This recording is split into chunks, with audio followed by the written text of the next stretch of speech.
curious how that went. Yeah, we love Sir Winston. Fantastic! I can't wait to watch. Yep. You're gonna see it. You might want to skip your.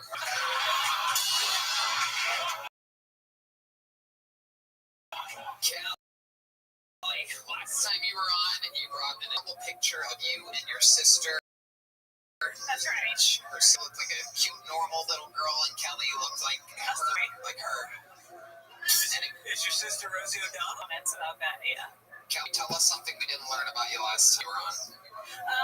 Really weird about me is I have this thing called misophonia, where like wheezes make me go into a really like mouth noises, you know, like smacking. Yeah, exactly. That. All right. It makes you go from like 0 to like I will murder you if you don't stop. And what's the angriest that you've gotten in public or something? Okay, so I was working with this girl one time and she was like popping her gum and she just over and over and over again, and like she didn't know I had this issue or whatever, and she just kept doing it, and I just turned around and I was like, if you don't fucking stop popping your gum, I'm gonna smack you in the face. I just totally went off on her. Yeah. Absolutely. This is a master of mouth noises. Oh. Do you got anything for us? What do you got? Any fun mouth noises?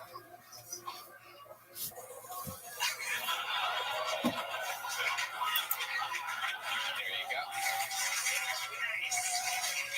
All right, Kelly, we're going to keep it moving. There goes Kelly Lusk, your final bucket full of the night, ladies and gentlemen. There she goes. Thank you, Kelly. And now, I mean, what an episode. What kind of episode has Jack Shaw, Fiona Cawley, David Lucas, Ari Maddie, Sir Winston Pickles? Who could forget some of the lowlights tonight? Fender, Sonny Castillo, John Bechtel. I Am Frank was very sad. There's only one way to end an episode like this, ladies and gentlemen, and it is with the all-time record holder for appearances, interviews, sets, everything. The man has done it all. God's favorite comedian. A man that they call the Memphis Strangler, the Vanilla Gorilla, brought to you by Nicked and Open Phone, the Nicked Nuisance, the Open Phone Opus. Ladies and gentlemen, this is the Big Red Machine, William Montgomery.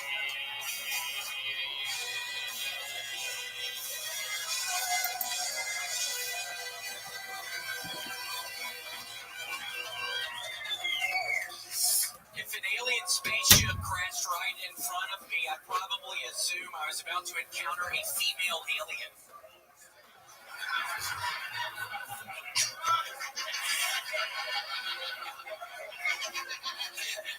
I found out recently Michael Jackson at my favorite amusement ride, The Zipper, at his Neverland Ranch. You know how awesome it would have been to go there as a kid? Ever been in a situation where you wanted to smoke weed, but it wasn't 4:20? It's like 10:45 a.m. Well, here's a quick Later says, you know what? The truth it beats everything. Nothing can stand in the way of tshuva, quote unquote.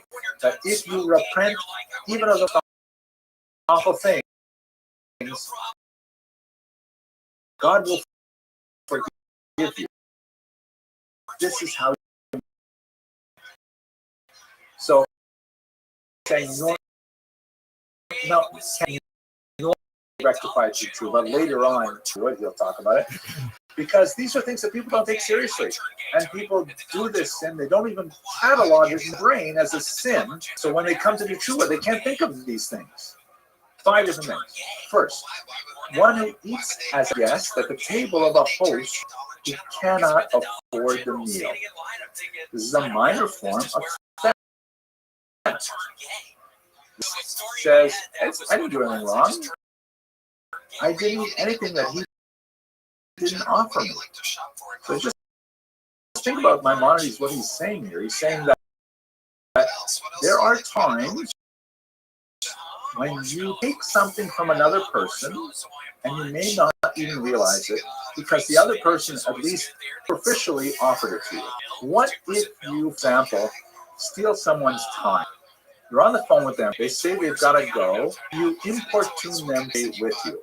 So they do, because people are polite and they stay with you. But in reality, you've stolen their time. You didn't respect their statement that they believe. So that's a fact. You have to be true for it. Now, make yourself crazy about this. You can go on and on, thinking about, oh my gosh, all the things I did. But nevertheless, let's not forget what the Arizal said. Holy mystic said that a person who doesn't find tears on your out of tshuva does not have a full heart. That's a pretty strong statement, but it means is that if you haven't gone through the process to dig deep enough for tears, you haven't completely. That's why Maimonides is so helpful. He walks us through step by step, rather than an amorph, like I'm going to sit down all alone and like meditate on my failings. Kind of depressing. Did you do this? Think about your year. Did you do this? Really very helpful. Let's look at, there's so much cool stuff here. Let's look at number 5. One who suspects the innocent, saying that this is no sin. I saw someone and I said, you know what? I suspect him or her of doing these things. Right? Didn't take away anything from the person. Didn't even share with that person that you had that feeling about them. But the fact is, that kind of intellectual failure to have a generous opinion is something that Maimonides says you should reflect on that. You might have to do tshuva for it. The sheer depths to which Maimonides descends in our personalities, in our psyches, to try and identify those kernels of rot and decay is phenomenal. And one of the reasons why I love Maimonides so much. Okay, let's go to the last text. This is a book that has 10 chapters. There's tons of things to discuss. I'm only looking at a few items for our purposes. This is from chapter 7. Maimonides says, a master of tshuva. And by the way, there's a big distinction between a master of tshuva, so-called Baal tshuva. We use that terminology rather loosely today, but this is referring to someone who has truly done tshuva for their deeds. He makes a distinction between the master of tshuva and the master of tshuva, the complete master of tshuva. But that's more in chapter 2 and 3. Let's stick to chapter 4 for now. A master of tshuva should not think that he is far from the level of the righteous because of his past sins, committed intentionally or otherwise. This is not so. Rather, the master of tshuva is beloved and cherished by the Creator, as if the sins had never happened at all. Furthermore, the reward is greater, for the master of tshuva had tasted the taste of sin and separated from it, conquering human nature. The sages taught that in the place where the masters of tshuva stand, not even the completely righteous can stand. Meaning, their level is greater than the level of those who have never sinned, because they, meaning the masters of tshuva, conquered their evil inclinations to a greater degree. That's an amazing concept. And now I want to just give you a little insight into Maimonides' take on this, and it goes back to something we talked about earlier with this controversy. Maimonides relies very, very heavily on Talmudic wisdom. Most of the things he says are drawn straight from Talmudic quotations. But scholars of Maimonides know, and there are many on this call, scholars of Maimonides know that look very carefully at Maimonides' text and what he omits. Sometimes how he reorders is extremely instructive and shows you the depth of his point of view. So this passage here, a master of tshuva, in a place where master of tshuva stands, not a completely righteous can stand, that's in the Talmud, yes. And there's another opinion there too that says, no, not at all. The completely righteous are way more righteous than the master of tshuva. Would you say that someone who did a sin and now repented, very nice, sure, I love that, but why would you say better than a person who never sinned at all? How can you say something so, extreme? Maimonides doesn't even quote that opinion. Right? Talk about the hubris that we discussed in the beginning as to what is the correct halakha. Telling us that there are some people who feel that some rabbis who feel that the completely righteous are on a higher level than the masters of Tshuva. Maimonides says too, no, I'm sorry. If a person has sinned in the past and has overcome that sin, of course it's a big deal to do that. But if a person has overcome that sin, then they rise to a higher level than even those people who have never sinned at all. A very encouraging thought. For those of us, myself definitely included, who have things we regret in our past and have flawed personalities, Maimonides is kind of holding out some hope to us that, you know what? You can reach an incredibly high level of righteousness. You can become a great person. Here's how you do it in this book. Okay, folks, that's it for my comments on Maimonides for now. I'm really grateful for you being online with me so I can share with you my enthusiasm for this. I think that's it for the questions and answers. Thank you very much for attending, and I hope you all have a fantastic Rosh Chodesh Elul. Thanks for listening. Bye-bye.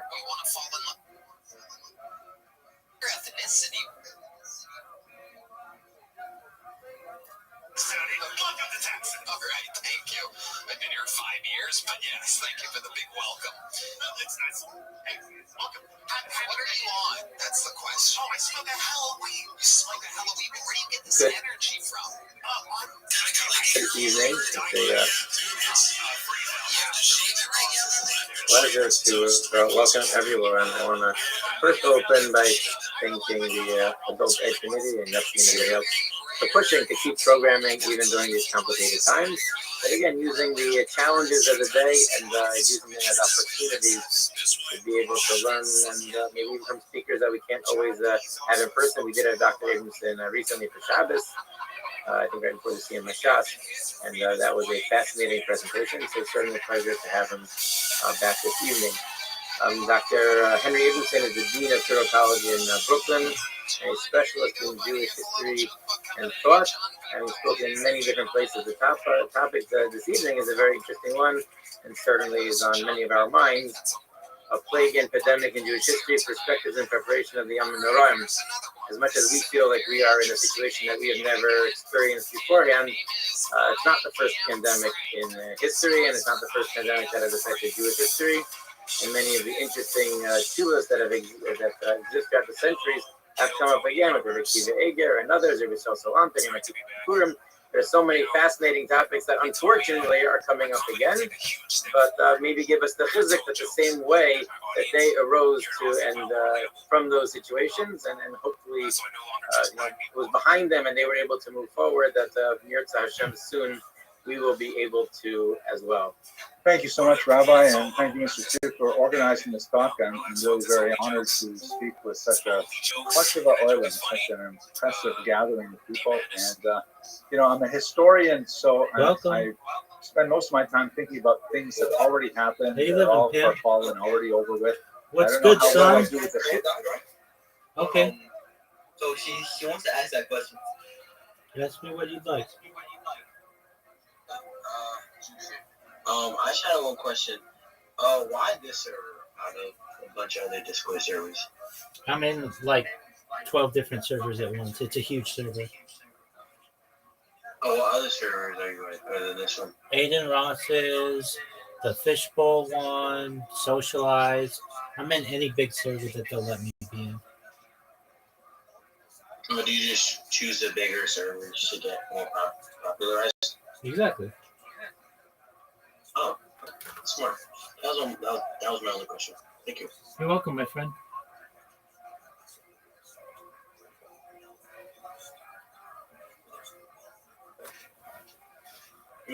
Kids are part of it, but Mr. Siv did ask me to try and spin this talk a little. So when did you start all this, and what makes you keep on going? What's your inspiration?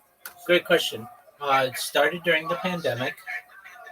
I'm a certified project management professional, and my job went remote, and so I was spending a lot of time on camera, doing web calls and such, and I just got more comfortable being on camera. I was already on camera anywhere from like 8 to 12 hours a day, sometimes as many as 16. And I just figured, well, you know what? Why not just keep the camera on and make it 24 hours?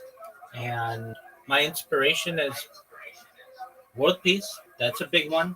This gives me a platform to be able to discuss world peace and futurology, good ideas and such. But additionally, I know the value of data, and I know that this stream may make me the most popular person, and thus the most famous and perhaps the wealthiest person on earth someday. Oh wow! How many followers do you have? On Twitch, 40,000. Like it depends on the platform.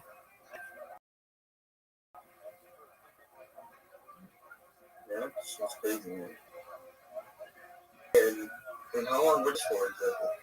I'm live on Twitch right now. I'm live 24/7 on Twitch. 24/7. How many viewers do you have? I don't know. I'm not looking at that screen right now. Okay. Well, I have to go to the bathroom. Give me like 5 more minutes, okay? Do what you need to do, pimp.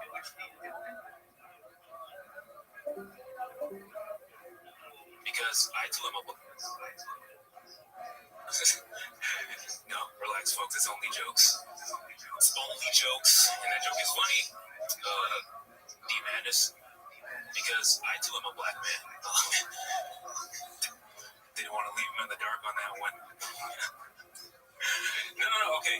I don't think everyone here in Austin is racist. But it's hard not to feel that way when you've seen the things I've seen. Someone called me the N-word in traffic. Yeah, I cut him off, but he got unusually perturbed. Started yelling slurs.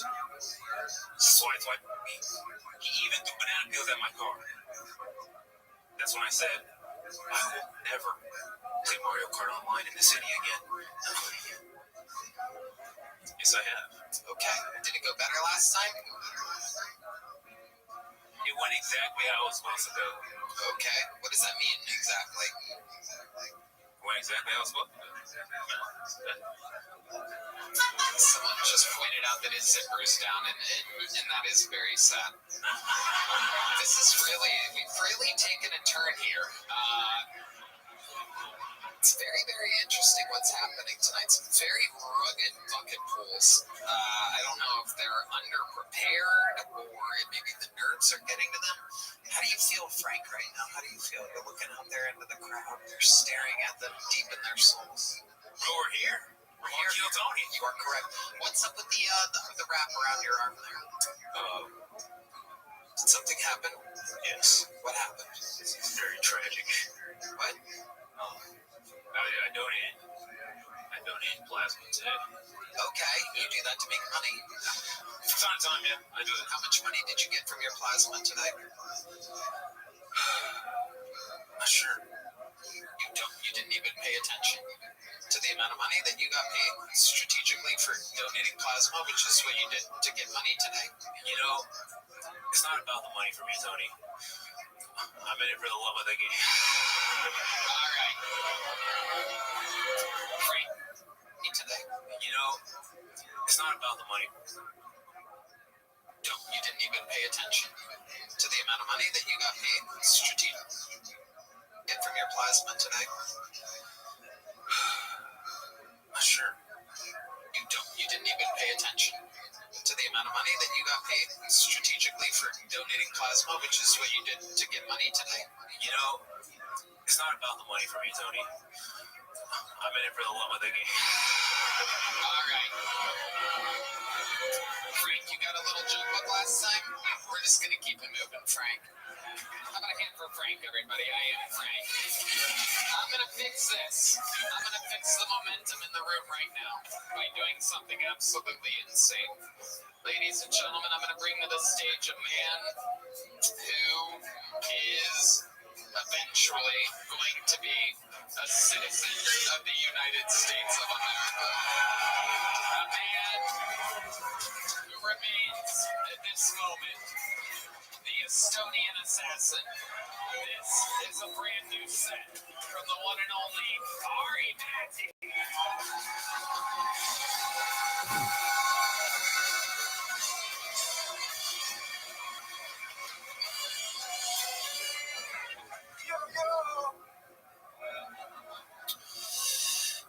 they're like diversifying all the movie franchises now. They're making like a gay James Bond. He's gotta suck so much dick to get those passwords. They're doing Taken, you know, Taken with Liam Neeson. They're doing one with a black dad.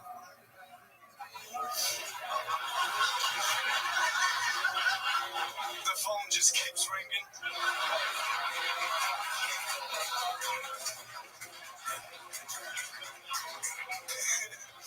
Sorry, baby. Had to make a stop. Feminists are upset. They're trying to cancel the new Catwoman movie that's coming out because the new Catwoman is Zoe Kravitz. A banging bitch. And the feminists are saying, why does Catwoman always have to be some supermodel? Why couldn't Catwoman be like a plus-size model?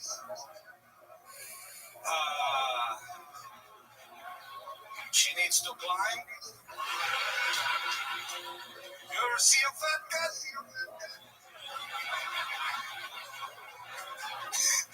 Bitch, you can't be Catwoman. You can be Garfield. Thank you so much. There is levels to this, ladies and gentlemen. And there he is, the arrival. Look at that shirt. You're so patriotic. Goddamn right. That's right. That's a good... Happy 4th of July, you know what I'm saying? Absolutely. I'm so excited. It was my first Independence Day. And tell us how you, what did you do? How did you enjoy it? Well, it was just fun being in a country where I can celebrate victory for once.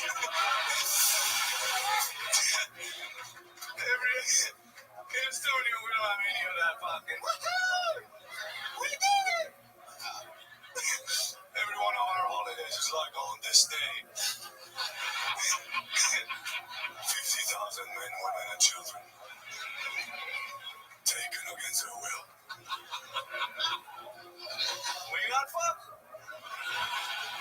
Estonia gets historically kind of bullied by the bigger countries around it, huh? Well, yeah, we're tiny. Where are you from? It's hard. Whatever. India. Did you guys ever win like a big battle or anything like that? Nothing really. Well, I think this is for the Soviet Union collapse. We did a thing where we just sang. Perfect. Okay. If that counts. Yeah. And did you guys do that? Is that like a holiday there? It's like a singing day? Yeah, we sing all the time. We get together, we sing these horrible songs. You know. I know they were a banger. John Deese wants you to. Is there like a famous one?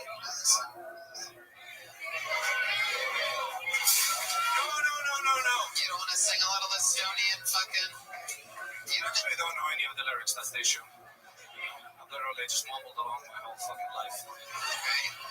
Greg Fitzsimmons. Do you, whenever you, first of all, it's always great to see you. You're fucking great. But what, is there ever going to be like a homecoming? Like, is there an arena to play in Estonia? Is there like a big venue you want to go home someday and play? Yeah, done it.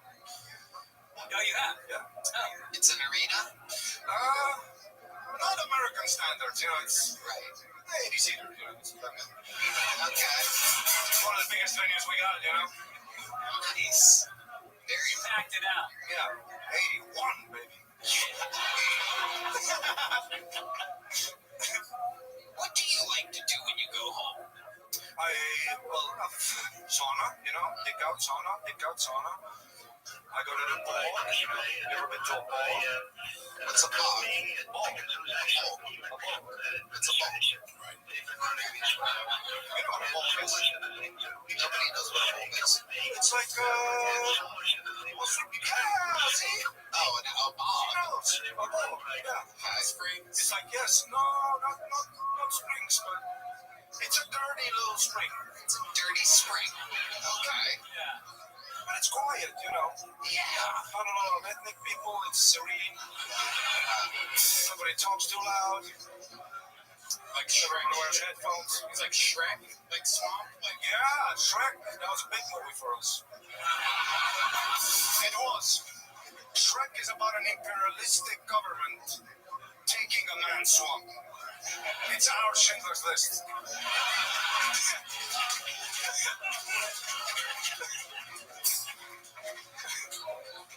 When we got that swamp back, you know what I'm saying?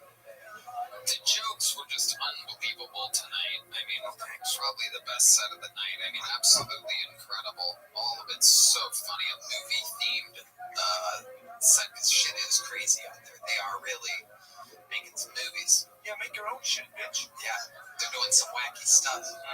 I watched Gladiator 2, and Denzel Washington's just in it.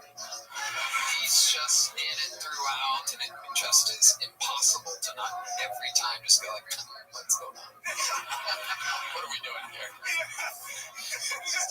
It's just a regular old Roman black guy. As we know. Yeah, no one's acting weird. Everyone's like, sure, tell us what to do. He's giving orders to other Romans and stuff. It's like just so, it's pretty wild. Like, we always suspend belief in movies, right? Like, really stands out when they try to do these serious things. Yeah. They're really doing a black Taken. I hope so. It's called Took. It's a movie about somebody's wallet. I have a very set of skills to stay the fuck away from my father.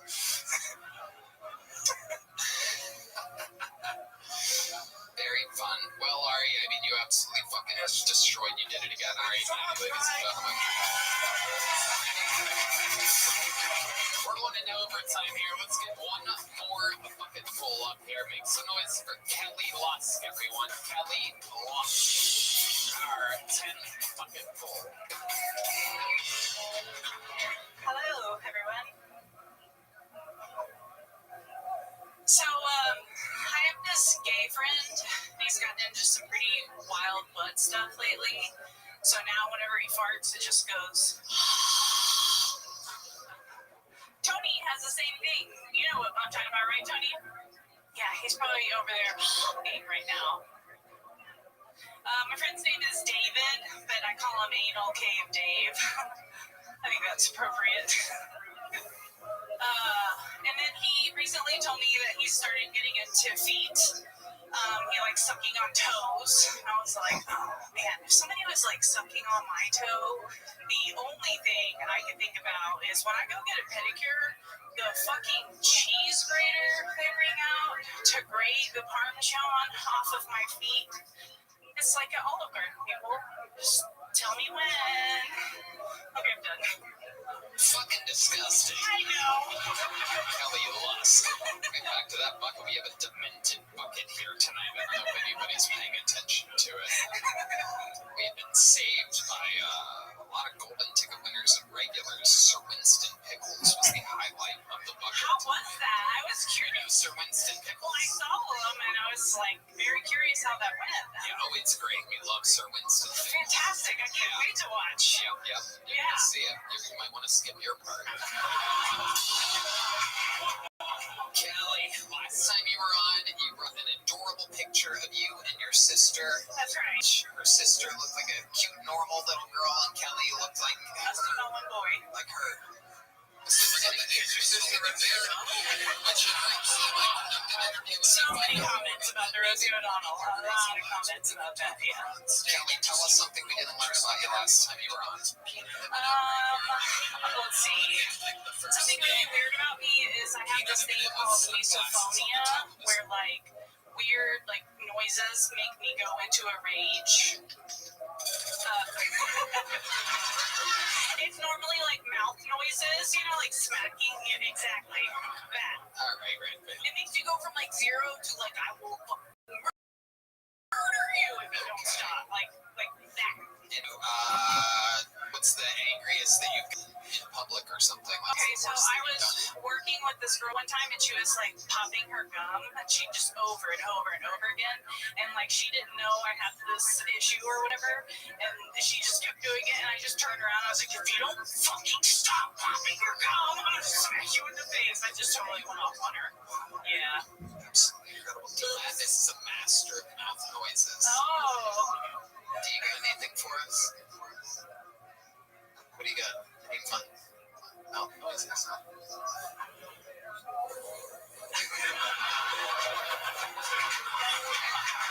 There you go.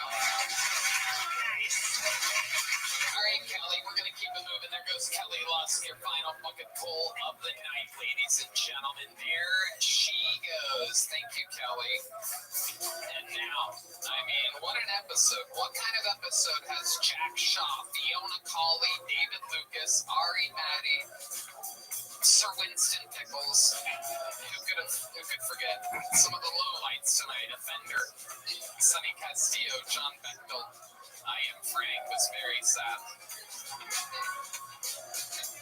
There's only one way to end an episode like this, ladies and gentlemen, and it is with the all-time record holder for appearances, interviews, sets, everything. The man has done it all. God's favorite comedian. A man that they call the Memphis Strangler, the Vanilla Gorilla, brought to you by Nicked and Open Phone, the Nicked Nuisance, the Open Phone Opus. Ladies and gentlemen, this is the Big Red Machine, William Montgomery.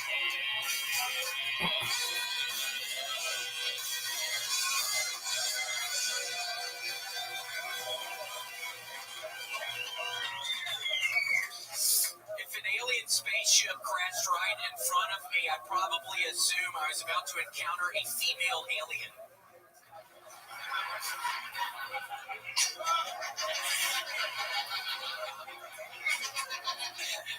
I found out recently Michael Jackson had my favorite amusement ride, the Zipper, at his Neverland Ranch. You know how awesome it would have been to go there as a kid? Ever been in a situation where you wanted to smoke weed, but it wasn't 420? It's like 10:45 a.m. Well, here's a quick stoner hack. Go to your oven set to 420 degrees. Doesn't matter if you don't have anything to cook. And then when you're done smoking, you're like, I want to keep smoking. No problem. Keep your oven at 420. Saddest thing was standing in line at Dollar General and out of nowhere turned gay. Okay, I turned gay, Tony, at the Dollar General. Why? Why would you do that? I was at the Dollar General. Isn't that what happens? People just turn gay? I thought people just turn gay. Well, why would that way? Why would they? People are just turn gay. Why would they turn gay at Dollar General? Because I'm at the Dollar General, standing in line. I'm thinking, I don't know. This is where I turn gay. So the story in my head, that was what it was. I just turned gay. What were you getting at the Dollar General? What do you like to shop for at Dollar General? Hawaiian Punch. Yeah. What else? What else do you like to get at Dollar General? Marshmallows. Marshmallows, Hawaiian Punch. Okay. What else do you get at Dollar General? Green spinach is always good there. The cans. All right. 2% milk. Okay.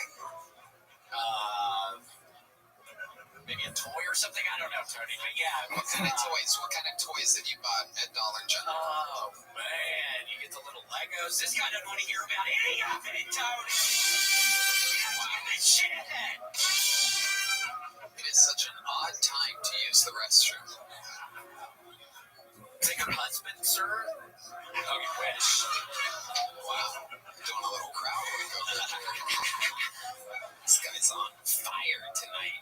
I'm sorry, I'm on one tonight. I have to get my clogged carotid arteries, so I'm trying to live life to the fullest. I have 10 years. The doctors gave him 10 years to live. Yep. So just trying to live life to the fullest and having a good time. And it was raining. It was so weird. I actually was at one of those camps. Oh no. No, there's the man. I was helping look for people. There's 100 people dead, William. I was helping looking for people. Did you see the article today about the Navy diver up in the helicopter? I was with that guy. What were you doing exactly with him? I was lowering the rope down. It was on this pulley system, and I had to lower the rope down really fast. And Is there video of this? And I do it back up. Oh my God, you're in charge of that? Yes. How many people? I was doing all the rowing, and they're like, okay, this guy's going to be strong enough. And yeah, I helped save 100 people this weekend. Wow, amazing. I'm surprised nobody clapped for that. That's incredible. Yeah, a little fucked up. So, what types of people did you save? What did they look like? Oh my gosh, this was a bunch of whites. I was thinking maybe Hispanic people or something, but it was mainly white people at these camps. Very interesting. Why do you think that is? Why do you think there's so many white people at camps? I don't know. Honkies be crazy, man. I mean, honkies, I don't know. I was always scared of getting homesick, so I only went to day camps growing up. Ooh, day camp. What would you do? What did you like to do at day camp? Fuck, I used to love making pottery at day camp. I used to love going in the lake, all kinds of stuff. It was really fun. I'm trying to think of more stuff. Yeah, take it nice and slow. Think of some stuff that you love to do at camp. Name something. Red band help me. No, red band can't help you. It can't be part of the thing. You gotta just think of things on your own. What would you do at the camp? How do you name some more things you get at Dollar General? I'm sorry, I'm freezing up. I'm freezing up. Maybe a motherfucking slinky. Yeah. Maybe. It's kind of fun. It's kind of fun to do, yo. Maybe a motherfucking candy bowl. Oh, I like this. Ooh, okay. Maybe basketball. Oh, they got basketballs for $1? Yes, at Dollar General. Are they like tiny? Okay. What else? Maybe a motherfucking Live-action Snow White doll. No, not that, dumbass. God, you didn't really fucking butcher a fun thing Tony and I are doing together, dumbass. Fucking idiot. Maybe a motherfucking marble. Yeah. A single marble. Banana. Yeah. Maybe an apple. These people are not entertained. I'm sweating and you are. Your carotid arteries acting up. I know my neck is constantly hurting now, Tony. It feels like my neck. It feels like I can feel the plaque in my neck. So. It's fun to be here, Tony. What else do you get at Dollar General? Shit, Tony. I mean, I've been getting a bunch of puzzles. Dogs puzzles. I know. I'm still stuck on one, Tony. It's been a month. What's the puzzle that you're stuck on right now? It has all these women's hands with different colored fingernail polish. They're like grabbing stuff on a table, and it's like a couple lobsters, there's different seafood items, but the hands are hard as fuck. And the table's a white table, so it's just a really hard puzzle. So I'm about to call it quits. And I bought 2 more, so I have 2 more ready in the chamber, but I'm about to call it quits on this one. You got puzzles in the chamber. I got 2 up in the chamber, Tony. Oh, wow. You got puzzles in the chamber. Oh my goodness. What are the other puzzles that you have in the chamber? Well, I'm really looking forward to the one. It's like somebody just opened a refrigerator. So it's a bunch of different foods in the refrigerator. What types of foods are in the refrigerator? Fuck, we're talking watermelon. I don't know, sandwiches, all different kinds of stuff. William Montgomery is done it again, ladies and gentlemen. The red goat is thriving. Business is booming. The drawing for Brian J.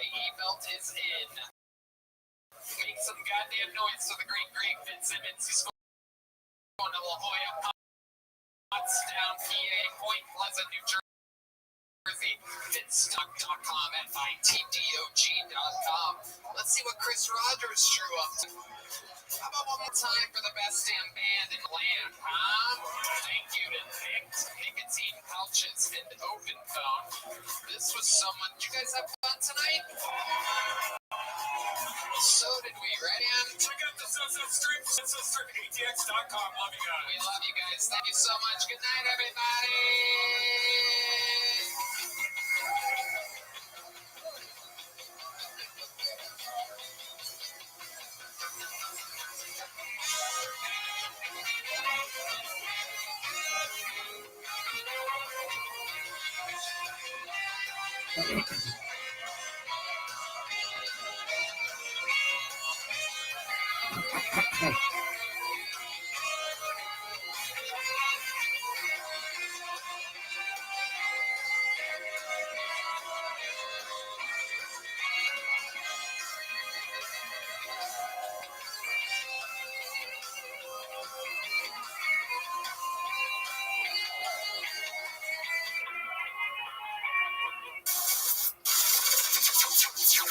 Sunset Strip Comedy Club in Austin, Texas is now open. Check out Red Band's Secret Show every Thursday. Go to sunsetstripatx.com for tickets.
Hey, this is Rabbi coming live from the Comedy Mothership here in Austin, Texas for a brand new episode of Kill Tony. Get it for Tony. It's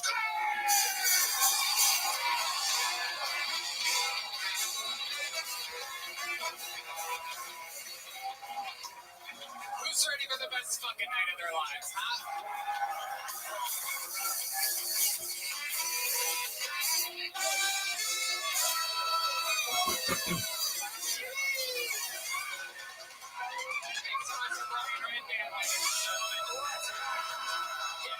And that is indeed keep it going for the best damn band in the land. Carlos Sosa, Raul Vallejo, Fernando Castillo, Nachos Belgrande, Cheesy Chalupa, Michael Gonzalez on the drums. That's Big Mike. Everybody gets a little bit bigger every week. How about Matt Muling on the electric guitar? This is John Dees on the keys. And that is indeed D-Madness live in the flesh. You are here. Kill Tony brought to you by Knit and Open Bone tonight. We have a lot of other amazing sponsors. Here's a little bit more from them before we start the greatest show on earth.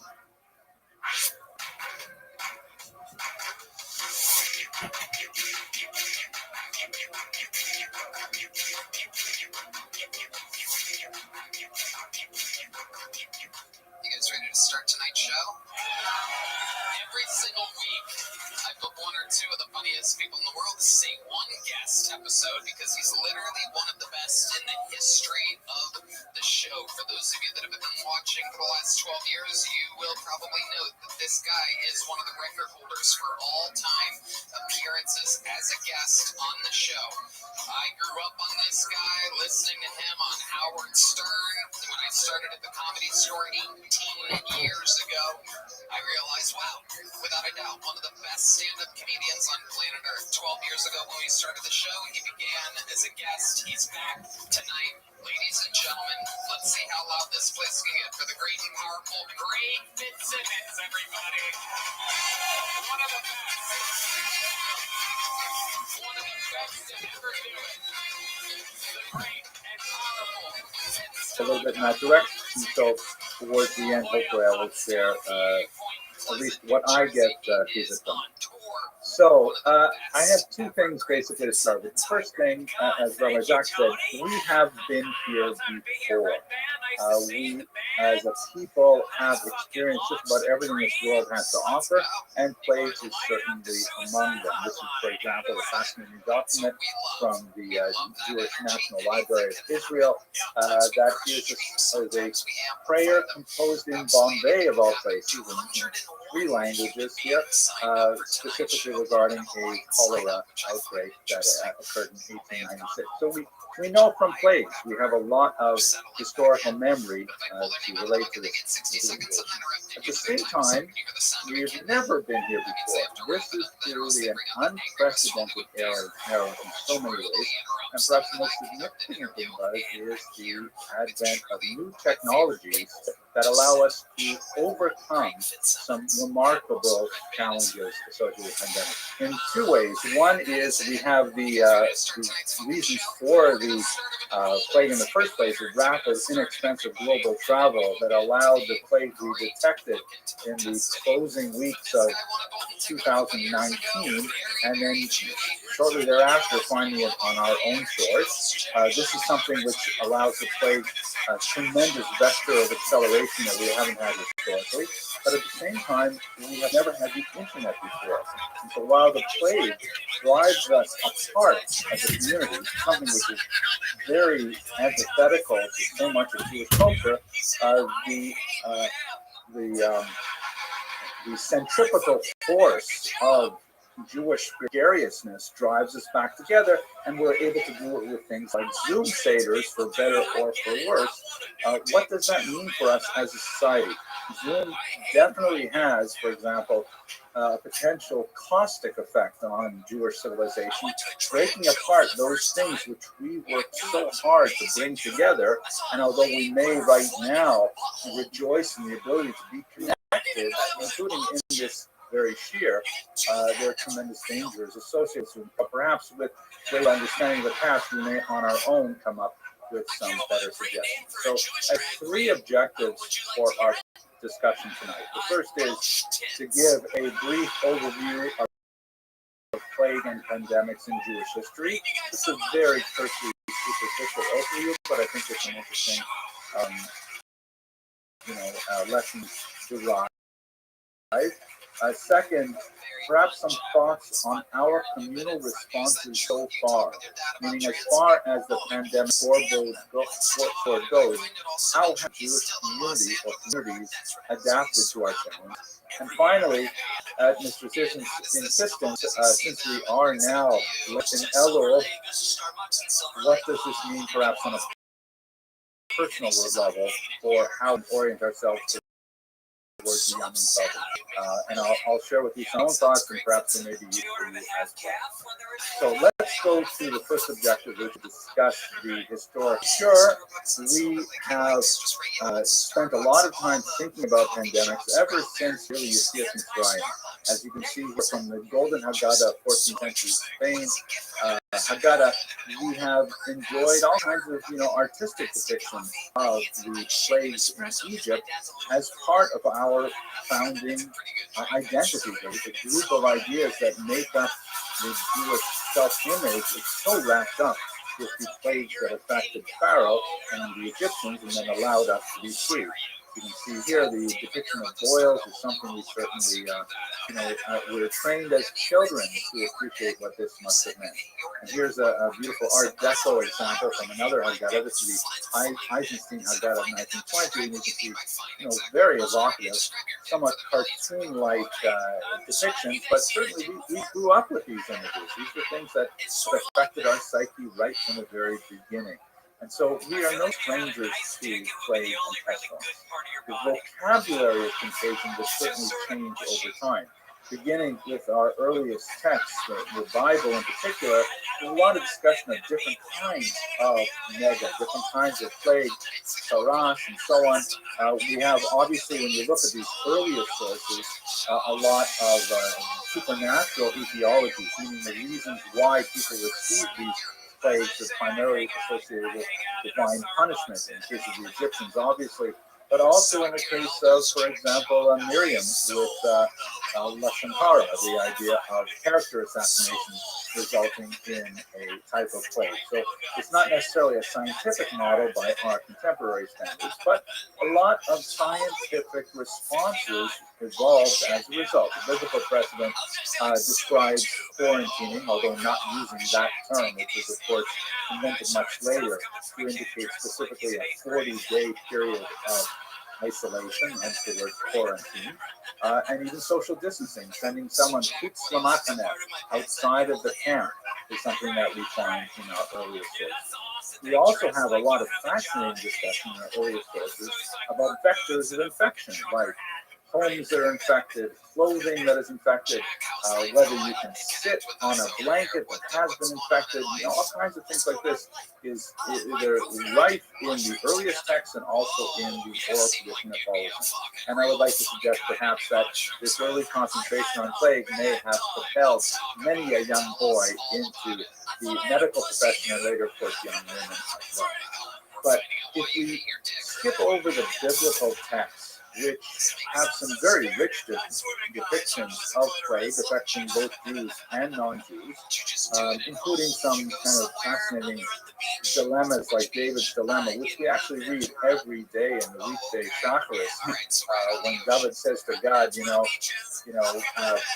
essentially responding to God the Navi's challenge that he's going to be punished, and he has to choose between famine, war, and plague, and David chooses plague over the other two punishments because he wants to be placed in the mercy of God's own hand rather than at the mercy of other people. In war, for example, or to be accused of hoarding his wealth because he was, after all, king by subjecting himself to famine. He wanted to be treated equally, and hence he chose plague. So we have this kind of thing really very deeply embedded in the biblical tradition. Moving a little bit further, the first kind of mysterious case of plague in the period of late antiquity, and in this context I'm putting a question mark on it for reasons that you'll see, is the great diphtheria plague of 132. And I'm sure you've all heard of it, but probably not by that name, because after all, this is the plague that affected Rabbi Akiva's 24,000 students who all died in a single season. And it is as a method of semi-mourning that we commemorate that period with Spira, when, depending on which tradition you're associated with, they'll be refraining from haircut, live music, and all kinds of things. Looking at the Talmudic text that describes this, as I'm sure many on this call are familiar, the Talmud says that it was a disease called askara, which is typically translated as diphtheria. And that would be pretty amazing, especially because for some reason it seemed to only affect young men of military age who were studying under the great Rabbi Akiva. But there's a kind of a fascinating one-word hint as to something else that might have gone on that's in Rabbi Shamir Gaon's history of the Talmud, which was written quite a bit later. We're talking about 600-700 years later, but he wrote, based on an oral tradition, that not Ashkara that kills the students of Rabbi Akiva, rather persecution. Persecution from whom? Persecution from the Roman Empire, because this was deep in the throes of the Bar Kokhba revolution. This coin shown here is a coin from that period, recently discovered this summer. And Rabbi Akiva was, of course, a great supporter of Bar Kokhba in his attempts to throw off the Roman yoke from Israel.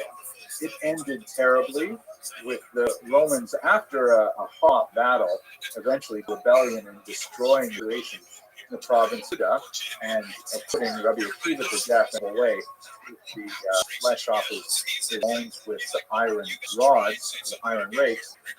But it's not at all impossible to imagine that the massacre of 24,000 students was not a natural event, but was in fact Roman persecution. So if that is the case, if this is a Talmudic example of euphemism, then we can't really call it an epidemic. What we can point to, however, is that Rabbi Akiva did spend energy searching for a vaccine for the causes of this defeat.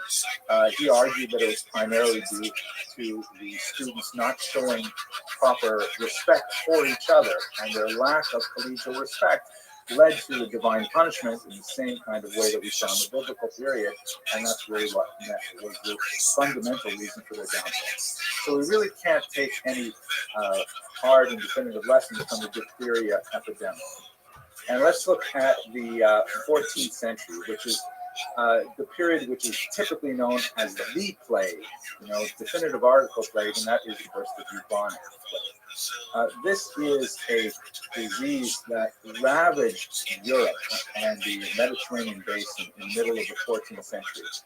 There's some dispute over the actual vector, but most historians and biologists argue that it was a particular type of Asian flea that caught a ride on some boats that were doing trade in the Mediterranean, and that flea infected rats. The rats spread throughout the area, and the reason for this will become relevant in a moment.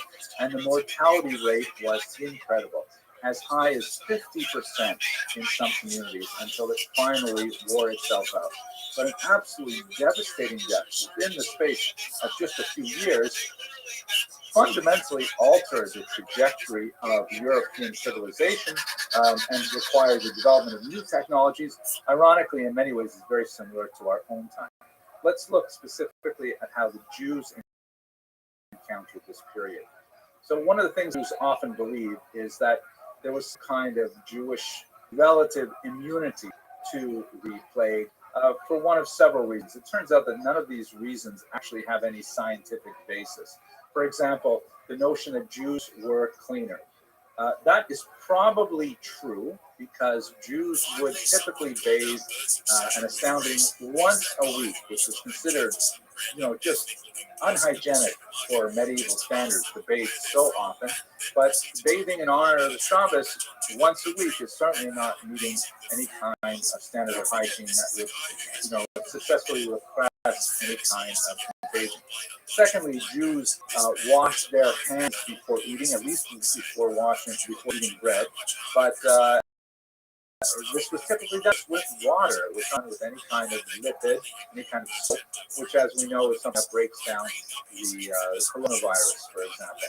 There's an interesting theory, since it's believed that the bubonic plague was carried by rats, and it is a widely accepted truism, although I've never seen any hard facts about this, that Jews preferred to keep cats rather than dogs, and the cats would chase away the rats, leaving the Jews less likely to catch the plague.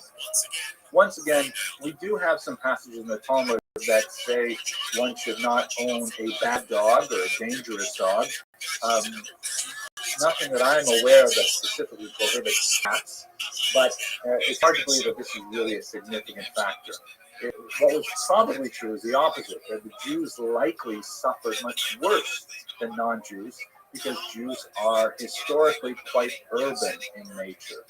We like to live within walking distance of a synagogue, walking distance of a mikvah, walking distance of at least one Chinese restaurant, hopefully a pizzeria as well. These are the kind of things that we live for. And so Jews living in urban centers are subject to what's called the urban penalty by sociologists. The close contact that Jews had with one another in the cities, villages, and towns made them much more susceptible to communicable diseases like this. So it's more likely than not that Jews actually suffered worse than non-Jews in the Black Plague, but we simply don't have good data on that. I've already mentioned these two things, and just to give you a sense about what it must have been like to visit the mikvah and to disabuse you of any notion that was somehow, a great cleansing act. It's true that Jews were required to bathe beforehand to remove the chatzitza, to remove any kind of separation between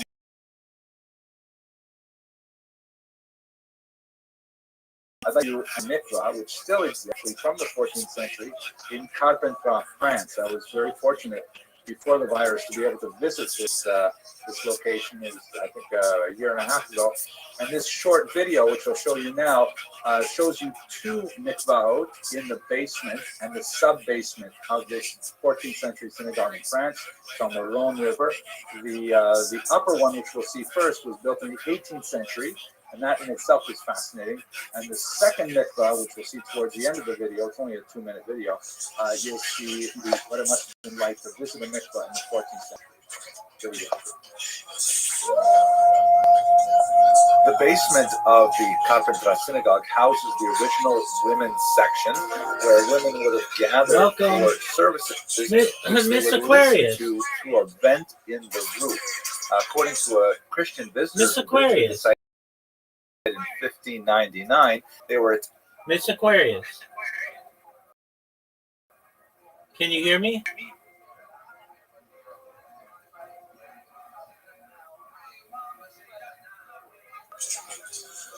By a Balaam rabbi who would translate the reading of the Torah and the prayers into Judeo-Provençal for the benefit of the women who rarely had literacy in Hebrew. This mikveh is from the 18th century.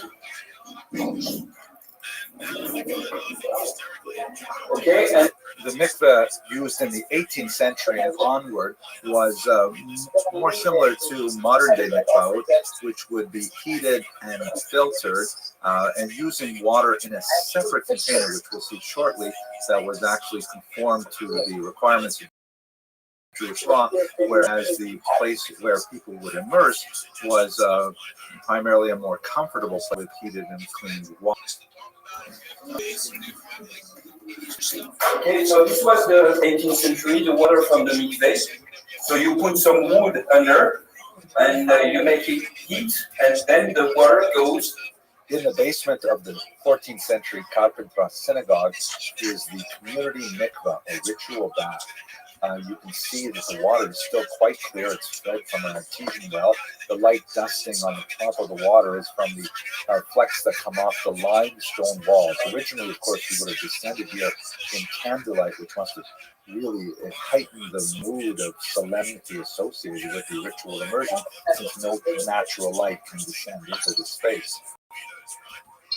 That's exactly what you should do on 2 beds, 1 cave for the next 6 weeks, except there's only one condition. The Carpentras Synagogue also featured 2 ovens, one for weekday use and one for Passover matzah. But the most amazing thing about the Carpentras Synagogue are the discoveries associated with the new excavations, and these are fantastic. I'll tell you about them in the next video.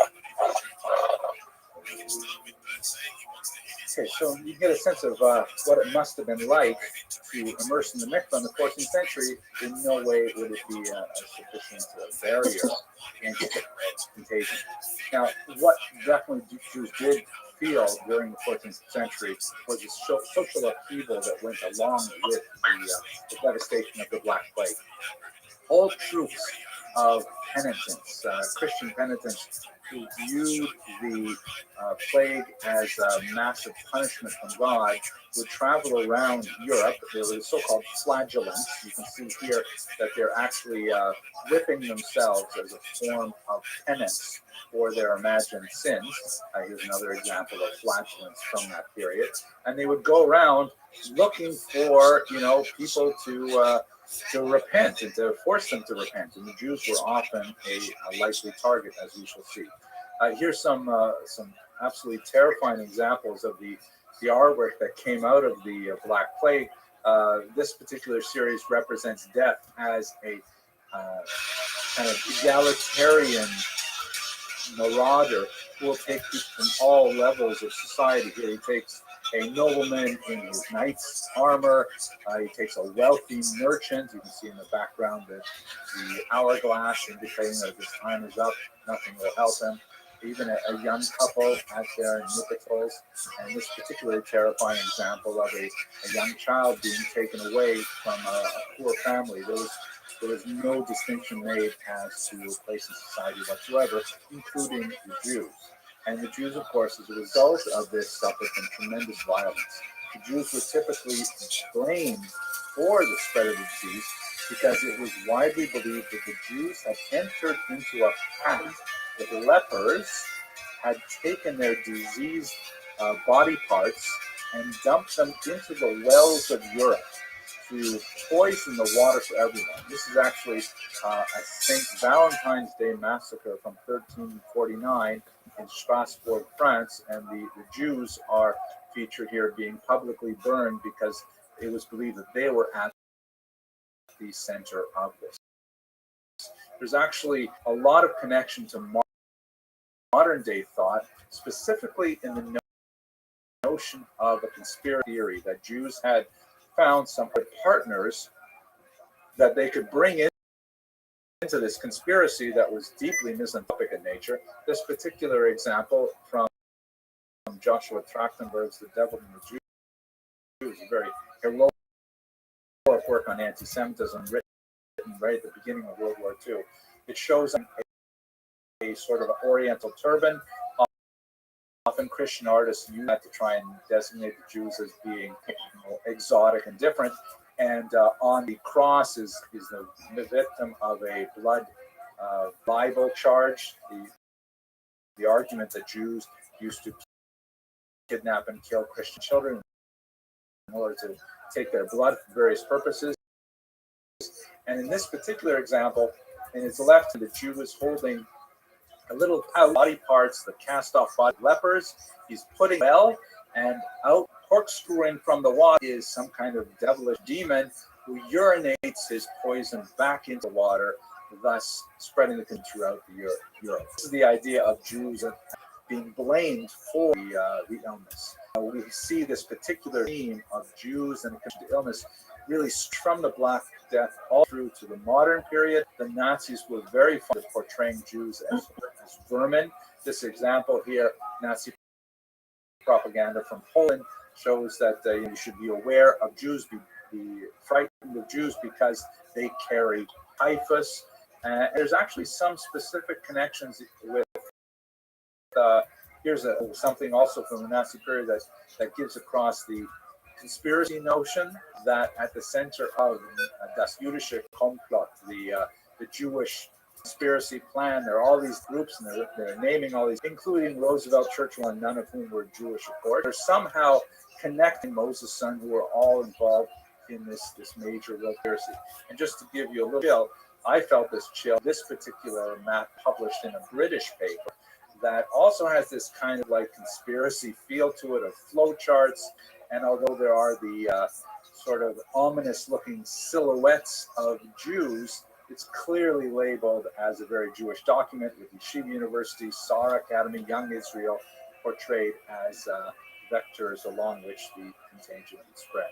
So, this was not, I think, intended as an anti-Semitic depiction, but nevertheless makes me a little nervous about things. You have to forgive me if I'm somewhat paranoid. So this is the experience primarily of Jews in the Black Death, and it resonated really for centuries afterward. The idea of the Jews to blame for disease, Jews acting in a conspiracy, these are things which we felt even in the 20th century in our own time. So there are numerous plays, larger and smaller, of course, that punctuate the centuries. Some of the greatest thinkers in Jewish thought. For example, the phenomenal Ramak, Rabbi Moshe Cordovero, the author of Talmud Dvorah, the author of Pardes Rimonim, the first great synthesizer of Kabbalah. He took a lot of these rather bizarre and strange ideas of the Zohar and laid them out for the first time in a systemic way. His death was in the 16th century in Sfat. Of course, he was one of the major figures of the great resurgence of spirituality in Sfat, and he was lost to a plague. Similarly, the incredible Ramchal, Rabbi Moshe Sato, who lived a life of phenomenal genius and intellectual productivity, very prolific, hounded by his critics right across Europe, from northern Italy until his family found refuge in Amsterdam, and then although he was bound by oaths he was take by two Bate Din not to engage in Kabbalistic study and teaching in particular until he was 40 years old and until he lived in the land of Israel. He undertook to take his family from Amsterdam to Israel at the age of 38, and he died there of a plague, probably cholera, just a few months shy of his 40th birthday, truncating an otherwise brilliant career. So there's so many individuals from various points in time in Jewish history that succumb to plagues. It's definitely something we've taken some of the best minds. But we're trying to look more at sort of communal reactions, communal response. And I think one place where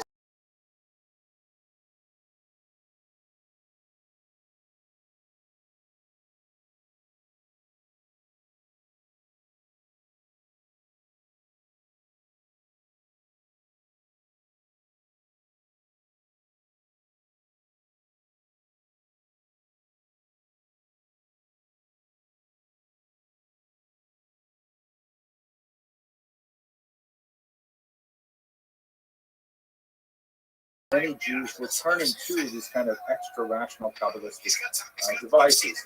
Very well placed in Jewish intellectual history, however.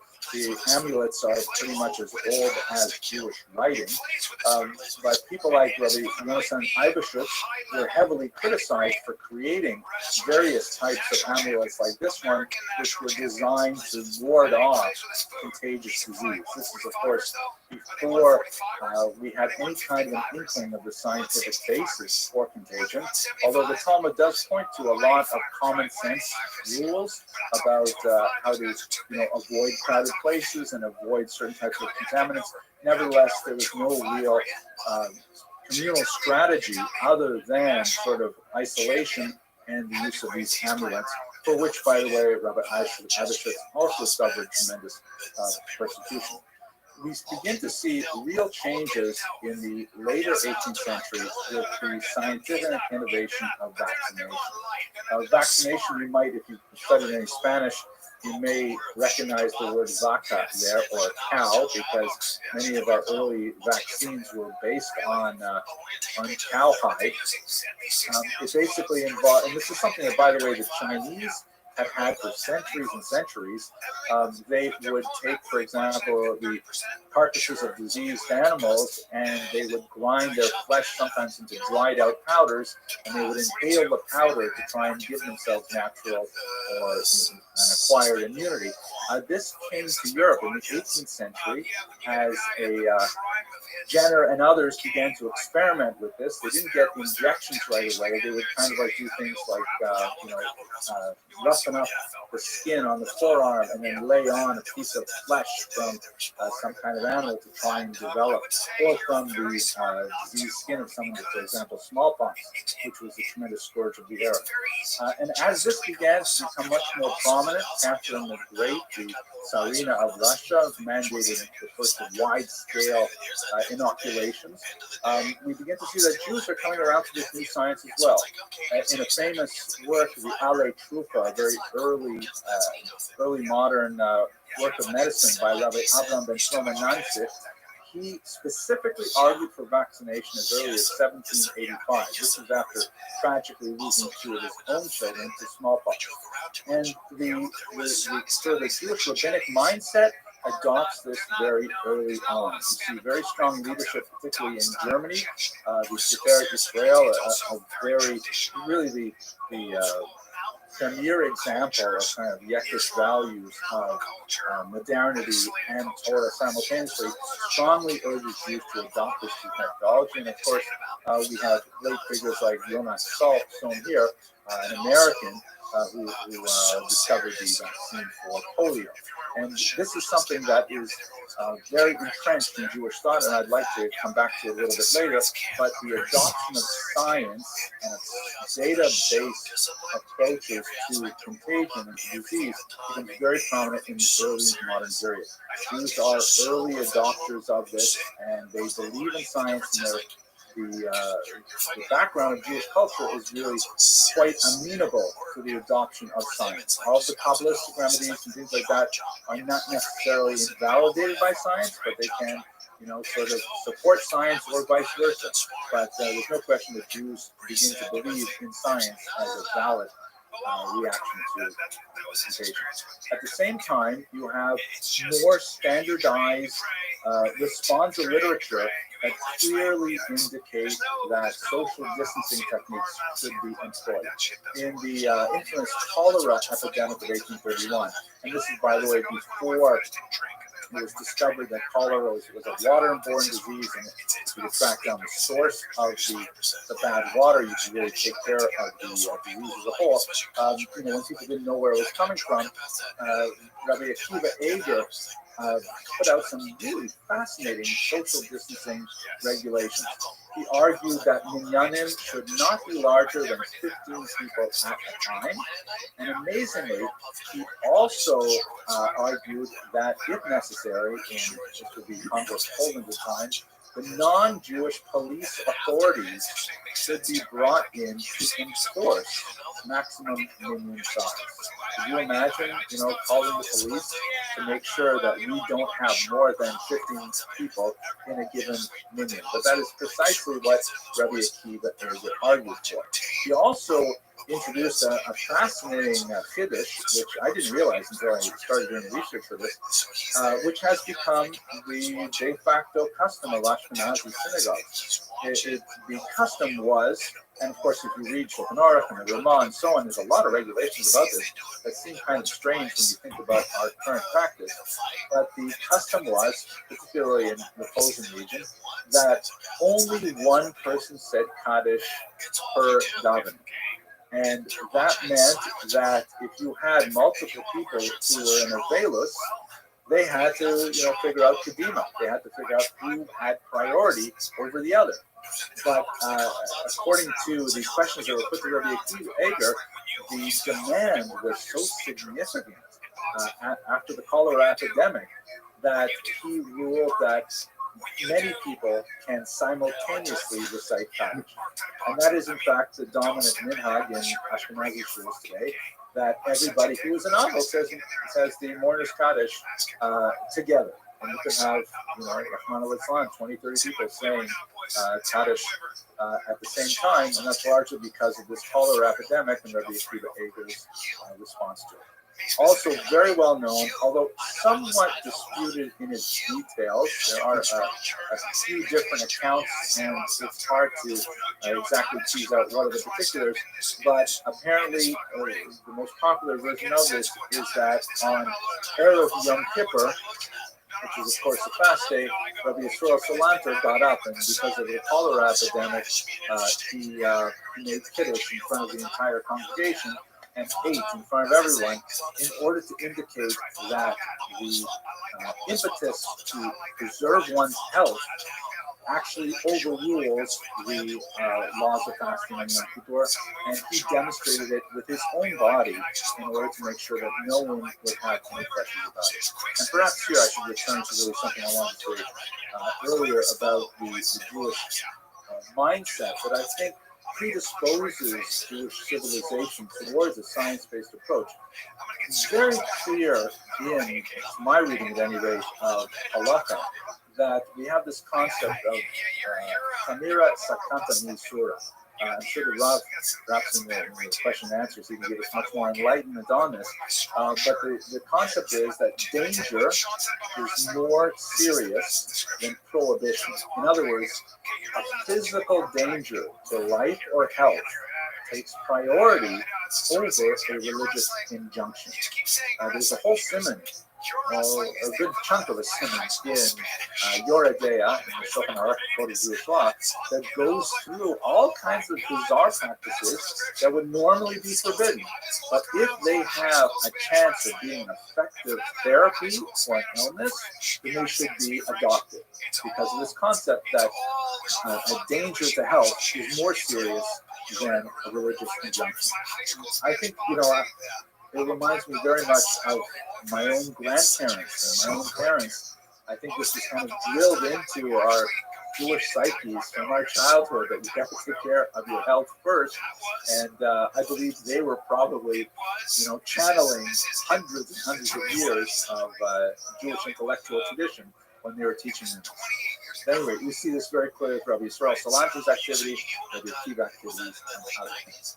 So that brings us really to the tremendous year 2020 and the challenges of COVID-19, which have been absolutely horrific. We in New York and in New Jersey suffered early and we suffered badly. There is no one who does not have a first or most second degree acquaintance who has not suffered from it. And many of us, I'm sure on this call, had a personal bout with COVID-19. Mine was fine, hopefully it was not too serious. So how have we reacted in our times? And now I'm kind of losing my hat as a historian a little bit.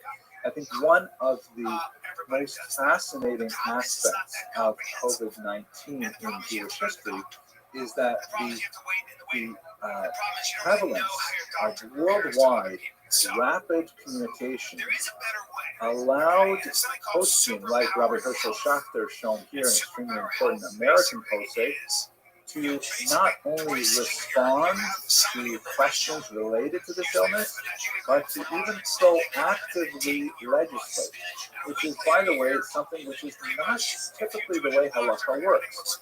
Halacha, Jewish law, typically responds or reacts to a situation. Someone has a question and a posting provides an answer. But given the rapid exchange of information globally and the incredible need for information to be disseminated as rapidly as possible, a lot of the answers were coming before most people even had the questions. And Rabbi Schachter was especially prolific. I just read in the forward, a great journalist there, named Avital Goldschmidt, who wrote kind of a journalistic book review of a new book that just appeared. It's a 600-page compendium of halacha on COVID-19, entirely in Hebrew, and it includes thoughts from Rabbi Herschel Schachter and many others. But think of it, COVID-19 has been with us since the spring, and we already have a major authoritative 600-page guide how to deal with COVID-19. This is not typically the way that halakha faces itself. This is a dramatic escalation for the sake of human health, and I think that's really very impressive.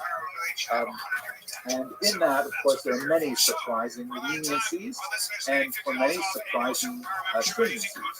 For example, this amazing letter that came out in May from the Young Israel of Deerfield Beach, and once the decisions were made to restrict the number of people in a minyan, here's a letter written. The signature was the executive board, and I presume that this is the president and perhaps the chairman of the board. Writes, "Dear Young Israel of Deerfield Beach members, listen to the tone of this. It is with complete disgust and revulsion that we are forced to share with you that in spite of our own Mora Da'asa, meaning the leader of our community, the legal authority, clear legal guidance, and those the OU, Young Israel, Buddha, and so on, there were a number of people who blatantly violated our shul's policy and indeed participated in a rogue minyan, right? Like this is the ultimate breakaway minyan this past Shabbos. This level of law chutzpah and dangerous, bold and italics, suffix pikuach nefashos, potential danger to life, cannot be tolerated. This type of behavior on the individuals that perpetrated it must be responsible with significant consequences, and therefore, the people who went to that rogue minyan will be stripped of any current positions in the shul, denied any forms of kibbudim, any honors, including aliyahs, kriya, etc., banned from our local Chinese eateries. Incredible punishments. Who could withstand such punishments? But nevertheless, this gives an indication of the strength of emotion.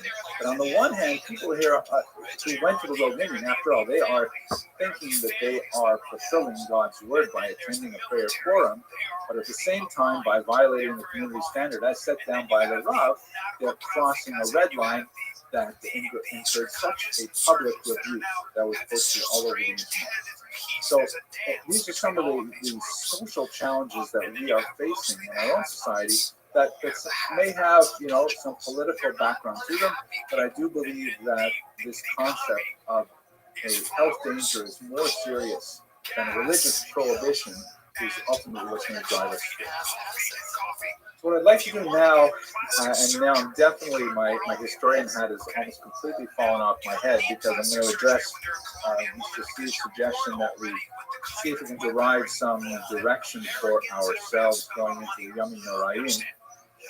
I want to mention, of course, that this is not my comfort zone. I typically feel more comfortable talking about things that are written down in books, and now I'm sort of thinking about things of the future. But I will share with you 3 things that I do at this time of year, and they changed a little bit as a result of COVID-19. The first thing that I do, which I'm not going to share with you in great detail, but is that my wife and I, every Elul, we write a new tzava, a new will.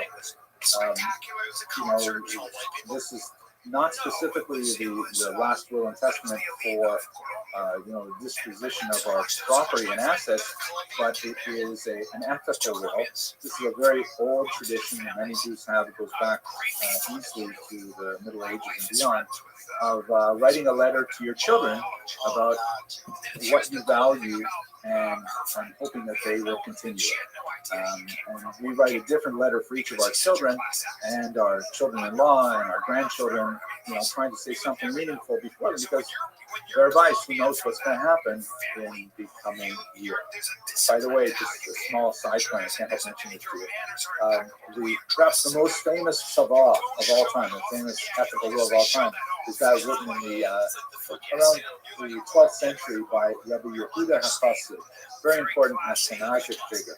And he wrote a long ethical will, which is studied to this day. I have a printed bound copy of it in my own library, in which he includes all kinds of specific, commandments for his children. One of which is that none of them should ever marry a spouse with the same name as one of their own parents. And this is a widespread thing, right? Yaakov will never marry Shendel if Yaakov's mother is also named Shendel. Shendel, the Kala, will have to get another name like Shendel Kaya or something like that in order to. And there's no basis for this anywhere in the recorded tradition, neither in the written Torah, the oral Torah, the Kabbalah. Nobody's ever found a source for this. So the reason I'm telling you this is because the Kutzker Rebbe, a very important 19th century Hasidic rabbi, he once wrote that if Rabbi Yehuda HaChassid had known how seriously people would take that particular rule that he wrote down in his tzava, he would have included the 10 Commandments as well. Right. That's a joke. I can't tell if you're laughing, but I am laughing at it. That's good. Thank you for laughing. So anyways, that's the first thing I do. I won't tell you too much about that. The second thing I do, which I'm very proud of, I think it's a good thing for me, is I go back to the Rambam. The Rambam, Maimonides, wrote the first guide to Tshuva, the first guide to repentance, the first how-to guide. There were scattered references everywhere throughout the rabbinic tradition, but no one had brought these ideas together and systematized them and organized them and gave practical numbered lists of how to do it. An amazing to-do list that I strongly believe every person should really study in the month of Elul. It's a brilliant, brilliant book, deeply philosophical, goes into all kinds of areas. Now, I've been doing this for close to 20 years, and about 12 years ago, I decided on my own, sort of like my own project, is I would translate it into English, which I did, and I shared it with some of my friends. My friends liked it, so the next year I improved the translation. A couple years later, I actually put it on the internet, and it ended up becoming popular. So now with the tremendous facility of internet-based publishing, this is the 2020 edition of this translation and commentary. And as you can see, the 8th edition here, it says commentary revised during the onset of the coronavirus pandemic. So I'd like to share with you 2 little bits that I received in my own yearly reading of the Rambam, because I went through it this year. after the horrible spring that we went through. And I think there are two major takeaways that I get from it. The very beginning of this book, he says, and I'll just translate from the Hebrew, every mitzvah is in the Torah, whether it's a thou shalt or a thou shalt not. If a person transgresses any of them, whether intentionally or not,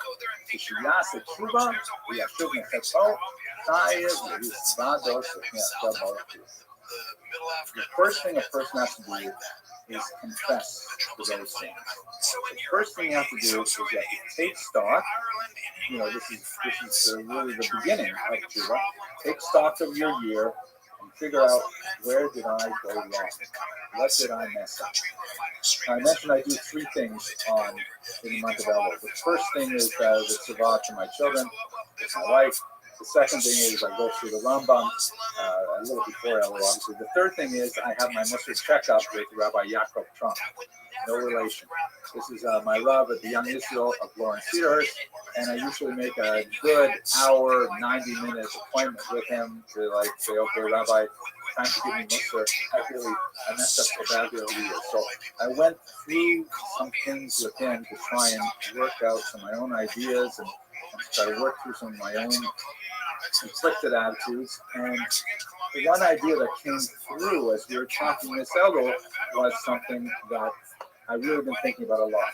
This is from the commentary that I put in this in my Maimonides and Tshuva book, and these guys, kind of like every new piece, I've given this little cute coronavirus icon to it. So what I really think about a lot in this confession aspect of it, and I think it's useful for you as well, if I may be so bold, is I found it very productive to review my year and think about, what did I waste my energy on?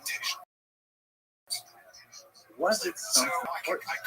I mean, when people are getting sick and dying, when you hear about people who are perfectly normal on Monday, on Wednesday they're in the hospital, and then they die on Shabbos after that is a major centering moment where you have to say, what was I so worried about this little argument or that little fight or this tiny amount of money?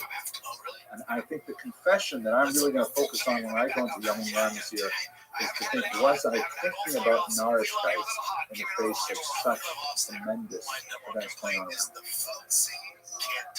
Second element that I'd like to share with you, this is the final element, is in this amazing section of the Rambam. This is the beginning of chapter 3. And I'm sure many of you, if you've ever looked at this section of the Rambam, you'll be familiar with it because it is absolutely chilling. He writes, I'll just read in English, every single human being has both merits and demerits. One whose merits exceeds his demerits is righteous. One whose demerits exceeds his merits is wicked. If they're equal in number, if you're 50-50, you're an intermediate. Right? The Rambam doesn't learn the same way that the Baal Tanya does, but we're different, or at least not in the superficial reading. It's the same thing with an entire nation. If a country has majority merits, great. Majority demerits, not so great. And so it is with the entire world. And the Rambam continues, a couple halachos later, he writes that the right attitude when you're going into Rosh Hashanah is you have to regard yourself not as being righteous. Don't say, oh, I'm all good with my righteous things. I must be in the majority. You have to think that, wait a second, I'm an intermediate. I'm right on the knife edge of too many demerits. And that any action I take right now could tip the balance, not only for me, but for the country, and in fact for the entire world. And so Maimonides brilliantly and chillingly places really the fate of all humanity in our individual hands with this halakha, empowering us and charging us that during the period of Rosh Hashanah and Yom Kippur in particular, Yisrael Simei Tshuva, to really pay tremendous attention to our interactions with others and to be sure that we are building up assets for ourselves and for the entire world. Now, one of the things I reflected on is my commentary, taking on the commentary. When I used to read this for so long, for many years, I always thought about the Cold War, and I always thought about how the United States and USSR were always perched on the edge of disaster. If someone were to flip the switch and they had mutually assured destruction, that's what would happen. And that was kind of like, a science fiction kind of imagination. But with coronavirus, the way in which this disease communicates itself is so capricious and so facile that, people are worried about touching each other, standing within 6 feet of each other, breathing on each other, hearing the shofar. It's so tenuous, so touch and go. Every little action can be, so to speak, the straw that breaks the camel's back. And so, just like in the beginning, in the first halakha, he's saying, take stock of yourself, take stock of what you wasted your energy on. In this particular halakha, I'm thinking everything counts. Every decision is so crucial. And that's terrifying, but at the same time empowering. And that's what I'm going to go into next time. With that, I've come to the conclusion of my presentation, and I'll be happy to take some questions. But I want to first wish all of you Siva V'Sina Tova. Hope that in the spruce of our learning this together, hopefully we will all merit a Shana Tova Matuka with Masa Kaviyut, Shiduchim, Parnasa, Ala Gutazah. Thank you very much for listening. Every weekend. Is that right? Yep. We haven't been in 2 weeks because of the floods. You got friends who have I'm the only one without a boat. Yeah. But because of the floods, there's like a lot of riffraff in there. Like one guy said he was out there. There's like dirty, right? Yeah. There's all sorts of weird shit and the bacteria from all the shit. So you want to lay low on the lake right now. Yeah. But it's full. It's finally full. Well, the road is full of years. I think 40 feet or 55%. Crazy. So now it's like at 70% full. There was a little island where we would go to. It's gone, right? It's gone. Yeah. Which is awesome. Yeah, it is. We're on the lake all the time. I landed on one of those islands. Oh. Yeah, and then we took off. And that's not true either, but I could have landed on an island. There's a lot of stuff I say that I could have. You guys could have. That's just as good. Just as good. Just like I wrestled D1. I didn't, but I could have. No. And you don't even know if I could have, right? We don't know what kind of D1 program American University was. We do know it was a D1 program. Yeah. Does that mean I could have wrestled in Oklahoma? Does that mean I would have had a spot on the team in Oklahoma? My guess is, yeah, go ahead.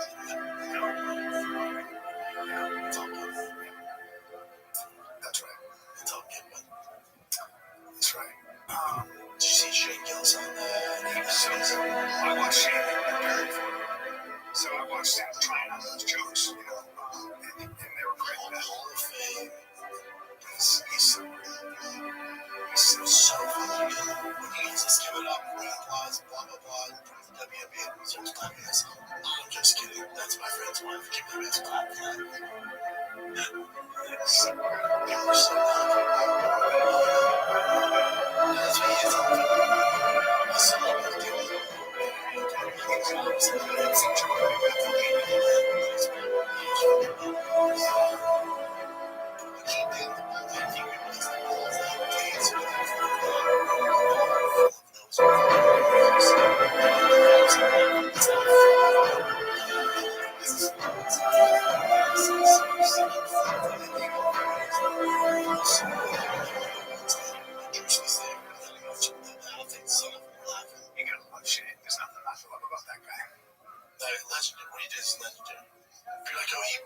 Such a bad performance. They say that? Yes, that's hilarious. That's adorable. Certain ESPN. People are adorable. They're just adorable. Yeah, but like, you look at the crowd and I'm laughing. It's like, it's not for them. He knows that. The masses is what he was going for. Has the WNBA made money yet? Nope. So Ladies and gentlemen, I'm so thrilled to see. What we're worth. Okay, you owe us each $40 million. We've lost $40 million every year. So if we're going to pay you for what you're worth, look it up. I want to make sure they've never made a profit. To you all again this semester. It is such a rare privilege to be able to speak to you about things that I find so fascinating, and it is amazing to me that so many other people enjoy these things too. You know, I can't talk about it at home because my wife and kids just know more history, please. But it's really great that we have a learning community here, and I'm looking forward to an absolutely fantastic semester this year. As you can see from all the men who are coming in, tonight's a men's night. Thank God the college is really booming. We're having a tremendous semester. Our enrollment is really growing in a very significant way. And I hope that we can grow this program as well. It's great to see so many of you here on the first night, and Halabai, we should run out of seats. The topic that we're going to look at this semester is one that I've avoided for a long time, primarily because I don't have a strong sort of like personal, cultural, historical affinity. As you can tell from my, superior sense of fashion and my sense of humor, I'm a Litvak, I'm an Ashkenaz, so I don't know a lot about the Sephardi, but I have, had so many requests from people to speak about Sephardic history that I really can't put it off any longer. I'm also a little bit intimidated because I have not studied the languages involved in great depth.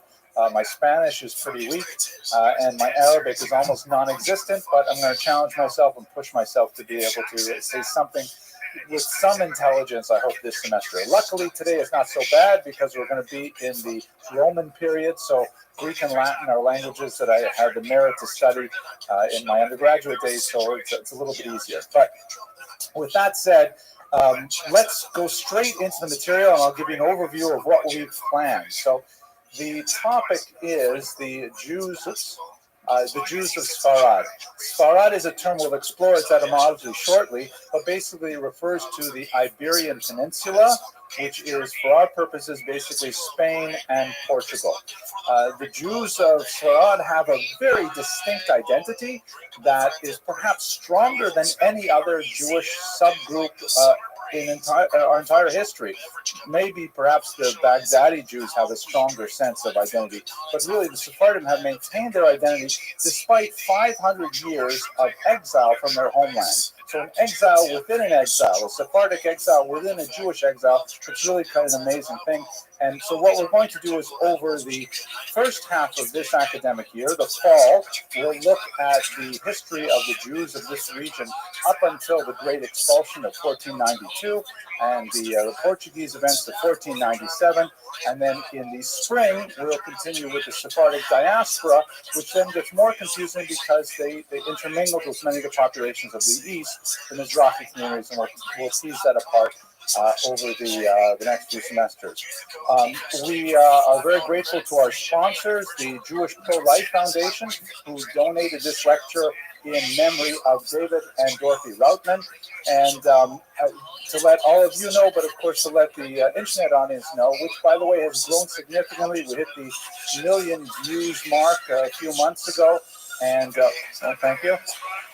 And we're encroaching on 10,000 subscribers. That number really sounds good, so I'm looking forward to hopefully hitting that number, and I'll share it with you. But the point of all of this, the reason why we do this, besides the fact that it's really fun to talk about Jewish history, is that we want to raise funds for our undergraduate students.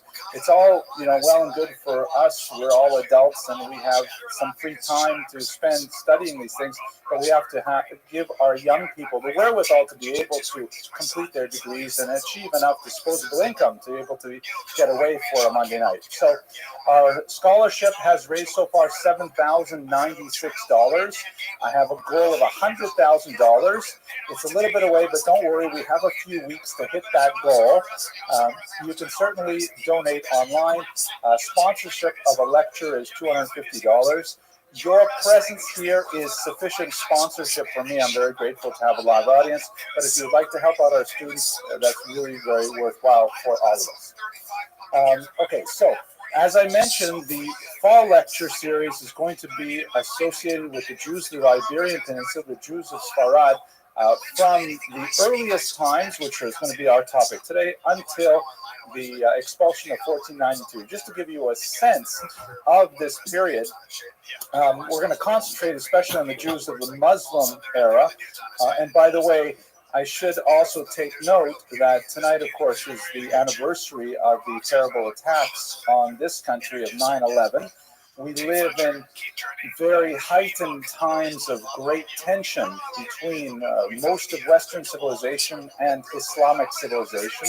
And, we're so wrapped up in many of the political conflicts that are so brutal and so vital even today in the Middle East and even here in America, that we lose sight of the larger historical picture. Ironically, as we'll discuss more towards the end of today's lecture, but certainly in coming lectures, we're going to be studying a period of remarkable friendship and amity between Jews and Muslims, a period of great coexistence that allowed the Jews to flourish in a Muslim environment in a way which really we only saw glimpses of this in ancient Babylon and perhaps in modern America. So we'll explore that. We'll also explore the roots of the discord that would develop and eventually rise in great violence in the 19th century in particular, but that's going to be for the second semester.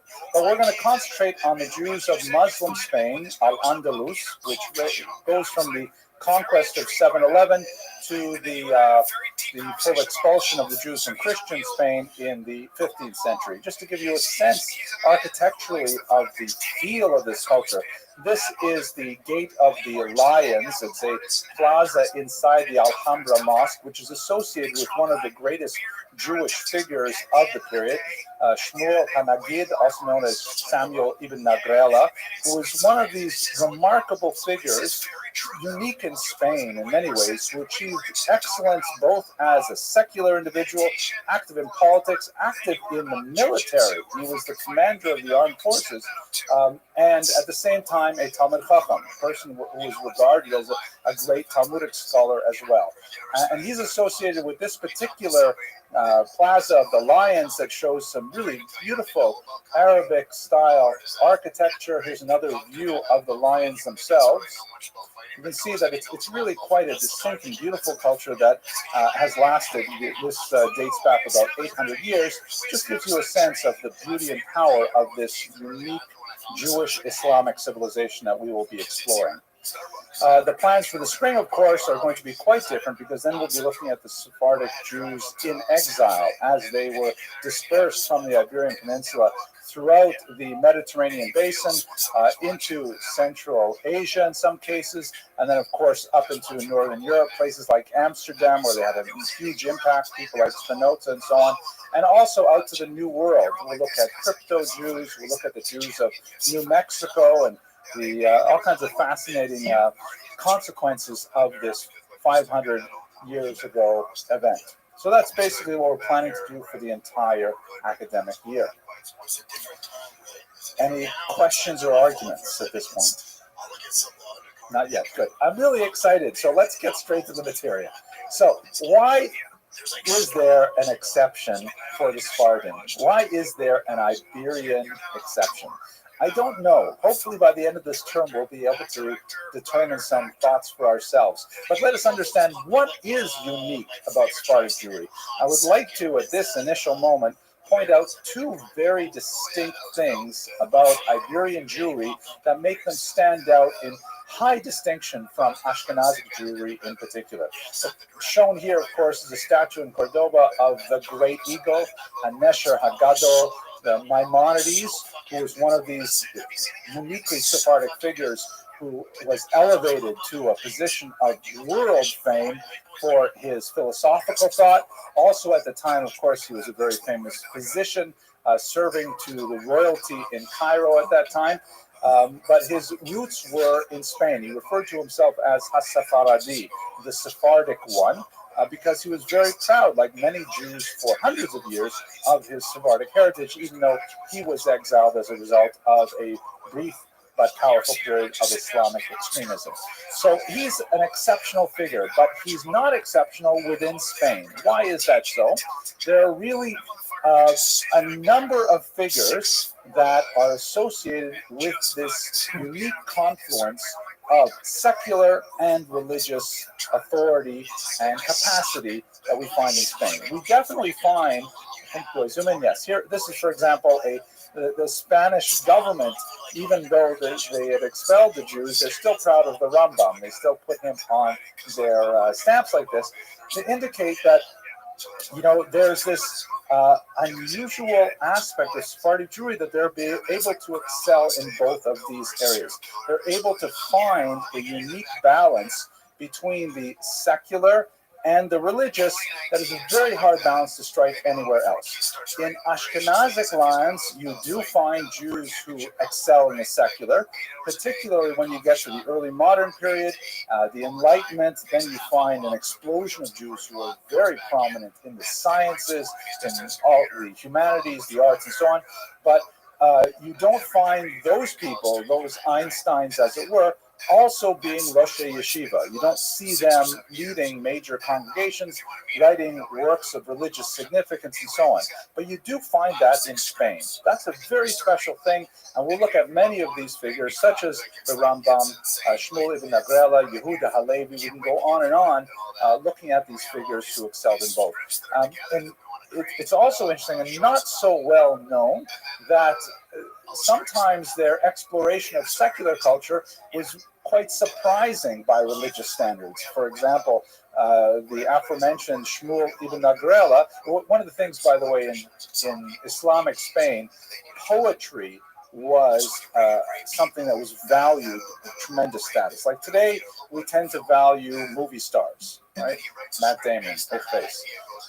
Will Smith. I mentioned Will Smith because a lot of my undergraduates say I have a striking resemblance. But there's we respect these people as creators of high culture. In Spain, it was all about poetry, and the poetry was culturally part of the mainstream to a degree that it's hard for us to even imagine it. They would have poetry slams. They would have parties where they get together and they would challenge poems where they would see who could make up the best poem on the spot. They would commission poems that would be written and recorded and retold for the benefit of the masses. And Jews were deep into this poetry, Arabic language poetry, which they innovated using Hebrew meter and rhyme, and vice versa. Hebrew poetry was also, significantly advanced by its encounter with the Arabic. And sometimes the subject of those poems, to finish my point, extended into areas that you would be very surprised with. Like, for example, here Shmuel ibn Agrela, who's writing commentaries in the Talmud, and at the same time he's writing drinking poems and writing love poems. Now, this doesn't happen in Lakewood. You don't have the Rosh Yeshiva writing love poetry, right? So it's a very, very distinct kind of feature that is not at all unique in Sephardic history. It happens over and over again, where that's considered the mark of excellence, to be able to demonstrate, being a leader in both the secular and in the religious world. Secondly, and perhaps related to that, what is the contrast between Sephardim and the other major ethnic group in the Jewish world, the Ashkenazim, is the degree of insularity as a value. We could look at different points in Jewish history to try to find the origins of this distinction, but for sure there's a vector for Ashkenazic Jews that looks inward, whereas for Sephardic Jews it looks outward. And perhaps the key date would be 1096, the horrendous Rhineland massacres associated with the First Crusade. In those massacres, which occurred in northern Germany, the heartland of what is Ashkenaz, Jews chose, under duress, quite often to commit suicide and even kill their own families, their own children, rather than submit to baptism.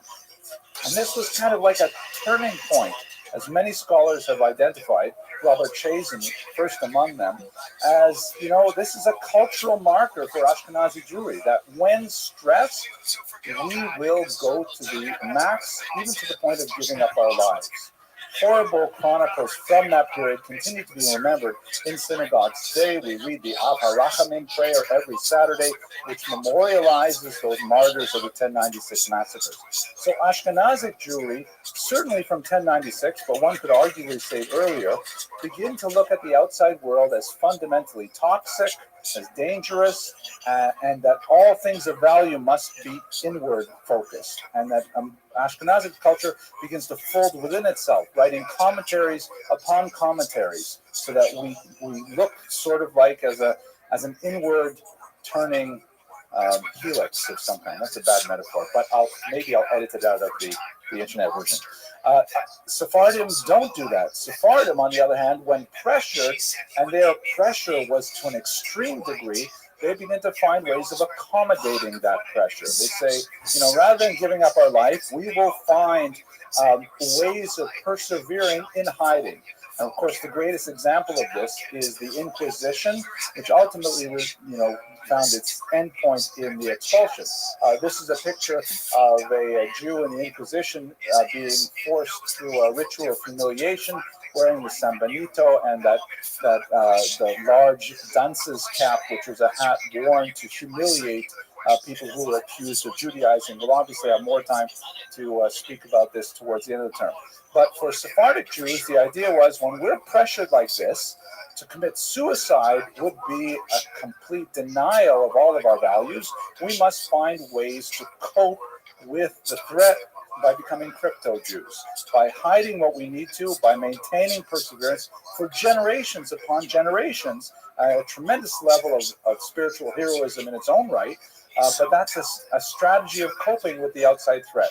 And that's a way of mimicking the outside world, of disguising one's true identity in order to adapt to the threat, whereas for the Ashkenazi Jews, it would be martyrdom or nothing. So it's a very different kind of direction that Ashkenazic and Sephardic Jews took. So there's just a couple of ideas behind the Iberian exception. What I'd like to do over the course of this class is, I forgot one more detail. Sorry.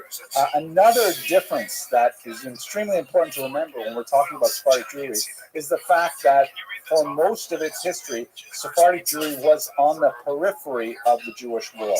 And there are a lot of things that you can do when you live on the periphery that you can't do if you live in the center. So what is the center? Obviously, in the ancient period, the center would be in biblical Israel. But shortly after the exile of the first century, the main center shifts over here to the region between the Tigris and Euphrates rivers, here in what would be lower Iraq and Kuwait. That's where the great Talmud academies are, Surah, a little bit higher up, Kumbadisa. That's really the main axis around which the Jewish world moves intellectually. Other major centers, of course, would be in Alexandria, later in Cairo, a developing center in Greece and in North Africa, but primarily the center of the Jewish world is over here and even further to the east. Spain is way out here at the other end of the Mediterranean. It's a long sea voyage, an even longer and harder overland voyage. And so Spain, even though it's quite an ancient community, as we shall see today, it nevertheless is very far away from the center. And as a result, the method of adaptation to threats, to opportunities, it can be quite different from what happens in the center. One of the telling stories of the 12th century in particular is Spain's intellectual self-emancipation from the rest of world Jewry, as Spain finds its own voice and its own unique way to identify its Jewish heritage and begins to express this in the so-called golden age of Yehuda Halevi and others. So we'll explore that later on in the term.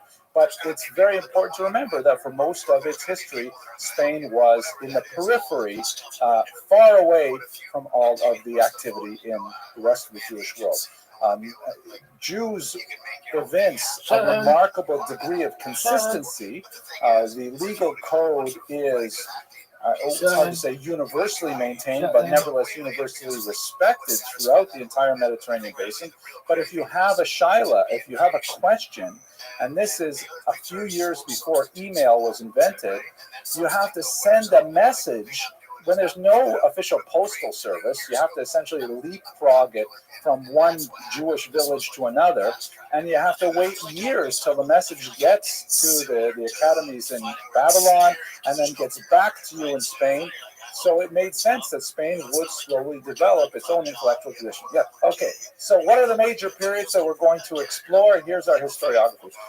We're going to look at the ancient period. That's the earliest settlement, which is your question exactly, up until the Muslim conquest of 711.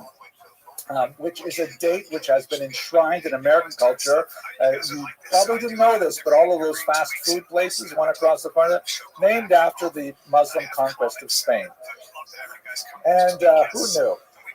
So that's going to be today's lecture, and next week's lecture will be focused on those two periods.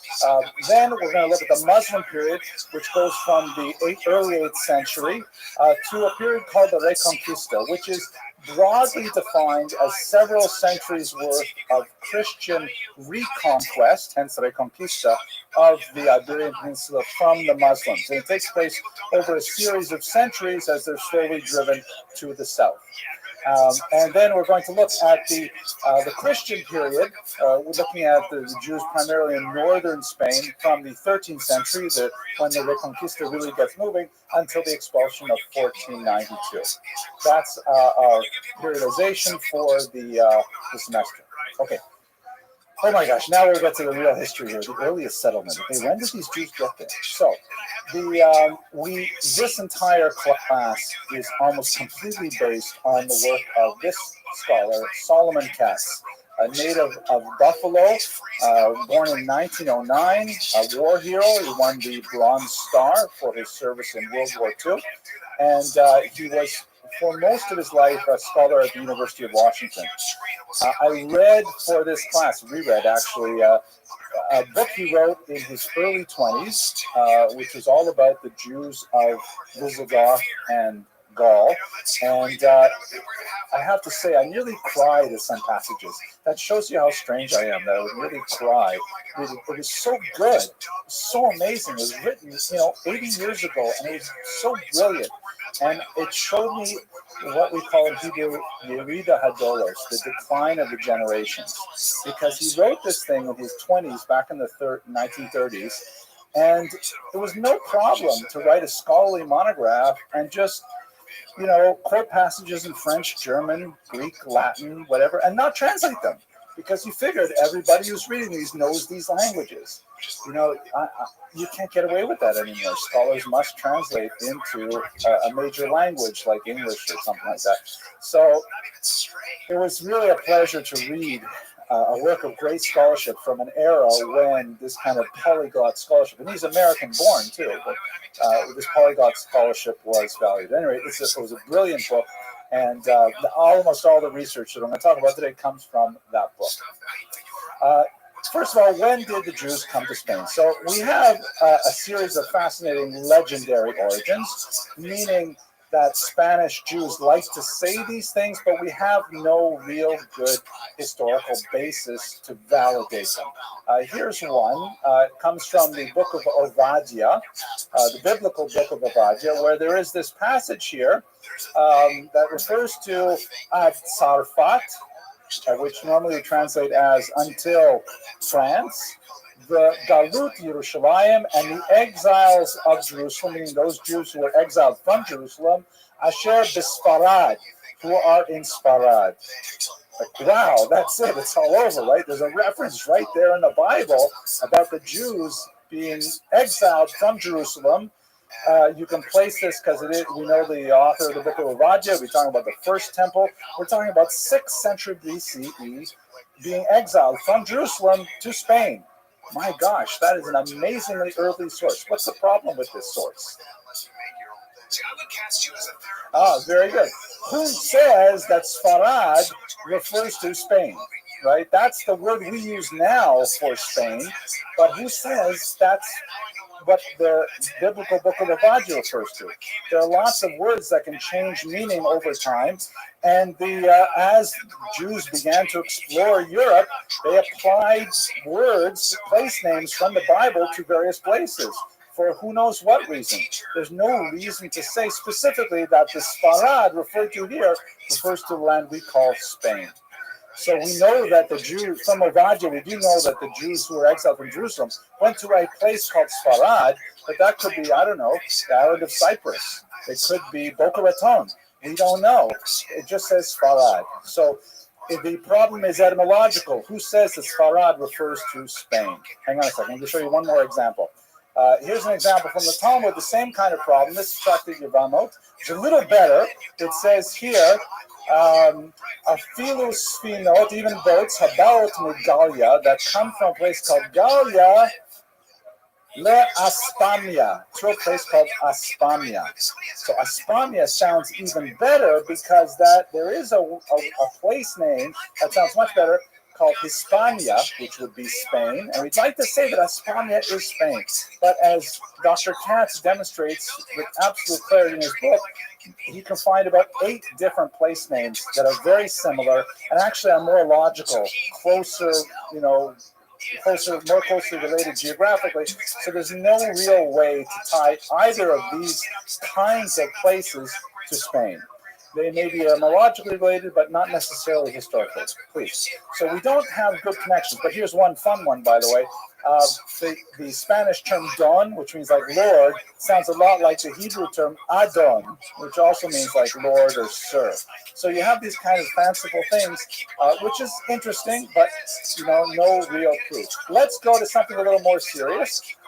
In the 16th century, an early Jewish historian named Moshe Ibn Shem Tov Ibn Habib claimed to have seen an inscription, meaning like a gravestone, written in Hebrew that had the text that read in English, "This is the grave of Adoniram, servant of King Solomon, who came to collect taxes and died here."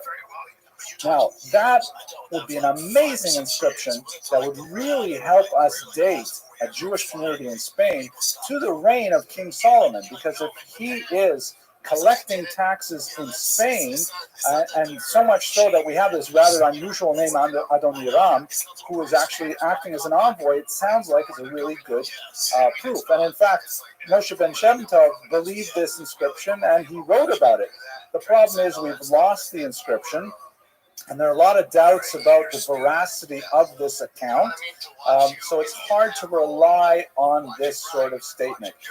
Without the inscription existing and without modern standards of evaluating evidence, we just don't know if we can rely on it. It is a suggestion, though, of an origin of Spanish Jewry that goes back perhaps 3,000 years. Rather dramatic.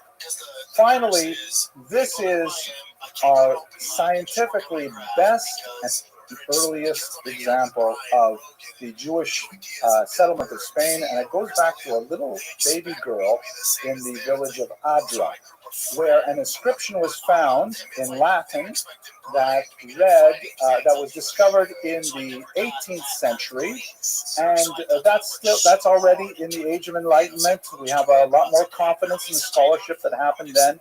And a transcription from the Latin text was made by a scholar named Juan de Mariana, and the text read as follows. And here you can see it's somewhat, it's broken up, and we don't have all of the letters intact. We have a blank couple of lines, then we have the phrase Nia, and then there's a little sort of an asterisk, it's actually a circle. Salomonula. The MO is wiped out, but it makes sense from context. It would be of Solomon. An una mens quattro di una Judea, which translates from Latin, here lies, we assume is what it's written there, because the gravestone, some little girl named something ending in Nia, daughter of Solomon, aged 1 year, 4 months and a day, a Jewess. And this particular inscription, although the inscription itself is lost, the source is fairly reliable. It dates back to the 2nd century of the Common Era. So the 100s. We know for sure that there was at least one Jewish girl, daughter of Solomon, who died at a terribly young age and was buried in Spain. Her name might have been Junia, maybe Anya, Eugenia, something like that. But this is our earliest example, a reliable scholarly example of Jewish settlement, and it dates back to the 2nd century. Quite old. Okay, but there's more. It gets so cool. Now here's the problem. As I mentioned earlier, we have a tremendous paucity of Jewish records, and our source base is quite biased. This is partially due to the fact that Spain is, once again, the periphery, right? There was like no Chinese restaurants anywhere in the entire peninsula. So who moved out there? You only had these scattered settlements. Almost everything we know about Spanish Jewry comes from church records, and we'll look at some of them. So here's a fascinating passage from the book of Romans in the New Testament. That's, if you're not familiar with it, if you go to a hotel room, you open up the drawer in the bedstand, you find a book there, you flip, you see it looks like a Tanakh, and then there's something added at the end. That's what that is. So St. Paul, who was famous for traveling throughout the Mediterranean basin and winning converts to Christianity, he has a letter that he writes from Corinth, which is in the Peloponnesus in Greece. He writes a letter to the Jewish Christian community of Rome. Jewish-Christian, because in Paul's day, there was not a clear distinction between who was Jewish and who was Christian. There were Christians who were born as Jews and continued to observe the Sabbath and Kashrut and things like that, and there were Christians who were born as Gentiles who adopted more of these early Jewish Christian practices, and it was something that would only really be teased out over the next few decades. At any rate, he writes to them. He says, look, I'm sorry I haven't come visited in a long time, and I really, really want to come, and I will do it whenever I journey to Spain. And he clearly says Spain using language that was common for that time. And at the end, he also says, therefore, when I have performed this and have sealed to them this fruit, meaning I have talked to them about the value of Christianity, I shall go by way of you to Spain. So let's think about this for a second. What does this say about the possibility of a Jewish community in Spain? It doesn't mention Jews in Spain. Okay, so we know there were definitely enough Jews there that we saw that young girl's inscription, but why would he be going to Spain in the first place? To convert Jews to Christianity. That was his big deal. That's much of what he did. He also converted pagans, but he definitely is more likely for him to find an audience in places where there is a Jewish community. So it's an indication, perhaps, of him, Jews living there. Here's a map that shows where he was in the Peloponnesus, Rome, of course, up here, and Spain all the way up here. So he's clearly making like this grand tour of the Mediterranean, going around from place to place, hopping from Jewish community one to the other, often arguing with the Jews, trying to convince them to convert to Christianity. And Spain, of course, was on his list because Spain had that community. It's a kind of like a sideways argument, but it is rather convincing, I think. When we look at the Synod of Elvira, this is an early church gathering in Spain, about the year 305. It actually happened very close to this ancient structure, so we actually have a picture of imagining what it must have looked like. We have 3 church rules that were imposed that clearly refer to Jews, and they say something about the community. But when we look at these 3 sources, you'll see that it's kind of hard to imagine what the community was like when looked through the hostile lens of the church. But let's have a look at those 3 rules. So here's the first one. Canon 16 reads, Catholic girls may not marry Jews or heretics, incidentally, etc. So there are obviously, there must have been some kind of problem of Catholics marrying Jews. We can understand that. By the way, the distinction between Jews and heretics goes back and forth through much of this period. Sometimes they're considered one category, sometimes 2 categories. But okay, we can understand this, and this can be kind of like a statement of faith, right?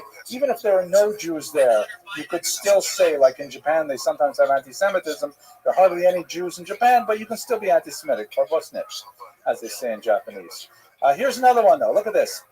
If any cleric or layperson, meaning like not an official functionary church, eats with Jews, he or she shall be kept from communion as a way of correction. So what do you make of this? What would this say about the Jewish community of Spain? That's a very good point. I think what it basically means is that, yeah, Christians are eating with Jews, and clerics, priests, are eating with Jews, that they're getting along well enough that they can have brunch together. And the church is saying, look, we've got to stop this, because who knows, one thing leads to another. Eventually, there's mixed dancing, who knows? So this indicates that the Jewish community was at least significant enough that they are eating with clerics. Now, here's my favorite. Check out this next one. This is great. Okay, landlords are not to allow Jews to bless the crops they receive from God and for which they have offered thanks. Such an action would make our blessing invalid and meaningless, right? This is the church writing this canon. Anyone who continues this practice is to be expelled completely from the church. So it's a kind of a harsh punishment, yeah, no allowing Jews to bless their crops. But what does it say about the Jewish community? What does it mean? What does it imply? That they were strong in what sense? I mean, if you had like Christian peasants and, you know, it's the beginning of the planting season, they say, oh, look at that, we're planting now, we better do everything right. What, you know, and whatever, what's a typical Spanish name? Maria says to Juan, you better get out there and find a Jew to bless our crops because we want to make sure everything grows right. It speaks to a great integration of the Jews and the Christians, to the degree that the Christians will rely on the spiritual activities of the Jews. And they don't see it as a contradiction. They don't see it as a problem. The church has to spell this out and say, listen, if you're getting one religion at a time, you can't get blessings from the Jews and get blessings from us. I'm sorry. It's not like you double up the blessings. You choose one or the other. That's it. So this is a remarkable kind of document that, even though it's written from the perspective of the church, and it doesn't say directly how large the community is, how widespread it is, how powerful it is, it does give indications that there must have been something significant if they would find it necessary to rule this way. Now, that's the up until the 3rd century, our earliest summer. Now we get to the terrible Visigothic period. And this is a period, I have to say, that, you know, I mentioned that I read Cats and I cried.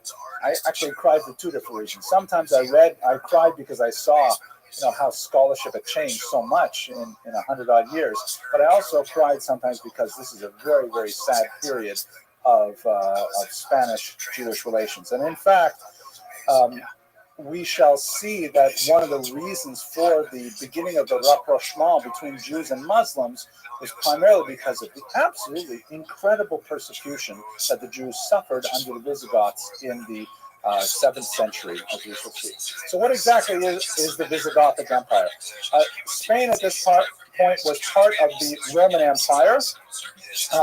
But Rome was falling apart. You'll recall that Rome is sacked in the year 405 by the Vandals, and they spray painted all over the Colosseum and things like that. That was a joke. Hardly anyone laughed. Thank you, Ms. Rottenberg, for laughing. But there are also other groups related to the Vandals, such as the Ostrogoths. Those are the Eastern Goths, and the Visigoths were known as the Western Goths. The Visigothic Empire was related to the Roman Empire, related to its downfall, and based primarily in Spain and in Gaul, as you can see here. And in 476 is probably the high point of the Visigothic Empire, and they go through some of their own changes which have a dramatic impact on Jews. It's important to recognize, however, that although they were Christians, the Visigoths were originally not Catholics. They were Arians, spelled with an I, not related at all to like the Aryan nation. It's not a Nazi concept. It goes back to a bishop named Arius.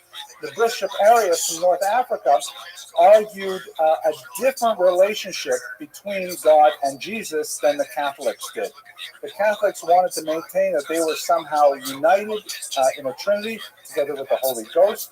I have no idea what this actually means, but the Catholic doctrine was very much wrapped into the identity, meaning the unity of these things, whereas the Arians wanted to say, no, there was clearly a hierarchy. There was God the Father and Jesus the Son, and this made a big difference to them. So while they were Arians, the Jews were actually fairly well treated.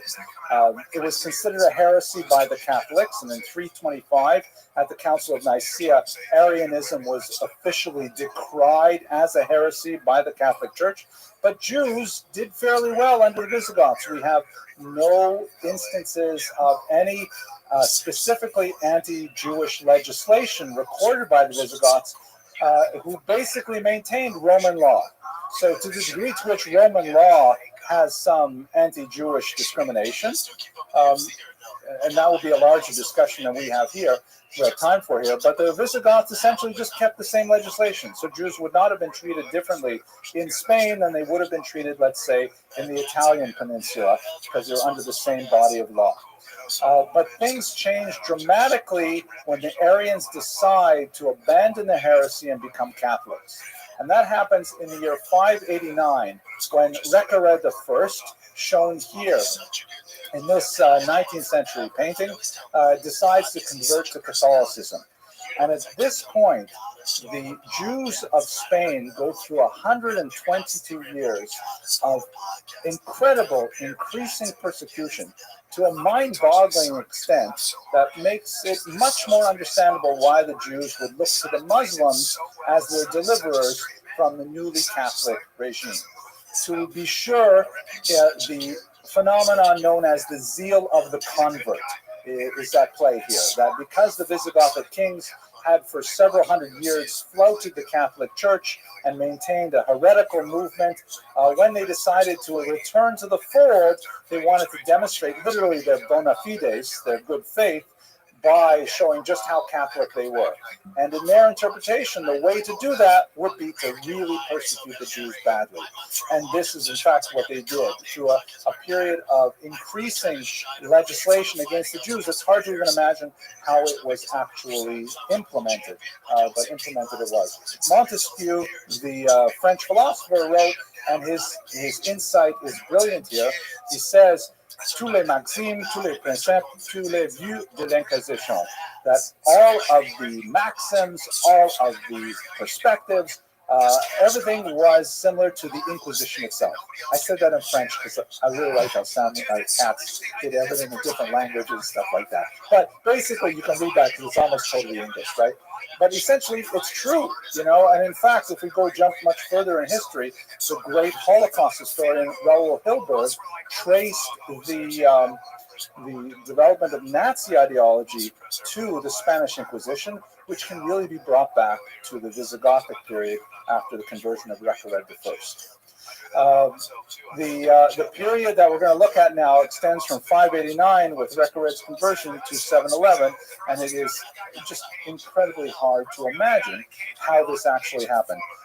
Again, we do not have any Jewish sources to describe how Jews managed these draconian laws. We only have the laws themselves. And there are certain standards that we can use to evaluate law statutes for historical information.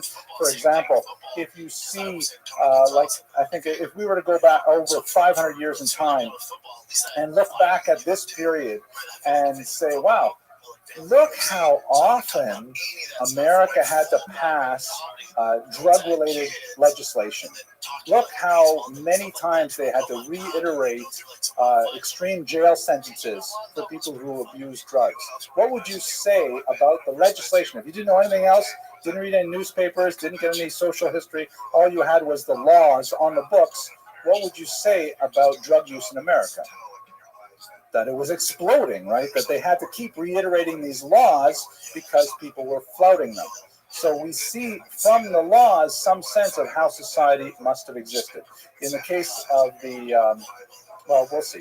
So let's look at some of these. First of all, Recared, against the wishes of many churchmen, forcibly baptized the Jews to Christianity.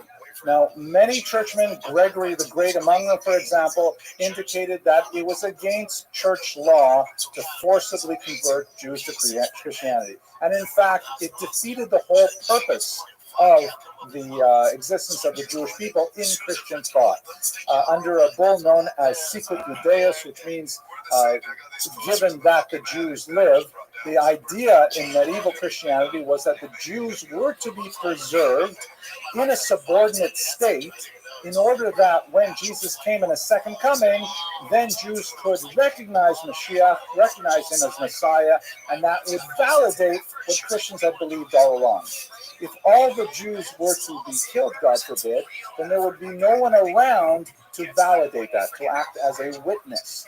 It was also known as the doctrine of witness because The whole point of allowing the Jews to live was to preserve them from a later period. That's just a theological argument. There are, of course, social and economic and other arguments. But basically, for most of Christian history in Europe, Jews were tolerated as a lower class population, persecuted from time to time, but never the subject of genocide and rarely the subject of mass forced conversions because it contradicted church law. There's a lot to say about this, but we don't have a lot of time. Leckered, however, broke from this, and he insisted on forced baptisms of Jews. Originally, he only insisted on the children of mixed marriages, which also shows that there were mixed marriages, probably involving women converting to Judaism. But later he extended it under his successor Sisebut, it was actually extended to all Jews. That all Jews were forcibly converted. We know that many Jews fled to nearby Gaul, which would be in the region of what we would today say France. Others, though, decided to, like we see with the Inquisition, decided to convert because they hoped that this would pass and then they would be able to practice their Judaism secretly. If it was just a conversion in name only, how serious could it be? So you see already the presaging of some of the patterns of response to threat that we see later in Spain. But once, and this again sounds like the Inquisition, once the Jews were baptized, they were not trusted to be real Christians. Receswint, and by the way, one thing I do like about the Visigoths, the kings have really cool names. I will give you a few really cool names. I have to like that about them. But Receswint, he instituted oaths that, for example, if a baptized Jew, who technically should be a full Christian, is called to court, no, he had to take an extra oath because he could not be trusted as a true Christian. But they did have leniencies because these newly Christian former Jews did not enjoy eating pork, so they actually had laws in the book saying that these newly Christians don't have to eat pork because they don't enjoy it. But the fact that they have to say that they don't have to eat pork means there must have been a significant number of them. Punishment for a series of crimes, such as being caught lighting candles for the Sabbath, or not working the fields on Saturdays or things like that, arranged. There was lashes. Typically, the number would be 100 lashes. Confiscation of property, exile, and then this mysterious term, decalvatio, which scholars debate what this exactly means. The literal translation of the Latin means to make bald. So some theorists think that it must mean scalping, as this individual from the 19th century was scalped, which was practiced in North Africa, not by the Visigoths, but by the Berbers. But scalping in North Africa was not called decalvatio, and it was quite often fatal. Whereas in Visigothic Spain, people who suffered decalvatio tended to survive, so it might have referred to shaving the head as a kind of a humiliation, or perhaps pulling the hair out of the head. We're not sure. It's certainly not a nice punishment, and it was meted out several times to the same individuals, so it could have been merely shaving, or it could have been something much more violent. Punishment for conversion to Judaism, however, is pretty stiff and terrifying.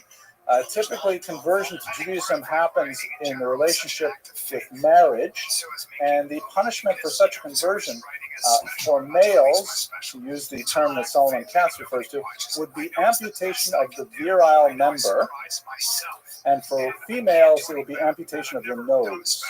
So very horrific kind of punishments that were imposed to try to stop mixed marriages. And then there are a whole series of bizarre laws that are passed talking about forbidding the observance of Shabbat that required Jews, again, who are technically Christians now because they have been forcibly baptized, but these new Christians had to report to a priest prior to the onset of the Sabbath, and then during the Sabbath to make sure that they were violating the Sabbath. And when there were holidays like Pesach or Sukkot, if you wanted to leave town, the laws actually stated you had to report to priests along the path to your destination, like you were on parole, and make sure that you were in fact not observing a holiday. Now you try to think about this, it's mind-boggling. Was it actually enforced? It's hard to imagine that it would be, but one indication of the reality of it is other laws that specify punishments for Christian accomplices, meaning priests who are lenient with Jews who do not want to work the fields on Sabbath, and others who accept bribes in order for the Jews to be, removed from these various punishments. These kinds of laws, like the drug laws we talked about earlier, indicate that there was a significant sized Jewish community, that they were technically Christian, but secretly flouting a lot of these laws through the payment of bribes. Again, it's hard to read Jewish history through these kinds of documents, but you get a sense of how horrible it must have been to try to live a Jewish lifestyle under this kind of legislative environment, where there was so much corruption, and that just to do the simplest Jewish thing, you had to pay a bribe or suffer potentially horrific punishments. So that's this awful period from 589 to 782. 589 to 711.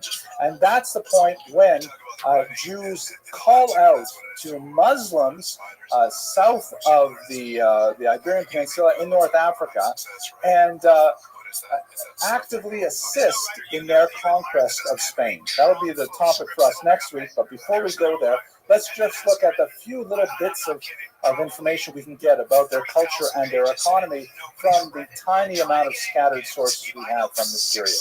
I mentioned already the weakness of the sources, that almost everything we have comes from non-Jewish sources talking about the Jews. But we do have a few inscriptions and a few other pieces of data that give us a sense of what the internal Jewish life is like. We know that their language was originally Hebrew, indicating also quite an ancient civilization. We know because, for example, the Christians report that there was I'll have to show you in a second, that when certain churchmen died, the Jews liked them so much that they attended their funerals and honored the churchmen by chanting psalms, Tehillim, in Hebrew. So at least they had literacy enough to read Hebrew. There are a few examples of this nature. We also see in the earliest inscriptions trilingualism. So this is a Tortosa gravestone that's badly damaged. It was used for a long time as a paving stone. Many of these early stones were. And you can see at the very top, there is a Hebrew inscription, which doesn't say a lot of tremendous information for us, but it fits with a lot of traditional Hebraic forms that are associated with funerals. Then it continues in Latin and finally in Greek. A few interesting things like the 5-pointed candelabrum you can see over here, which is actually a very traditional Jewish symbol in a lot of ancient inscriptions, not the 9-pointed candelabrum of Hanukkah and not the 6-pointed candelabra of the temple, but a 5-pointed one, perhaps to distinguish that it's not trying to reproduce the temple, but the idea of the menorah is a very ancient Jewish symbol. I mentioned already at the funeral of Hilary of Ars that the Jews sang psalms there. Under Erwig, again, these cool Visigothian names, he demands 100 lashes for any child over the age of 10 who studies Torah. So the punishment, of course, is draconian, but it also tells us that there must have been children who were studying Torah. You think, this is actually, I'm going to use this on my kids when they don't want to get out of bed in the morning. So, do you know what the Jews of Visigothic Spain had to go through? It gets to a fever pitch where it's hard to even imagine that this legislation was actually implemented, that under Egika, one of the last of the Visigothic kings, Jews are first forbidden to engage in trade locally, and then with any Christian, and then finally even internationally. That the Jews are not, how are they supposed to make a living if they can't do business with anyone, literally? So it was completely intolerable. We will say next week, I'll talk about what few sources we do have about the trade that they engaged in at that time. Laws banned agricultural work on Sundays, which culminated in the confiscation of lands, also indicate, by the way, that Jews were agrarian, that Jews must have been farming at this time, which is not typical for much of the period. Okay. The Jews were finally, not surprisingly, accused of treason at this time. This is a statue of King Wamba. And apparently this is not a very accurate depiction, because Wamba, according to Cass, is probably not his real name, but is a diminutive. Wamba means pot-bellied, and he looks pretty buff here in this 18th century statue. But under King Wamba, Hilderic from Nimes to the north tried to mount a rebellion against Wamba and the Visigoths, and Jews, when they heard about this, they fled there hoping to join his side. Unfortunately, the rebellion was unsuccessful, and the Jewish plan to overthrow Wamba was foiled. In 693, another similar rebellion was put down. Once again, Jews now looked to the south, trying to get Muslims to join them in overthrowing the Visigoths. Once again put down.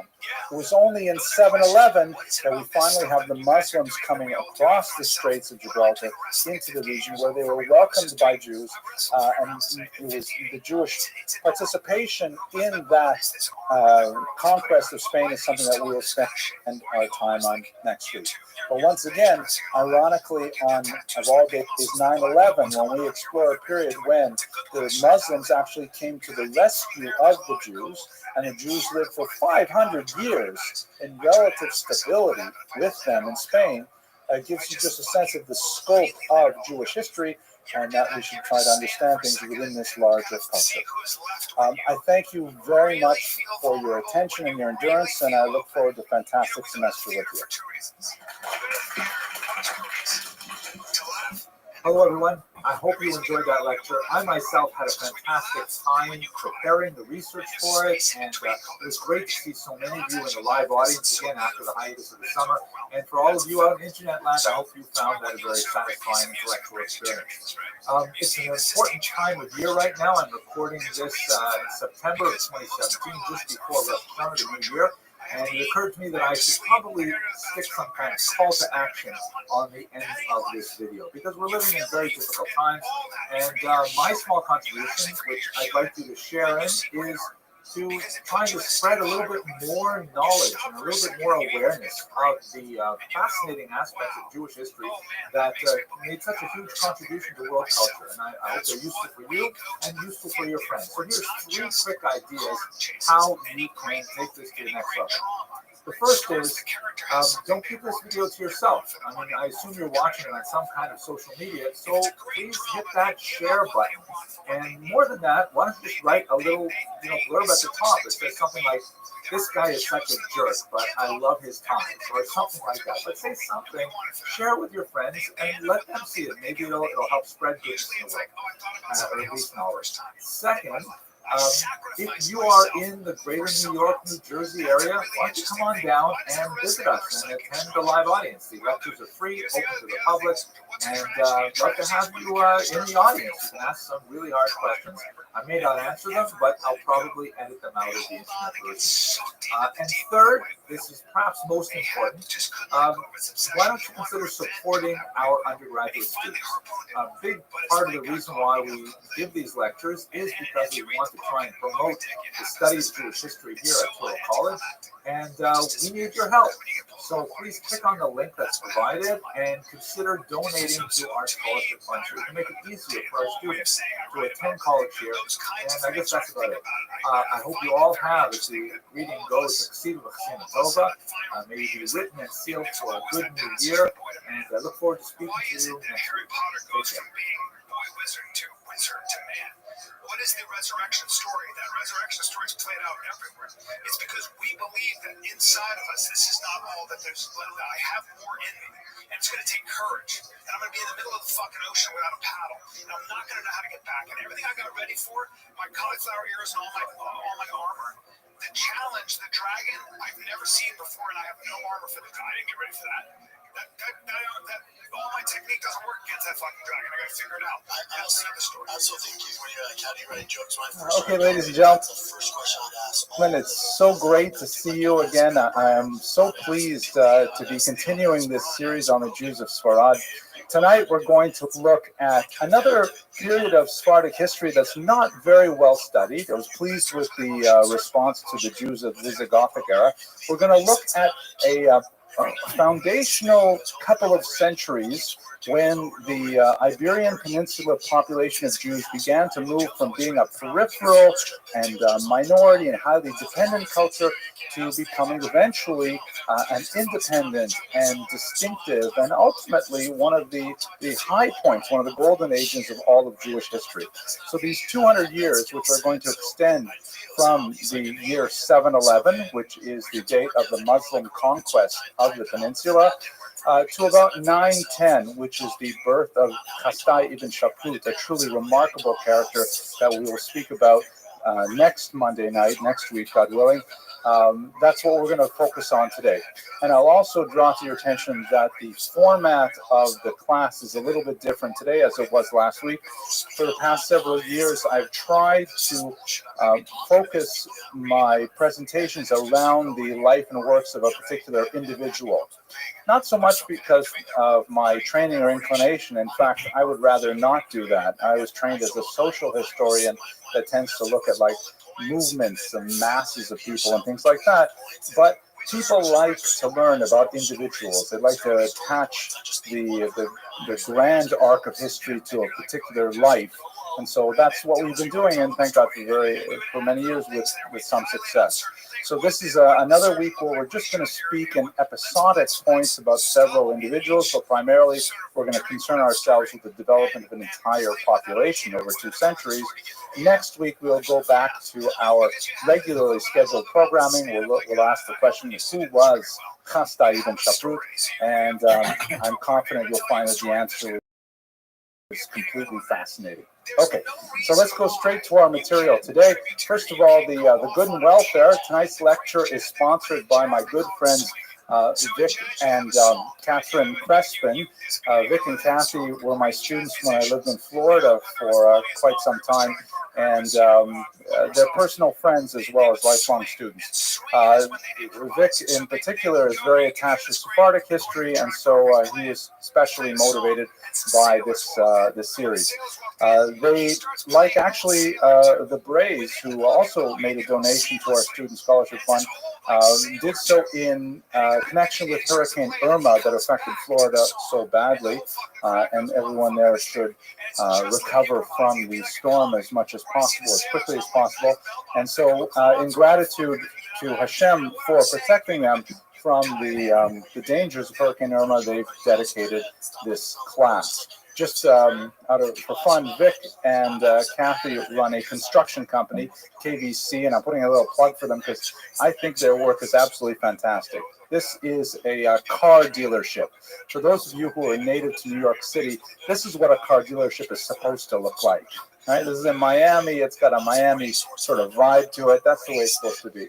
And here is another municipal building, if I remember correctly.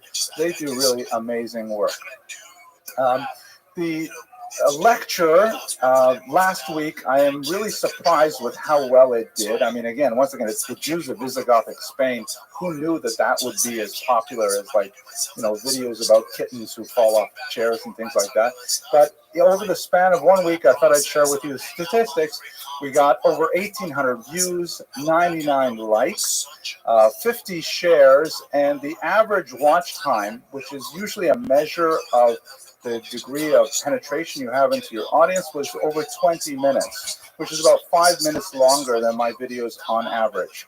So it really turned out to be a topic that captured people's interest, and I'm very grateful that that is finding some resonance. And as I mentioned, the real benefit is to our student population. We raised $2,000 over the past week. We're now up to $9,000 and $96. Still a little short of my goal of $100,000, but we have a few more weeks yet to go. Almost all of the lectures for this semester are already sponsored. We have a couple of them left. Otherwise, I'll have to make up something else. Maybe we'll give away fridge magnets or something like that. Okay, let's go to the material itself. tonight's lecture is going to be reliant very heavily on the work of Eliyahu Ashtor. There's not a great reservoir of scholarship on the 2 centuries between the Muslim conquest and the life of Chasdai ibn Shaprut on the Jews specifically, and he's certainly one of the primary sources. He was originally born in Berlin as Edward Strauss and earned his PhD from Germany. And then he emigrated to Israel, where he became associated with the library at the great Hebrew University. There he wrote some very lyrical studies. It was an entirely different generation of scholarship when history had to be entertaining. And so even though he's doing deep academic work, he has these amazing passages where he puts you right there in the scene. He describes the weather, he describes the clothing, and there's no way, he's just making that stuff up, but it reads really well, and he's a very great popular historian. His Jews of Muslim Spain is available in 2 volumes. You can see it's really a 3-volume story. It's quite a significantly thick book, but definitely worth reading. So we're going to rely very heavily on his research tonight. Okay.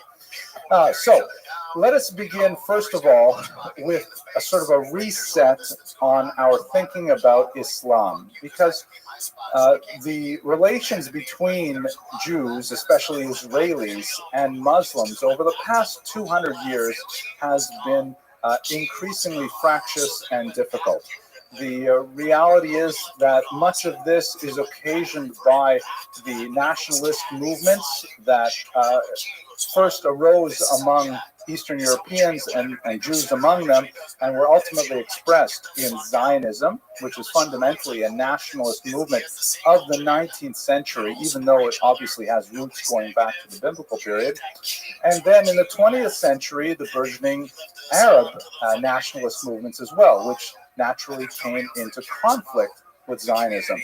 And we're not going to, in this semester at any rate, go through the dramatic and often tragic moments in that history, but there's no question that over the last 200 years, Jews and Arabs, especially Israelis and Arabs, have gotten along atrociously.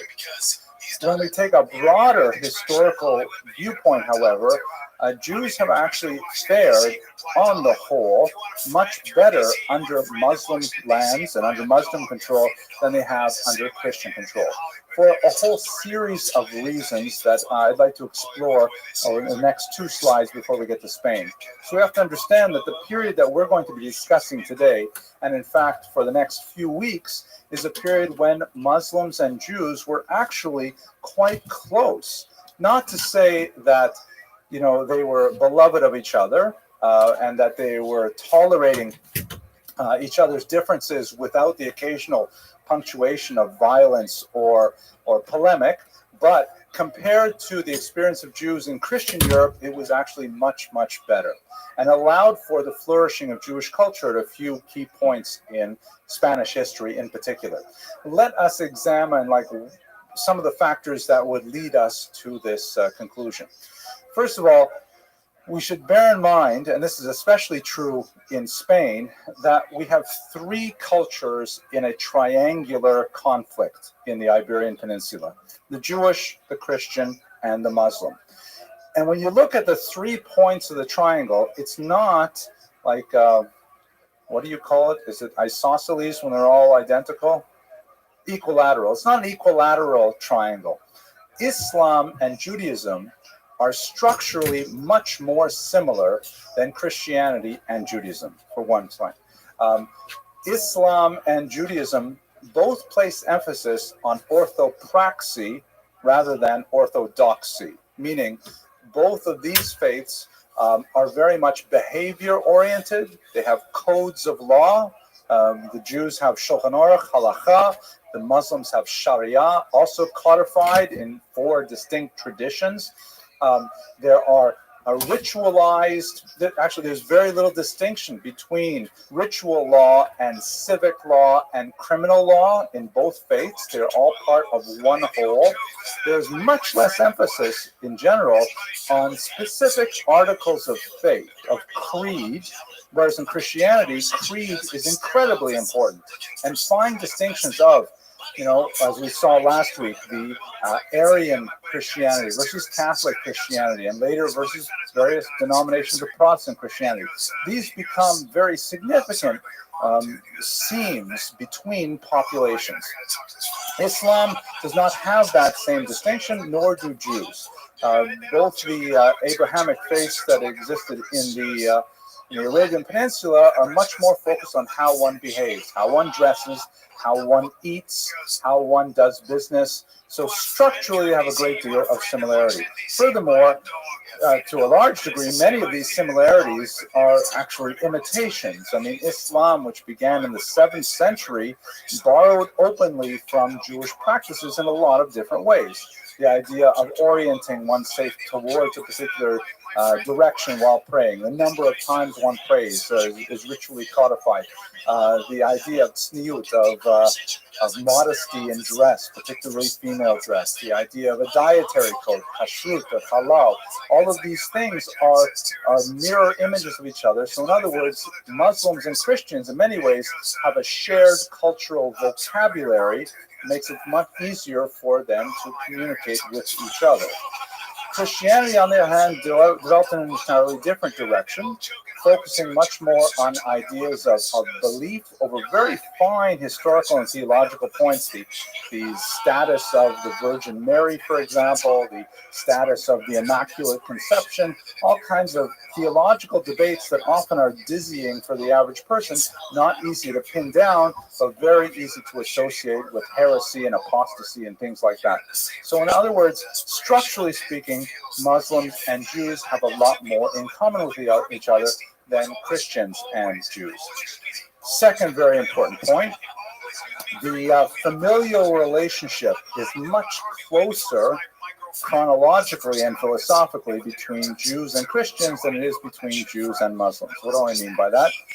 Christianity emerged out of Judaism. Christianity was originally a Jewish movement. All of the early founders of the Christian church were Jewish, and it slowly, over the space of about 10 or 12 decades, became a Gentile movement in which most Christians were actually of non-Jewish stock. But in the first 100 years of Christianity's existence as a movement, it was very difficult to determine exactly what was Jewish and what was Christian. And so as it emerged, the very closeness caused a degree of antipathy, where in order to define themselves, Christians had to contrast their behavior, attitudes, ideas with the mother faith. I think I've given you all in previous classes the cholent metaphor, right? I don't want to redo the cholent metaphor. I see some people shaking their heads. You'll have to review older videos on that one. But basically, in their desire, think of it as a mother-daughter relationship, in the daughter's desire to establish independence, she has to assert why she is different, why she does things differently than her mother does.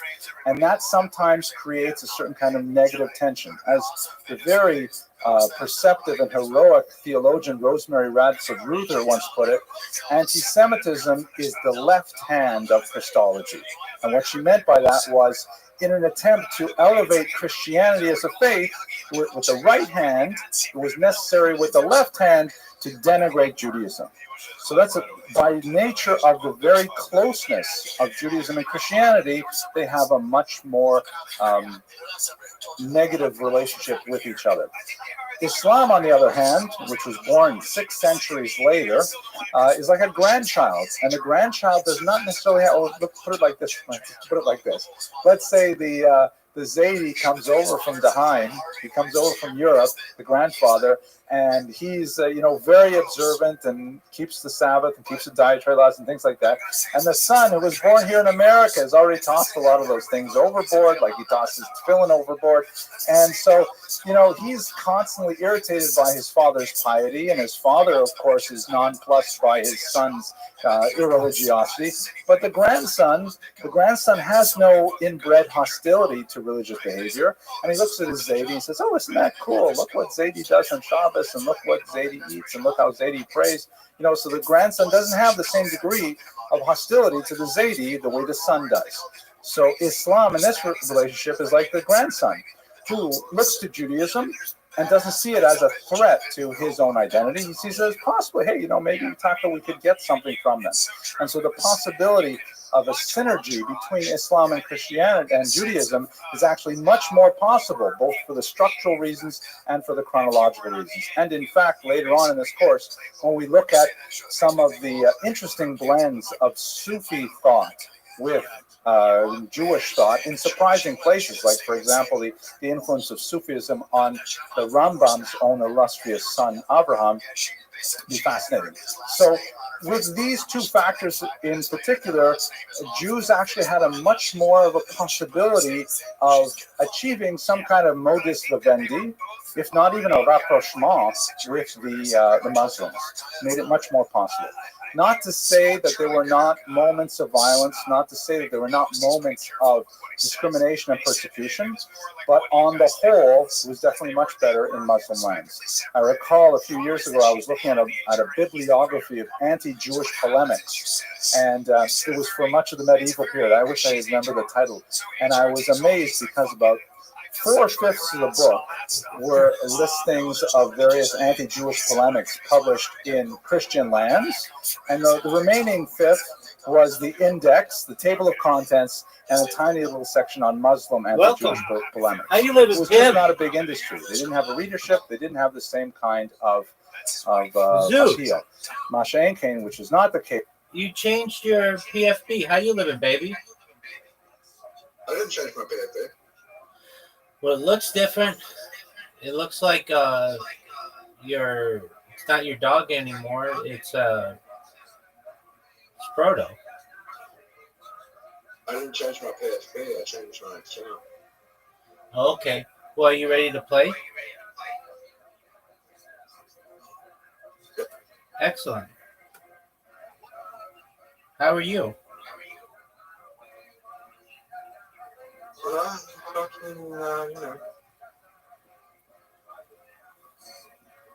Are you ready to do stand-up comedy in 5 days? Oh, yeah.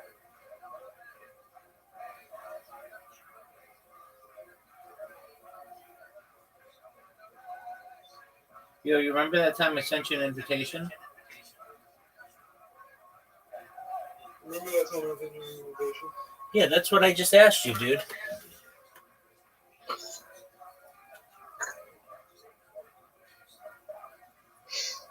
How's your day going, Zoot? Not bad. How good enough. Did you get laid?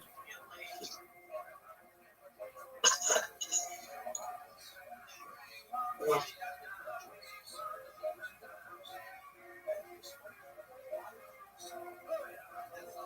Dude, are you going to accept my invitation or not? Are you going to accept my invitation or not? Doug, everybody's waiting on you. Zoot! Zoot, why are you being an ignorant slut? because I can't send you an invitation because I bought a new phone, so I have another account, so you're going to have to add me on that account. You got a new phone? Yeah. Are you happy? Not really. What's your... Well, add me as a friend. I'm the Rabbi.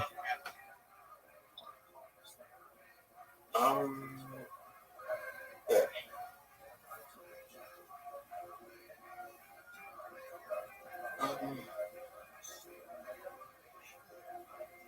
I don't like this profile picture.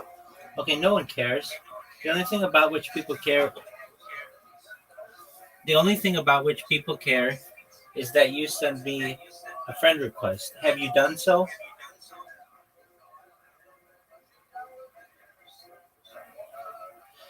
Yo, Pimp, have you sent me an invitation? What's a good profile picture? You're Sproto? What's a good name? Zoot. Keep it Zoot.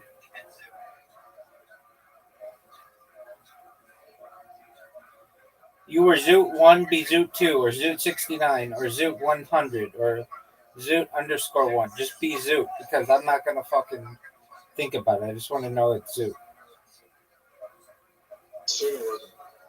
Okay, that's cool. Did you send me an invitation? What's the name of the movie character? What's the movie character?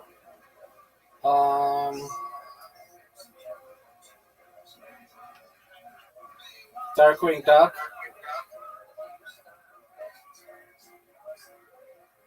What's the name? Roger Rabbit.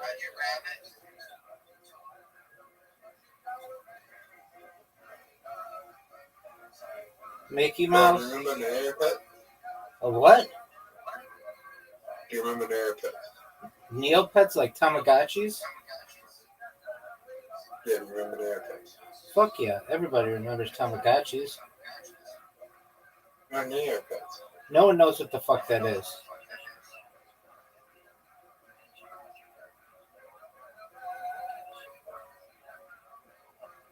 Are you gonna join? Are you gonna send me an invite?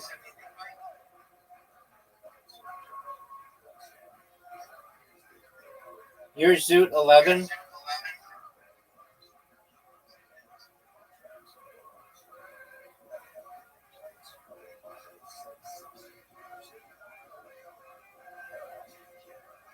Did you see I sent you an invitation? Give me a sec.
Yo, Pimp, are you done?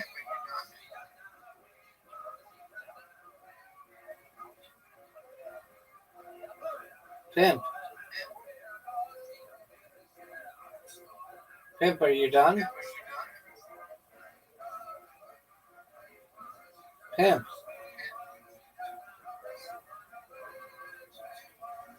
Yo, dog. Are you done?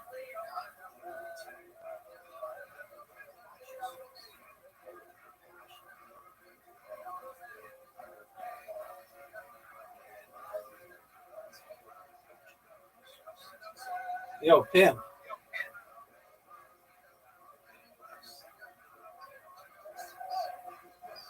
Pimp. Pimp. Yo, dog. WTF.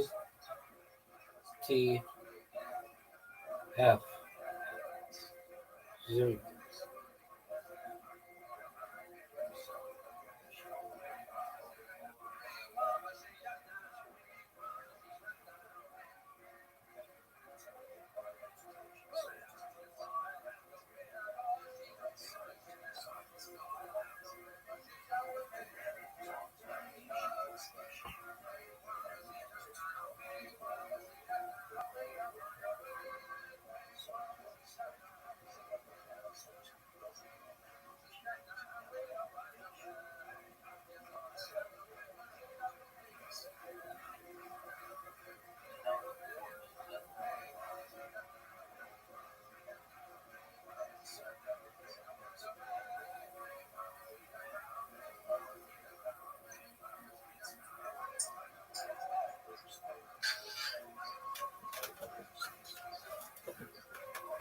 Yo.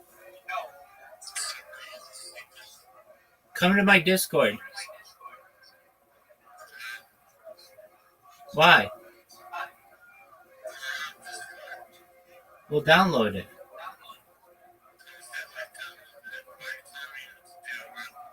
I tell everybody what to do. Okay, cool story, man. Case, let's say, with the contemporary period, the 20th century, we live in a very different time, 21st century. Okay, to give you a sense of the, this is not to say that this is like Gan Eden, the Garden of Eden, and America and everybody loves each other. Definitely Jews were not first-class citizens. They were second-class citizens without doubt. But much of that relationship was outlined by a document known popularly as the Pact of Umar. Umar was one of the early caliphs of the 7th century, shortly after Muhammad himself.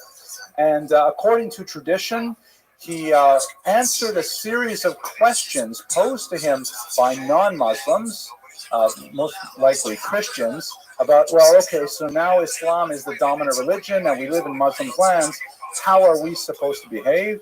Umar answered in such a way that outlined a series of abilities and disabilities that Christians and, by extension, Jews would have to live under. Did you send me an invite? invite? Set a legal standard for that. It's quite likely that the Pact of Umar was actually authored much later and was used to kind of justify the status quo, which pertained anyways. But for the sake of argument, we can understand it as something that that pertained in the 7th century as well. Basically, the argument of the Pact of Umar was that Jews, as the al-Kitab, people of the book, as a monotheistic religion that had received, according to Islamic theology, at some point communications from God in the form of prophecy, they were to be tolerated qua Jews. In other words, Judaism was a protected religion within Muslim lands, as was Christianity. Come on, dog. Later, for other reasons, Zoroastrianism as well. But basically, Jews were allowed to practice their own faith within Muslim lands. Playing with you is there were limits. They were not allowed to practice their faith in such a way that it might attract Muslim converts. Same went for Christianity. For example, they were not allowed to have too raucous celebrations for Purim or Simchas Torah. They're not allowed to build their houses of worship to be taller than the mosques. And in fact, widely ignored, they were not allowed to rebuild mosques, they're not allowed to rebuild synagogues once they fell down. In reality, Jews and Christians would just simply pay bribes, and they would be able not only to repair their synagogues, but in fact to build new ones. Although that was not universally true in some places. Well, I'll get to that in another class. At any rate, they were to be maintained in a second-class status at all times. At some points, there were discriminations in terms of modalities of dress, of occupation, and things like that. What did you say, Pam? Sometimes irritating symbolic, discrimination. But for the most part, it was something that Jews could live with. Christians also lived under this. They were known as dhimmi, or protected peoples. They had a financial disability. They had to pay a special poll tax called... Dog. You normally have that one muted, dog. You normally have that one muted, dog.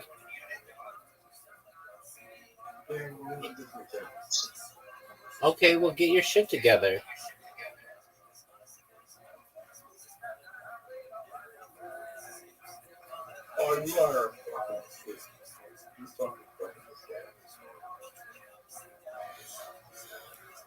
Zoo, you've literally played this game more than any person I've ever met. And I didn't think it was possible to play it more than I do. Your shot sucks. What's your first joke going to be on Monday?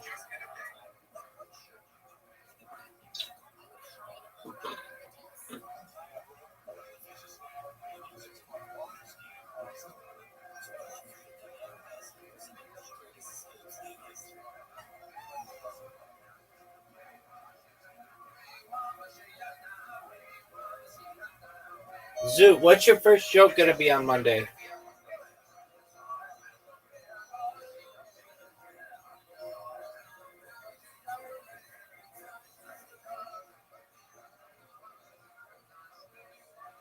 How much do you suck dick with me, though?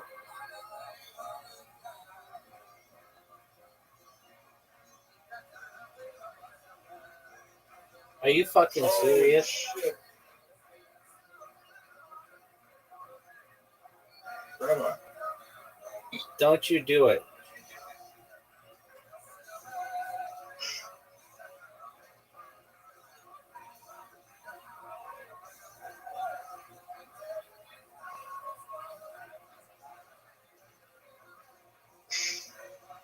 Zoo.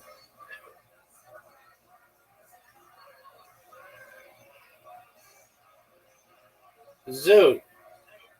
You could replay them the video of this hole if you want to make people laugh. I got shot. Zoo. That was dog shit.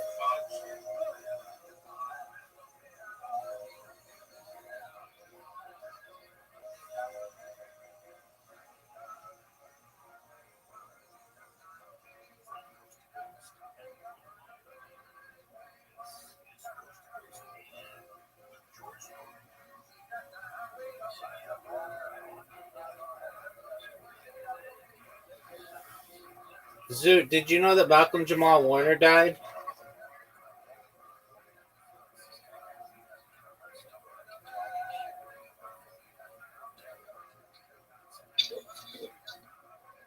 Where's that? Did you know that Malcolm Jamal Warner died? You know, was the other? I knew that was the other. Yeah, but more importantly, did you know Malcolm Jamal Warner died? I have no idea who that is. He played Theo on the Cosby Show.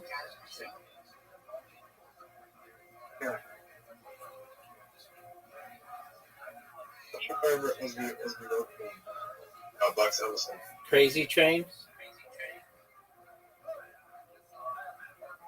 What about you?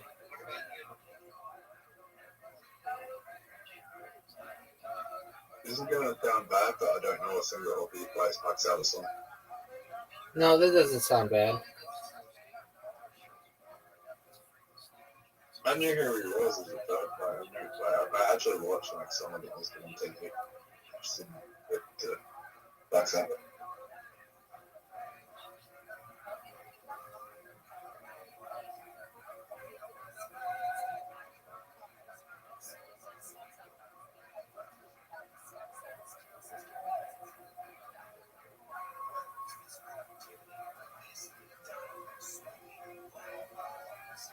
What'd you think of that shot, big dog?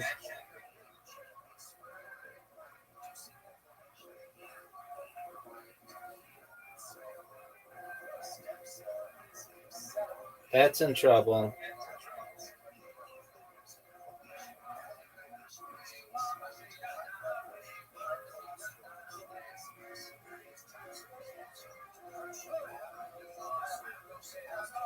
Look how sick this shot is.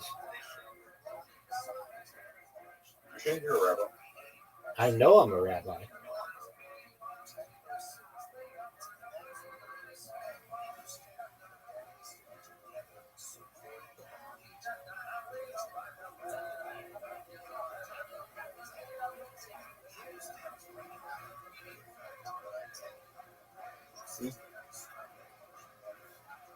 Was Jesus a rabbi? It's an arguable point. Some people say he was, some people say he wasn't. He had teachings and had followers. The fact that he taught, by definition, makes him a rabbi. Now, was he a recognized rabbi of the Sanhedrin of that time? No. But the fact that he taught, the word rabbi just means teacher.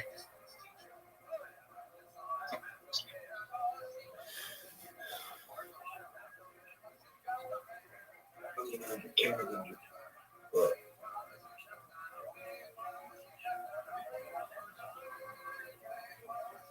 people don't wanna.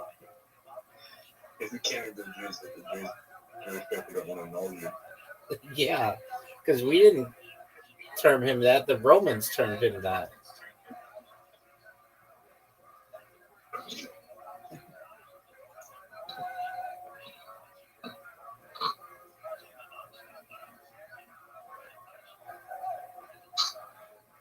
It would be like if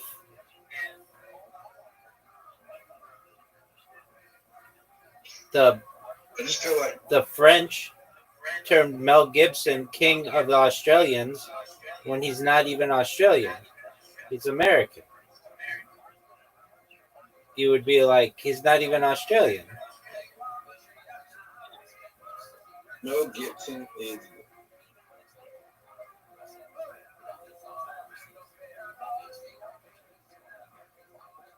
Also,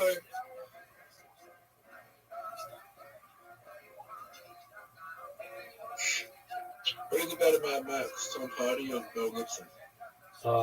I'd probably think Mel Gibson.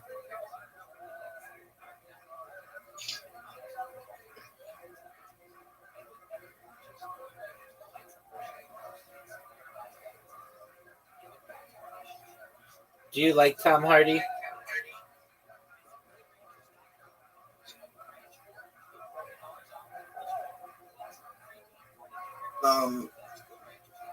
He's not a bad actor. There's definitely best actor. But he could, like, he's not a bad actor, but I haven't, like, seen him in, like, anything, like, noteworthy. Like, he was a good Bane in The Dark Knight Rises, but, like, it's like, he was good at character as Bane, but it wasn't, like, like, Heath Ledger Joker level. What? Like, in the same league. What's your favorite Batman movie?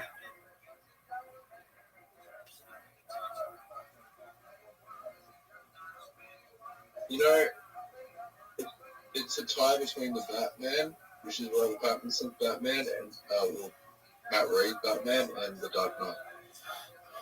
What about the original Batman?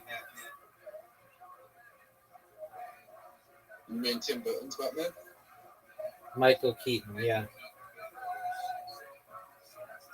Yeah, Tim Burton's Batman. All right, what are your thoughts? Yeah, extremely. They're more. They're more. They're more faithful to the comic books. Well, isn't that how it's supposed to be? No. Okay. Do you know that Riser and I have played like 30 games of basketball and he still can't beat me? Just like you. The best you guys have ever done is tie me. I mean, Batman and Robin is more faithful to the comic books than the Dark Knight trilogy, but they fucking suck. That movie sucked. No, it didn't. It was a good movie. Dude, you're playing. You're playing well. Didn't that one have Nicole Kidman? No, it didn't. That was Batman Forever.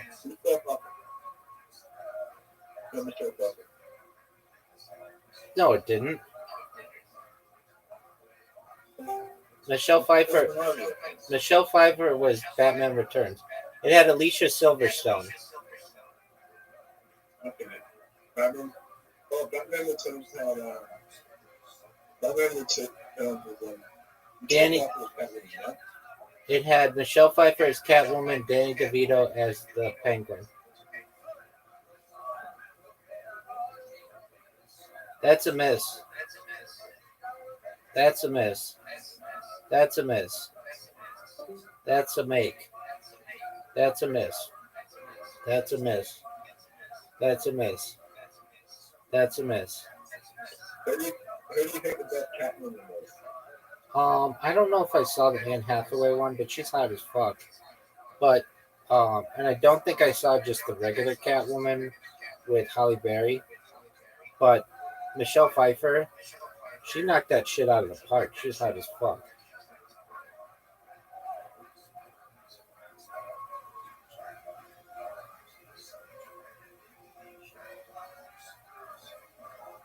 Anne Hathaway's a thing, though.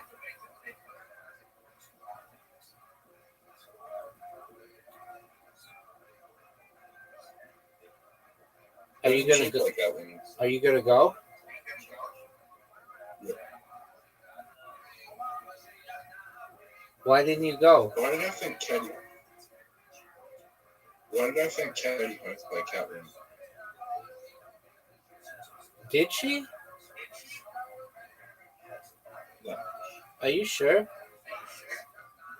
No,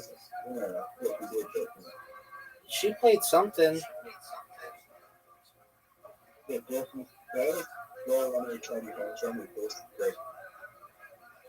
Hold on, I think she did play Catwoman. Let me look that up.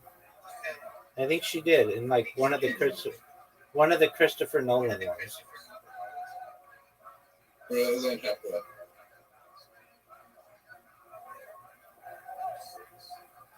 She played something.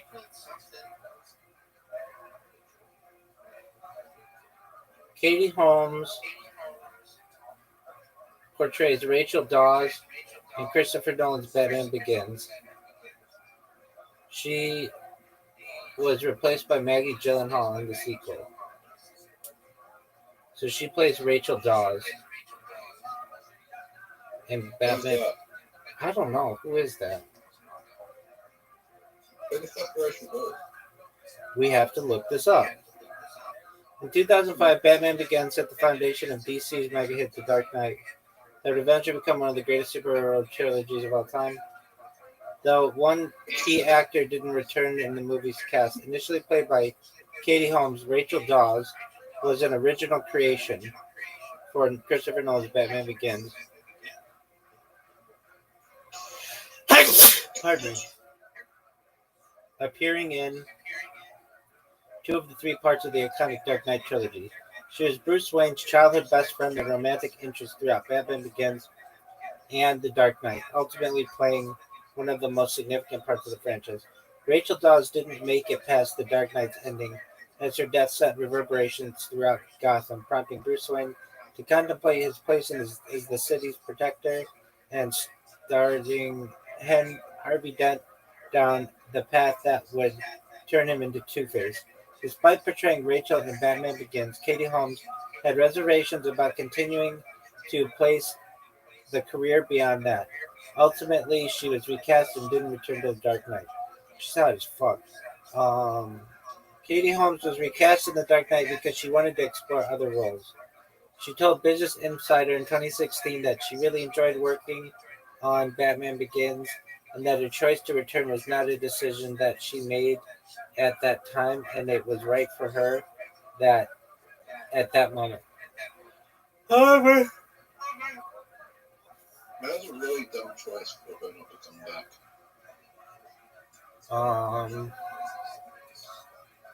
Yeah. Holmes herself, as she passed up. However, few are likely to question Holmes' departure more than Holmes herself, as she passed up playing Rachel Dawes in The Dark Knight to appear as Jackie Truman in the 2008 film Mad Money, which was an undeniable flop.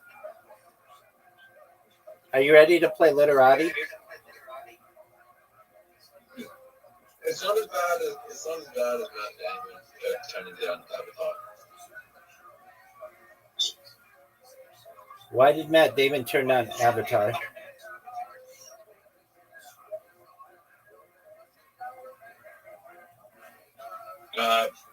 Because he wanted to work on the Bourne Legacy.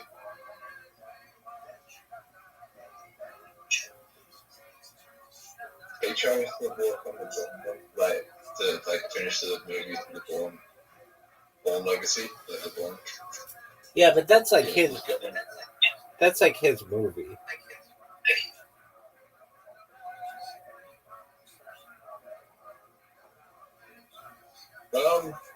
He has many movies. What's your favorite Matt Damon film?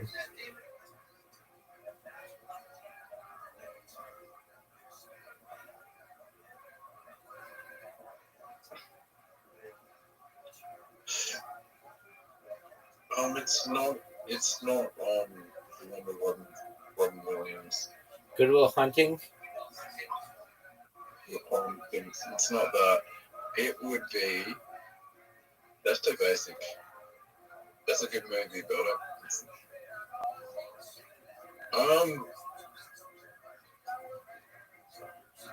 maybe the Departed. Okay. Why that?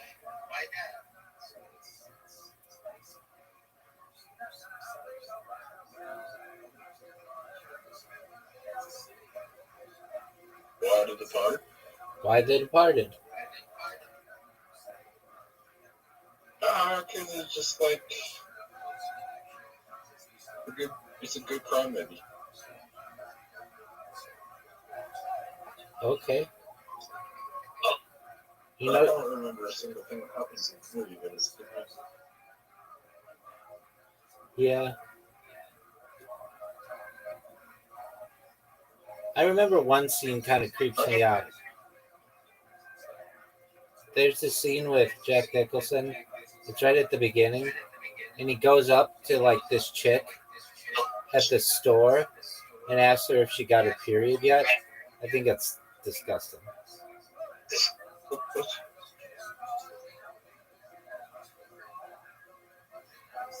We're gonna play Monopoly else today. Maybe if you're good. We're gonna play Monopoly, and I'm gonna go for like half an hour to an hour and get dinner. Sounds like a plan, pimp.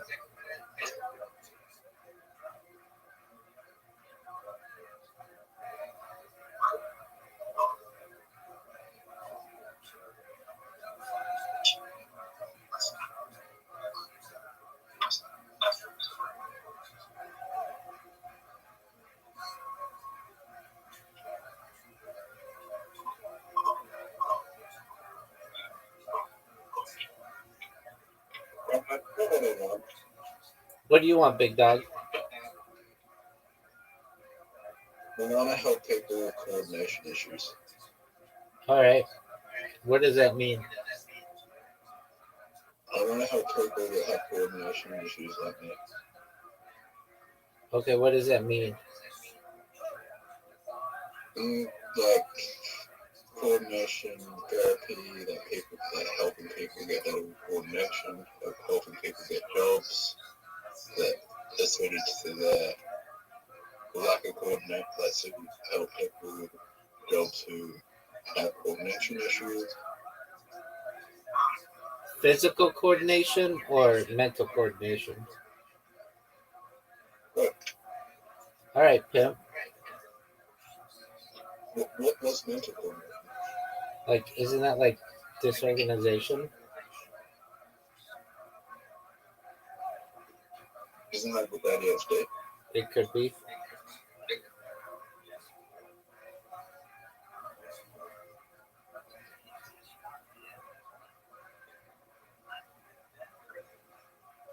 You really fucked me there, Zoo.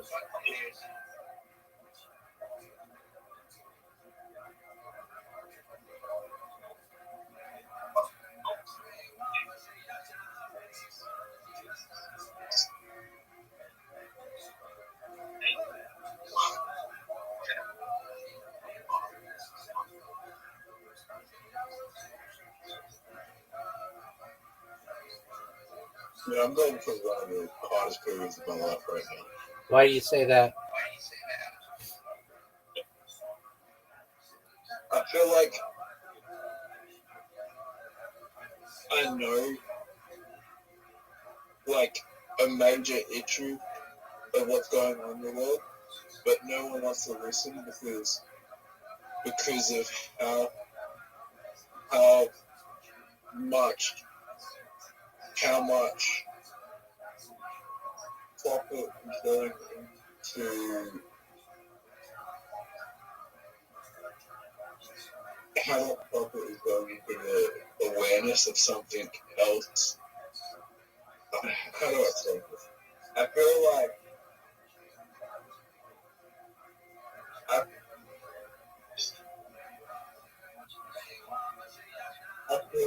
the mental health professionals in the American Psychiatric Association with such a dominance of the mental health industry that they are not helping people with their actual issues and putting people into the wrong category and diagnosing things they don't have for profit, and everyone is identifying as the thing that has the most awareness, and a lot of other conditions are going overlooked. And I feel like in 100, 200 years from now, the mental health or neurodivergencies that we have today might not even exist. That we might have to change them so much because of how predatory everything, how predatory the marketing is from the American Psychiatric Association and what they've done. I feel like that is such a fucking huge issue that no one wants to talk about because you're competing with such a fucking corporate scum bag. Oh, I can't even go into it without getting mad. Does anything I'm saying make sense? Yeah, no, it absolutely does. You were saying this yesterday, and I was saying, you don't always make sense, but this time you make sense. I think that, I think that the greedy corporate fucking mental health care system of America is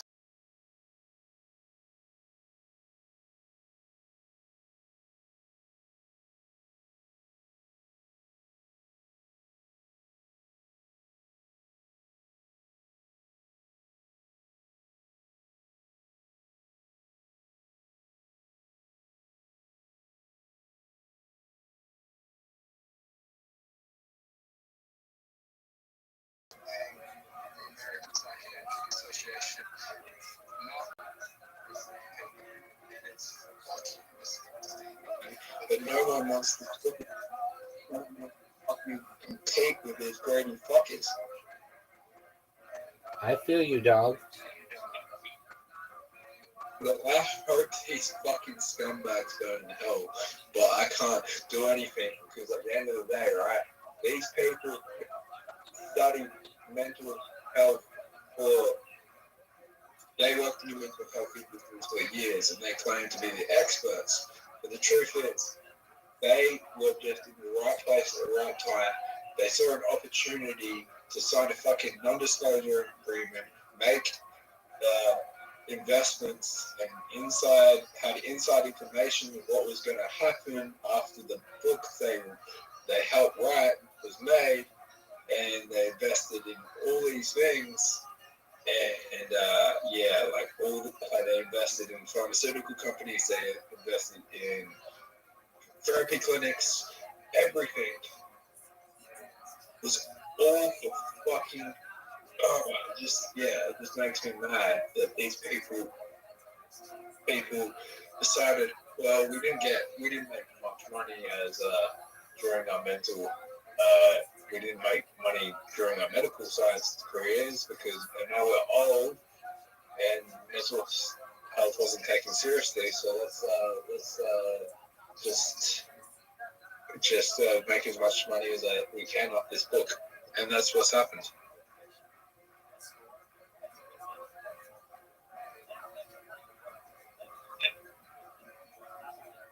You know the quote that if everyone knew how the financial system worked, there'd be a revolution in a day. Yeah. If everyone knew what was going on,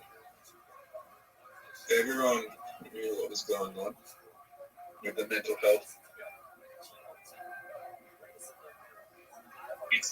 with diagnosis. Everyone knew what was going on. Either everyone would identify as mentally ill or no one would.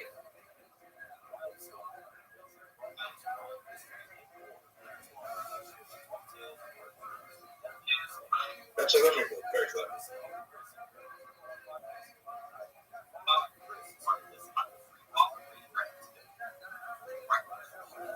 This test that you took recently really fucked with your psyche. The test that I took?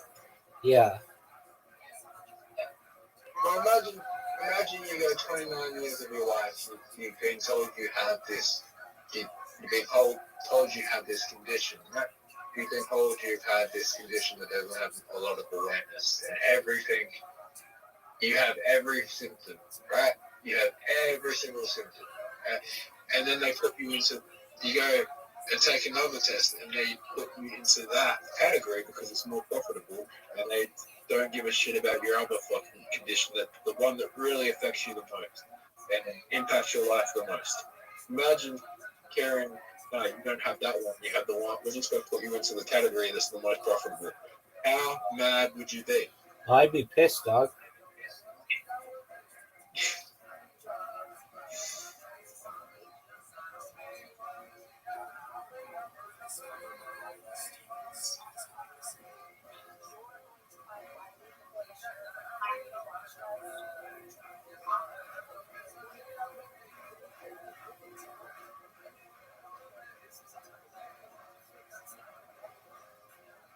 They put you into a condition that affects 1% of the population, and you have a condition that affects 6% of the population. Because there's no awareness, no one wants to listen, right? They don't want to put you into places, they don't even like help you. Well, they don't want to help you for the condition, they want to help you for the one that's more, got more awareness because it's more profitable. So, just makes me clear. I'd be upset as well, my friend.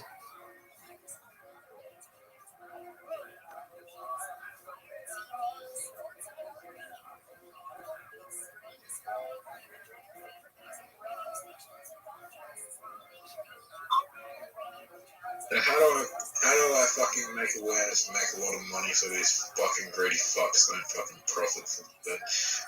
You know what would make me really, really, really mad? What's that, Pim? If I was the one to raise awareness and these greedy fuckers profited and started diagnosing more and more people for profit, I don't want that. I want to be the one to raise awareness. I want to write what the actual diagnostic criteria for this is and spread more awareness and have more people diagnosed, and I want to be the one that fucking profits from it. Why do you want to profit from it? So there's greedy fucking fucks.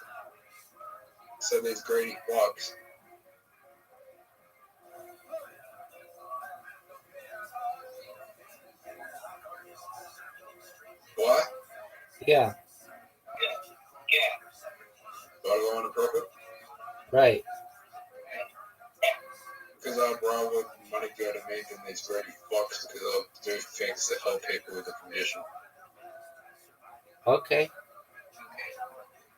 And I deserve something for myself as well. Okay. I don't care. I don't care if it's selfish to say, I work from the work, I spread awareness, and I've done all this work. Yeah, I want to be the one to profit from it. You know, would you rather go like, nothing?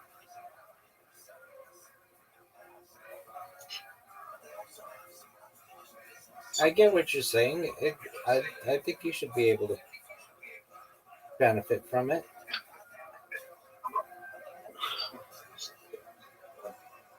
I don't know, Rabbi. We're gonna solve this. Yeah. Sounds like a plan, Stan. Just need to figure out. I just need to figure out a way.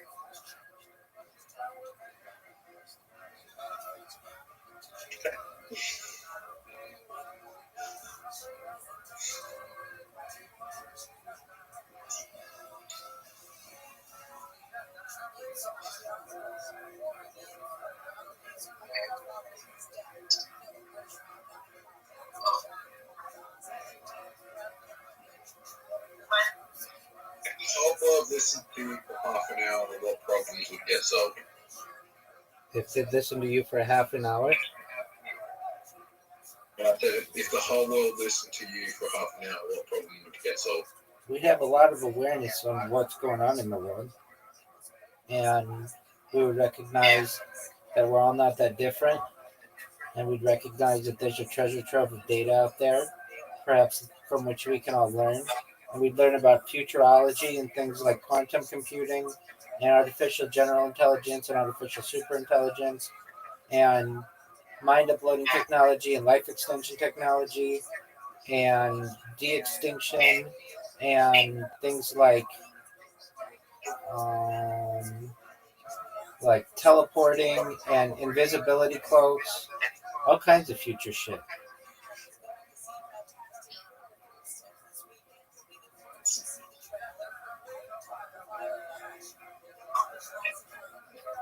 We'd learn about things like a Bering Strait tunnel and things like a the ability to have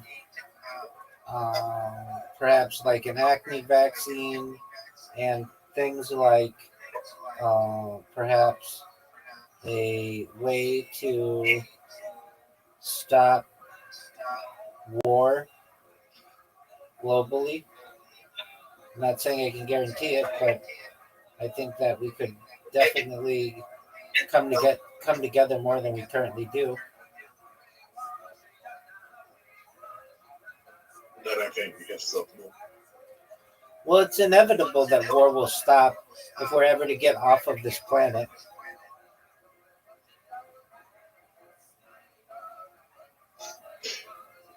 There is one way to stop war.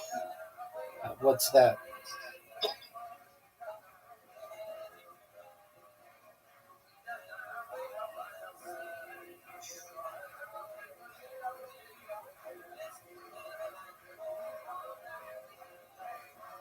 Create a war so big that there'll never be a war again.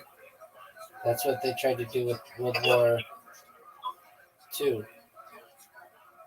We're in the middle of World War III right now. It started September 11th, 2001.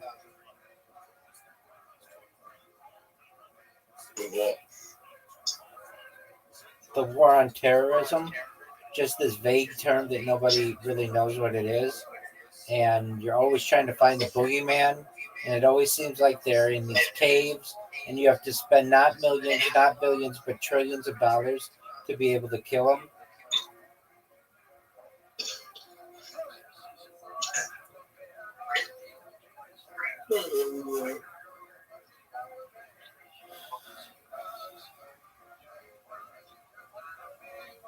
There's many wars.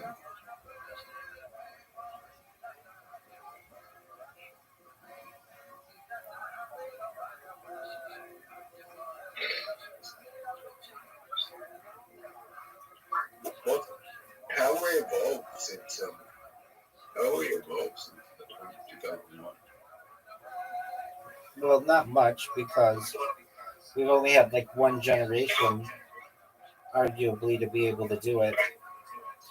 But I mean, we've evolved technology, and the technology keeps on evolving. Like every fucking year, technology just gets better and better.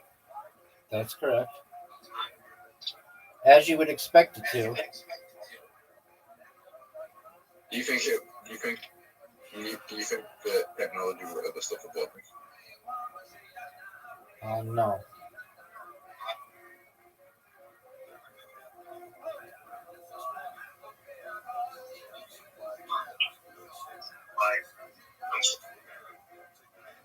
you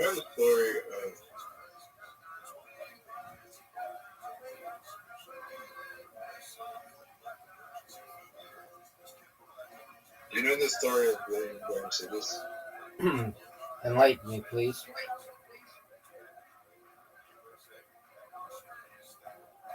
He was a man. When was he born?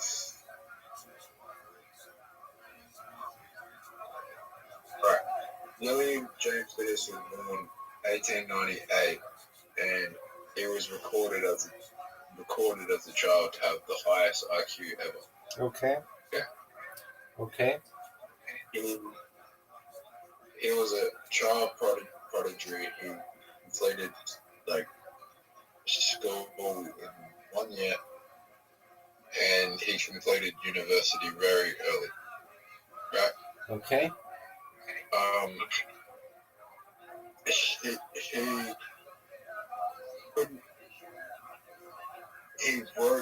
He was like expected to be the next Einstein, and he wrote books on like he wrote a book on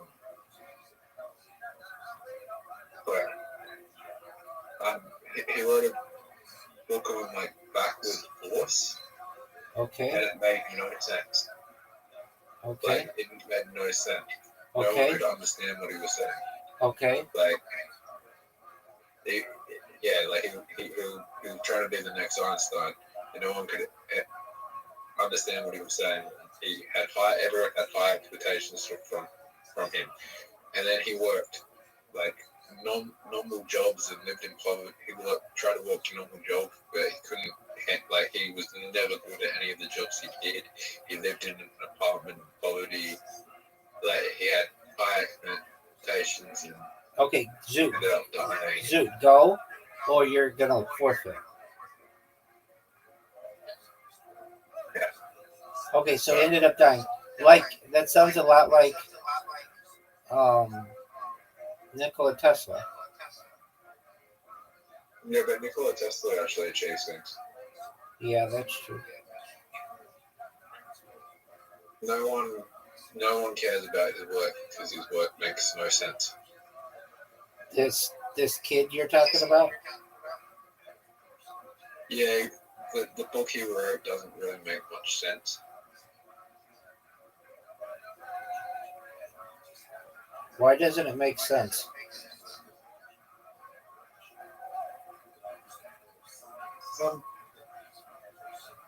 Maybe we're just too dumb to, like most people are just too dumb to understand it, and he was way too smart, or doesn't really have much of an impact on anything.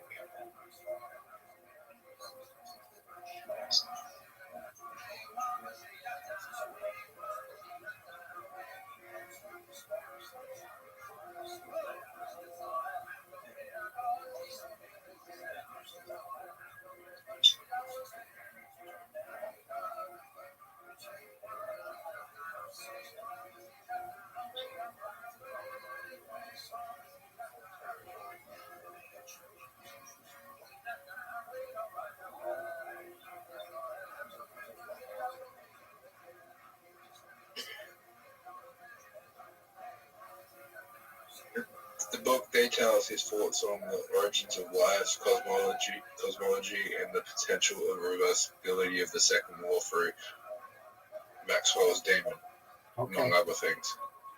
Okay. Yeah, no one really took the book seriously when it came out. Does it make any sense now?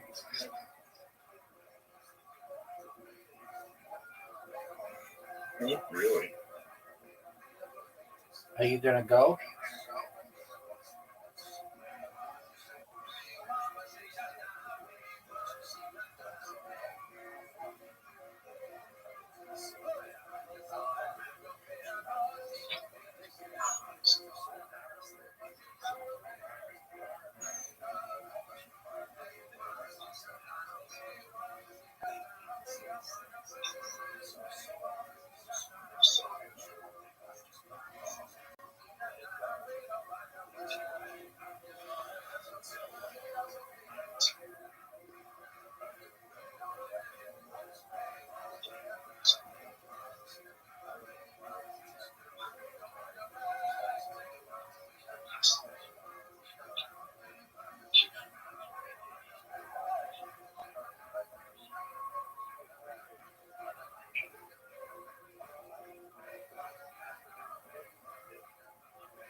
Are you gonna go?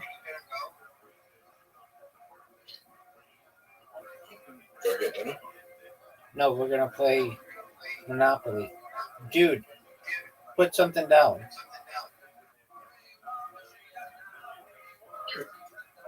Rabbi. Or press pass.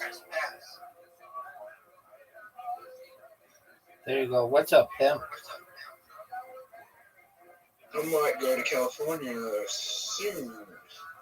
Why is that? Because I want to go to California. Very well. Where are you gonna go? 11th place. Very well. You gonna see your chick? Yeah. I thought she didn't want to see you.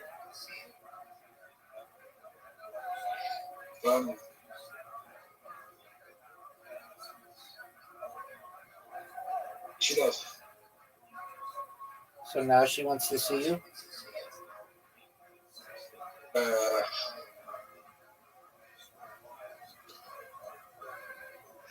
My friend wants to see me.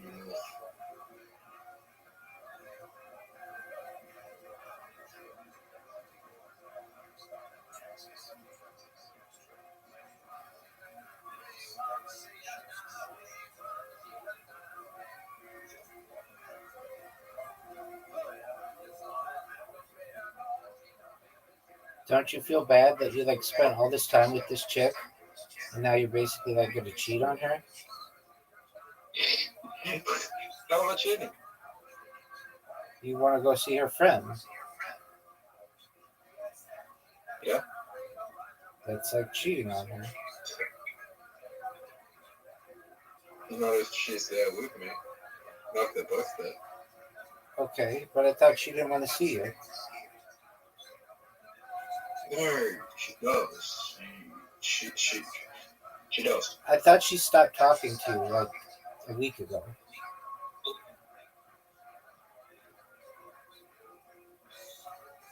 Yeah.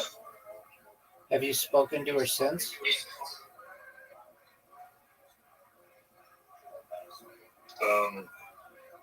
No. Okay.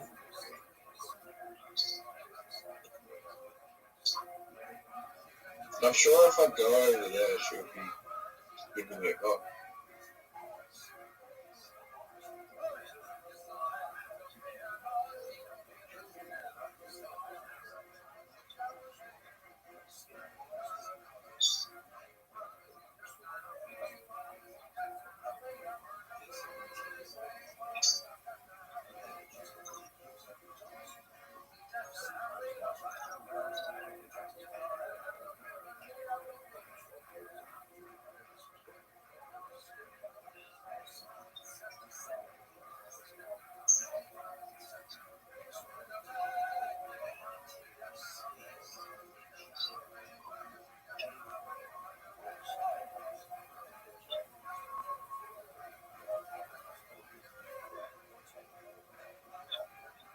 So I'm mute, Rabbi. It's a confusing situation.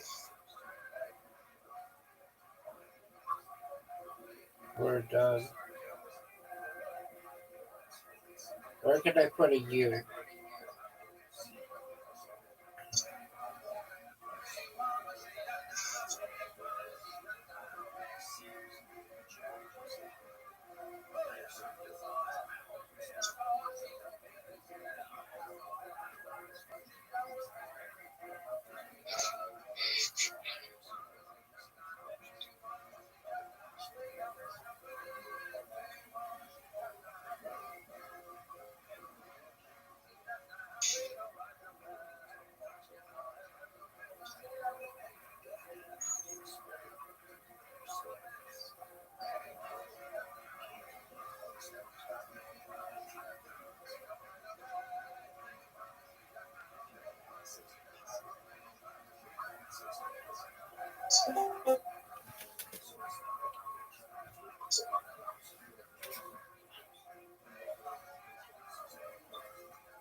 Remember that time I beat you? Yeah, you used a computer though. It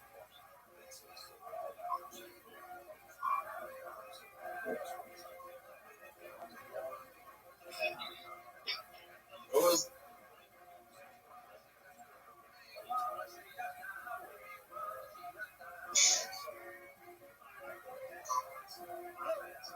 You ready for Monopoly? when was the moment in your life you were the happiest? When I was 3 years old.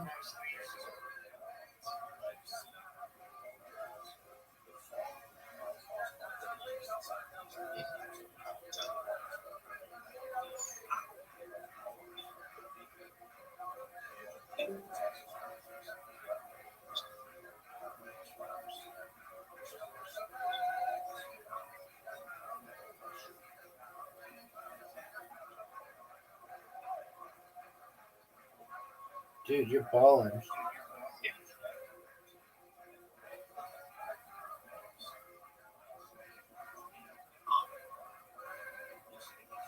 Dude,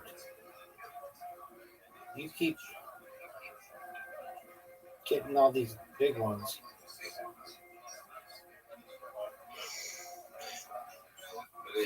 Guaranteed I'm going to get 5. Guaranteed. Yeah, I'm to get the bar, and I can afford anything in the bottom half now as well. As long as I don't get an airport, I'm happy. I'm happy with that. Whoa, why did you click on the option? I didn't want it. I was going to give them a drink. For what?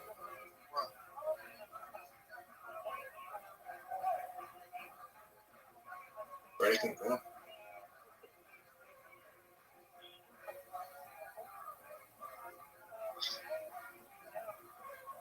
Yeah, that's what I wanted. Oh, you can't buy anything right now. You're broke. Word dog. Okay, that's good for you. You only pay me $10. It's not a big deal.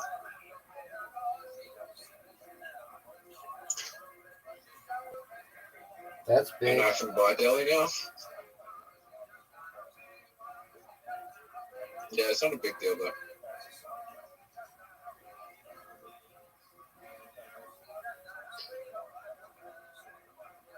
Julian, I need Jakarta. Oh, I can't fucking afford Jakarta. I'm going to get a 5. No doubt. 6. Oh shit.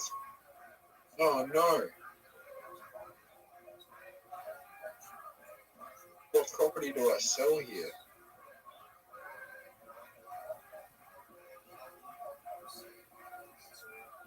Rabbi, I think I'm better off in jail.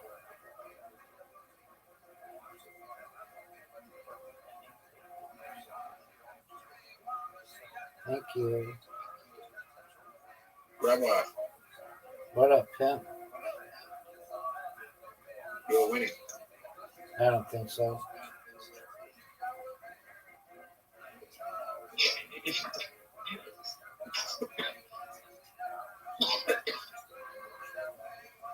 I'll give you the grid.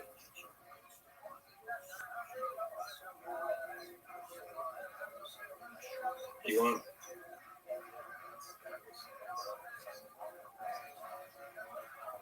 Can't afford it.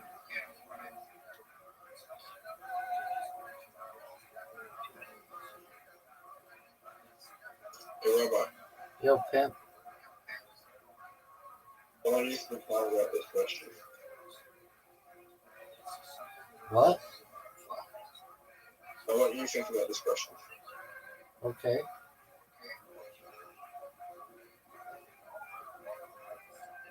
Do you think more people in the world, a higher percentage of people, have more issues with coordination or communication? Communication. Okay. Communication. Do you think more people have communication issues than coordination issues? Correct. Why do you think that?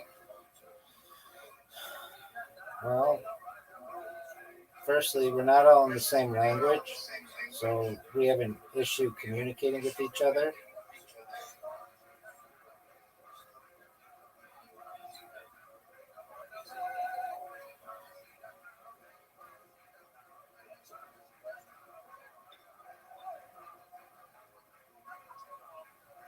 We're both here, so it's like neither of us are here. Kind of both go to jail. It's just like, oh yeah, you both go to jail, right? You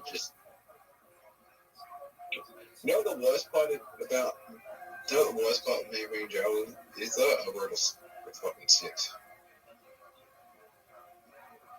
Oh, that sucks. The only thing that happened that blocked my 6, and I got another 6 anyway, so it doesn't really matter.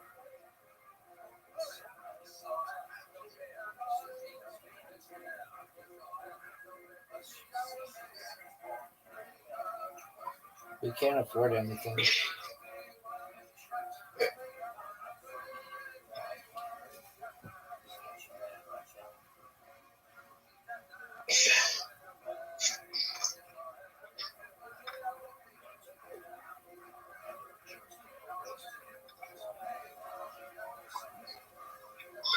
You ever think in the future you'll get arrested on strength? What'd you say? You ever think in the future that you'll get arrested in strength? I hope not. You hope not? I hope not.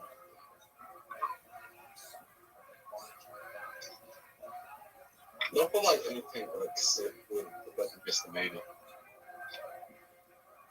I mean, you never know what the future holds. Paris, give it to me. Oh. Oh, great. $15. Let me buy it. How much is this? Oh, I gotta pay you another $80.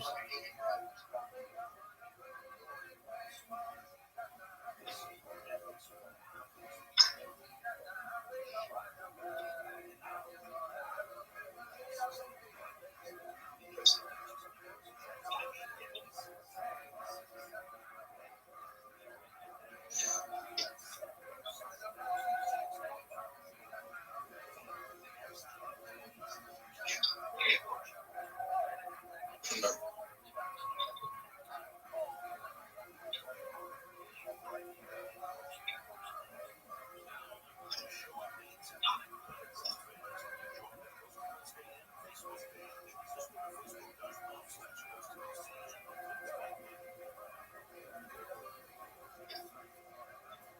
I'm in for 3 rounds.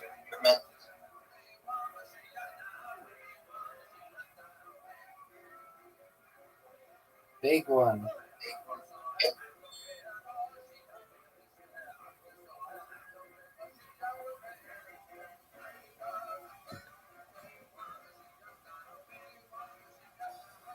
Zoot upgraded.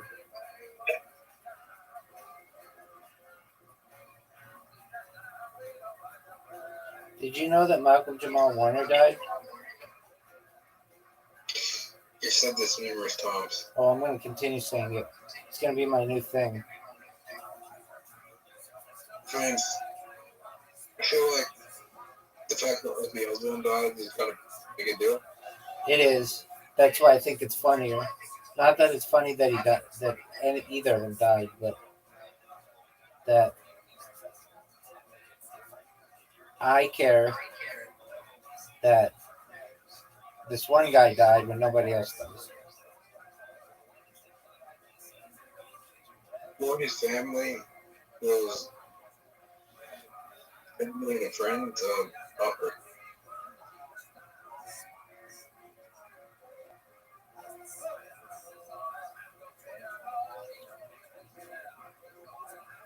mean,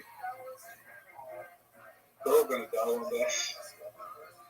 Not if life extension and mind uploading is a thing.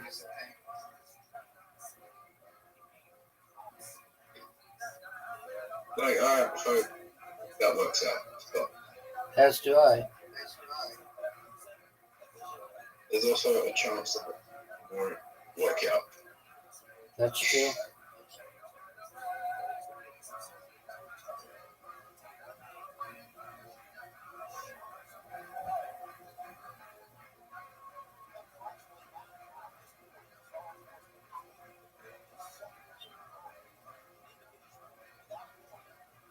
You want to trade something?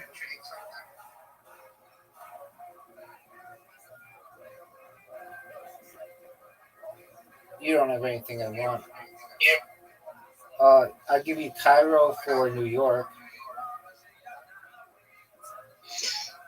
You want Seoul? No. Seoul, man. Why would you want Seoul? You could have the whole fucking top board.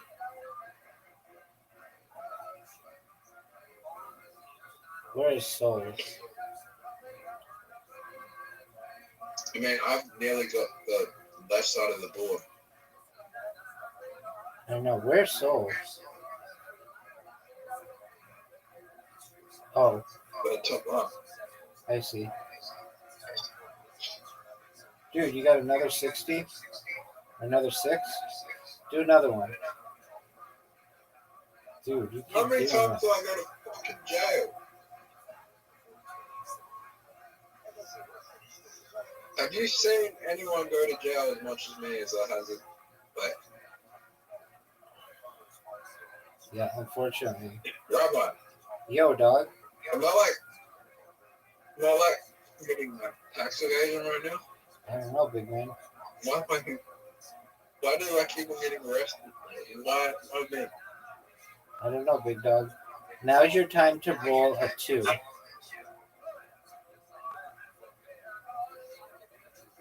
You got fortunate, dog.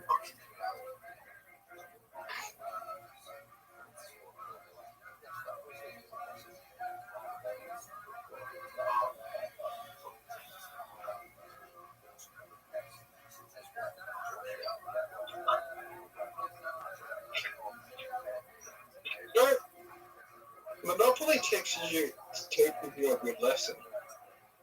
What's that, pimp? The more time you spend in there, the less likely you are to pay rent. That's true.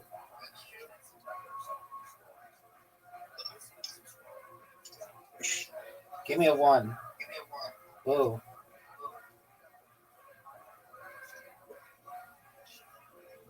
Okay, now we'll take Soul. You know what's even better? What's that, pimp? The more assets you own,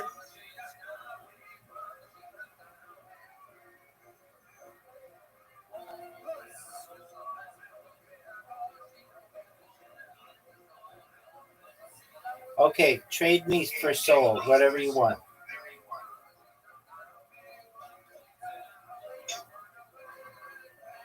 You want Madrid? Why are you going to trade me Madrid?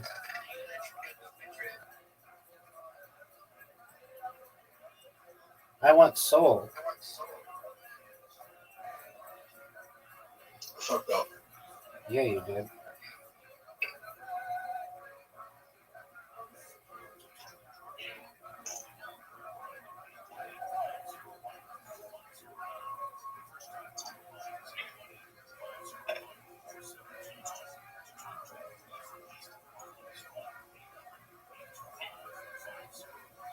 Holy shit, I just realized something, Rabbi. What did you realize?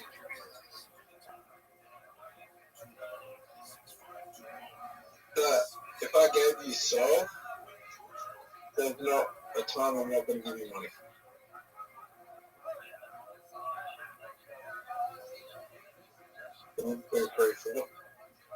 Yeah, I wouldn't be able. I would have to roll from jail every time if I gave you Soul. Rather than buy Dakota.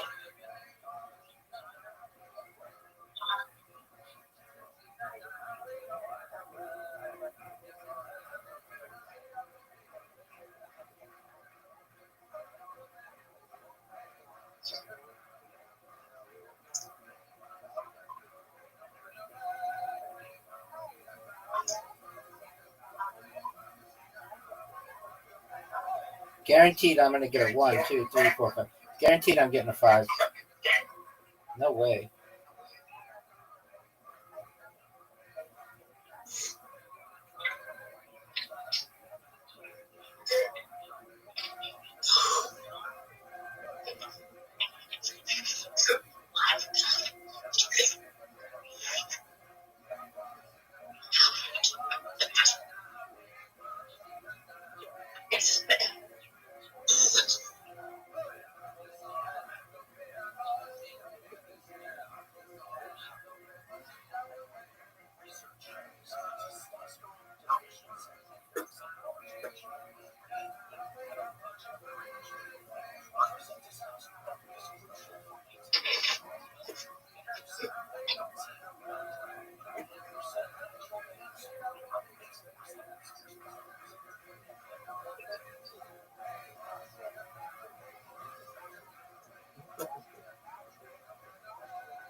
Riyadh?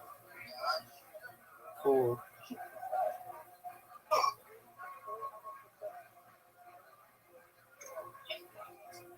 Rabbi. What's that, pimp? Oh, I go good. I'm a fan.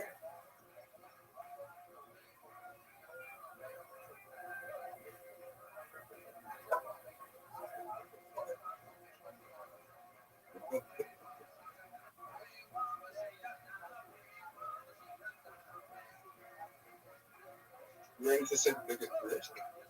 Yes, sir.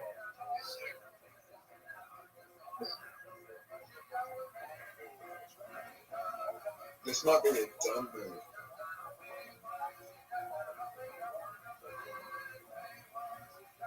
Okay, this might be a really dumb move. It might be the only way to sound better. Ready? You ready? Yes, sir. No way. Why would you do that? Can I buy it? No, I can't. Why are you selling all your shit?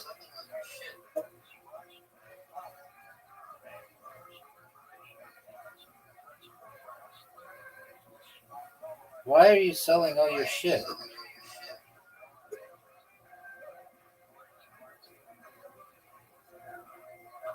Get it too.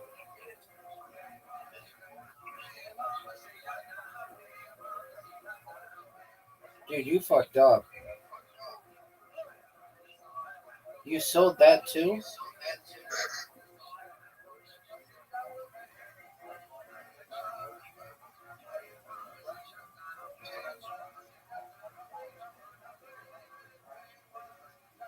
No way.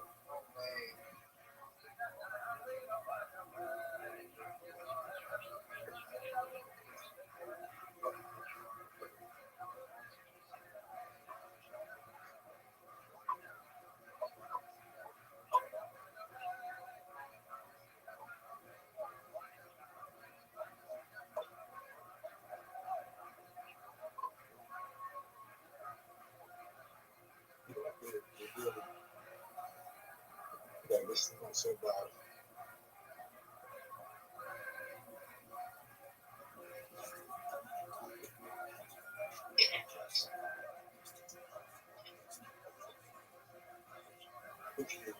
Taylor. But if not,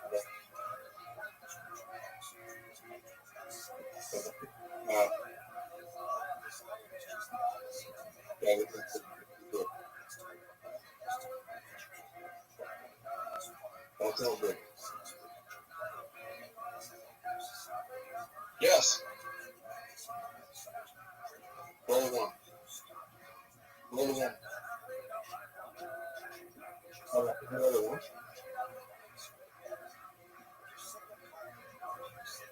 Roll it.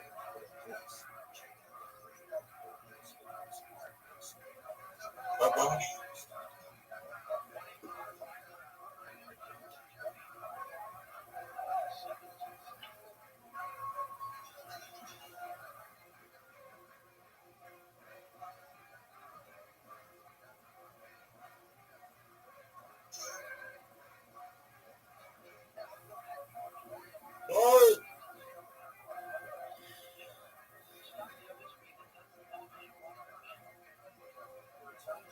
You're up, Pam.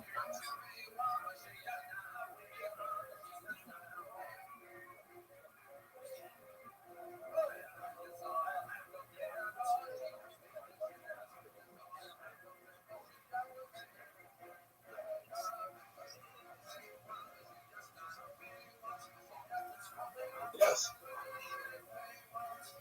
No.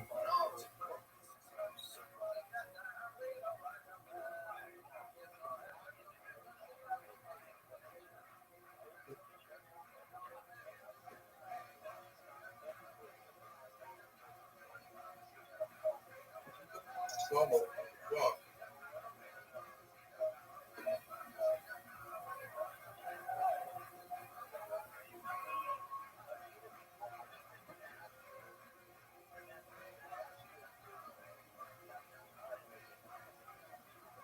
I'm glad.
That's bad.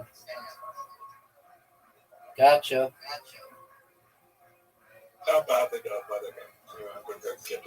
All right. All right. Sounds like a plan. Okay. That's all right. Excellent. We'll see you then, big dog.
Called jizya, which was for their non-Muslim status, which was higher than the zakat, the charitable tax that Muslims had to pay. But on the whole, it had something that Jews really admired, a concept that we'll come back to a little later. It imposed across the entire Mediterranean basin, the southern part of the basin, a Rechtsstaat, a society governed by law. Jews were not equal citizens, but they knew their place and they knew their rights. Within their position, they knew how to operate. So the Pact of Umar actually guaranteed Jews a tremendous degree of stability and the possibility of expanding their activity both internally in their own culture and also economically by extension with other Jewish communities. Contrast this, by the way, to what we talked about last week with the incredibly chaotic and absurd decrees of the Visigothic kings, ordering that everyone convert to Christianity, and then even though they converted, saying that we don't trust that you've actually converted, so we're going to persecute you some more, and you can't do business with each other, you can't marry each other, incredible degrees of persecution if we suspect you're keeping the Sabbath, all kinds of things like that. The Pact of Umar was, to use the Arabic term, gewaldig. It was like wonderful. Jews were really happy with it, by and large. Okay. So that's just to frame our remarks really for the next few weeks about the rapprochement that was going to happen in the Iberian Peninsula. So the first thing we should understand is, what was the role of the Jews in the Islamic invasion, which happens at the Strait of Gibraltar, which is actually an English sort of mispronunciation of the name of the first conqueror. But basically, Spain fell like a house of cards early in the 8th century. The Muslims, you can see from this map, actually you can't see most of it, but they're moving across the coast of North Africa with tremendous rapidity. Actually, let me go back to the big screen. Look at this. This is the expansion of Islam. This is where it starts out in the first half of the 7th century. Then it expands to this region here between 632 and 661. And, just a little over 100 years later, it's already into Spain. Just imagine the scope of this conquest. It was overwhelming. There are many reasons that we could point to for this rapid conquest, but clearly one of the things was that most of these societies were very poorly constructed, had very limited ideological underpinnings, and so they were ripe for conquest by the Muslims. Spain in particular, nobody was really a big fan of the Visigoths. Christians included were not big fans of the Visigoths, and so they were not able to mount a serious defense against even a very small contingent of Muslims who made their way across the border. Now, in Christian historiography of the Middle Ages, in seeking to explain the debacle of such a rapid collapse of this Christian kingdom, they pointed quite often to the Jews and argued that the Jews had secretly conspired with the Muslims to invade, and they assisted them actively, and it was really the Jews who were the traitors who made this possible. Modern scholarship has, without a doubt, demolished that argument. The Jews did not extend an invitation. On the other hand, when the Muslims came, they were certainly not displeased to have the Visigothic rulers evicted from the peninsula. The maltreatment that the Jews had experienced at the hands of the Visigoths was so extreme that the Muslims were a very welcome change, and Jews actively assisted with their conquest of the peninsula. We'll describe exactly how that happened. But the real invitation was actually the Visigoths themselves. One of the last kings was named Witzia. I love those names. And Witzia, whose profile is shown here in an early, actually it's not a profile, that's his visage. I don't know if you can sort of make it out there, it's kind of blurry, but when Witzia died, there was a dynastic struggle, and a certain number of his sons were shut out of the annals of power.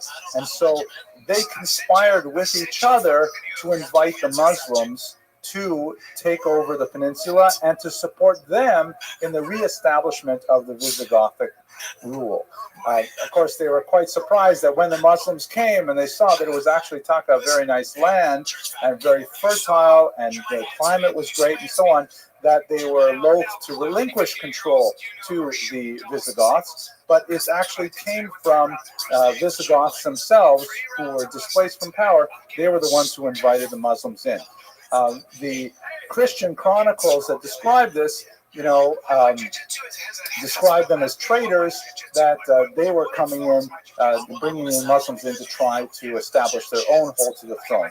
Once again, the Jews had very little inclination to repel the invaders, but they were not necessarily the initiative. So what exactly would happen? And we see this in the Muslim chronicles time and time again. The Muslim chronicles, by the way, have little interest in fabricating this. They do have to deal with the reality that we're talking about a very small military contingent taking over a large amount of territory in a very small amount of time, and they have to explain this.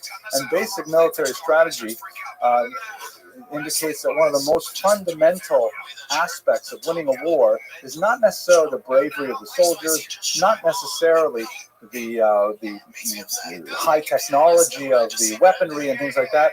It's almost always all about, and I say this by the way as someone who's never, fired a gun in the military ever, but it's almost always about logistics. It's almost always about supply. It's almost always about making sure that the soldiers are well provisioned so they can go on and keep fighting. If there's no food, the war is going to end very rapidly. So you have to have a tremendous amount of organization to make sure that the food supply, is constant, and that there are reinforcements always available. So basically, if you have a very small amount of soldiers invading the peninsula, and you've got to go from city to city, how are you going to possibly maintain this? Especially if you have to leave behind soldiers to guard every single city that you go through. So basically, this is where the Jews were instrumental in the Muslim victory. What would happen is the Muslims would come up to a city, which was typically walled. This is the city of Avila. The walls here are constructed a few centuries after our period of time, but they do give us some sense of what it must have been like to approach a walled city. And the Muslims would have to somehow gain entry. They would use various engines of war that were portable, such as battering rams, catapults, things like that. They would take advantage of local vegetation, trees, to try and launch themselves over the walls and things like that. But once they were able to gain entry to the city, and according to the Christian chronicles, perhaps with the assistance of the Jews living inside the walls themselves, then they would have to take over the city and then move on to the next one.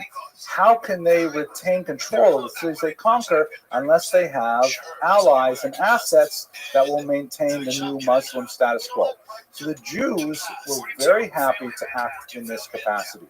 Jews who are highly urbanized peoples in general, we have to live, as I like to say, within walking distance of a synagogue, walking distance of a mikveh, walking distance of a Chinese restaurant.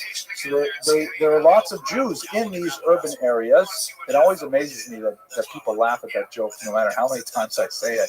But so the Jews are urban. They hate the Visigoths. The Muslims come in. They've heard rumors about how the Muslims will give them dhimmi status, and they have to pay a little extra money, maybe a couple disabilities, but they will otherwise be protected.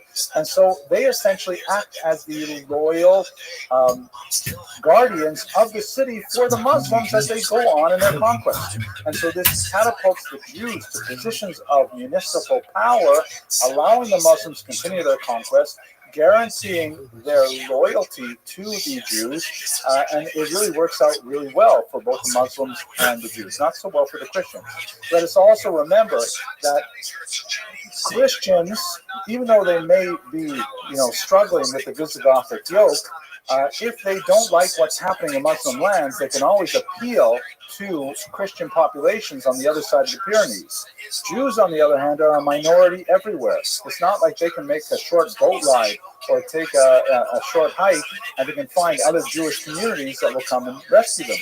Jews are very much invested in the stability of a country, and so they tend to support the ruling authority, even if that ruling authority is slightly discriminatory, as we shall see. So the role of the Jews in the conquest is not so much in the invitation, but definitely in supporting the logistics of the Muslim advance. Another map of looking at the Muslim expansion. There's also another major internal development that happens in the latter part of the 7th century. The Muslims themselves go through an interregnum, and they have a major shift in the balance of power between the Abbasid dynasty and the Umayyad dynasty. We will not go into the details about these things, but basically there is a power struggle, and the Abbasids lose to the Umayyads. The Umayyads are eventually going to be be controllers of the entire Mediterranean basin, but it's not at all clear in the third quarter of the 7th century that this is going to happen. But it turns out to work out very well for the Jews, primarily because of this man, Abd al-Rahman I. And there's an interesting story that connects him specifically to the Jews. Al-Rahman was one of the major players in the Umayyad dynasty, and he was forced out from the capital of Baghdad in one of these, internecine conflicts. He ended up wandering in secret and in hiding with just a few of his loyal servants, making his way across the coast of North Africa, seeking some kind of refuge and dreaming of something larger in terms of a political future. He came to the city of Kairouan, which is distinct from the city of Cairo. Kairouan is basically in the region of what we would call today Tunis. And while he is there, he meets up with another man who ironically had the same name, Al-Rahman. We won't try to keep him from being confused. This Al-Rahman, who lived in Kairouan, was a powerful figure there, and he had a Jewish fortune teller. This story, by the way, is told by the servants of the Umayyad Al-Rahman shown here. So we have it with a great degree of credibility in the sense that it comes from a non-Jewish source about a Jew acting in a positive capacity for Muslims. And this Jewish soothsayer, it's hard to imagine exactly what this person was, some kind of fortune teller or advisor or something. He tells the local ruler, Al-Rahman, that a man named Al-Rahman is destined for glory.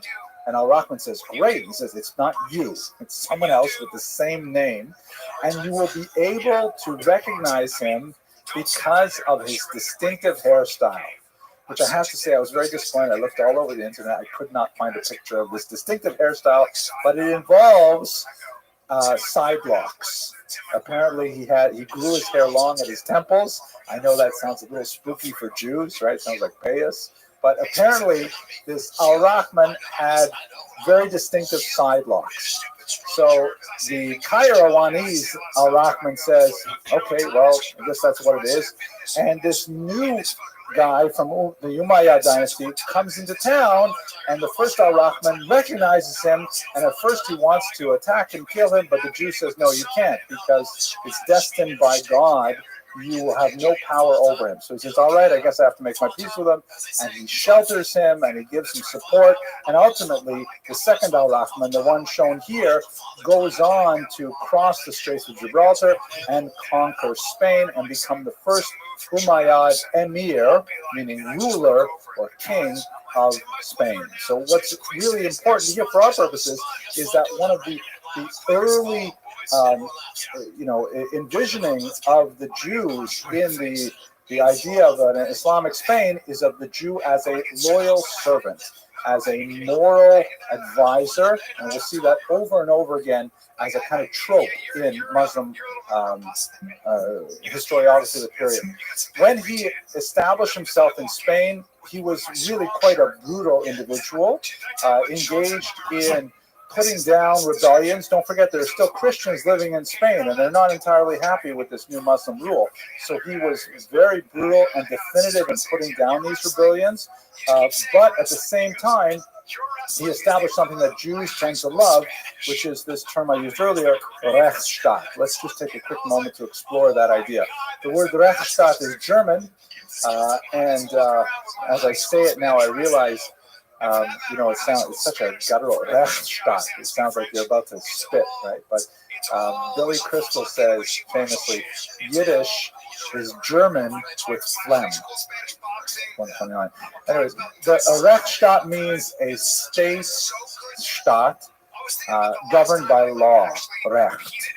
And this is something that Jews desire tremendously. The worst thing for Jews is anarchy, right? It says in Pirkei Avos, you should pray for the welfare of the government, for if it were not for the fear thereof, people would swallow each other alive.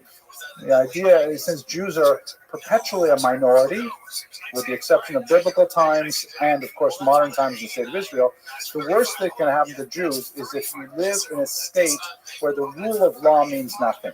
There's no predictability. And in fact, Jews tend to prefer to live in states as long as they are Rechtsstaats, even if those laws discriminate against them. You can look at, for example, South Africa, beginning of the 19th century. You could look at certain parts of Quebec in Canada, up until, let's say, the 1950s.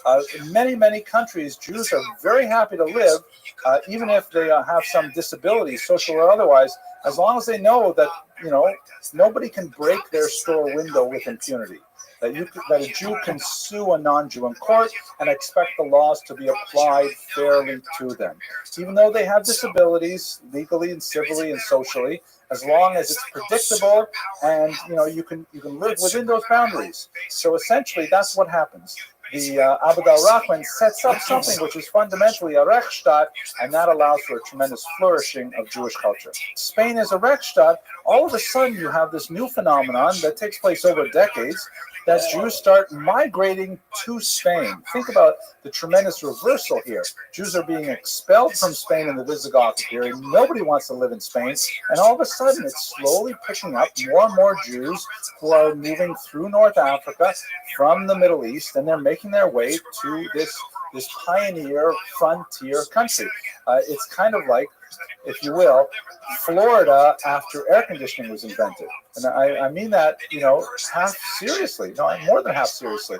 Because Florida is kind of like way out there, and it's a peripheral place. And yeah, there are some Jews who were settling there, especially after World War II, because there are a lot of Jews from New York who were stationed down there with the army. And then all of a sudden they say, Tucker, it's pretty nice here about, 10 months of the year. And so you have a bit of chain migration in the 1950s. And then once electricity air conditioning is universal, then oh my gosh, there's a Jewish explosion in Florida. Because who wouldn't want to live in Florida except during hurricane season? So Spain is like that too. Spain is like this crazy, awful place to live under the Visigoths for hundreds of years. And then with the Muslims, all of a sudden, there's a tremendous amount of potential there. And so Jewish population begins to grow. As I mentioned earlier, this trope, this theme of the Jew as the wise and loyal servant, as iteration after iteration in Muslim literature at this time. And historically, we know of quite a few individuals. I'll just illustrate one of them who's extremely important.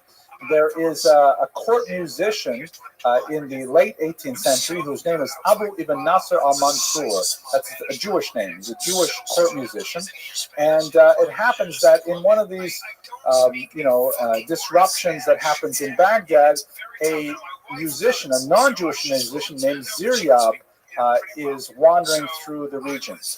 When al-Mansur hears that Ziryab, not a Jewish musician, is available, he immediately urges the emir to bring him into his court.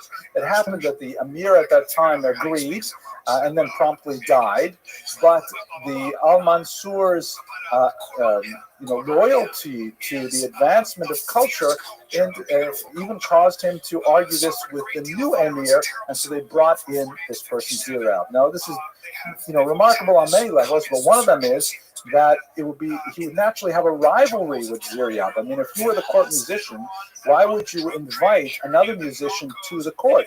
And especially when you've done your job, you had convinced the emir, but then the emir dies. Why would you do it again with another emir?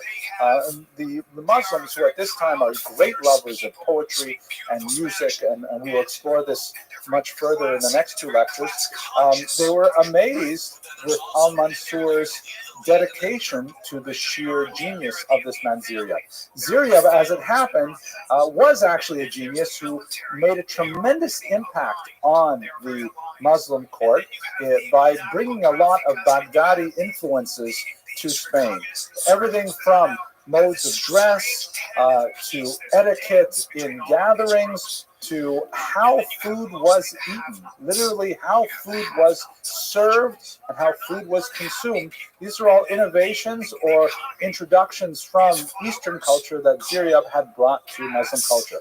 And the Muslims, they actually have a very strong historical memory, and they refer back to Al-Mansur as the person who brought Ziryab to America, to Spain. I was just thinking, it's like if you were to say, for example, that some professor at Touro College was the guy who brought Einstein to America, right? That would be a huge claim to fame. Not as big as Einstein's, but nevertheless, being the guy who brought Einstein to America, that's talk a pretty good thing.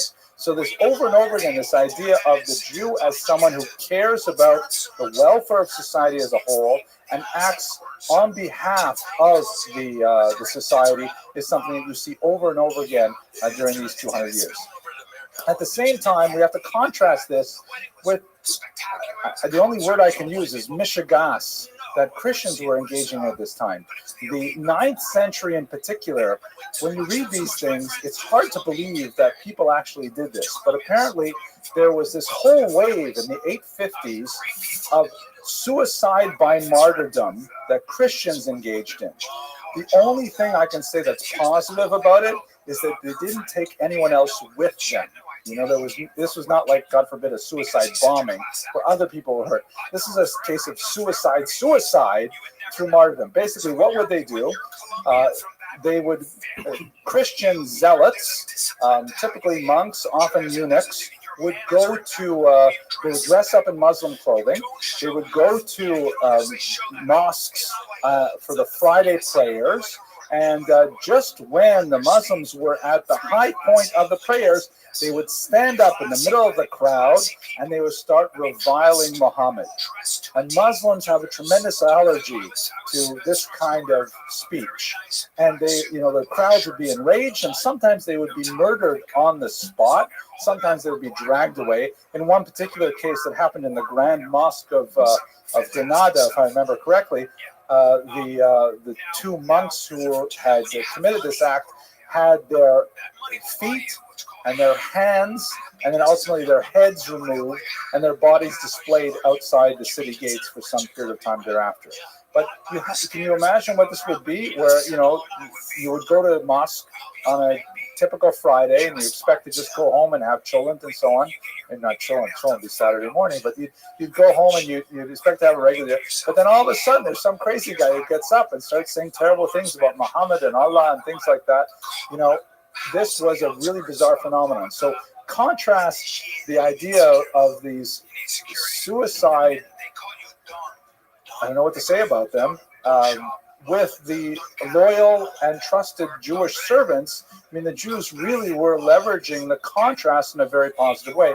You can see how ultimately they would rise to levels of authority. There was, in the 850s, also a fascinating debate, of which we have only one side, a debate between Bodo Elazar and a man named Alvaro.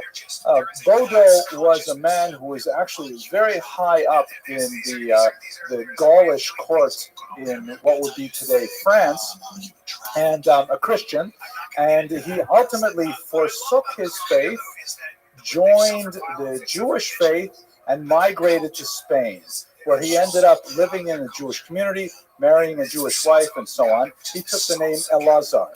And not only that, he developed the zeal of a convert, and he used his prior experience as a Christian to proselytize other Christians to become Jewish. He ended up engaging in a dialogue with a man named Alvaro, who was a Jew in Spain who had converted to Christianity. And they engaged in this back and forth literary critique of each other's letters, which were published and were circulating. Unfortunately, at some point, a Christian reader edited them, and all we have are Alvaro's responses to Bodo. But in those responses, we can read what Bodo must have argued. So we have this very hot exchange between a former Christian convert to Judaism and a former Jewish convert to Christianity. It was a dramatic thing that was happening also in the 850s. So at the same time, you have Christians getting up in the middle of the mosques and saying these things about Muhammad, you also have this extensive literary debate between two converts that actually was the talk of much of the towns. Okay, so you can get a sense of how Jews are beginning slowly to kind of find their place and find their confidence in this new culture. What about internal Jewish culture on its own, separate from the Muslim development? So one of the most important things to remember about Spain at this time, these 2 centuries between 711 and say 910, is that Spain is still ultimately a periphery, right? Spain's way out over here, a tremendous amount of distance between it and what is ultimately the heartland of Jewish culture over here in the lower Euphrates and Tigris River region. This is where the academies of the Talmud are located, primarily the great academies of Sura, Pumbedita, Nahar. These are the great places where the Talmud was written, the Talmud was studied, and so on. And so Spain is way out on the outside. If you want to think of a metaphor, I would say something like, let's say, California in the 1850s. There are a few Jews there, but it's a long way between Chinese restaurants. Kosher Chinese restaurants. There are probably a lot of Chinese restaurants, but kosher Chinese. So it's like California in the 1850s. There are a few Jews there, but it's certainly not a happening place. New York would be the happening place at the time. So how do Jews move from being this bizarre, once persecuted periphery to becoming actually the leading light of the entire Jewish world only a few centuries later? It's primarily through the Talmud. The Spaniards the Sephardim have a rather special relationship with this document. It's quite a large document. As you can see here, it's printed typically in 20 volumes in the standard Vilna printing that's shown here. And it's a complex, difficult document recorded primarily in Aramaic with a heavy amount of Hebrew in the core document called the Mishnah. Requires a tremendous amount of training to be able to read it and so on. The Spaniards did not have a natural affinity for Aramaic because they originally did not speak that as their vernacular. Jews, by the way, overwhelmingly tend to adopt the non-Jewish language as their vernacular, be it English or French or what have you. And so the Jews of Spain, before the Muslims, their vernacular was Latin. It was not the Arabic or the Aramaic that was used in places east. So their attachment to the Talmud was primary, but they had very little knowledge of that. Let us also remember that the way they would have the book would look more like this, would look like a manuscript. Incredibly valuable, expensive documents, take forever to copy them, and if they ever hit a word that they didn't understand, they were really stuck. There was no one who could explain to them what these Aramaic words meant. And so they tended to view the Talmud with a tremendous degree of sanctity, perhaps even more than you would have in the East because of its unfamiliarity, its exotic nature. So the relationship with the Talmud was especially important because the primary sources of explanation was in Sura and Pumbedita, these two major sites in the Mesopotamian region.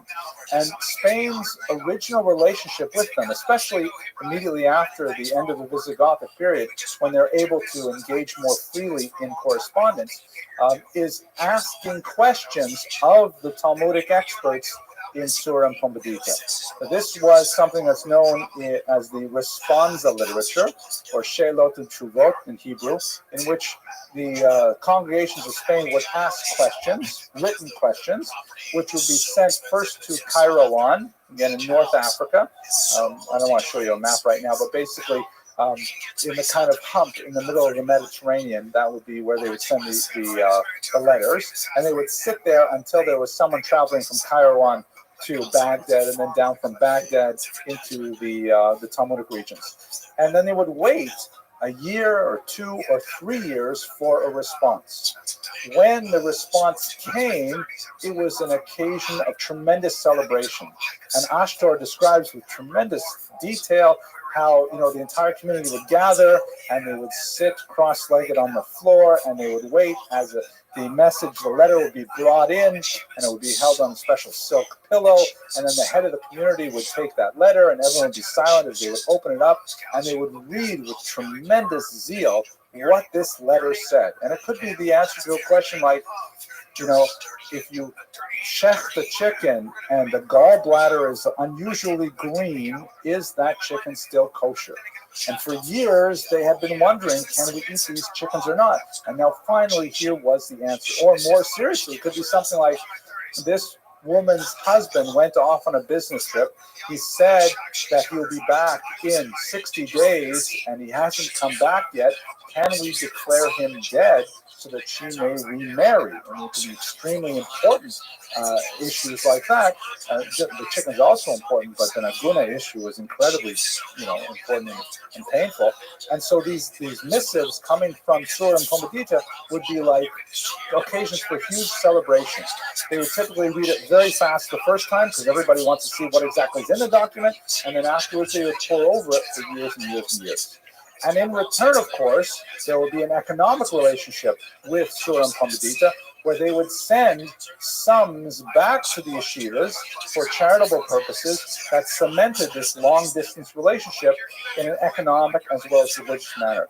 But it was clearly very dependent. The Spaniards did not have, the Spartans did not have the local talent to be able to read the Talmud properly, to be able to decipher it, and interpret it, and so they were heavily dependent on Surah and Pomodita. The kind of questions they asked also tended to be ones that, push comes to shove, they could wait for the answer, like the chicken question. They would typically not be able to ask rulings on civil disputes because they could not wait that long for an answer.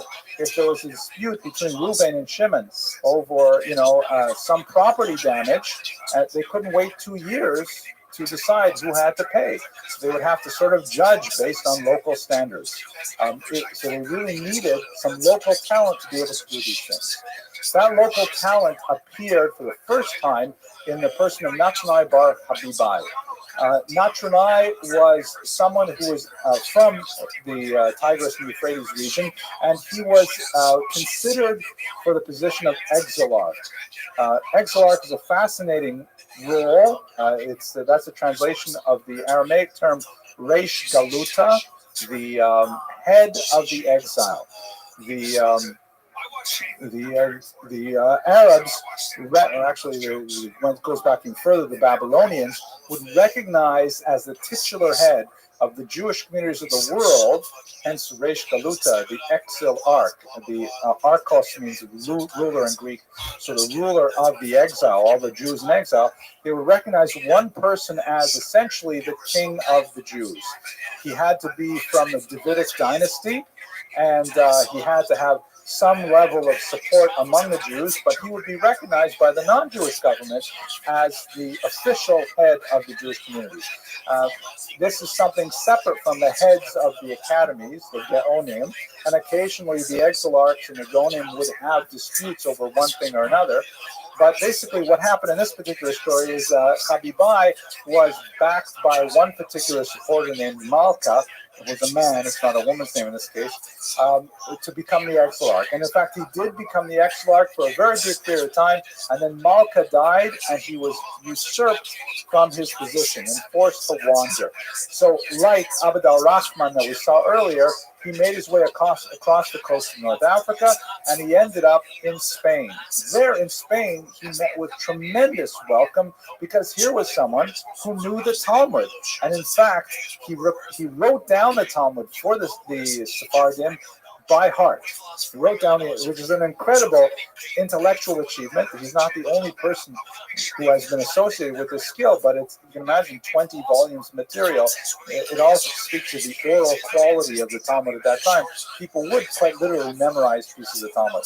I will tell you very briefly, I hope many of you may have heard this, but there are certain people my own Rabbi is one of them, who had this unique ability that you could put a pin on one word on one page at the top of the Talmud, and he would close his eyes, and he would tell you every word that pin would pass through on the way to the bottom of the book.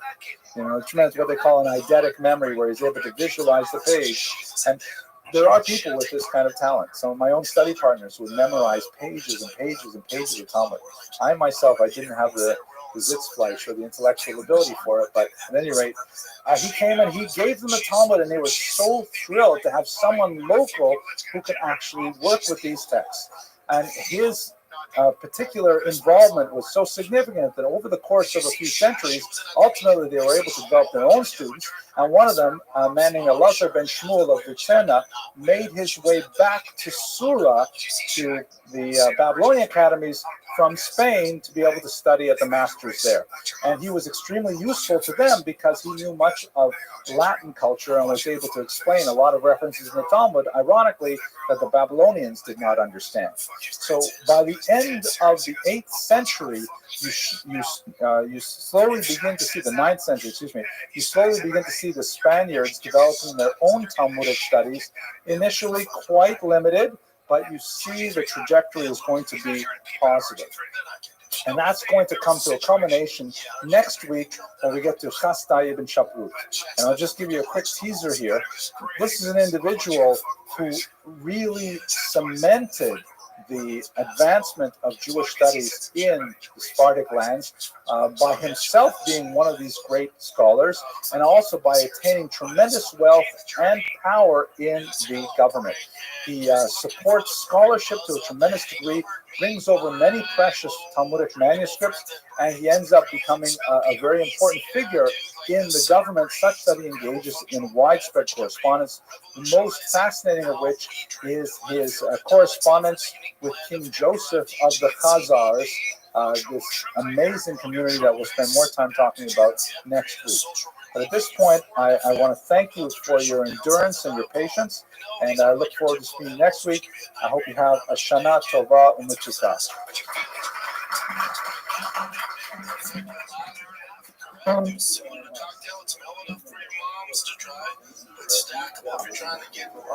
Hello, everyone.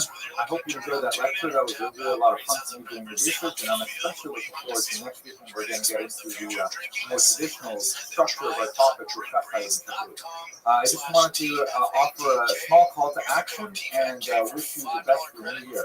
The call to action is like this. Last week's lecture got shared so many times, and we got a lot of attention, and made me feel so great to know that a lot of people were enjoying learning about the history of the Jews in Sfarad, and well, I just think that's great.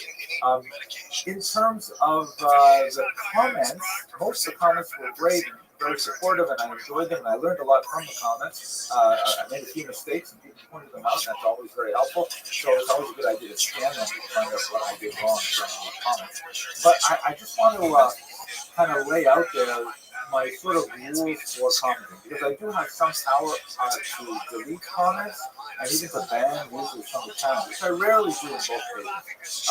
I love it when people disagree with me, as long as they do it in a nice manner and a scholarly manner with the kind of conventions that we expect in the academy, where we can have a free and open debate and exchange of ideas. So, for example, if you feel the need to put on the caps lock, you're probably not commenting nicely. Okay? All caps make you feel like you're yelling, and nobody likes that. And then I got this great one that I decided not to delete because it was just so unusual. But another problem that I don't like comments that are ad hominem, meaning they attack me personally as a human being, or if they attack other people on the site who are commenting on the videos. That's just not nice. Nobody wants that. We can argue about ideas, argue about interpretation, but let's not argue about people, about what kind of character a person is. So here's one that says, Henry, you have the chutzpah to, this is a comment that I made in the past. And it says, this is akin to the petty officer on a ship who finally got to pilot the vessel, at night no less, that indulges in a swig or two of gin while cruising the Strait of Malacca. And then a follow-up comment. I feel cheapened and used. I have been playing Felix under your Oscar Madison. So I'm really sorry that person feels cheapened and used. I would like to suggest that they watch some, videos about kittens and puppies because that's when you feel better when I'm not feeling good. But just a note to everybody, let's leave some positive comments on the website, or at least, substantive comments that are useful for us to talk about. The second really important thing I want to offer here, and it's not exactly a call to action, but it's best wishes for all of you. We're going into the Jewish New Year this week, and it's traditional to offer blessings of good health, and happiness, and abundance. And I hope that all of you who enjoy these lectures, continue to grow in your knowledge of this period of history, and that you continue in all of the positive aspects of your life, both spiritually and materially, and really grateful that you continue on. Have a blessed New Year. Thank you very much. He's a man who likes the fun of things. Kane has always been that other thing. Way more interested in hanging out with artists and actors. Ladies and gentlemen, tonight we've got a fantastic lecture. I have to tell you, I spent way too much time reading about Hebreo-Hispanic poetry, and I'm so over the top in love with this stuff. Today we will speak a little bit about it in the context of this amazing individual named Chasdai ibn Shaprut. Next week we're going to speak even more when we get to Shmuel ibn Agrela, Shmuel HaNagid, but it is an absolutely fantastic topic, and the more I learn about it, the more I feel that we absolutely are totally charged, and authorized, and demanded to offer a high-quality liberal arts education to our Big dog. Because how you living? How do I mute the? Okay. You click it, and then you press mute. You hold it down.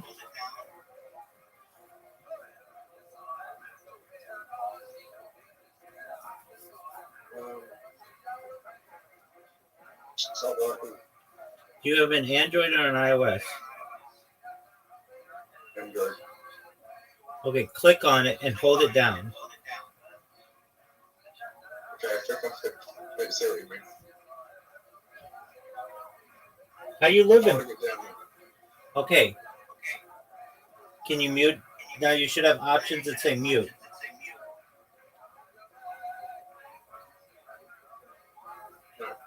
Okay, here's what you do. Click on it like when it's in the Discord so that you view the profile. Yeah. And then scroll lower and it'll say mute or you turn down the volume.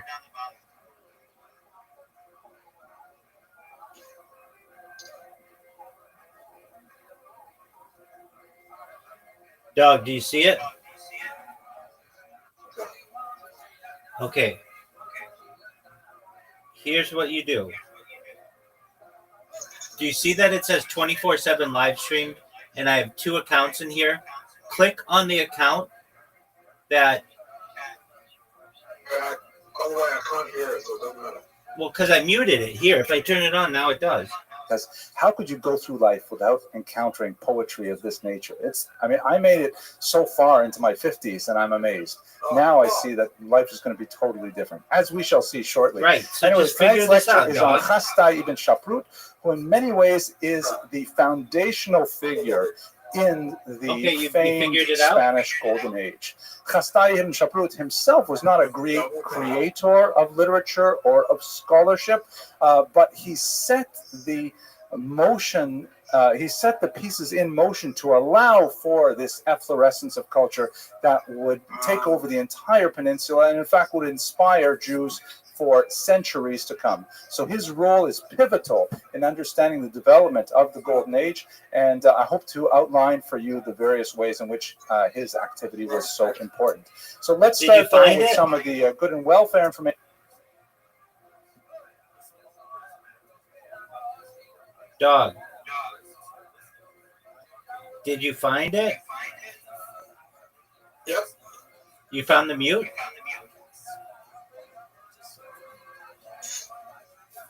Did you find the mute? Let's see if this works. Can you talk? Yo, pimp. Are you talking? Yeah, here, I'll turn the thing on. Information. We have some cool things for tonight.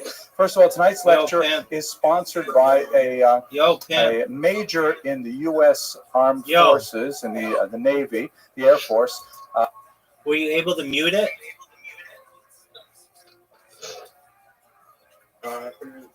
Everyone, no, that's the stupid one. Yeah, you can. You're not doing it right. Okay, here's what you do. Do you see that account that has that professor on it? Yeah. Now, don't click the video. Look in the Discord where it says 24/7 live stream. Do you see that? Oh, yeah. Now click that account that has the professor on it. Okay. Open chat? No, not open chat. Just the account has a circular avatar and a name. Do you see it? Yeah. Now, once you see it, like pretend like you were going to send it a message and scroll down at the actions. One should say, like, mute this user or turn down their volume. Which one is it?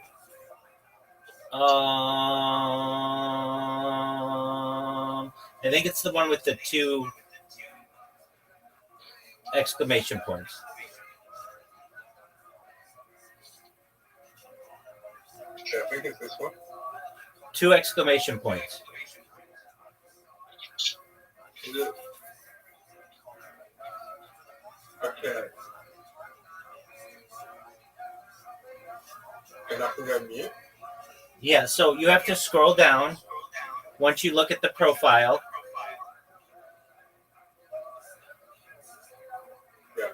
Do you see it? Yeah, I'm on the profile right now. Okay, what are your options?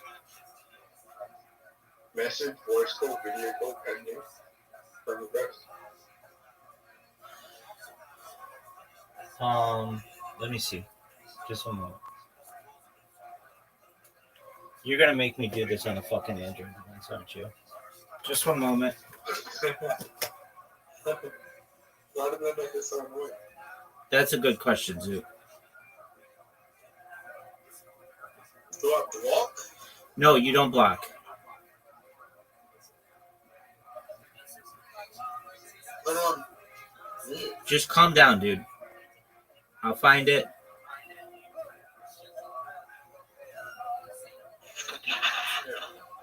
Calm down. You talking? Calm down.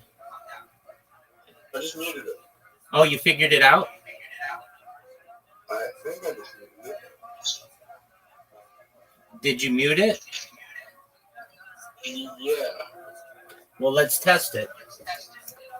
He prefers to remain anonymous. Can you hear so it? I'm not going to divulge his name, but he's long been a fan of these lectures, and in particular, he is Can you hear it? moved by the fact that my eldest son, Alexander, has decided to become a Chayil Boded, a lone soldier. He's gone to make Aliyah. He lives in Israel now to join the Israel Defense Forces and to do his part for the Jewish people there. So he calls himself in his pseudonym this. Well, don't mute me. Mute the other one, Air dog. Force, the Chayil Boded, Arkansas, which is where he's stationed right now. Here's a picture of Alexander on one of his lone tours. Here he is at Mitzpeh Ramon in the south, and he's Zook, can you hear me?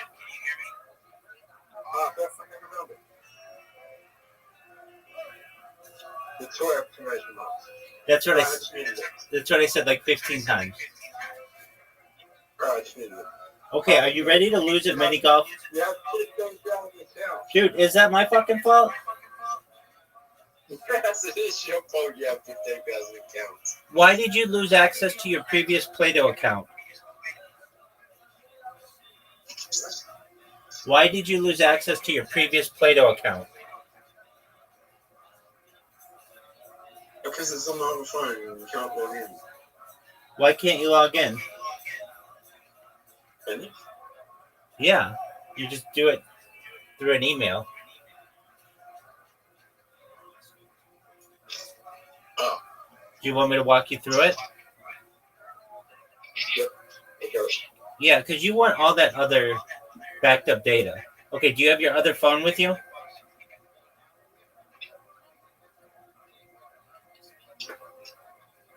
I don't need it.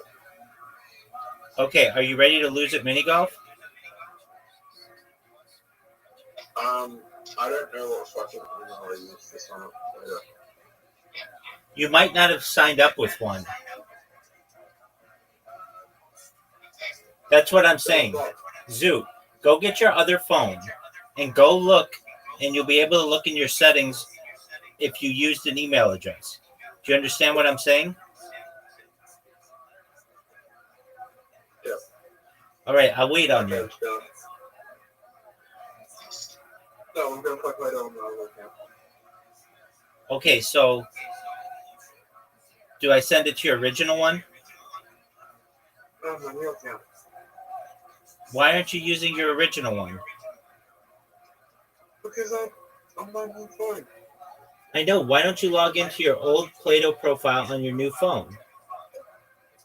I don't use this. Why not? This is a scam. It's not a scam.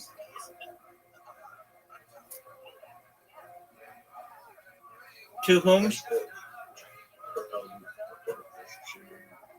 You're not making any sense. Zoot, you're not making any sense. Let's back it up and let's clear our heads. Why don't you want to log into your old account on your new phone? I always put it on Zoot, why don't you want to log in to your old account on your new phone?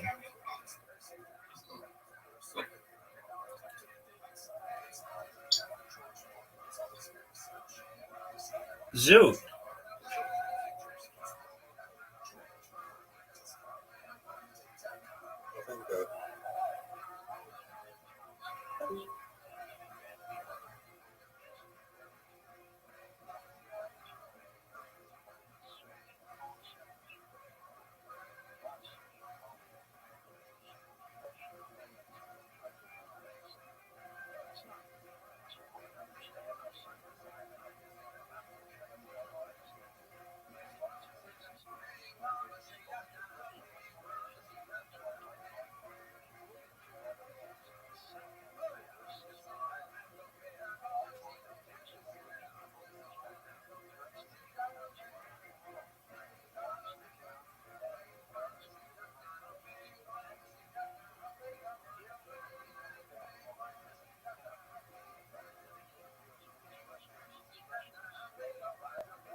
God willing, is going to do great things in his life and in the military in particular, protecting the people of Israel.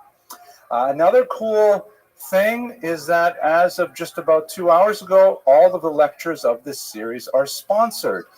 Thank God we received the last sponsorship just a few hours ago, so I will not irritate you anymore. And those of you on the internet, asking you to sponsor these lectures and support our students. Now I would just irritate you asking to give money to the scholarship fund for our students and not connected to any specific lecture.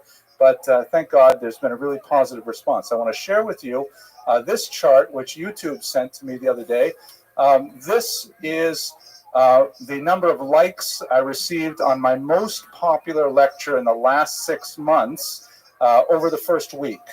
And this blue line here is the number of likes for the first lecture in the series, Origins of Sephardic Jewry, which is pretty amazing. The first lecture of the series, I don't really know what I'm talking about. I'm making it up as I go along.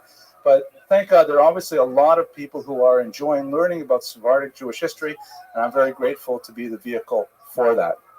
One last good and welfare information. This is really important to me personally.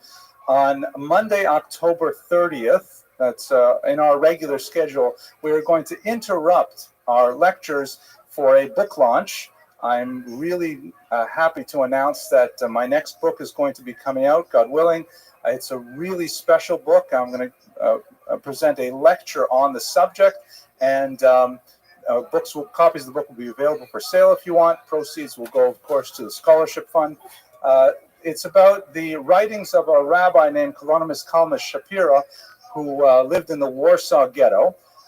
In 1943, when he realized that the war was going to mean his death, along with the vast majority of the Jews of Warsaw, he buried his writings in this milk container where they were discovered in the rubble of the ghetto in 1950 and published eventually in Hebrew under the title Eish Kodesh. And that's what he's known as, the Eish Kodesh, for this remarkable series of 86 sermons delivered in the Warsaw Ghetto from September 1939 with annotations right up until January of 1943. My small contribution to the scholarship, which is considerable on Eish Kodesh, my small contribution is I have looked at the micro history of the ghetto, and I have compared what happened in the ghetto that specific week, street by street, to understand what the Rebbe's otherwise veiled and opaque sermons actually meant.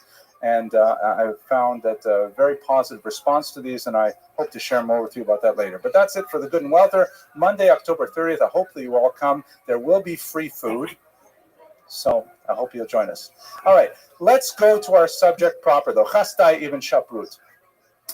In many ways, he conforms to the paradigm that we've seen before of the wise and loyal Jewish servant to the Muslim emir. We've seen that now for 2 weeks, that this is sort of a trope that repeats itself. But Chastai Ibn Shaprut is one of the greatest of all of them. He came from a traditional Jewish family living in this region here. I'm not sure how to pronounce that. I think it's Jaén, perhaps. Does anyone know Spanish well? I'm guessing. It's not called Pinsk. I thought that was funny. I'll probably cut that out of the internet maybe. But he comes from a wealthy Jewish family here, and he made his way to Cordoba. His education was fairly traditional. The curriculum was basically a regular yeshiva education, primarily focused on the Bible. And as we shall see later on in today's lecture, Bible is of crucial importance to Spanish Jews, perhaps even more than anyone except the Karaites further east. The study of Bible is paramount and has a tremendous influence on the development of Spanish grammarians in particular. His father also took care, father a wealthy merchant, to give him a well-rounded secular education, and that meant a lot of languages. He spoke Arabic, Latin, and Romance, which is essentially a popular form of Latin that was used in popular commerce and would later, have an influence on the development of colloquial Spanish. And the ultimate type of profession that Jews went into historically and in many ways today was, of course, medicine. He eventually hung up his shingle as a doctor. We should understand that back then, medicine was really quite different. anyone could hang up a shingle and just say, I'm a doctor. It was based quite heavily on studying the Greek classics, often in one or another translation. And it was very dietary in nature, very homeopathic in nature. Surgery was a totally different type of function that, in fact, physicians and surgeons often did not get along with each other, and they consider really two different branches of medicine. So he went into medicine, and he essentially practiced a lot of diet recommendations, lifestyle recommendations, things of that nature. And he enjoyed quite a bit of success at the time. In particular, and by the way, there's like an interesting synergy between his classical training in languages and medicine, because it allowed him more access to the Latin greats like Galen and so on.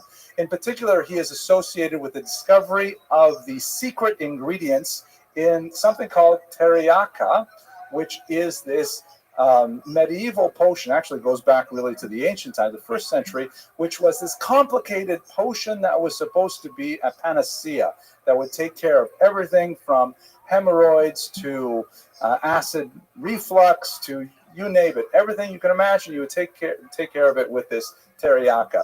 Unfortunately, many of the ingredients, which include things like boiled snake skin and bizarre types of herbs and things like that, they were very difficult to find and even sometimes more difficult to identify. But he produced a potion of this nature that had quite a bit of popularity, and as a result, he rose in stature as a physician. And as you would probably anticipate, this happened to many Jewish figures throughout medieval period. He ended up serving the royal household. He was brought in to the court of Abd al-Rahman III, who ruled for quite a long time, from 912 to 951. I have a feeling I got that age wrong. I think it might be 961. But for a very long time, one of the things about having a single ruler for such a long stretch of time is that it tends to mean both very draconian styles of rulership, very brutal and often militaristic and coercive style of rulership, but at the same time generates great stability. You can see that throughout history. You look, for example, at Stalin. Very, very long rule. Many people were very unhappy under Stalin's rule, but at the same time, the Soviet Union did have a remarkable degree of stability, even throughout the war years. Slow decline, to be sure, but stability. Roman emperors and so on. So we see this under Abd al-Rahman. Very hard on his enemies, very brutal, crushing Christian rebellions throughout the region, but at the same time, really allowing for a great deal of stability, which is the main element that Jews as a minority really value when they live in a society. The worst enemy, as we mentioned many times, the worst enemy of the Jews is anarchy. That's what really destroys the society and that does not allow the Jews to participate actively. He's appointed to the royal court, and he ends up doing very well, of course, as we would anticipate, but he didn't leave it right there. He was eventually, because he showed so much intelligence and his sagacity, he was appointed to oversee customs and imports. This was not the prime government position. Typically, Jews who rose to the top of government would become minister of finance, but it was still a very important position in the government. And it also allowed him lots of commerce, literally, with foreigners who are coming to the Iberian Peninsula with various goods and services. So that allowed him even more contact that would eventually morph into a diplomatic career. He eventually would play roles for Abd al-Rahman III in far-flung diplomatic trips, both on his own and also through envoys who would engage in negotiations, especially with Christian kings out in the Byzantine Empire and also in the European kingdoms as well. Let us recall that this is a period of time where there is slowly escalating conflict between Christians and Muslims, which will come to a tremendous flashpoint at the end of the 11th century with the Crusades. But Jews actually have fairly free passage in all of these kingdoms because they are not viewed primarily as the other, the same way a Muslim would regard a Christian as an enemy or a Christian as a Muslim as an enemy. The Jews were a minority that were non-threatening And furthermore, Jews had international contacts because there was a scattering of them throughout the entire Mediterranean basin. They could always show up in a town as strangers, go to shul, and expect to make contacts. They had a common language. They had a common cultural system. They were able to get Shabbos invitations, and it was something that was very useful for Jews. Christians and Muslims could not rely on the same kind of international social network, so it meant that Jews could engage very heavily in diplomatic activity and also in commercial activity. There was an interesting synergy between his medical and his diplomatic work in a couple of cases. In one case, the Byzantine emperor sent as a gift to Abd al-Rahman a first century text called the Materia Medica, a medical text, which was in Greek. And the Spaniards could not read Greek. They had some Latin, and of course they were speaking Arabic. So they needed to pull in a team of translators to work through this textbook. Chasta ibn Shaprut was put on those team of translators, improving his personal knowledge of Greek, which would serve him in good stead for his diplomatic work, but also really expanding his medical knowledge, because a major part of this book was the identification of various herbs and spices and natural vegetation that would be used in various cures. Here you can see a copy of it with blackberry, and if you didn't know the vernacular name for a particular plant in a particular society, you wouldn't be able to read this document very well at all. So he was able to put together with the Greek translators from the Byzantine Empire a version of this that would be very useful in Abd al-Rahman's kingdom. The same thing would happen, by the way, with Maimonides, who composed a similar type of document in Egypt. Another interesting sort of synergy is, and it's kind of a bizarre and funny story, but I'll tell you the short version of it. There was a queen of Leon who was known as Queen Toda or Queen Tota. The D's and the T's are sometimes switched in the documents. And she was displaced from the throne, and she wanted to reintroduce her grandson, Sancho. In other documents, he is her nephew. But Sancho has a lot of problems making his way to the center of power. Among them, he has very poor health because he's extremely overweight. And Queen Toda is like beside herself trying to figure out how to get Sancho to lose weight. She's tried everything, bright line eating and keto and everything. Nothing works. And so she takes him to, and this was a tremendous diplomatic coup, because here is a Christian queen, who is seeking out a Muslim ruler's help because he has a really good Jewish doctor. And in fact, that's what happens. She brings down Sancho to Cordoba, and Chasta ibn Shaprut treats him, and Hitaka loses a lot of weight. And she, in return, gives 10 fortresses from Leon into the hands of Abd al-Rahman. So this is another kind of personal victory that was an interesting combination of his diplomatic and his historical talents. Fascinating kind of individual. And that's basically describing his rise to power. He definitely reached some of the heights for Jews at the time, but if this were the end of the story, he would be like dozens, maybe even hundreds of Jews in many of these principalities. The rest of the story is really what makes Chasta ibn Shaprut so special. First of all, he took tremendous care to use his position for far-flung Jewish communities who are often under distress, often oppressed by local rulers. We know a lot of this because of the amazing documents that have come out of the Cairo Geniza. I would like to take a brief minute to talk about the Cairo Geniza. For those of you who have been to my lectures before, I apologize for the repetition, but this is like one of the greatest finds in medieval history that we have worldwide. It happens to be a Jewish find, and it is so incredible that it really deserves retelling. So first of all, the basic story, and I won't take too long with this, there's this synagogue called the Ben Ezra Synagogue that is outside of Fostat in old Egypt, and the Jews who lived in this region had an unusual habit. Anything written in Hebrew characters, which would include, by the way, Arabic, because Jews are writing Arabic in Hebrew characters, or anything with even a throwaway mention or allusion to the name of God, such as the phrase Baruch Hashem, which heads many documents, even secular documents. Religious Jew might put at the top, Baruch Hashem, meaning blessed is God. These documents would be preserved out of fear of transgressing the commandment not to take God's name in vain and not to destroy the name of God. These documents are called Shemos, which means literally names, because they refer to the name of God. And anything that discusses Torah would be included within this concept of Shemos. So the way that these documents are halakhically handled by Jewish law is they have to be buried.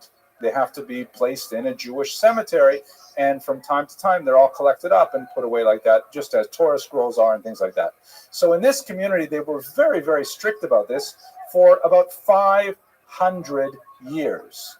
They did not throw away a scrap of paper that had any reference whatsoever to God on it, even if it was just Baruch Hashem, or if it had Hebrew letters on it. They stowed it away in an attic. You can see the ladder up to the attic here in the Ben Ezra synagogue. Here's a little reconstruction from the Beit HaTfutzot Museum in Israel of what it must have looked like, where they're handing up, all kinds of little scraps of paper, which could be anything. They could be, we have actually autographed copies of Maimonides. I'll show you one example of it in a second. We have in the Geniza shopping lists. Honey, please pick up a few pita and some baba ganoush on the way home. Incredible numbers of contracts and business deals and receipts, and every single little piece of documentation that is associated with daily life is included in the Cairo Geniza for about 500 years, and then it was shut up and it was not touched for close to half a millennium until the 19th century was discovered. So, fascinating story. These two sisters from England, intrepid non-Jewish sisters, came and discovered it, brought a few copies back. Ultimately, they were divided up among 4 universities. Here is Solomon Schechter working with Geniza fragments. You can see they're just all over these tables here. They're little tiny pieces of documents, not necessarily paper, could be vellum, could be papyrus, could be parchment, and they are deteriorated, so they're falling apart, and it's like a massive, incredibly huge jigsaw puzzle trying to put these things back together and figure out what they said. And scholars are still working on that today. Incidentally, there's a great project. I can't remember the name of it right now. You'll have to Google it. But you can help with this project. You can actually go online, you get a free account, and they will ask you, because there's literally hundreds of thousands of fragments, they will ask you, they'll put a thing on the screen, they'll say, is this Hebrew or another language? And you'll click whatever language, if you know it's Hebrew. Is it upside down? And you click yes or no. And is it left to right? You click it. And it's basically crowdsourcing this massive project. And as you run out of knowledge, like I don't know how to read this, it gets passed up to a next level of experts who are able to sort through those documents and eventually find what they are. At any rate, here is, for example, one of these rare documents found in the Geniza. Right here is the name Moshe Bar Maimon. This is the actual signature of Maimonides himself. It's incredible to imagine they found these things. And here's also a children's alphabet primer that was tossed in the Geniza as well. So from the Geniza, we have an incredible view of the totality of life's experience in Cairo and in the region at the time. What do we find in the Geniza? We find all kinds of documents about Chasta ibn Shaprut's activity. And don't forget, this is basically located outside of Cairo.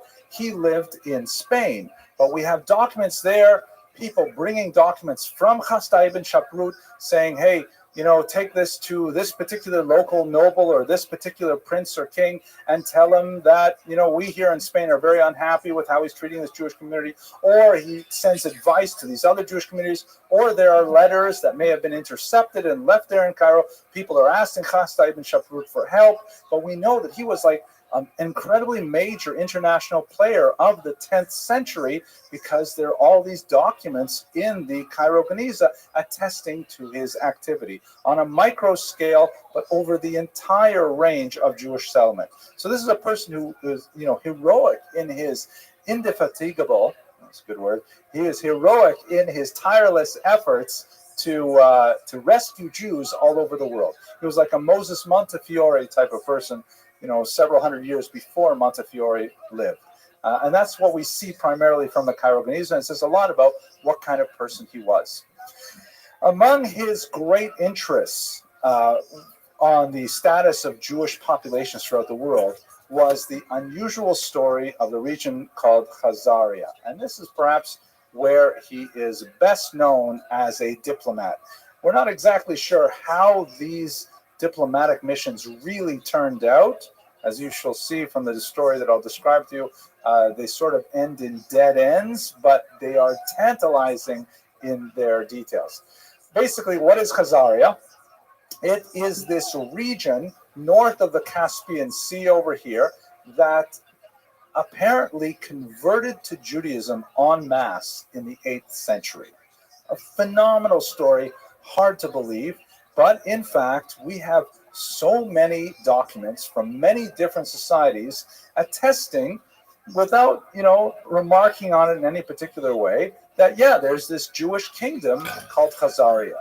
Jewish Khazars come to Kiev, for example, and negotiate with local leaders there. There are Khazars that are passing back and forth throughout the region. Visitors go to Khazaria and describe their experiences there and so on. And it's kind of bizarre because are you telling me there's a whole Jewish kingdom in the Central Asian region? And, what happened to them? And how did they get to be Jewish? And how come they just sort of like vanished? So there's many, many questions associated with it. I will tell you at the outset that if you're interested, I have a couple of hour-long lectures on Khazaria that you can watch in greater detail. Some scholars, including the very noted historian Shaul Stampfer, believes that it didn't happen at all, that all of these various attestations that we have to the Jewish nature of Khazaria are simply legends that were believed by credulous Jews at one time or another. And he argues for a very minimalist approach to the Jewish character of Khazaria. I personally think he's stretching that argument a little too much. He is a much greater historian than I, though, so it's incumbent upon me to at least invoke his name before I disagree with him. On the other hand, there are many scholars who feel that, yes, Khazaria did convert, but it was a very thin conversion that was primarily at the highest levels of society, and it was done primarily for geopolitical reasons.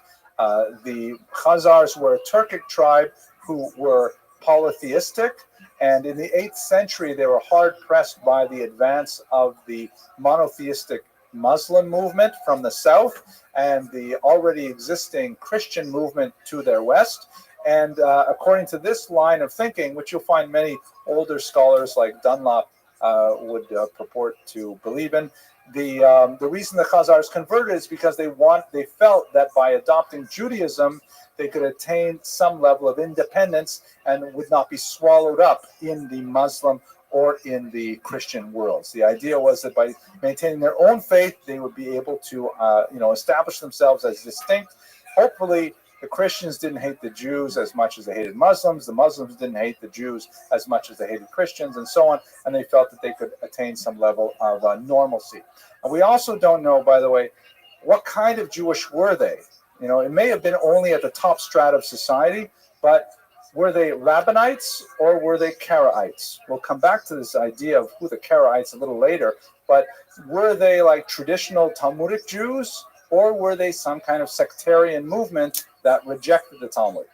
We have very little data about this, but the various encounters that we do record about Khazarians seem to indicate that they were not well educated, which would definitely support the idea that if they converted, it was only at the very highest levels, and it was probably not terribly sincere, and it was certainly not very well entrenched in the broader Jewish movement. But let's take this from the, well, actually, I'll just show you a couple of examples here. So here's some, it's probably, the Khazars are most well known, of course, by a book that was written a couple centuries after Chasdai ibn Shabrut, the Kuzari, which is by Rabbi Yehuda Halevi. We'll spend a whole hour speaking about him later. He's a fascinating individual, and actually I have one of his poems to read you. He wrote this brilliant philosophical treatise, and he used the story of the Khazar conversion as the pretext for the plot of the story. The plot of the story, which is based on the legend, is that the Khazar king was sort of troubled about faith, and he sought to have a three-way dialogue, or a trialogue, I guess, with the representatives of the world's major religions. And he has this debate, Muslims, Christians, and Jews, and ultimately decides to become Jewish himself and take the entire kingdom with him. For Yehuda Halevi, he used this as an opportunity to discuss the relative merits of Islam, Judaism, and Christianity, and we'll explore why he did that and how he did that in a couple of weeks. But for the time being, that's probably the way that the Kuzari is most well known.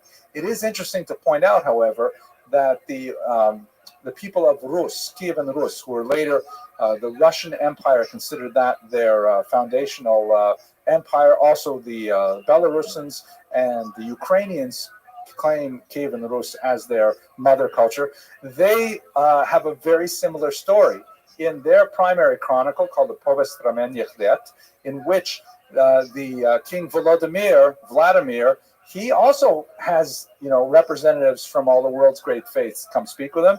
And it includes, by the way, two versions of Christians, both the Roman Catholics and the Eastern Orthodox, and Muslims, and Khazarian Jews. And they have this big kind of four-way debate, and Vladimir ends up choosing Orthodox Christianity. Ironically, he comes very close to becoming Jewish. Can you imagine what history would have been like had he done this? But when he found out that Israel was destroyed and the Jews were exiled, he says, no, that's not for me.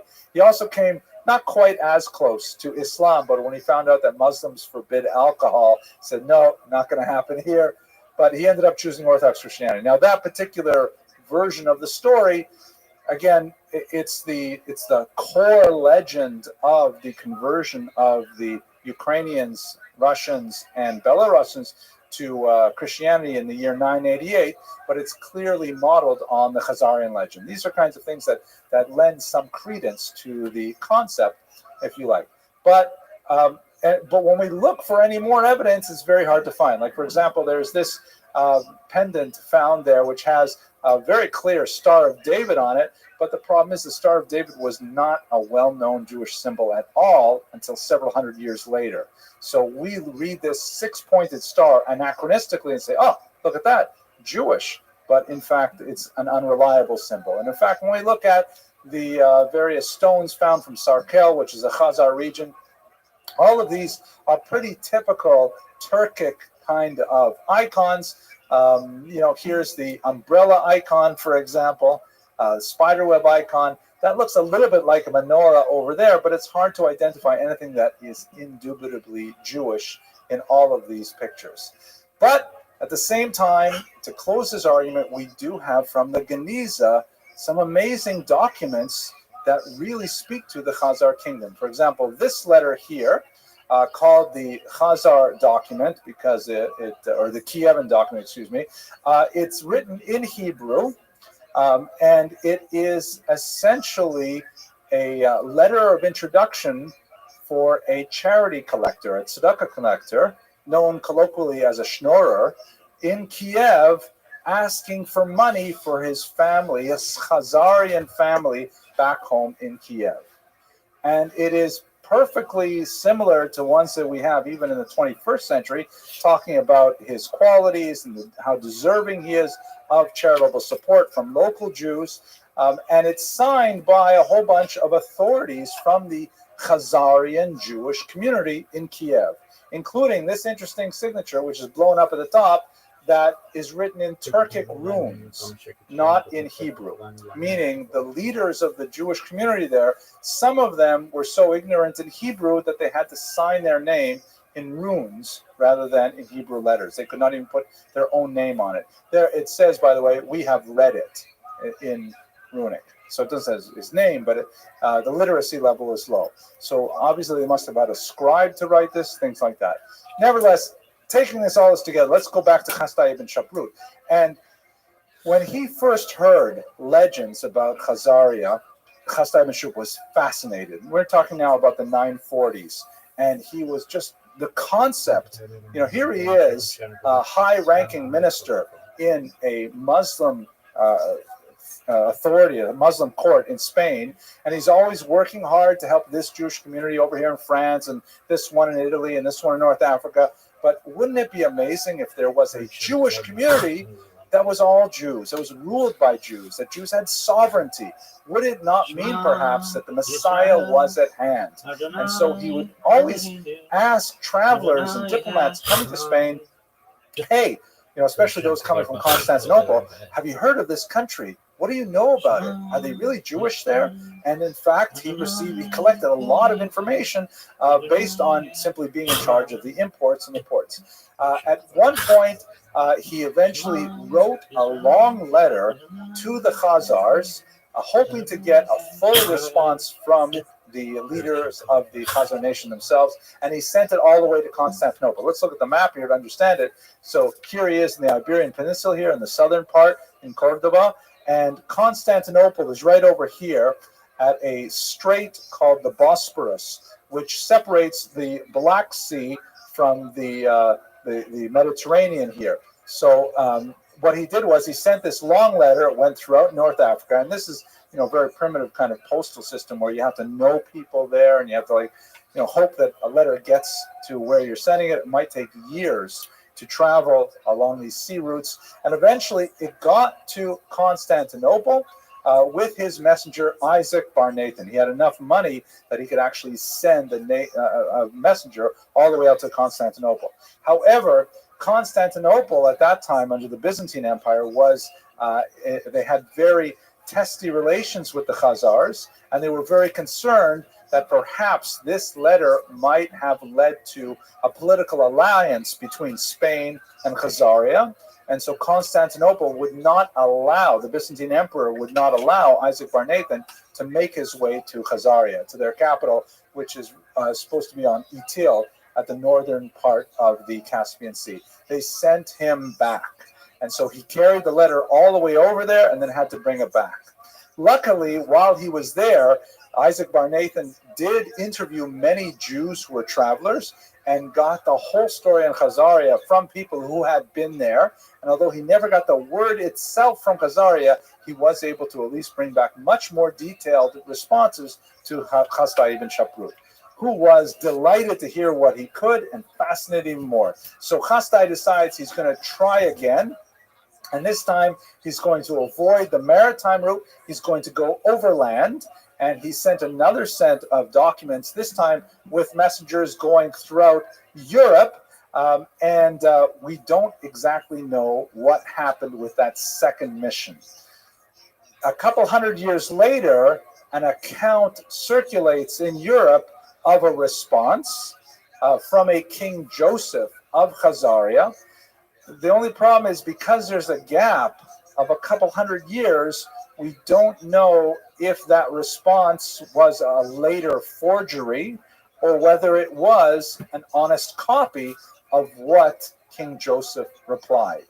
His reply is absolutely fantastic. His reply says so much about the detailed life of how the people of Khazaria became Jewish, a story of secret Torah scrolls in a cave, and incredible amounts of detailed information, but could be, complete medieval fabrications. We simply don't know.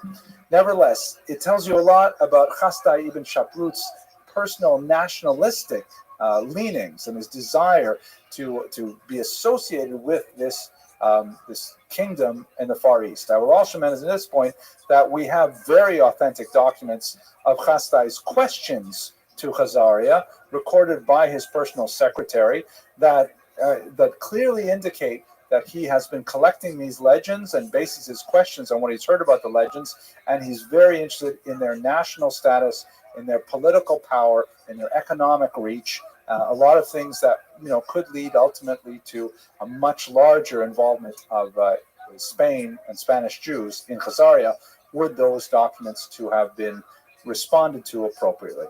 But that's a story of his association with Khazaria.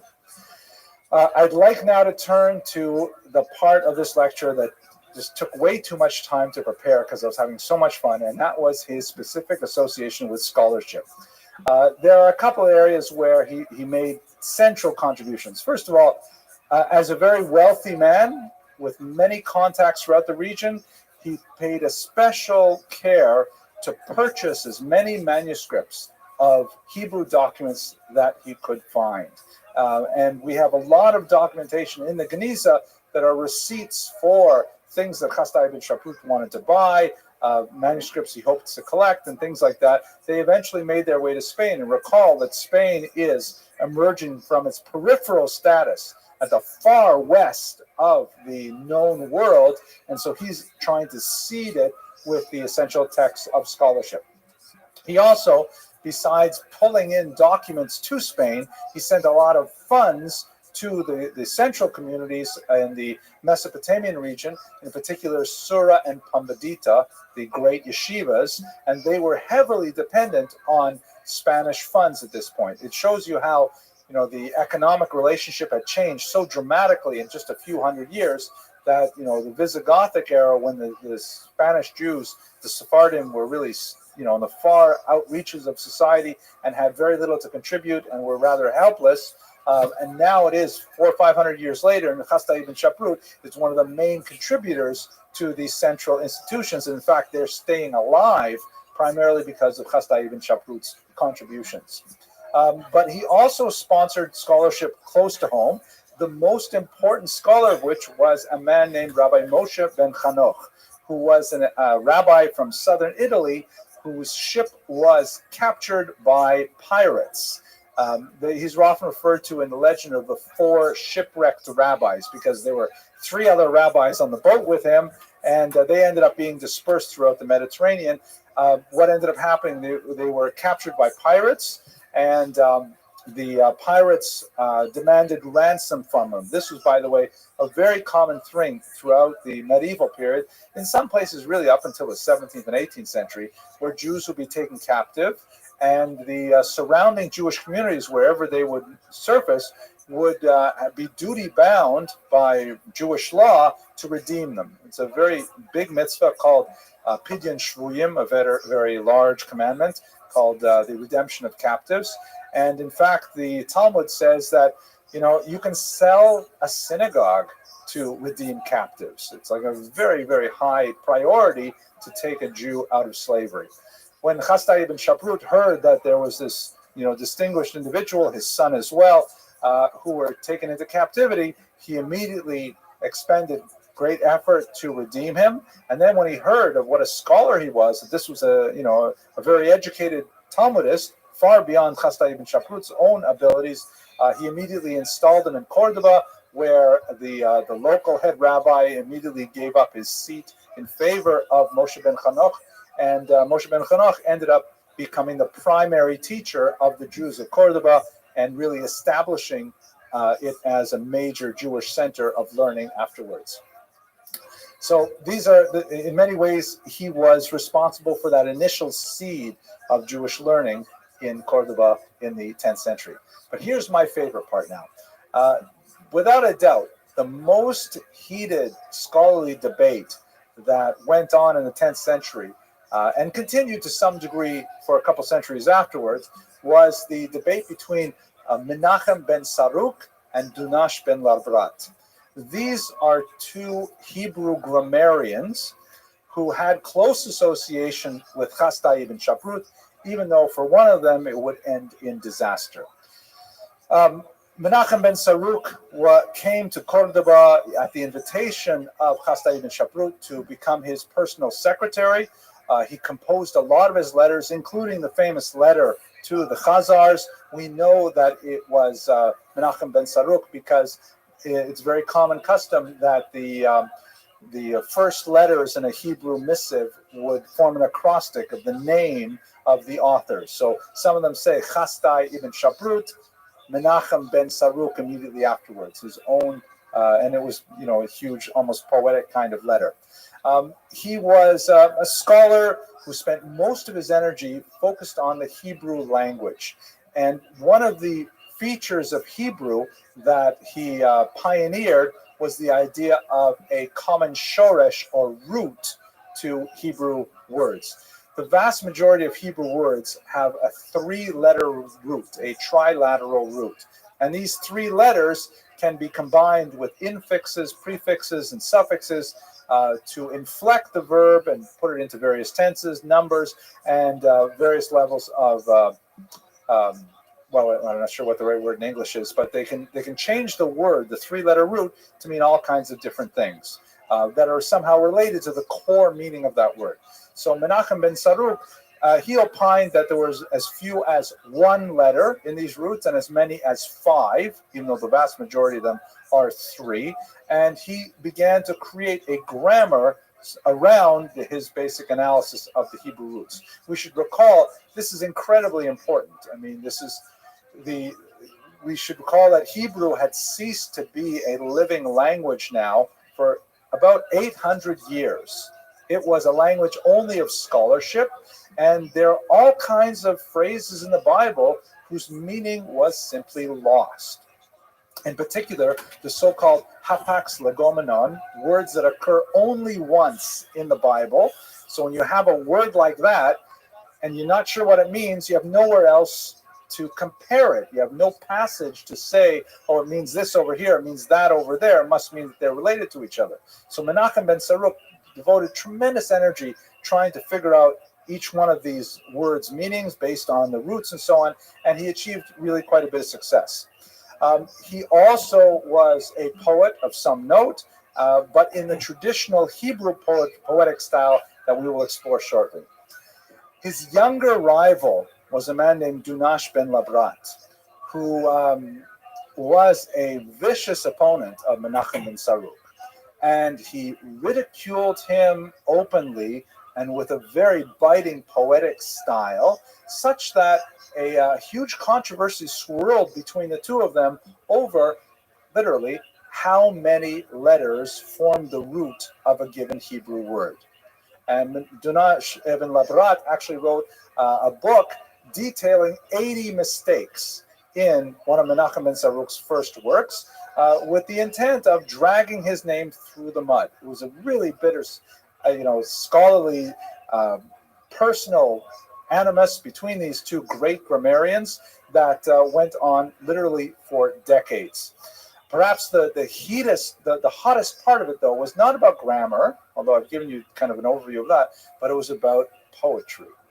And it's amazing to me that people felt so passionate about poetry that they would devote their lives to attacking their poetic enemies and defending their poetic heroes. Let me just give you a little taste of some of the debate. We'll return to this again next week because it was a major part in the life of Hispano-Jewish society. Let us recall that the Sfaradim loved poetry to a degree that we find difficult to imagine. They would have gatherings that were devoted exclusively to the recital of new poems. They had poems of tremendous depth. They would have poetry slams, what we'd have today. We have challenge poems where they would all get together and agree that they're going to write a poem on a particular theme, and then they would see who can compose on the spot the greatest poem. Letters were exchanged in poetry. Poems were purchased. Poems were commissioned. It was a huge industry that, the only thing we have to compare to it today is maybe Hollywood movies. The way in which people are fascinated with movies and movie stars, that's how the Sephardim were about poetry. They loved poetry with a tremendous depth.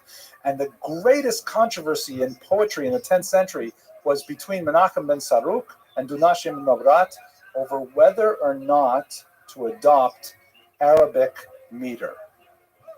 Wow. Now, let me try and just back this up a little bit. I'll give you a couple of examples to it. Hebrew poetry, classical Hebrew poetry, as ultimately expressed in Menachem ben Saruk's writings, was fairly primitive when compared to Arabic poetry. In Hebrew poetry, only stressed syllables are counted for the meter, so they're fairly stable. And the rhyming system tends to be very simplistic.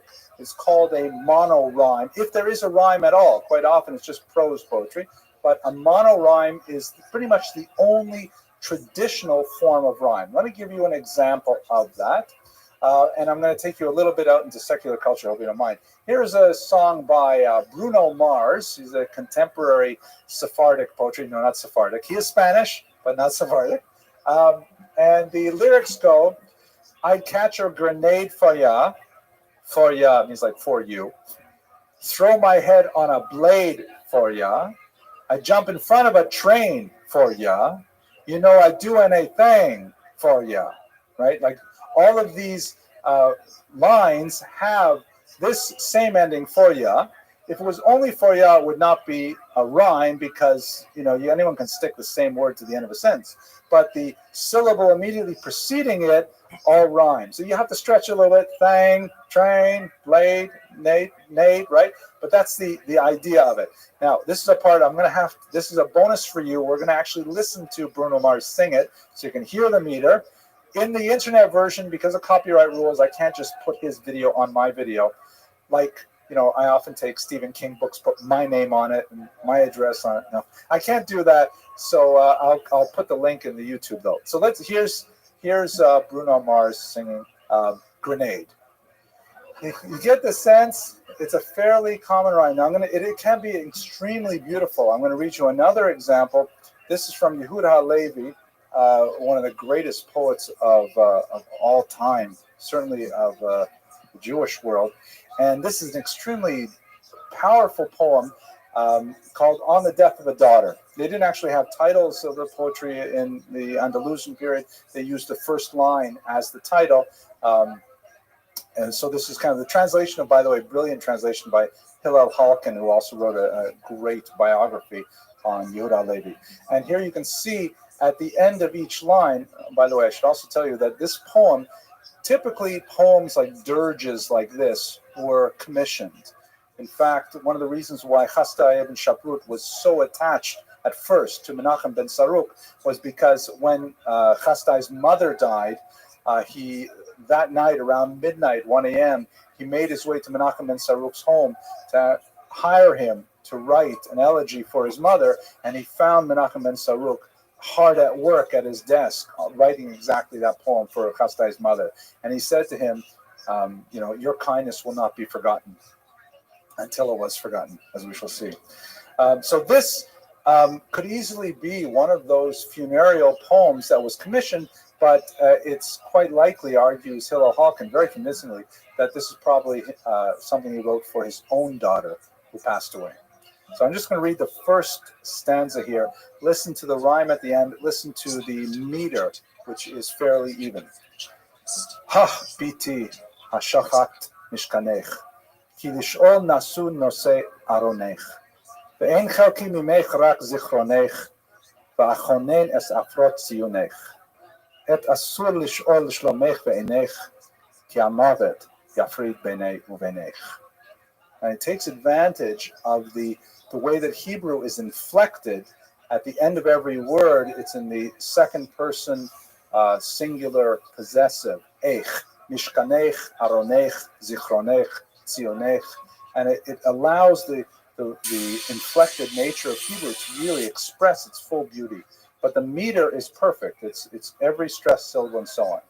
The main innovation of Dunash ibn Labrat was to include, before I go to this, to include Arabic meter, which included also the unstressed or the half-stressed vowels. And that was a total innovation because in Hebrew, we have basically only one unstressed piece of grammar, nikudot, and that's the shva na. It's the two vertically organized dots that appear under a letter, and that's like kind of a partial pronunciation, like the word shema, right? Shema. You don't say shema, you don't say shma, it's shema. It's a little bit of a gap in there. So he counted, Dunash, like in Arabic, counted every full stop and every half stop as part of the meter. And so all of a sudden, by adopting Arabic meter, it made Hebrew poetry so much more expressive and powerful,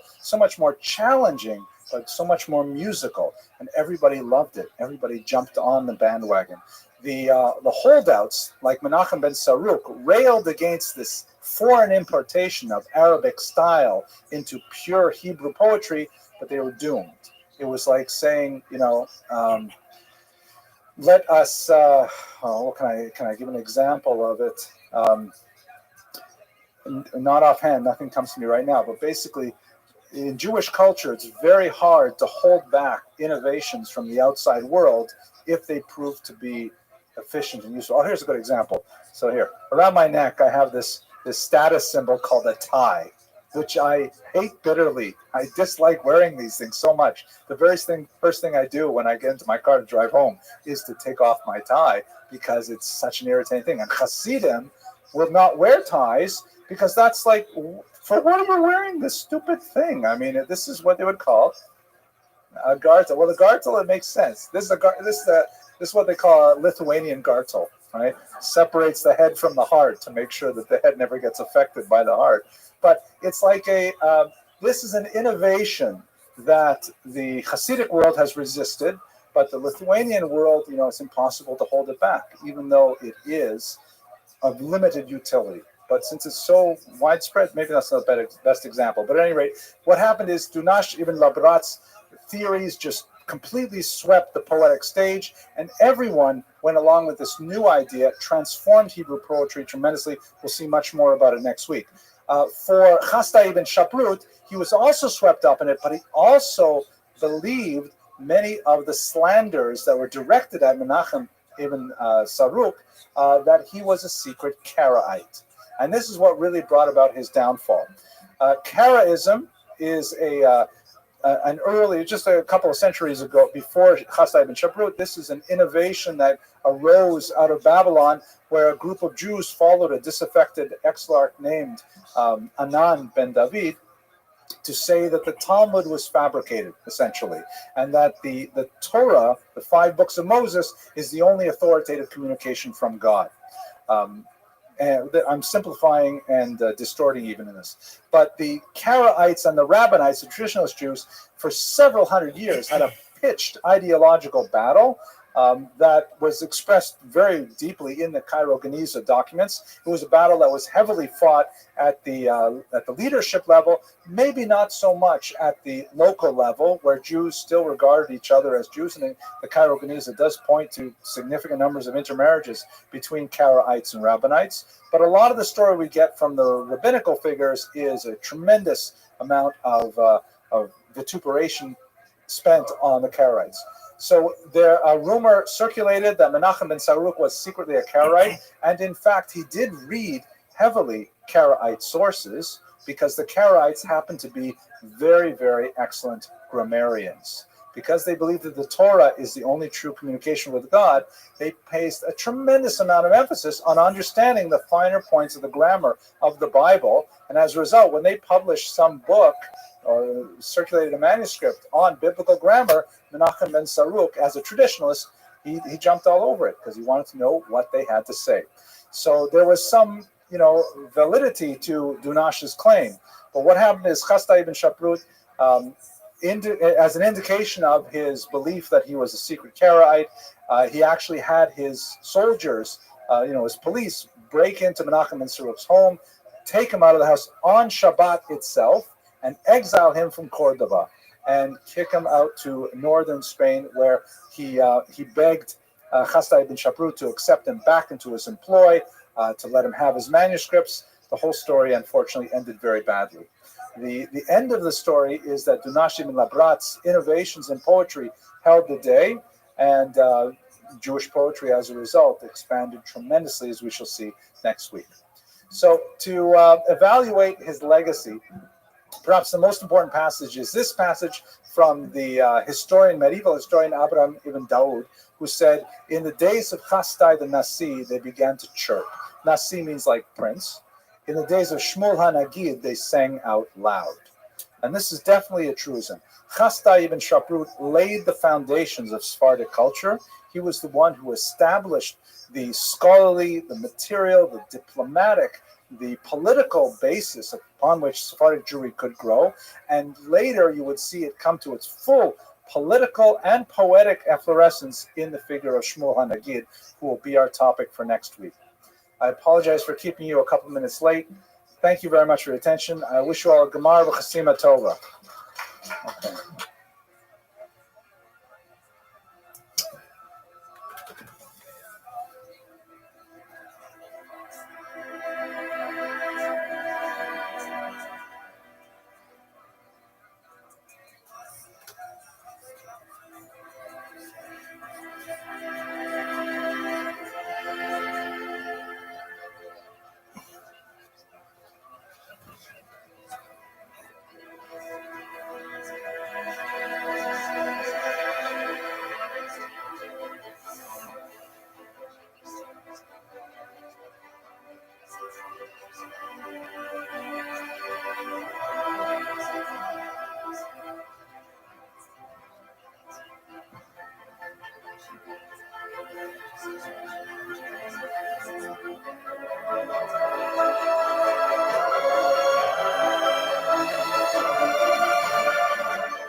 Hi, everyone. It's great to have you here again for another week. We're going to take a short break next week for the holiday, but I have a fantastic topic for you all tonight that, there's some material here that it's too hard to even believe it, but nevertheless, we'll try and go through it. I think you'll find the life of Shmuel HaNagid absolutely fascinating. I mean, just to imagine, for example, this is a medieval individual who led a Muslim army for 16 years. That fact alone is just mind-blowing. But there's still so much more to his life. Let's quickly do the good and welfare, and then we're going to concentrate on the life of Shmuel HaNagid. So, first of all, thank you to our sponsors tonight. We have an anonymous donor in memory of Abraham N. Bressler on the occasion of his 39th yahrzeit. We also have donations from H. Mark Marcus in memory of H. Maldonado and Mrs. Rose Lowenson. So thank you very much for keeping this going and for supporting our students with the sponsorship. I'm also very grateful, as I mentioned to you last week, we've actually sponsored all of the lectures for this semester, which is really gratifying. But the whole point of these lectures is to raise funds for our students. So it was great to see that a couple of people actually donated scholarships afterwards anonymously to the website. So I'm very grateful to our anonymous donors. You know who you are. Also, the important dates to remember. So first of all, next week, because of the holiday, we will be taking off. No lecture October 9th. Please don't show up because we won't have anything going. And on October 30th, we have the book launch. It's going to be in the same slot, in the same 7 p.m. Monday night time slot, but hopefully it'll be much more of what my grandmother, Allah Hashem, used to call a hoo-ha. We will have some food and maybe some more music, and we'll have a lecture specifically dedicated to my forthcoming book. This is the penultimate proof. It's an absolutely fascinating topic, in my humble opinion. I spent a lot of time working on this. The final version is at the printers, but basically it's a history of the Piaseczna Rebbe's work in the Holocaust. This is also known as the Eish Kodesh, but it's a historical treatment. I'll tell you more about it, God willing, on the 30th. I don't want to take too much time away from today's absolutely fascinating topics. By the way, the image here, before he was killed, the Rebbe put his writings in these tin milk urns together with the Oneg Shabbat underground archive led by Emanuel Ringelblum, and they were discovered in 1950 by accident when a Polish construction worker was clearing the rubble. So it's absolutely fascinating material. Okay, so let's go to the story of Shmuel HaNagid. And much of the story of Shmuel HaNagid begins really in the 20th century. We knew quite a bit about this medieval court Jew. The term court Jew applies for actually most of medieval history. These are Jews who, for one reason or other, by dint of their unusual talent, charisma, economic power, they rise to positions of authority underneath medieval rulers. Sometimes they achieve great things for the Jewish community as a whole, and sometimes, unfortunately, they come to evil ends. So Shmuel HaNagid would have been one of those great court Jews in the period of Al-Andalus, except for the fact that Chaim Nachman Bialik, one of the great national poets of the Jewish people, discovered a cache of manuscripts, much like the Piaseczna Rebbe's manuscripts, that were in the hands of an international collector known as David Solomon Sassoon. Sassoon had a 16th century copy of an 11th century manuscript that had hitherto been unknown. That is, since the 16th century, and who knows what happened to it in the 400 years prior to that, no one had been reading the works of this individual, Shmuel HaNagid. And Chaim Nachman Bialik, when he purchased these manuscripts and he made them available to the world, it was absolutely fantastic. Actually, Sassoon also made them available to the world in an Oxford printing, but they were stunning because all of a sudden we saw so much more about who this individual was. Here's a copy of the Diwan, the collected poems of Shmuel HaNagid in their first modern printing in 1934, and we will read extensively from them tonight. But for the first time, we get a glimpse into the internal workings of the mind and personality and passion of this highly influential individual who we only knew about from third-hand accounts from the 12th century onward. So let's go straight to the material. And let's also, by the way, it's very relevant to note how relevant this is for the development of the state of Israel. Bialik, by emphasizing Shmuel HaNagid as a paradigm of potential Jewish achievement, was essentially mapping out the Israeli personality, the Israeli archetype, which in many ways, we can trace that to Shmuel HaNagid. The idolization of the Sephardic ideal is something we'll conclude with, God willing, in today's lecture. But there's no question that Shmuel HaNagid's life, 1,000 years later, came back to really infuse the young Zionist movement with great strength. We'll be relying quite a bit on the translations of Peter Cole, shown here. He's a MacArthur-winning, Genius Award-winning scholar who is living in Jerusalem right now. I fell in love with his poetry, but after I got some pictures, I really enjoy his hair, too. I think the hair is coming from... What can I say? Anyways, he looks great here. His wife is also a quite talented writer. I didn't realize they wrote this book together, A Sacred Trash, The Lost and Found World of the Cairo Geniza. We spoke about the Geniza last week. This is a fascinating read, a very entertaining read, the story of the discovery of the Geniza and so on. So he's come up a few times in our research today. So a lot of the translations that I'm going to be reading to you today come straight from Peter Cole's amazing work on Shmuel HaNagid. Okay, so what's the story? His rise to power is recorded in the Sefer HaKabbalah of Abraham Ibn Daud, a medieval historian, but it occurs intrinsically within the changing political environment of the 10th century Spain. This is a period when we have the so-called Taifa period, when Al-Andalus is broken up into a number of kind of city-states. The Umayyad reign that we saw earlier under Abd al-Rahman III has now decayed to the point that it has broken up, primarily through the pressure of these Berbers. Berbers are a North African people who converted to Islam. They are known as ferocious warriors. They have a couple of interesting kind of characteristics. For example, they cover their faces during wartime, which is rather unusual, but one would think it would cast a sort of a terrifying mien onto the victims of their assaults. So the Berbers that had assisted with the original invasion of Spain in the 8th century, they now come and they take over from the Umayyads and they establish this new rule.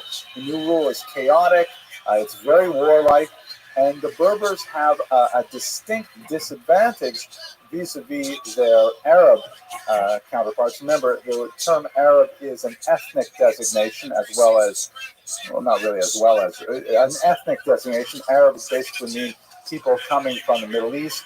They are associated with Islam overwhelmingly. It's not, you could speak of Jewish Arabs, but that would be kind of stretching the point.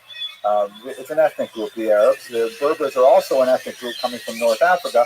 Both Berbers and Arabs are overwhelmingly Muslim, but the Berbers are like new converts to Islam, and they lacked one of the essential features that are really important to the Muslim culture, and that is literacy. The Arabs are very, very proud of their Quran, of course, of the poetry of the Quran, of the method of recording ideas in text. Very, very important to the Muslims. And in fact, quite a bit of our discussion today is going to revolve around poetry once again, which is something that the Muslims valued very, very highly. The Berbers lacked all these features. They did not have the same strengths in literacy.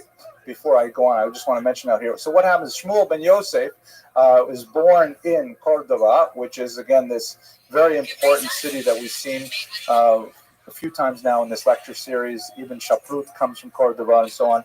But in 1013, when he was 20 years old, he flees from Cordoba in the wake of some terrible massacres that occur in the context of the Berber invasion. So he makes his way down to Malaga here in the south, and later he will be associated primarily with Granada and the Alhambra, which we've seen so many photographs of. So the Berbers, here we are moving forward again. Literacy is incredibly important in general, of course, for all societies, but the Muslims especially prize it. The Berbers lacked it, and as a result, they are very reliant on intercessors, people who could communicate, who could be culture brokers for them. The story, as recorded by Ibn Dawood, is that this is exactly what happened to Shmuel ben Yosef Halevi, Shmuel HaNagid, as he would be known later. He was working in Malaga essentially with a small spice store. He was well regarded, apparently had a fairly reasonable amount of business. He had been well educated in Cordoba by his father. He studied under Hanoch ben Moshe, who was one of the great, the dynasty of rabbis that have been brought by Ibn Shaprut in our last lecture. So he knew Talmud well. He knew Hebrew literature very well. He also studied Greek and Latin, Romance, and of course Arabic. And he was a master of all of these languages. And so as the story goes, which is not terribly far-fetched, although it has some legendary elements to it, the story goes that one of the important figures in the local ruler's court would frequent the town of Malaga, where he had a property very close by to Shmuel's spice store. And he would often have letters written from that location. Furthermore, sometimes he would have his servants write letters from that location. According to one version, a woman from his harem would be writing letters to him from Malaga. And since these people were not so especially literate, they knew that this Jewish guy, the spice dealer, knew Arabic well, and so he would write these beautiful letters in very ornate style and with beautiful calligraphy and so on. So after receiving a series of these letters, the local figure in the court called upon Shmuel and said, "Hey, listen, you are too good for a spice shop. Why don't you come live with me in the court in Granada, and you'll be assisting me there." And in fact, why this is considered by many historians to be a legend is that it seems to bear a striking resemblance to an almost identical story told about a particular Arab caliph who raised himself to a high level in the government. So it could be that the story was repeated several times, but the core of it is certainly true, that Shmuel was a very intelligent individual, a very literate individual, and he rose up by dint of his own effort and by dint of his literary skills to find a place in the court. There, with the death of the local ruler, this is a sort of a comic book cover that illustrates a lot of the ideas. There's some iconic elements here that are useful. By dint of his talents, he was eventually promoted first to tax collector, which is a significant position. It's not quite finance minister, but essentially means that he would be responsible for taxing an entire region. And this was, by the way, a form of taxation called tax farming that pertained for most of the medieval period. Tax farming means the king would associate a certain amount that was expected from a particular region or population. The tax farmer, often a Jew, would go out and find whatever ways they wanted to collect those taxes, and whatever additional amount they collected, they were allowed to keep. So the Jew just had to figure out what's the right balance between overtaxation, which could produce a revolution or a violent revolt. These happen from time to time. And undertaxation, which would not deliver to the king the amount that was requested. Shmuel was very successful at this particular endeavor, and eventually he was appointed, amazingly, to vizier, meaning essentially the prime minister of Granada, the most powerful of the Andalusian states under the Berbers, and he was appointed to lead the army, which is astounding, something with which he pursued right up until the end of his life. A rather unusual figure overall in terms of his meteoric rise to power. But let us look at his achievements. Let's try and understand what is it that makes Shmuel HaNagid so distinct and so exceptional vis-a-vis these other court Jews. So first of all, he called himself in one of his poems, he said, "I am the David of my age," which was actually a very apt descriptor of what he had done. David also, King David, was a warrior, a poet. He was deeply passionate. He was a scholar. He had a tremendous range of activities. So just looking at Shmuel HaNagid's activity, he was undoubtedly a phenomenal scholar. He wrote a few books. This one here, which is called Hilchot HaNagid, the laws of the Nagid. Oh, by the way, the term Nagid means like prince. Means like it derives from the term neged, which means opponent or opposer, in the sense that he opposes the entire people and forces them to do his will. It's used though in a positive sense, more like the Torah refers to a spouse as ezer kenegdo, neged, right? A helper against him, meaning a helper, as Rashi says, a wife helps her husband when he's doing the right thing, and his neged is against him when he's doing the wrong thing. So that's the sense of Nagid comes from there. Also, and I have to give thanks to my colleague Rabbi Justin Gershon, who found this for me today. In the first tractate of the Talmud, in Brachot, there is an entirely very important commentary here, which I should have photographed for you, but it's right there at the back of Tractate Brachot. This section called Mavro HaTalmud, the introduction to the Talmud, and it says Rabbi Shmuel HaNagid, written by Shmuel HaNagid, and it has basically 4 or 5 pages, very significant, which essentially gives the rules of how the Talmud operates, the hermeneutic rules, how to figure out where the halacha, where the Jewish law is going to be derived, if you have a lack of consensus of opinion, and what if these 2 rabbis are arguing versus these other 2 rabbis, and so on. Definitely a great scholar of international renown. And again, this is one of those special things about Sephardic Jewry, that over and over again you have these figures who are able to achieve great heights in religious knowledge and prominence, and at the same time they're politically and even militarily active simultaneously. You don't have, like, the Joint Chiefs of Staff here in America also sitting in Lakewood and learning. It just doesn't happen, let alone achieving the heights, millennial heights of Shmuel HaNagid. Welcome. Secondly, how are you? He was truly a leader of... What's good? Can you hear me? Ouija's. I loved your show with Kathy Lee.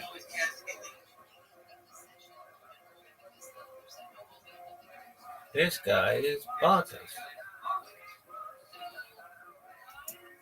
International Jewry. And we have to see that in Shmuel HaNagid, we have like the maturation of a process that really began under Chasdai and Shaprut, where Spain on the periphery becomes a new center.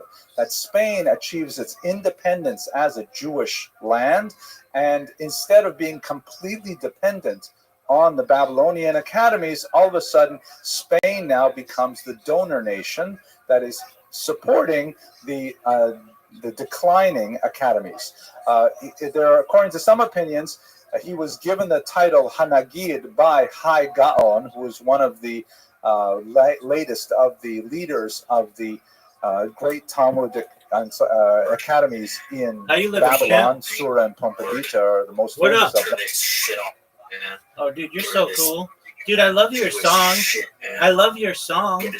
I love your song. Shit out of here, man. Dude, you are so cool.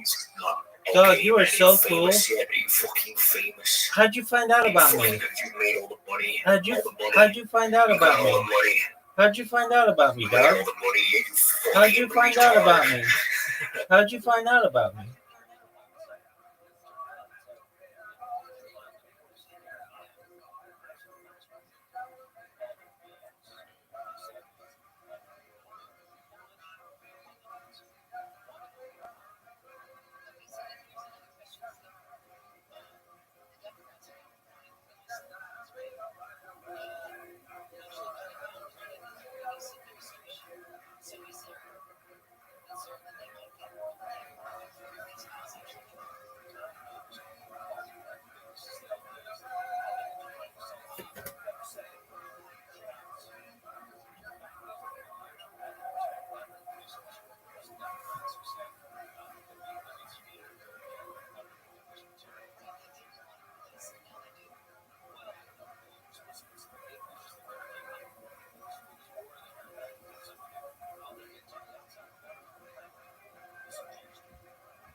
Them, but even if you did not get that title from Hai Gaon, it's still nevertheless a signal of his international prominence, that he was someone who could serve Jewish communities far and wide, much like we saw with Chasdai ibn Shaprut, but he did not get the title Hanagid because his learning was not anywhere near the same level as Shmuel Hanagid, who's actually leaving a lasting impression 1,000 years later. And I just love this, the idea that he would be the general of a Muslim army for so long, and he left us a very detailed record of his various battles, his setbacks, and so on. I will read to you some of them in his poetry, which is really what we should turn to now, because perhaps the most Davidic of his activities was his poetic activity, which will give us pause for scholarly consideration and sometimes rather troubling consideration. But let's look at the vast range of his poetic activity. He did write some religious poetry, but it is not significant in the vast oeuvre of his works. He's more commonly associated with what is called in Hebrew Shirat Chol, right? The Shmuel HaNagid street in Israel. Shirat Chol means secular poetry. And this is, again, unusual. Where do you have secular poetry in the Jewish tradition? Basically, since the biblical period, it's disappeared. And it's only in the Andalusian period when you begin to see Jews expressing their views about a wide variety of things which are not intrinsically and exclusively associated with religion. Once again, you can see why in modern Israel, as the Zionist movement is striving to achieve a secular democratic state, they would call upon writings like those of Shmuel HaNagid as a paradigm of excellence in all fields of human activity. So let's look. He wrote 3 books that the Diwan refers to the collected works. One is called Ben Tehillim, which means literally the son of Psalms, but it can also mean, Ben can mean like derived from or a student of Psalms. So that first one is the work of his youth. It's very raw and passionate. We'll look at many of the poems from there.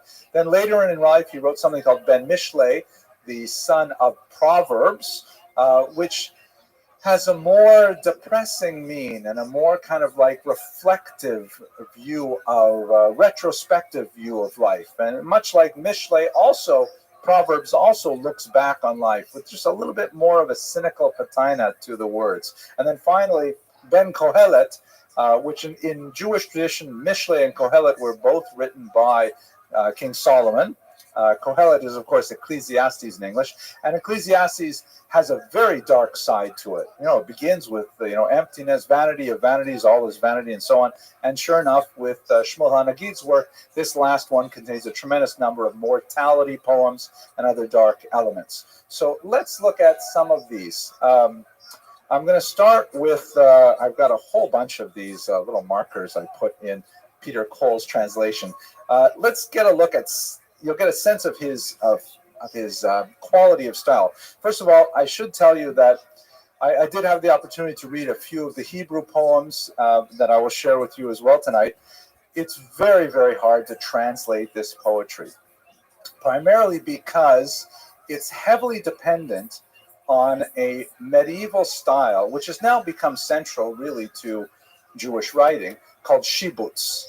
Shibutz literally means inlaying or decorating, and decorating in the sense of bringing in elements and layering them over, like a jeweler has as an inlayer's art. And it involves essentially a rich association of biblical and Talmudic phrases that would be well known to the audience, but if you don't know if you don't have an extensive background in education, they would go completely over your head. It's in other words like opera or like strong coffee. It's an acquired taste. You really have to spend years to be able to appreciate the poetry that has such shibutz in it. I'll read you one that's a little more accessible to give you a sense of it. And by the way, we're going to see Shmuel's personality really come out here. He has a strong personality with strong emotions. Set aside your ideas of the kind of ideal Eastern European yeshiva rabbi, because he's not like this. He is a warrior. He has a very different personality. So he says here, and this is one of the revenge poems. There are quite a few of these. It's only 4 lines. They stole my sleep. Now I'll steal theirs and shoot at them as they shot at me. They won't find rest, as the woman said, not mine, not thine, divide it. So what's the bit of shibutz there? The woman said, not mine, not thine, divide it. Okay, what? Exactly, what an educated audience, right? The famous story, the 3rd chapter, I think, of 1 Kings when the 2 women come forth and they're fighting over a baby, and the woman who had lost her baby, unfortunately, she was willing to let the live baby be cut in half, right? And so when he says, they stole my sleep, I'll steal theirs, and shoot at them as they shot at me, they won't find rest, as the woman said, not mine, not thine, divide it. He's invoking that biblical image, saying, I'm just like that woman. I don't care if I don't profit. I want them to hurt. I want them to feel a pain. And that's a very strong emotion, you see expressed here, but it just gives you one little tiny taste in English of this shibutz idea. It's very hard to convey it. When you read it in the Hebrew, though, it is overwhelmingly beautiful and complex, and it just brings in so many different allusions and counterpoints and texture that it's just, Peter Cole has done a great job trying to bring it into English, but you really have to read all the notes to figure out what's actually happening in the Hebrew. I can say with some sadness, even I'm not such an old guy, but I see it myself in my own students. I remember, especially when I taught at secular universities and to Jewish kids, who should have some background. And I remember talking to them about Tevye the Milchaker, Tevye the dairyman, one of the famous characters of Shalom Aleichem. And you're familiar, of course, that Tevye, he's a boor. He is uneducated, and he's constantly misquoting Talmudic passages. And they're common Talmudic passages. So when he misquotes them, people laugh because you see how he is twisting the original because he's ignorant. But my students thought he was actually saying Jewish wisdom. They thought because they didn't know the original, so they wouldn't know when it was twisted. And that's a shame. That's when shibutz doesn't work, unfortunately. Okay, so here's one passage. This is actually a poem from his early youth, from Ben Tehillim, when he was fleeing from the massacre at Cordoba, when he made his way down to Malaga. And he's 20 years old, and he's thinking about revenge. He's thinking about, I'm going to get back, and I'm going to climb up higher. He's an extremely ambitious individual. I'm going to get those people back. Spirit splits in its asking, and a soul in its wanting is balked, and the body fattened is vital and full, its precious being uneasy. But the modest man walks on the earth with his thought drawn towards sky. What good is the pulse of man's flesh and its favors when the mind is in pain? And the friends who fray me, their fine physiques and slender thinking it's ease or gain that drives me, pitching from place to place, my hair wild, my eyes charcoaled with night. Not a one speaks wisely, their souls blunted or blurred, goat-footed thinkers. Should someone unguilty hold back from longing towards heights like the moon? Should he wait, weaving its light across him like a man stretching taut his tense skin? Until he acts and they hear of his action, as he adds and then adds like the sea to his fame. By God and God's faithful, and I keep my oaths, I'll climb cliffs and descend to the innermost pit, and sow the edge of desert to desert, and split the sea in every gorge, and sail in mountainous ascent, until the word forever makes sense to me, and my enemies fear me, and my friends in that fear find solace. Then free men will turn their faces toward mine, as I face theirs. And soul will save us as it trips our obstructors. The bends of our friendship are rich with it, planted by the river of affection and fixed like a seal in wax, like graven gold in the window dome of the temple. May Ka be with you as you live, and your soul which he loves be delivered, and the God of sentence and aegis beyond the sun and the moon. It's not your typical sort of religious poetry. It's a very powerful individual. He's talking about, my enemies will fear me. I will keep going, and I will know the word forever. Really strong, powerful statements of his self. Very ambitious individual.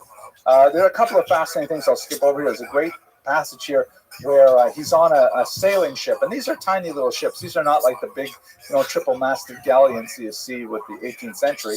And apparently he encountered either a killer shark or a whale, and he writes a beautiful poem about what it was like and how terrified they were that they would be submerged by this particular creature, and so on. Let's see now. What's next on here? Love for his brother Isaac. So here is, he had an older brother named Isaac who was a very great support to him in his youth, and he constantly turned to him with counsel, and his brother predeceased him. And this is a beautiful poem. I'm not going to read the whole thing, but I'll just give you a sense of the depth of his personal feeling, of his passion from this.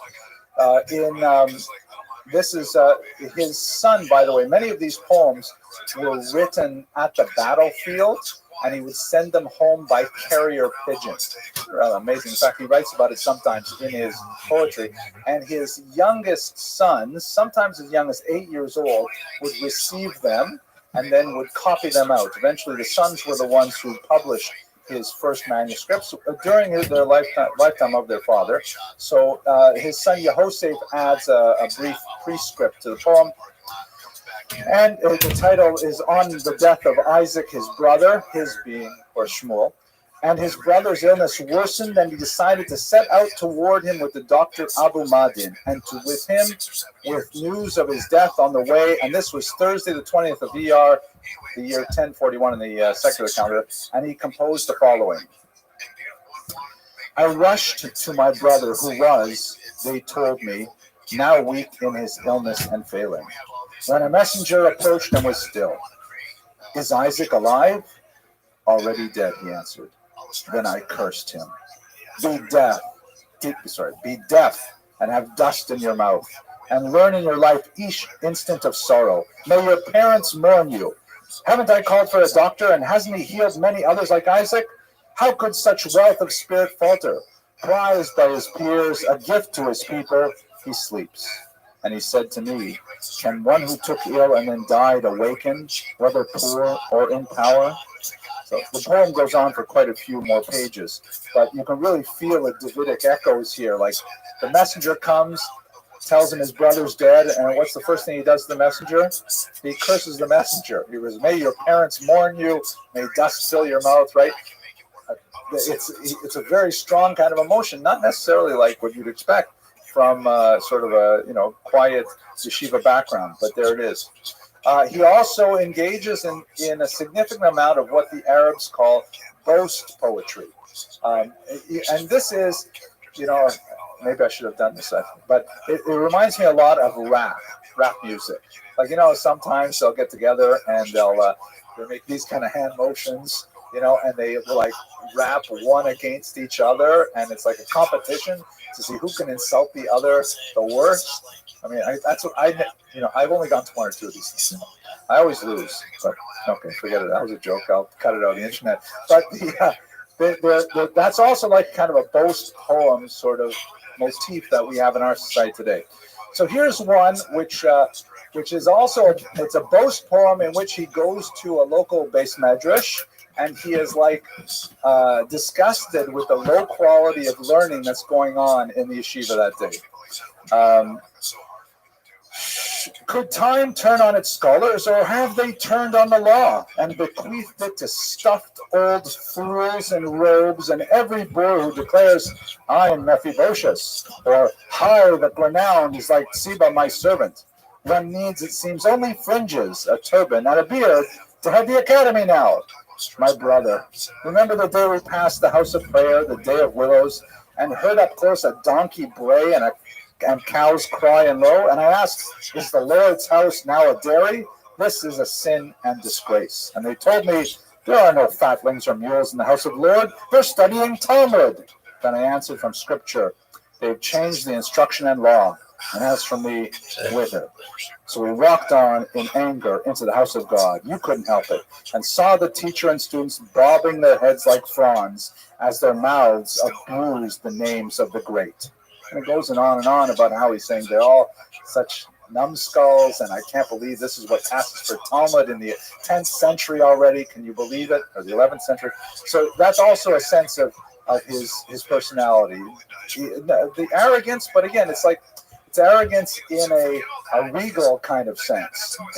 This is not necessarily your Pirkei Avos kind of rabbi. There's no question. It's a highly personal, highly passionate individual. Oh, and here, this is for sure you're not going to find in our scroll. The war poetry. Right? He was a general. He fought battles, literally fought battles on horseback himself for 16 years. And in fact, he died shortly after returning from his last campaign of exhaustion. So, and when he was in his early 60s. So we're talking about a war horse, someone who really knows what it's like to fight and die. And his poetry expresses the passion of war like no one since King David, literally, and probably no one until the 20th century. I'll just read you a couple sections here, too.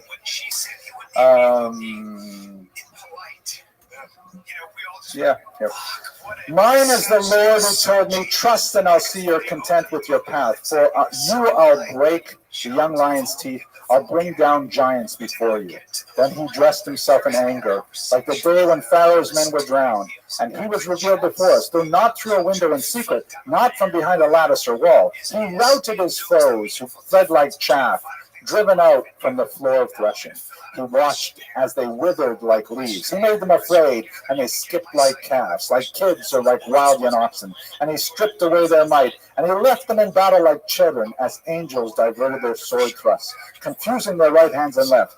Others subverted their plans and made of his strategists fools. Lies he placed in the mouths of his spies, on the lips of his enemy princes, and to put them to death like churls. And soon as they saw what they had chased, they fled in 7 directions. Surely this is the work of the Lord, who tempted them into action, who tangled their arms in ropes, and smothered their hearts with lids, as their chariots blocked their retreat, and their horses hemmed them in. And he goes on, talking about the slaughter and the blood and so on. He really means it, and he's speaking, of course, from great experience. Now, the controversial poems, naturally, the genre of the age included love poetry, included romantic poetry, including, we should say, even sensual poetry. And he has a lot of poems about the quality of wine. And by the way, the environment in which much of this poetry was disseminated was long drinking parties. It's true that Islam forbids the consumption of alcohol.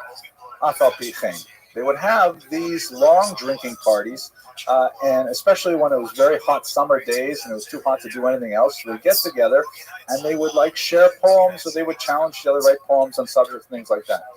And a certain number of the poems are devoted to romantic, sensual love. Some relationships which are expressly forbidden by the Torah. And so this has caused quite a conundrum, even from the medieval period. I'll just read you a passage from his son's preface. He writes about his father's poems, and though some speak of desire, he wrote in full faith, referring to the congregation of Israel and its God, as in the manner of several of the prophetic books. And this is a reference, by the way, to, for example, Song of Songs, which is also a very intense poem of love, but it's understood allegorically by the rabbis as a dialogue between God as a male figure and the Jewish people as the female, the bride, and so on. So he's saying that his father's poems are like that as well. And God will reward him in his intention. One who would cast aspersions on this allegorical work by suggesting any other aim will bear the burden of his guilt. I ask for help from the Lord, since all is in his hand. Now, that said, it's easier to apply what he said to Song of Songs than it is to some of the poems of Shmuel Hanaki. Some historians have argued that this was essentially this is like a cultural norm. This is what people write about. This is like demonstrating that that a Jew could write in Hebrew in formats that the Muslims would choose, the Arabs would choose. Others wrote that, no, this is referring to a physical reality But Hamevin Yavin, you can always check out Peter Cole's translations, and you can decide for yourself. Okay, let's escape this difficult section. Let's go. Ben Mishlei. So here, Ben Mishlei. Now we move in this section to more of his wisdom literature. And you see, really, he's a tremendous Talmud Chacham and a very brilliant man. I would choose, I'll choose one in English here. No, perhaps I'll just do the Hebrew. So we'll look at the Hebrew together. I'll translate just extemporaneously because you can, well, actually, maybe I should use Peter Cole because, no, I'll translate back and forth. There are, I think there are about 1,500 poems in Ben Mishlei. Unlike the longer poems that you have in Ben Tehillim, these are typically very tightly structured. They tend to be 2 lines with 2 hemistitches in each of them, very strict meter, and they come across like Proverbs as things that you can memorize, and they could be like pieces of wisdom to carry about with you. So let's put 4 of them here. The poem is actually here on the top, and these are the notes in the Yardain edition. So if you can read Hebrew, you can see the notes, but I'll just read the top. And listen to the sound of it. If your Hebrew is not very strong, just listen to the sound. I will attempt to pronounce it with a Sephardi pronunciation. Asher yagav akana lo sfarim, v'libo ma'asher bam reik v'reikam. K'piseach asher chakak alai kir, ma'at regel v'balakum v'lo kam. So that was pretty good. The translation: one who expends effort and purchases many books, but his heart is entirely not in them. He is like a lame person who draws upon the wall 100 legs. When he attempts to rise, he cannot. So in other words, the metaphor is, it's like, okay, you want to, and don't forget, books back then, manuscripts, very expensive, a status symbol like you couldn't believe. And some guy who spends a lot of money to accumulate a big library, but he doesn't want to invest the intellectual energy to study them, is like a lame person who thinks that by drawing pictures of legs on the wall, he'll be able to stand up. So that's the idea of it. He says, not just important to buy the books, but to actually study them. And listen to the meter at the end. So at the end of the second hemistich, v'libo ma'asher ba reik v'reikam, ma'at regel v'lakum v'lo kam. Very clever, tight rhymes. Reik v'reik. Reik v'reikam, lakum v'lo kam. Right? It's the alliteration, the sound just flows off the tongue. So it's sophisticated both in its content and in its form. It's another example. It's a beautiful one. Acher, I say the chet too strong. Acher dvarecha v'az tashir et kol amarecha v'lo sekta. Kichen acher ben kashatot rav. Again, the same ending. V'lo sechta elai chita. Very, very similar kinds of sounds. It feels like a well-crafted piece of machinery, just fits together. What does it translate to? Delay your speech, and you will be correct. All your words, and you will not err. For if you delay like the archer, the master archer, who shoots and does not miss even the leaf of a grain of wheat.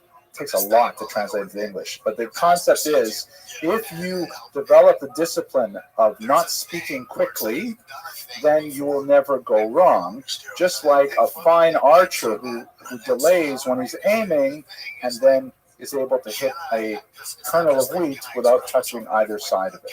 A kernel of wheat, obviously, a very small thing. So a beautiful concept, again, very well presented. Here you see a little bit of cynicism coming through. Anashim yanu ashir bechavod rav uv'yesha. V'yigzu rash v'yasimu p'sha'im lo b'li pesha. The ending, rav uv'yesha b'li pesha. The people respond to wealth with great honor and salvation, but they degrade the poor and place upon them sins which they did not commit. And in English, it's just a nice thought. If you're rich, it really counts. Mishlei says it as well. Kesef ya'aneh et hakol, that money answers everything. He's saying it here that, a rich person who comes in, people pay a lot of attention. Like as Tevye says, right, when you're rich, they think you really know, right? So, but a poor person, they blame him for things that he didn't even do. It's the opposite. So he's cynically attacking wealth. Last one here in Ben Mishlei. This one is famous actually. It's well translated into English. Krav domeh barosha el yafefa, asher kol ish l'sachek ba ya'aveh. V'sofok zekena hamusa, asher kol shochara yivke v'yidveh. War is compared at first to a beautiful young girl that every person wants to flirt with her. And in the end, she is like a haggard old nag that everyone who visits her will cry and be depressed. Right? Now think about this, written after 16 years of being at the front. At the beginning, you love war, like, first relationship with a young woman. It's like, oh, it's so exciting, it's so new, I want to go to war. But in the end, it's like, oh man, I got to go back to that again. That's the cynical idea that he's bringing apart. And again, it's in a very beautiful, tightly metered, contained phrase. It must have taken hours to think this up. Very beautiful. Okay, Ben Kohelet, his final work. This is the work of his old age, and he tends to have quite a few depressing concepts in here, more mortality oriented. Let me see if I can find you. This one reminds me of my father, Olav Shalom. My father, he used to say things like, I once said to him when my wife was expecting, and I said, so Dad, are you ready to be a Zaidi? And my father said, Henry, I'm not ready to be a father. And he often used to say to me into his 70s and 80s, he'd say, Henry, I feel like I'm 16 years old. And on the inside, he just feels the same. Right? So this is the concept that I think he was trying to say. Be glad, she said, and this is, be glad, she said, God brought you to 50 years in your world, but didn't know there's no division between, as I see it, my days that have passed and Noah's of which I've heard. In the world I have nothing but the hour I'm in, which stands for a moment, and then like a cloud moves on. Right? This beautiful passage. Like I don't feel old. All I have is the hour I'm in, which stands for a moment, and then like a cloud moves on. Do you recognize the shibbutz there? What's the cloud that moves on? Not the Anani Kavod, but I'm sorry? Sail over, which is from the Shalom Ya'u from the Yom Kippur davening, right? You guys just forgot it already. I mean, it was just a couple days ago. But he's referring here, the cloud that moves on, it's like the Sail over, the shadow that passes. And that's, of course, in the context of Unatan Tokef, very powerful mortality poem that's in the liturgy and Yom Kippur. I have to take all of that back because I think Unatan Tokef was not written for another 200 years. Right. So forget that. It was still cool, but maybe Unatan Tokef come up relied on this. It's possible. Anyways, still fun. Okay, here's another one. It's kind of an old age poem when he reflects on his life and thinks about it. This is beautiful.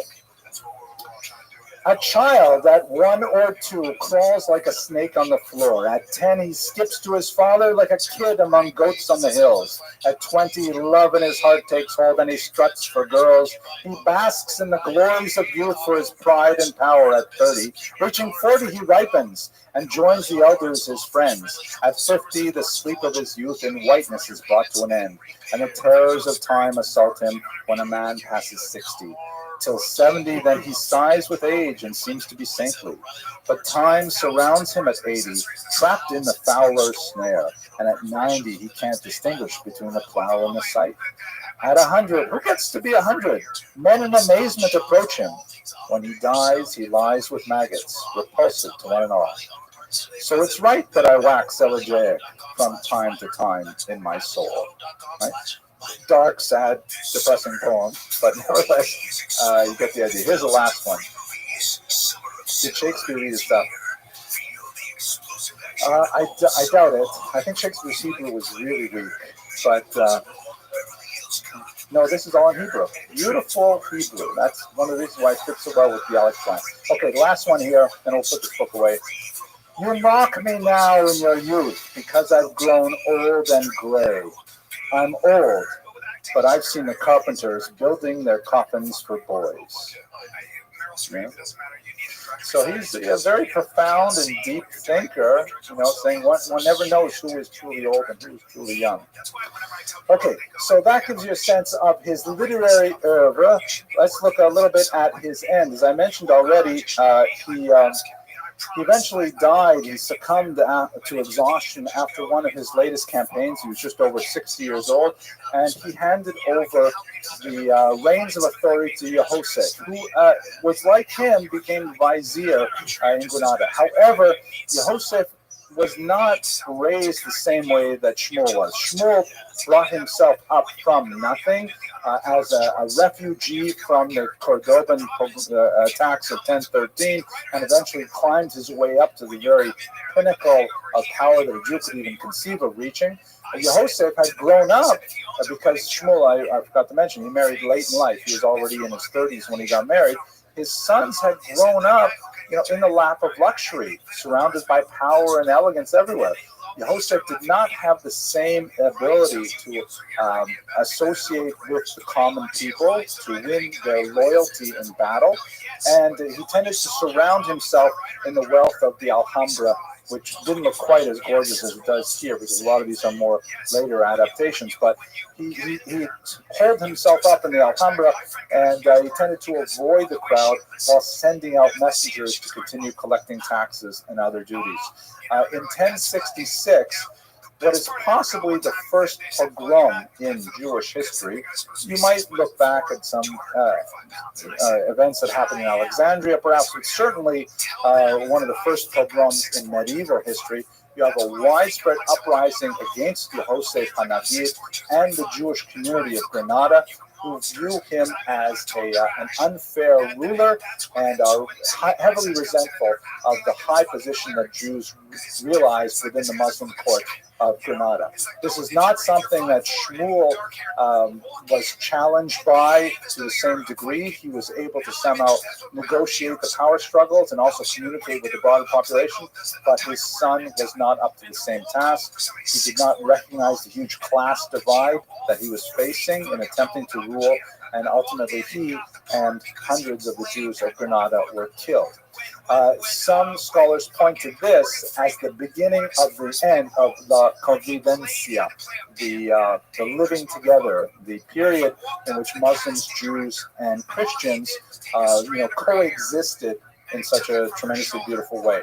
It would continue for another 100 years or so. We will see the figure of Yehuda Levi and so on who exemplify this. But in many ways, 1066 was a punctuation mark that changed the watershed, as it were, of the period. So with that, I want to remind you that, one last point, and then we'll bring a conclusion. So the last thing I want to conclude with is just some, random thoughts. What is the Sephardi personality? Now, it's hard to say there is even a single Sephardi personality because, like all human beings, they have a huge range of opinions. But, is there kind of like a Sephardic ideal? Is there a Jew that culturally we associate with, that's kind of like a Sephardi thing to do? Is Shmuel HaNagid perhaps the great model for that ultimate Sephardi ideal? We see it also in the Rambam, who did not achieve nearly as high a level of political authority, but had definitely achieved great heights in his field in medicine, and at the same time was a brilliant halachist and philosopher and so on. But Shmuel HaNagid is a Sephardic Jew who's able to negotiate the dominant culture of Arabic Andalus, and at the same time be highly involved and deeply committed to Jewish values and to Torah study. Is this perhaps not the Sephardic ideal to which 1,000 years later many of us are still aspiring? With that, I want to remind you, next week we're not meeting. I thank you very much for your attention. I hope to see you in 2 weeks when we return to talk about Yehuda Levi. Okay. Thank you. Hello, everyone. I hope you enjoyed that lecture. I really enjoyed preparing the research. I think Peter's Cole's translations are fascinating, and being able to actually look at the Ben Michelin original was really deeply meaningful to me. I'd like to spend a lot more time doing that. But we have to move on. We're doing Yehuda 11 next week. So I just wanted to say two quick things. First of all, I want to say a shout out to my daughter Denise' friend, who sent her this great text, which I'm going to read to you. It says, "Hey Denise, I've been following your father's lecture series on Sephardic history, and I love it so much. It's part of my nightly ritual after Nati goes to bed." I think that's her son. "I listened to the latest video. It usually takes me 3 nights to get through it, and work on a jigsaw puzzle. I've learned so much. Please let them know how much I appreciate it." Well, I really appreciate getting these kinds of texts and things. So, and I especially appreciate when you send it to my kids and my wife. Then I feel like, wow, they must think I'm something. That makes me feel great. So thank you. Secondly, oh my gosh, isn't it amazing to study poetry? I mean, how rarely do we take time to actually look at poetry and try to deeply understand poetry? It's really crucial that we give our young people the exposure to poetry as best as we can. Share this video. Maybe some other people will also appreciate it. And I hope you have a fantastic holiday. Don't forget, we're not going to have a lecture upload next week, but the following week we'll be back with Yehuda Levi, which is going to be fascinating. Thank you very much for watching. Right? And then this idea is that, like, we're all living every life. Right? What's the place there you can be, where you can do that? It's like, all right, ladies and gentlemen, we're going? Okay, ladies and gentlemen, thank you so much for coming out tonight, especially on this auspicious evening. I wasn't sure if I'd have 3 or 4 people or if I had a large crowd tonight. This is, of course, if you're not familiar with it in the internet viewing audience, tonight is International Sino-Judaic Friendship Day. Yeah, I like that one. Yeah, right. Sino, like Chinese, right? This joke comes to us from Mr. Chaim Singer of Passaic, New Jersey, who says it's an ultimate dad joke. His father, Dr. Carl Singer, often tells this joke. So here's how the joke goes. There's this company that's looking for a new office manager, and they're advertising, and they're having difficulty getting someone to take the job. And so they're waiting and waiting for someone to show up, and finally there's the doorbell rings, and they open the door, and in walks a large boxer, a dog, large dog. And they look at the dog, and the dog looks at them, and they don't know what to say. So the dog he lifts up his paw, and he puts his hand on the desk. And they look at the desk, and right there is the job ad. And they say to the dog, "Are you here to apply for a job?" And the dog barks once. And they don't know what to do, so they say, "Well, they start talking to each other. What about equal opportunity, affirmative action? What do we do? A dog applies for this job." So they say to the dog, "Well, this job has very high requirements. You have to have quite a bit of skills. For example, you have to know how to take dictation." The dog immediately pulls out a pair of reading glasses and a pen, and he's got his pad ready to go. And they say, "Well, this dog requires extensive computer skills. You have to be able to type 70 words a minute." Jumps up to the terminal, bangs out, 1,000 words in just a couple of minutes. Amazing. And they say, "Well, this job requires that the successful candidate be bilingual." And the dog says, "Meow." That's the dad joke, right? Yeah, thank you. I thought so too. Once again, Dr. Carl Singer from Passaic, New Jersey. Okay. No, that's his dad's joke. That's his dad's joke, right? Okay. Anyways, so tonight's topic is actually quite fascinating. I really had a tremendous time doing the research for this. It's not a topic I knew much about at all until just really about a week ago. And it's a little bit outside my area of expertise. It's more about literature and poetry and so on, but I found it just absolutely fascinating. I hope that you will enjoy it as well. So today we're going to talk, however, about a woman who is hardly known even among historians. I just came across her because I'm trolling through some of the websites on the history of Jewish women, and there are all these undiscovered characters who really get very little treatment in the historical literature. Her name is Kasmuna, and we only have 2.5 poems attributed to her, about 10 lines worth of text attributed to her, and it really is tremendously revelatory about the nature of gender and religion, particularly in the medieval Iberian climate. So let's have a look at her life and try to understand what we can tease out of the tiny amounts of information we have about the nature of Jewish life in the Middle Ages, especially as it applies to women.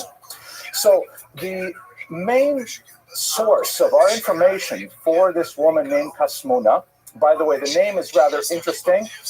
Scholars opine that it might be related to the word kesem, which is a Hebrew root that transliterates into its Arabic cognate to mean a... that reminds me, by the way, I don't know if you all watch my videos online, but I put out others that I don't get here. I gave out one on how to spell the word Hanukkah. And I cannot believe the amount of noise and comments that people have contributed to it. One person wrote, like I happen to say that the reason why we spell it with a CH is because the English language does not have a symbol for the guttural pronunciation of ch, right? And so a whole bunch of linguists are just lurking around the web waiting to jump on me. One of them said, oh my gosh, it is not a guttural, it is a voiceless fricative. And that was a great term. And then someone else came on and no, it's very, well, anyways. So back to where we were. Kesem is related to the word for sorcery. And so her name might mean like little witch, but in a diminutive sense, meaning like you name your child after, so she's like enchanting, an enchantress, right? That would be a nice way of saying little witch. Other scholars say no, it's related to a purely Arabic root, which means shining or beautiful, which is perhaps a more traditional name. But anyway, it clearly is an Arabic name. Women historically have often been given non-Hebraic names, primarily because they were not required to be called up to the Torah. When men are called up to the Torah, it's considered much more common for them to be called up by a traditional Hebrew name, Avram, Yaakov, Yitzchak, whatever it is. But since women did not have that privilege for the vast majority of Jewish history, they were often given popular non-Jewish names. Right up really until Fiddler on the Roof with names like Tzeitel and Sprinza and Badana, Masha, which is, of course, Maria. So these are all very traditional non-Jewish names. Well, originally Maria was a very Jewish name, but then they kind of got spoiled. Okay, anyways, the story goes that the source that we have for Kasmuna and her life is from a early 16th century Arabic Muslim dictionary of female poets. So this Muslim writer collected the poetry written by women over several centuries, and he has an entry on this woman named Kasmuna al-Yahuda, Kasmuna the Jewess. We don't have a record of her in Jewish sources whatsoever. We get her only through this Muslim medium. And he says a very beautiful story at the very beginning, that Kasmuna's father was a very educated man. We'll have some opinions as to who he might have been. And he would teach her this particular Arabic poetic style of rhyming, not exactly rhyming couplets, but he would start a poem from her and then she would have to finish it. Anyway, so the first quotation that we have, her father said to her, I have a friend whose woman has repaid good with evil, considering lawful that which is forbidden to her. That's kind of a complicated sentence. He says to this young daughter, I have a friend whose woman has repaid good with evil, done something bad to her husband, boyfriend, whatever, considering that lawful that which is forbidden to her. And she's taking advantage of that relationship. Kasmuna then replied, just like the sun from which the moon derives its light, always, yet afterward eclipses the body of the sun. Beautiful astronomical metaphor that fits with the first idea of the poem. And as the Arabic author of the collection of poems writes, her father embraced her and said, my daughter, by the 10 Commandments, right, a typical Jewish thing to say, you are a greater poet than I. So this is our first kind of introduction to Kasmuna. You have this beautiful idea of her relationship with her father, a very literary relationship, and one in which she demonstrates wit and sensitivity, and to a certain degree asserts her kind of unique femininity in an unusual way, which we will explore in the course of this lecture. So that's our first introduction to Kasmona. Any questions so far? Okay, so since we are 11 minutes, I actually had a different talking dog joke to start, and I would like to tell that joke because it was in my brain when I started. So if you don't mind, Joseph, you're still awake, right? So I can tell you this joke. So the joke goes like this. This is a joke I was going to start with. It's Erev Yom Kippur, and the synagogue is full of Jews, and they're all thinking about atonement in the year to come, and they're waiting and waiting for the chazan to show up, the cantor to show up. And he's not coming, and finally someone bursts in and says, the chazan, he took another job. He's over in Peoria right now. He's going to lead the services over there. We don't have a chazan. Everyone's saying, oh my gosh, it's almost Yom Kippur. We have a few minutes. How are we going to possibly daven the Yom Kippur Kol Nidre service? And they're asking her, does anyone know how to daven? Does anyone know how to do this? But finally, one guy steps forward, sheepishly goes up to the rabbi and says, Rabbi, I know a chazan that knows Kol Nidre. And I said, okay, bring him here. He says, well, you know, it's not so easy. You see, he's a dog. And the rabbi says, a dog? He says, yeah, he's a dog, but he does a beautiful Yom Kippur, really. It's a Kol Nidre. The rabbi says, well, I don't know what to do. Just bring him in here. Bring the dog in. It's a boxer with a white, working as a receptionist, by the way, in a firm that just got the job. And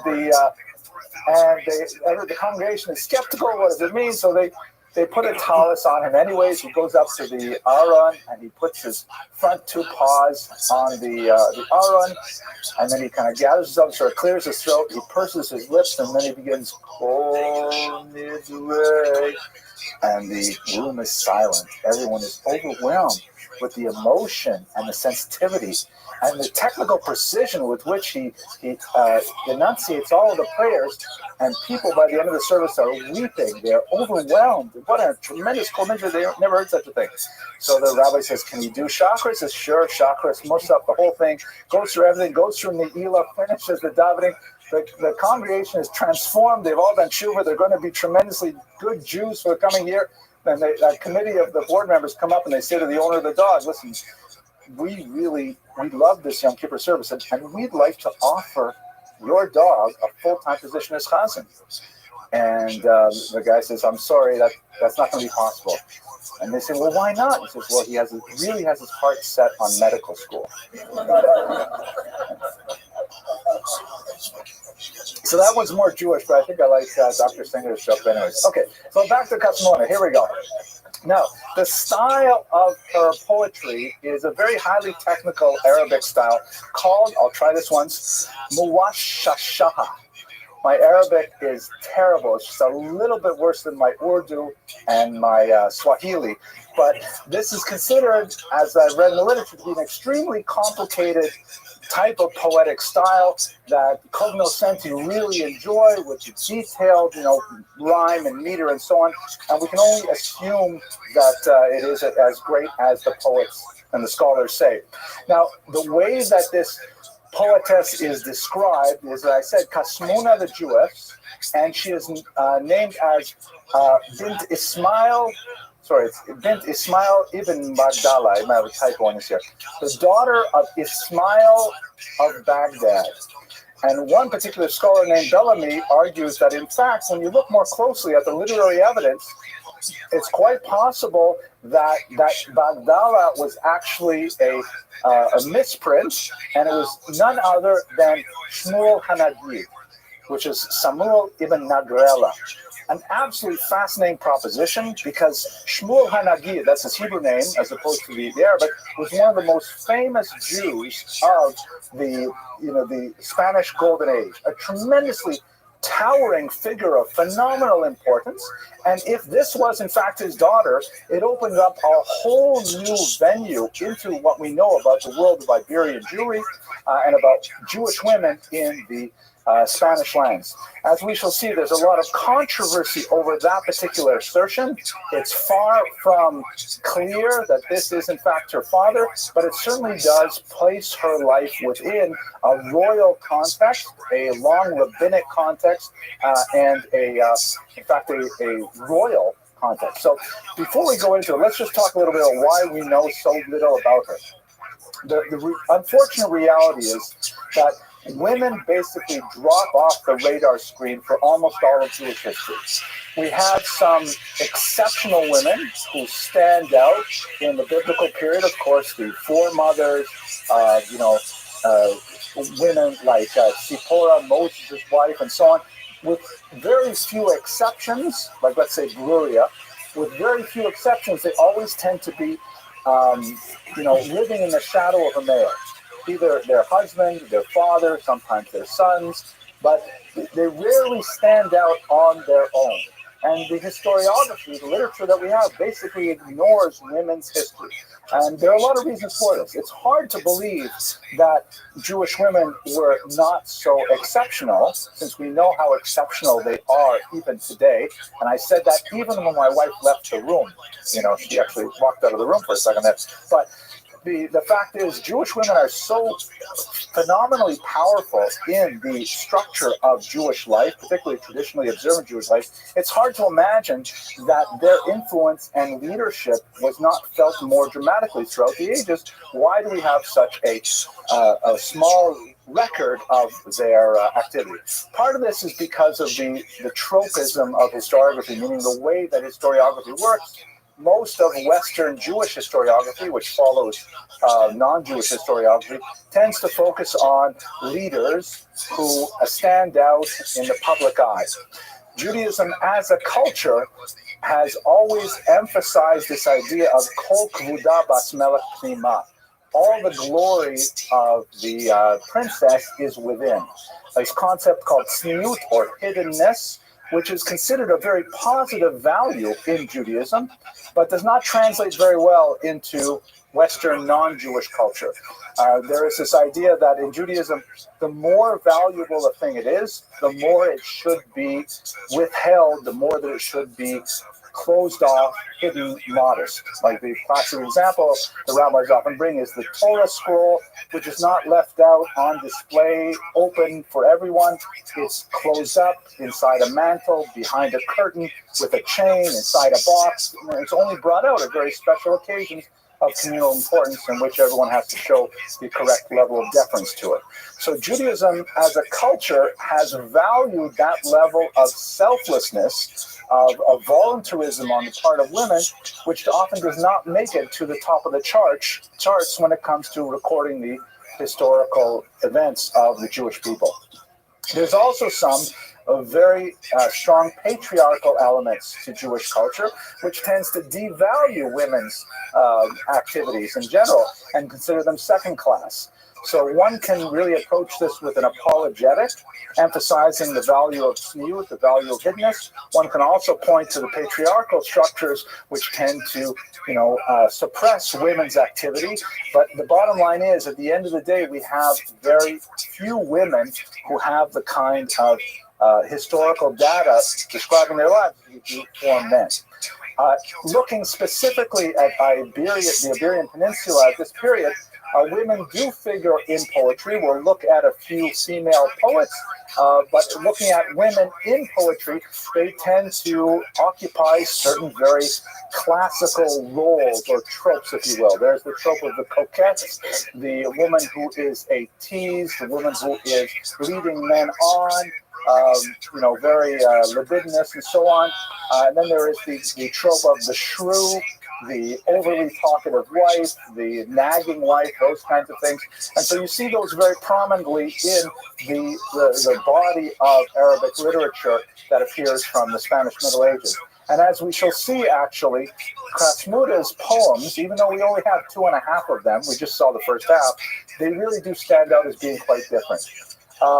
So part of the reason for this as well, according to Goitein, who was one of the greatest scholars of this period, is that women were largely excluded from the discourse, not only because of cultural norms, but because of linguistic norms. Judaism as a culture basically values Hebrew, with very few exceptions, considering perhaps Maimonides' writing in Judeo-Arabic, Samson Raphael Hirsch writing in German in the 19th century. Almost everything that's written in non-Jewish languages, non-Hebrew, tends to disappear. The Talmud may be another very big exception to that rule, written basically in Aramaic. But if you don't write in Hebrew, you're not writing in the lingua franca of the Jewish people. And you may find that Judeo-Persian or Yiddish or Ladino is really popular with a large population at a given point in time. But after a couple of hundred years, I'm thinking about the long arc of Jewish history, it will disappear. Unless it gets into a Hebrew translation, which is exactly what happened with Maimonides, for example. Nobody studies Maimonides in the original Judeo-Arabic nowadays. Only like really sophisticated scholars. Everyone else studies translations of Maimonides, because that's the language that we use forever. So women were largely excluded from formal education in Hebrew, particularly beyond, let's say, primary level, to be able to read the Siddur, for example, maybe Chumash. After that, they weren't given advanced rabbinic training. And so, therefore, their fluency in Hebrew was statistically quite a bit less than men. They didn't leave behind that kind of record, and they disappeared.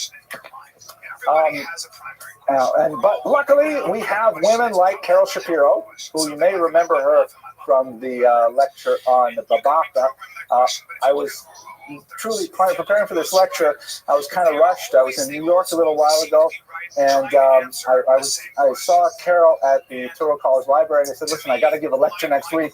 I know a little bit about this person, but I really don't know much.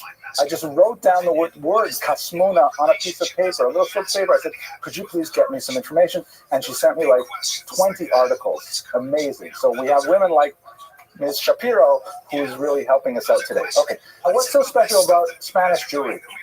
There is this golden age of Spanish Jewry, which scholars differ about the exact chronological parameters, but let's say basically from the 9th century to the 13th century, you have this tremendous effervescence and explosion, really, of Jewish culture in Spain.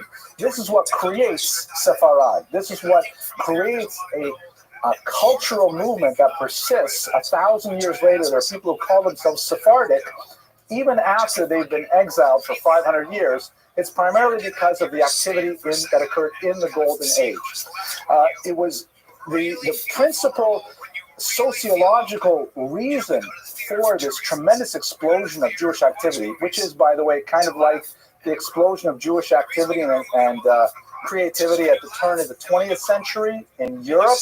When you looked at how does that joke go? When you look at the great minds of the turn of the 20th century who changed our nature, our understanding of society, like, for example, take the four top minds, right? You have Freud, Sigmund Freud, who changed the way we think about the unconscious, changed the way we think about ourselves. You have Albert Einstein, changed the way we think about reality, time, space, all that. Karl Marx changed the way we think about politics, distribution of wealth.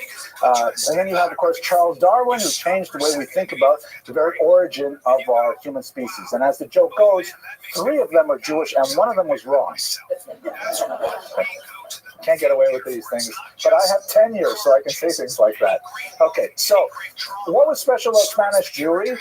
It was, first and foremost, a triangular culture, which is something that Jews did not experience for the vast majority of their history. What do I mean by that? With the exception of the period when the Jews lived in their land, in the biblical period, Jews are always a minority in every other land. And they're almost always a minority in a binary relationship, meaning there is a massive population of, let's say, Christians, and then there's a Jewish minority. And there's a tiny little minority of, like, maybe non-sectarian Christians, things like that, but basically it's one big population and the Jews. Or in Muslim lands, one big population of Muslims and the Jews. The Jews constitute a single minority, and they don't have the plurality of the population to be able to assert themselves effectively in that environment. The Jews are always negotiating with a state power that's far larger than they are. And so Jewish culture, for most of these centuries we're talking about, tended to develop in an insular fashion, inward looking, developing mystical thought and internal Jewish ideas and so on. Spain, however, was quite different, because Spain is a more or less three-way split of three distinct populations: the Muslims, the Christians, and the Jews. And of course, for much of the really about 600 years of history, they were contesting with each other for control of the peninsula. And as a result, because the Jews were not the only minority, and they could play themselves culturally and politically and even militarily against two other populations, they found they had a unique power base from which to express themselves in all of these various endeavors of human activity. And this is why in Spain, for example, you have tremendous Jewish statesmen. You have Jews who are generals of armies, who, as Jews, completely observant Jews, who are nevertheless leading armies. That hardly happens anywhere. The only place where you can see things like that is, let's say, in communist Russia with Leon Trotsky, and he's not exactly an observant Jew who ends up leading an army, but here you have traditionalist Jews very much at home in the Jewish community and also taking massive leadership positions in the culture as a whole. You have Jews who are very, very comfortable in the outside culture and in Hebrew culture simultaneously. You might think perhaps in America where there's something like that here. It's very different because we have, of course, democracy, which changes everything. But we also have this idea of, although this is largely a Christian country, we have very large minorities of non-Christians and of multiple types of Christians as well. So Jews have a unique amount of power in this country as well. But I'm going to go past that. You have the real Joseph model of leadership in Spain, just as we have in biblical Egypt, where the Jews can come in, and because of the conflict between Muslims and Christians, they can occupy a role that allows them to exercise leadership, typically in a viceroy fashion, that is unprecedented for most of Jewish history. So that's really when you have this flowering of Jewish culture. The most important of all of them is the man who is thought to possibly be Kasmuna's father, the famous Shmuel HaNagid, who lived from 993 to 1055. There's a lot of beautiful stories about his origins and his rise to power. Basically, that he was a small merchant, a spice merchant, who had tremendous literary prowess, and it was noticed by a serving girl for the king, and he was eventually promoted to become none other than the viceroy and the leader of the armies of Granada. It's a really fascinating story. I gave a lecture on it a couple of years ago if you look it up on the web. But what's interesting about him in our context, we know that he had 3 sons and an unnamed daughter, so it's not impossible that the daughter was Kasmuna. But he's also a tremendous poet, leaving behind nearly 2,000 poems to this day. So again, it reinforces the idea that he would have taught Kasmuna how to be a poetess. And he's also a rabbinic scholar, writing an introduction to the Talmud that is still published in Talmudic tractates today, called Hamavo, the Introduction, which is a masterful piece of research describing how the Talmud works as a document. If this is really Kasmuna's father, then we understand so much more about where she could have gotten these unusual talents and what it meant about Jewish leadership in the literary as politically. Anyways, let's go to her poems themselves. Okay, there's only 3 of them, 2.5, so I should certainly read them to you.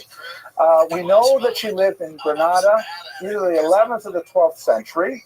That's again from this Arabic author who gives us this anthology. Her poems are written in Arabic. They're not written in Hebrew. The story that the brief descriptions in this Arabic anthology say that her poetry was so beautiful that it especially motivated her father to find a husband for her. That will actually be a fact of tremendous significance in trying to identify Kasmuna, whether or not he succeeded or whether or not he even tried, as we shall see. It appears that she never married. She may have died young. Let's look at the poems now and you'll get a sense for yourself. So here is the little introduction by the Al-Siyuti, who was the anthologist, writes, she looked in the mirror one day, right, Kasmuna. She looked in the mirror one day, seeing that she was beautiful and had reached the time of marriage, but that she was not getting married She said, and here is her poem, I'll read it out loud. A garden whose harvest time has come. No harvester can be seen to extend a hand to you. Alas, youth passes and is wasted. If she said, and is wasted, then you know for sure she's doing it. While one remains, I will not name him, who is alone. Now, what's troublesome about this poem, especially the last part? Someone else, right? What's going on? Who is this? I will not name him. So I found out in doing my research that apparently in Iberian Arabic poetry, it was very common for women to refer to themselves in the third person singular masculine. So when you read it with this weird convention you would never think of unless you read this strange article on Cosmoda, that I will not name myself who is alone. Right? Like, so here she is, she's describing herself like, you know, a garden in flower, ready to be harvested, ready to like start a married life, and yet where's the guy? Where's my bashert? He's not here. I am alone. So you can see a kind of a melancholy there, a very beautiful kind of metaphor of the garden that's waiting for the gardener, so to speak. And it, you know, it's a very pretty poem. I'll show you another translation. This is a translation by a scholar named Nichols. Here's a translation by a woman named Gallego. Actually, I like this one better. I see a garden with ripe fruit, yet the gardener, it seems, will not stretch out his hands to it. How pitiful! Youth fleets by and is lost, and something I will not name remains lonely. So Gallego managed to kind of fudge the third-person masculine part, but again, it's expressing the desire to do what, you know, a typical Yiddish Mädel wants when she's in that stage of life. She wants to find her bashert. She wants to, you know, like American girls have 1.1 children, which is basically like a child and a poodle. That's American. That was not very funny, but thank you for laughing anyways. But the idea here is that, so this is a sense of her. Let me show you the other poem that we have. So far we're 2/3 through her opus. This one, according to Al-Sayudi, is something that she thought of when she happened to see a deer in the woods. She saw a deer, and it inspired her to write this poem. Oh dear, you who graze constantly in the meadow, I resemble you in wildness and in blackness of the eye. Both of us are alone without a friend, and we heap blame always on the decree of fate. Another interesting, thought-provoking poem. We'll look at it for a second. Obviously, the deer who's out in the meadows, she says that she resembles the deer both in wildness, and being untamed, undomesticated, not being attached to a mate, and in blackness of the eye. What could that blackness of the eye possibly mean? I'm sorry? The surroundings? Interesting. This is surprising. This is something that's so cool. Oh, Raphael, go ahead.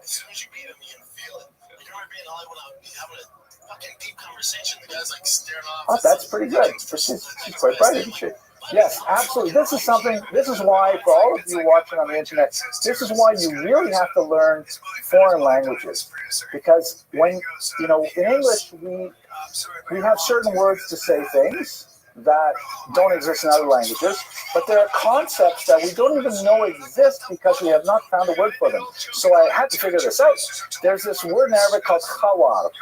Khawar is considered a very beautiful characteristic which refers to the contrast between the dark iris and the white of the eye.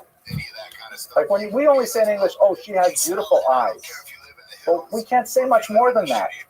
But they have a unique word, khawar, and again, you think about Spanish Jewish women with dark eyes, presumably. The contrast between the dark iris and the white, the clear white eye, the outside of it, that's considered very beautiful. So she used the word khawar here to say, like the deer, which has a very black iris and a white eye. So I am like you in this beautiful way.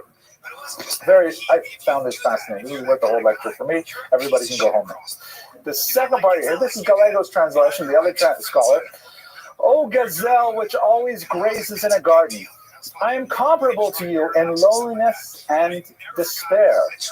We are both alone, without companion, but let us wait patiently for the decision of the Almighty Providence. So all of a sudden, this translation you can see is quite different. First of all, she skips over that whole kawar thing, which I think is so beautiful. I would keep that, but I'm not a translator. And look at the ending here. Let us wait patiently for the decision of Almighty Providence. Compare that to the other translation. We heap blame always on the decree of fate. Right? I mean, is it? Go ahead. So there is a famous commentary, I believe it's by the Rabbi, who says in Hebrew, show me a translator and I will show you a liar. Translations are always going to be, I mean, like the word here, I'm guessing, I don't know Arabic, but he blame can be the same as assign responsibility. So does assign responsibility mean he blame, or does it mean wait patiently for the decision? I don't know. Still, because unfortunately I don't know Arabic, I'm relying on the scholarly translations that exist. These are two that I found.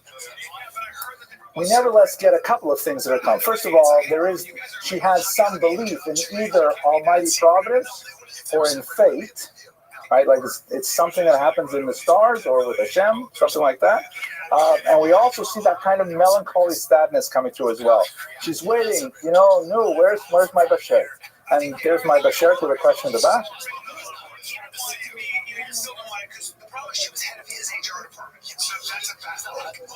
Oh, I forget the guy who wants the voiceless fricative. We need that guy over here to tell us exactly what this means. Let me show you where I think we really see her personality emerge when you compare her to, as Gallego did, to typical poetry of Arabic women of the period. And you see some images. Hang on a sec, I'll just show you these poems and I'll come back to you. So here we go. So James Manford Nichols, who actually provided some of the translation, he says that there is this whole genre of women's poetry in Arabic, because then again, that was the vernacular. They were speaking Arabic. It was not so difficult for them to write Arabic, unlike Hebrew. And there's a lot of essentially love poems. By the way, Shmuel HaNagid also wrote a tremendous amount of love poetry. Some of it is really quite heated, really erotic poetry. You can visit that lecture, you'll see I quote a couple of them there, and the ones that I didn't even include on the internet are even worse. But really, very hot poems. And her poetry, though, is characterized, as he put it, by its delicacy and its melancholy. Lots of metaphors, not too graphic, and again evokes that kind of sadness, that tristesse, to use the French word, rather than a some kind of more graphic. Also, the very common genre, which we find strange reading about in the 21st century, but the Iberian poets had a whole genre called boast poetry, in which actually it's not so weird. It's like rap is like that. You ever listen to rap music?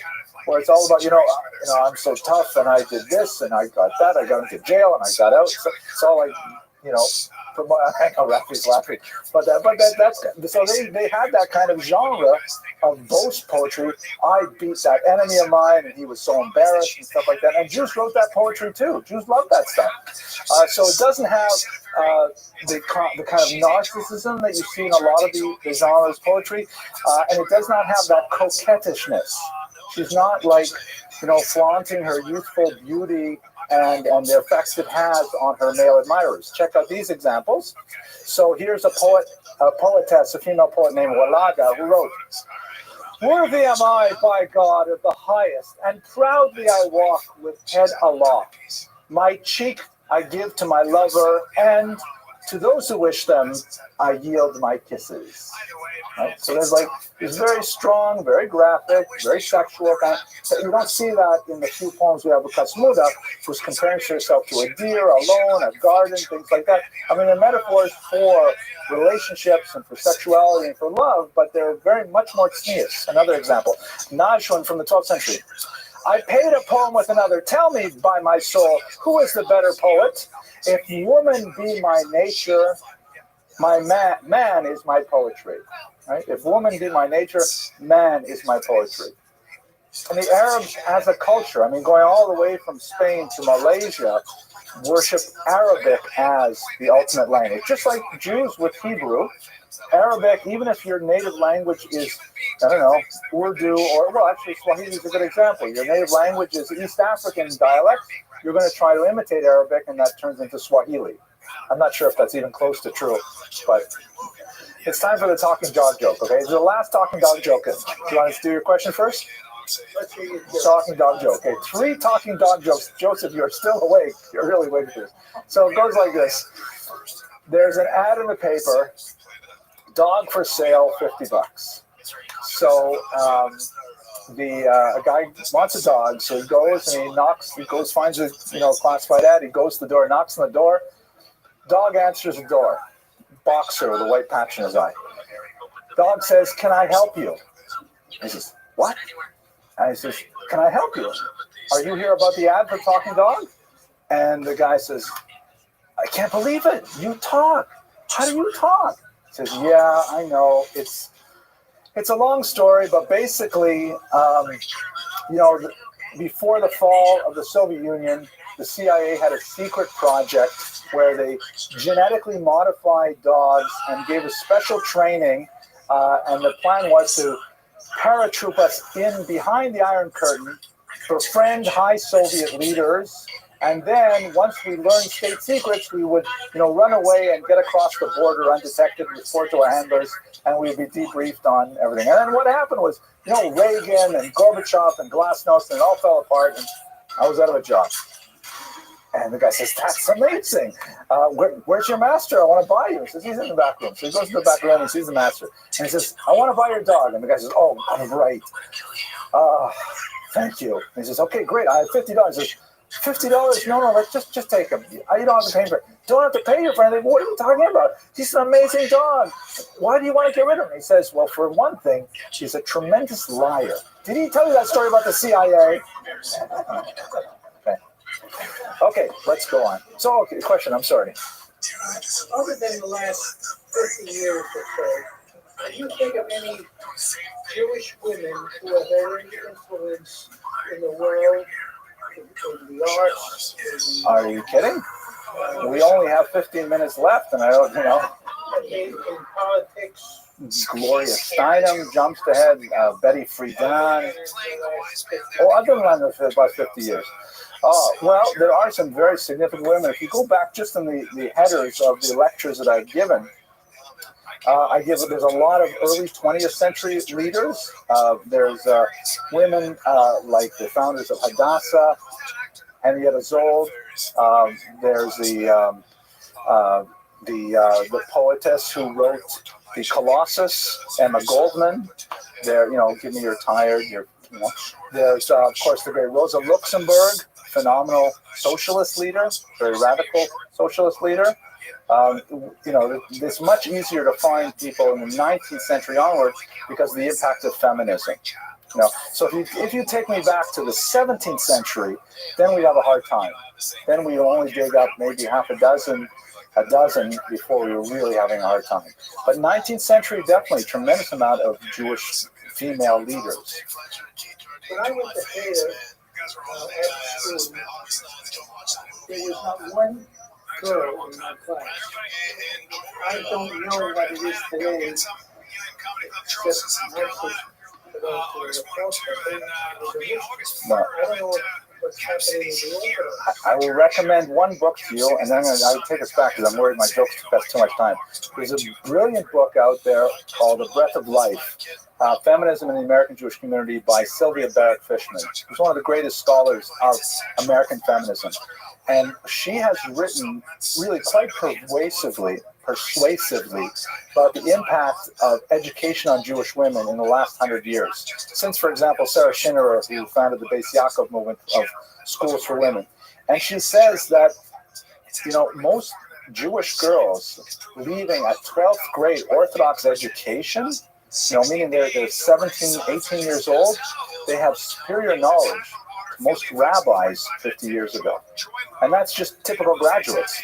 there are two of them in this room right now who have, skills in Hebrew translation, tremendous amount of textual knowledge, tremendous amount of contextual historical knowledge, ritual knowledge, that's literary, that they can write about and they can speak about and they can teach about.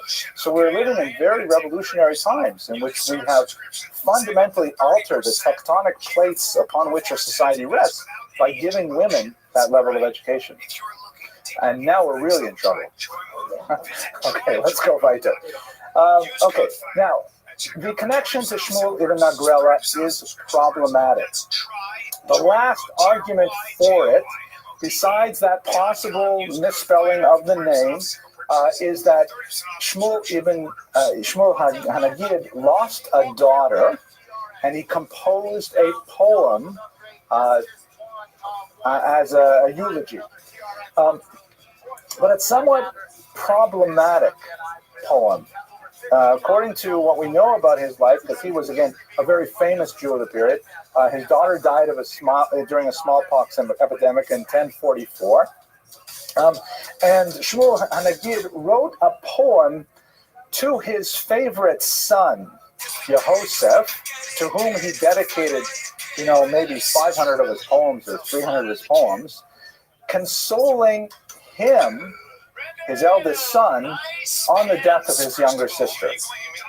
It was not actually a eulogy for the sister. It was a poem consoling his son at the loss of his sister. And that's a little weird. Shmuel Hanagid, based on his poetic record, was not exactly the kind of person you would expect to give his daughter an advanced education. For example, in one of his poems, he writes, "My son," and this is hard to believe, but, part of this is within the genre. He says, "My son, beat your wife every day, lest you become a wife to your wife." So that's not exactly dripping with 20th century feminist ideology. That's kind of a nasty statement. And when you put together these two little bits, that he writes a poem to his son, consoling him on the loss of his sister, and he has these other poems that are decidedly not proto-feminist, it doesn't exactly fit the mold that we saw at the beginning of the father who's, playfully teaching his daughter how to write poetry. He's kind of like he's almost ignoring her. So you add that to a lot of the circumstantial evidence, the misspelling of the name, the problem with the dates, because the 15th century author believed that she lived a little bit later. It's not as plausible that she actually was Ibn Nagrela's daughter. We also have a problem over whether or not he got her a husband. You recall that was, the primary concern of her poems. The daughter of Shmuel Hanagid died apparently too young to marry, whereas the Kasmuna described in the Arabic anthology got a husband because she was such a great poetess. So to try and connect these two together, say, here's a moderately famous Jewish poet, and here's a famous Jewish political leader, they must be related. It's a bit of a historical stretch, and although it's appealing, it may not be possible to make that. So when we look at the legacy of this woman, and again, we spent the last 50 minutes really talking about 12 lines of poetry. That's all we know about her, and kind of little tidbits that were written 500 years after she died may not at all be true. It's not possible to say without doubt that she was the daughter of Shmuel Hanagid. Bellamy wrote an article saying, yes, she was. Gallego, we've seen the translation, say absolutely no. Another scholar, Garula, says maybe a descendant, that perhaps the wealth and the power of that family might have carried on. But ultimately, if we can abandon that whole discussion, my question is, does it really matter? Here we have a tremendous literary treasure, a moment of the expression of a Jewish woman living sometime in the 11th century. She tells us what's important to her. She shows us how her approach to life is distinctive from other Arabic poets, women, Muslim women of the period.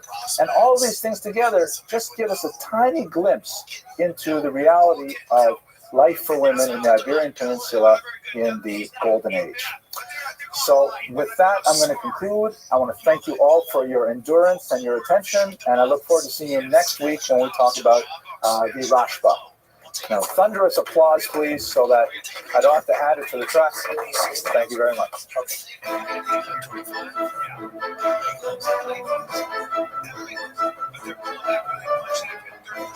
Sure, some people got concussed, and the shop get in there. You know what? Probably can pass. 42 family man now. 42 family man. Get a suspect quad. Oh yeah, suspect quad. Okay, I hope you're all doing well. It's great to see you again. I hope you had a fantastic holiday with Yom Tov. I especially love those 3-day Yom Tovs. I mean, I wish we could have them one after another. I really do. I really do. They're fantastic. It's the fourth day when you have to come back to the real world that's very difficult. But otherwise, you know, if I were to make my own religion, the only thing I would do is I would just make the holidays a little longer. At any rate, today's, and all, by the way, I was able to do so much reading on Yehuda Halevi. Not enough for this presentation, but nevertheless a lot that I really enjoyed. And I will, regale you with a lot of his poetry. And of course, we have to start tonight with the most famous, perhaps, of all pieces of medieval verse in Hebrew. We certainly have this famous poem. It's only a few lines, but I'd like to begin with it. Of course, you know what it is. Libi b'mizrach, my heart is in the east. Let me try and read it with a Sephardic accent. You'll forgive me, please. ליבי במזרח וענותי בסוף מערב. איך את עמה את אשר אוכל ואיך יערב. איכה אשלם נדרי ועשרי בעוד ציון בחבל אדום ואני בחבל ערב. יקר בעיניי עזוב כל טוב ספרד כמו יקר בעיניי רעות אפרות כביר נחרב. Now here's the English translation. My heart is in the east, and I in the uttermost west. How can I find savor in food? How shall it be sweet to me? How shall I render my vows and my bonds while yet Zion lieth beneath the fetter of Edom, and I in Arab chains? A light thing would seem to me to leave all the good things of Spain, seeing how precious in mine eyes it is to behold the dust of the desolate sanctuary. What he is expressing here, of course, is a famous lament, and he lived this in his own life. He's a person of tremendous fame and success in Spain, which was like the Brooklyn of the medieval world. I mean, it was like the center of the Jewish world, where all literature and all sophistication came there. Baghdad was already a distant dream, and now Spain was, Cordoba and Granada were places of great culture, and yet he longed for the backward, desolate sanctuary, the desert areas, the arid spaces of Jerusalem. And of course, as an older individual, he gave it all up, and he made his way to Jerusalem, where, according to new research that has come out of the Geniza Library, we know that he did actually make it to Eretz Israel, but he died within months of his arrival there. Nevertheless, this famous lament, Libi b'mizrach v'ani b'sof ma'arav, my heart is in the east, meaning in Israel, and I am way out here in the far west, is the refrain that has echoed through the last 800 years of all Jews who wish to make Aliyah, to live properly in the land of Israel. So we're going to see how this is expressed in the great Yehuda Halevi's life over the next hour or so, and I hope you'll find this fascinating as I did. Let's begin, though, with some of our standard good and welfare for tonight. First of all, thank you to our sponsors. Once again, we are fortunate to have the generous sponsorship of Vic and Kathy Pressman, friends of mine, students of mine from Miami, who after Hurricane Irma sponsored 2 lectures, and we thank them very much. We also got, I'm really excited because, we filled up all of the sponsorships for the fall semester, which is really nice, and people are still giving money. That's really amazing. Getting these anonymous donations coming in, and I have the screen here, but I took this yesterday, and I got a couple more today, so we are right now at $9,998 for the scholarship fund. So would someone please give $2 just so we can get one more? Okay, good. Thank you. We have $2. Can we have $2.50? No, that's great. I just here it comes right now. Professor Levine, thank you. We have now made $10,000 with this donation. That's great. Okay, thank you. I will deposit it in the scholarship account after we're done. So, and I'll send an email to Rabbi Krupka right away, the executive vice president, that we made $10,000 right here and now. But we can go further. Our goal is $100,000. We have at least a few weeks to make the other $90,000 up. Professor Levine, can I? Okay. So, anyways, that's really cool. Please do continue to give to our fund. Okay. Other really cool good and welfare thing. I'm very pleased that after an inordinate amount of time doing research and writing, my new book has finally appeared. Thank you very much. This is an advanced copy. We're going to have a book launch right here in this room on the 30th. You're all invited, of course. We'll have a regular lecture beforehand, and we'll have some, food and drink and things like that as well to celebrate the appearance of this book, which I hope will be useful for the scholarly world. It's a study of the Holocaust writings of a Hasidic rabbi named Colonus Thomas Shapiro, known as the Eish Kodesh, the Holy Fire, after the title of his work. And basically what I've done is I've taken his work and placed it in the immediate micro history of the Warsaw Ghetto, which I believe sheds tremendous light on what he exactly said in his weekly sermons in the ghetto. I'll pass this around if you're curious to look at it. We'll have copies for sale, of course, at the book launch, and there are copies available on Amazon. There's a 20% discount for the pre-orders now, not on Amazon, but on CreateSpace. Go to the website and you'll find it all out. Okay, let's go to Yehuda Halevi, though. Okay, so our major source for today, I read a ridiculous number of books for tonight's lecture, and sometimes when I read so many books, it doesn't always come out in quite as fluid a lecture. Sometimes it's better when I kind of make it up as I go along, but nevertheless, I had a lot of fun. I especially enjoyed Hillel Halkin's excellent biography.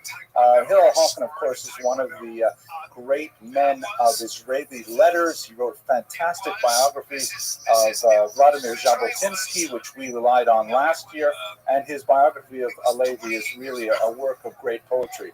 I'd like to point out, he has a tremendous sense of humor. Let me show you the table of contents. Here it is. Contents. Yehuda Halevi, page 3. Appendices, page 315, right? So it's really useful if you want to look up a particular chapter in his life. It's all in that first 300 pages, and then you have the appendices, which are useful readings. Then you have chronology at the end. But it's really well worth reading. There's a lot more material than I could possibly present in the scope of one lecture. I also like to point out this really interesting book, which has a certain amount of material on Yehuda Halevi's life, but it really is an interesting take on the entire period that we have been studying since the beginning of the semester. The Ornament of the World, which was a term used to describe Granada at its highest point. The subtitle is How Muslims, Jews, and Christians Created a Culture of Tolerance in Medieval Spain by Maria Rosa Menocal. She wrote and published this book in the summer of 2001, and it was in press when 9/11 occurred. And so she managed to squeeze in a little postscript at the end, just a couple of pages, wondering if maybe she was being a little bit too, wearing too rose-tinted a lens when she was talking about the period that we're studying. And she has been, I think, she's been heavily criticized. Look at the subtitle, How Muslims, Jews, and Christians Created a Culture of Tolerance in Medieval Spain. It's hard to say all those words together after 9/11. I think the criticism directed her was I don't feel very good about that criticism, but I can see how she was sort of pushing a particular kind of image of the period. It's definitely a wonderful book to read. It may not really be top-end history as I study history in my own personal approach, but it is a beautiful work of literature of how it ought to have been. And for that alone, just for the side, it's worth reading. And I really got a lot out of it. I enjoyed it tremendously. Basically, she gives about a 30, 40 page historical overview, and then she dives in with very vivid portraits of key individuals, many of whom we've studied, Shmuel HaNagid, for example, Yehuda Halevi, and others. So it's really worthwhile. Okay, very strong, by the way, on the role of Jews and Muslims in transmitting Greek wisdom to the Christian North, which we'll discuss later. Okay, enough good and welfare. Let's go straight to the material. One of the great dichotomies in medieval thought, as understood by most scholars of the 20th century, beginning with Wilson at Harvard, was this concept that somehow Maimonides and Halevi were polar opposites. And as Hillel Halkin puts it, you could either be a Maimonidean or you can be a Halevian, but you can't really be both. You have to choose one or the other. So what is the difference? Maimonides, who we've studied in this room in the past, the great rationalist, the great, in some ways, ecumenicalist, because he believed that it's all about reason, it's all about contemplation, it's all about making a logical inferences one to the other, and theoretically the possibility of human perfection is accessible to all human beings.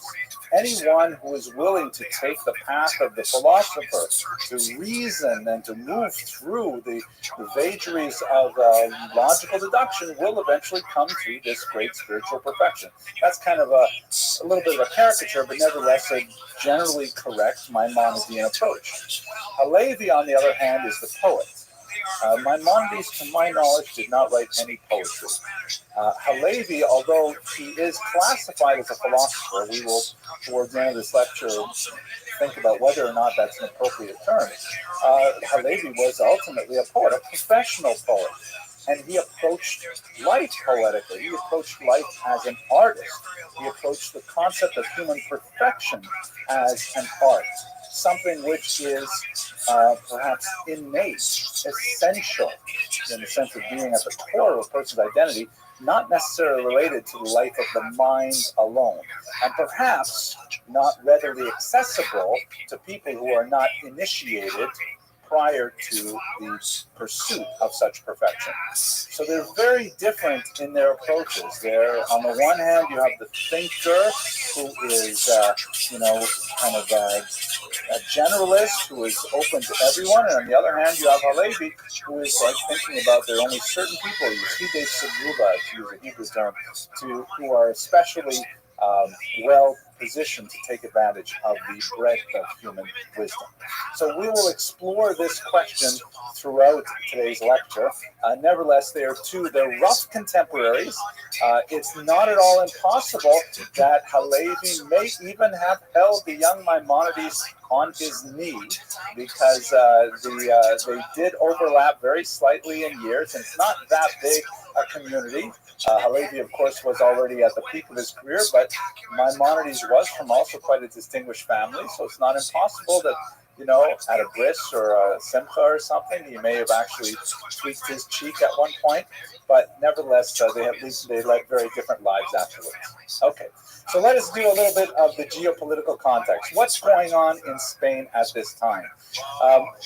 You recall that we began the series in the Visigothic period of incredible persecution against the Jews, ends rather dramatically with the invasion of Spain from the Muslims in 711, and shortly thereafterward, Spain is consolidated under an Umayyad rule, which is led by Abd al-Rahman I, the only surviving member of the Umayyads from Baghdad, who was gone as a refugee to Spain. And under his vision and his direction, really, he brings Spain up to a particular level of sophistication that is fantastic for Jews in particular.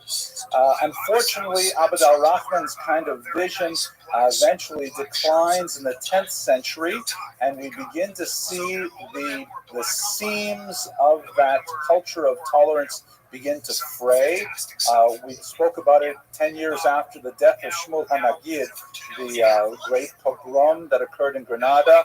That is really a pogrom on a kind of a modern sense, with a popular uprising against Jews as a class, as a social caste. And we see more and more of this kind of violence, which of course would ultimately be expressed in the intolerance of the Inquisition and the expulsion. But the political nature of Spain at this point was beginning to fall apart, and it is in this chaos, as Muslim Spain is beginning to collapse, that the Jews find their voice, particularly in people like Yehuda Levi. This is known as the Taifa period, when the single Muslim rule that was evidenced by Abd al-Rahman falls apart, and there are many little kind of city-states. Granada becomes its own city-state, Cordova is another city-state, and so on, and they are competing with each other. This is unfortunately followed by the darkest period, the invasion of the Berbers, and they come in two flavors. I'm not exactly sure about the detailed differences between the Almoravids and the Almohads, but the basic idea is that both of these Muslim invasions from North Africa, you'll recall we spoke about them with Shmuel HaNagid, these are not Arabs, these are Africans who had converted to Islam, and they did not come with the kind of cultural sophistication and cosmopolitan ideologies of the Baghdadi image or the Syrian image of a cosmopolitan Islam. They came with a much more rigid definition of Islam, and one of the things that puzzled them tremendously was the degree of tolerance that the Umayyads in Spain had shown for non-Muslims. As you'll recall, we discussed, non-Muslims are protected under Muslim law, particularly Jews and Christians, in some cases Zoroastrians, as dhimma, as people of the book. And they are granted special protections. They're allowed to observe their religion, certain symbolic discrimination, wearing certain color clothing and building their synagogues higher than mosques and things like that. But in general, they're granted a tremendous degree of toleration. Sometimes that it's surprising even for me when you read about it. Like, for example, the degree to which Jews and Muslims and Christians would drink alcohol together. Alcohol, of course, being forbidden to Muslims, and nevertheless, drinking parties was perfectly accepted sort of cultural activity that was engaged in by multiple religious groups simultaneously in the Umayyad-influenced Spain. The Almohads were saying, what is going on? These people are just like, they're out of control. And so they imposed a far more rigid definition of the tolerance or intolerance of non-Muslims that eventually caused people like the Maimon family to flee and to try and find shelter elsewhere. In the case of Maimonides, of course, he made it to Fustat outside of Cairo, where he launched his career. Halevi and others managed to eke out an existence despite the new restrictions imposed by the Almohads, but eventually they too felt the pressure, and emigration was a concern. Here is a map that shows you some of the breakdowns of the various sites. It's hard to really pick any map for the period because the boundaries were shifting quite significantly.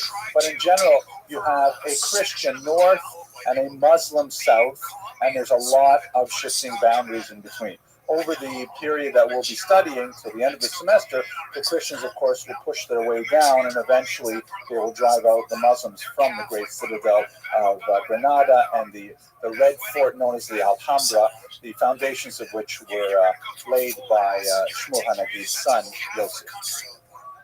Now, let's just keep in mind how diverse the Spain is at this point. We have several different groups.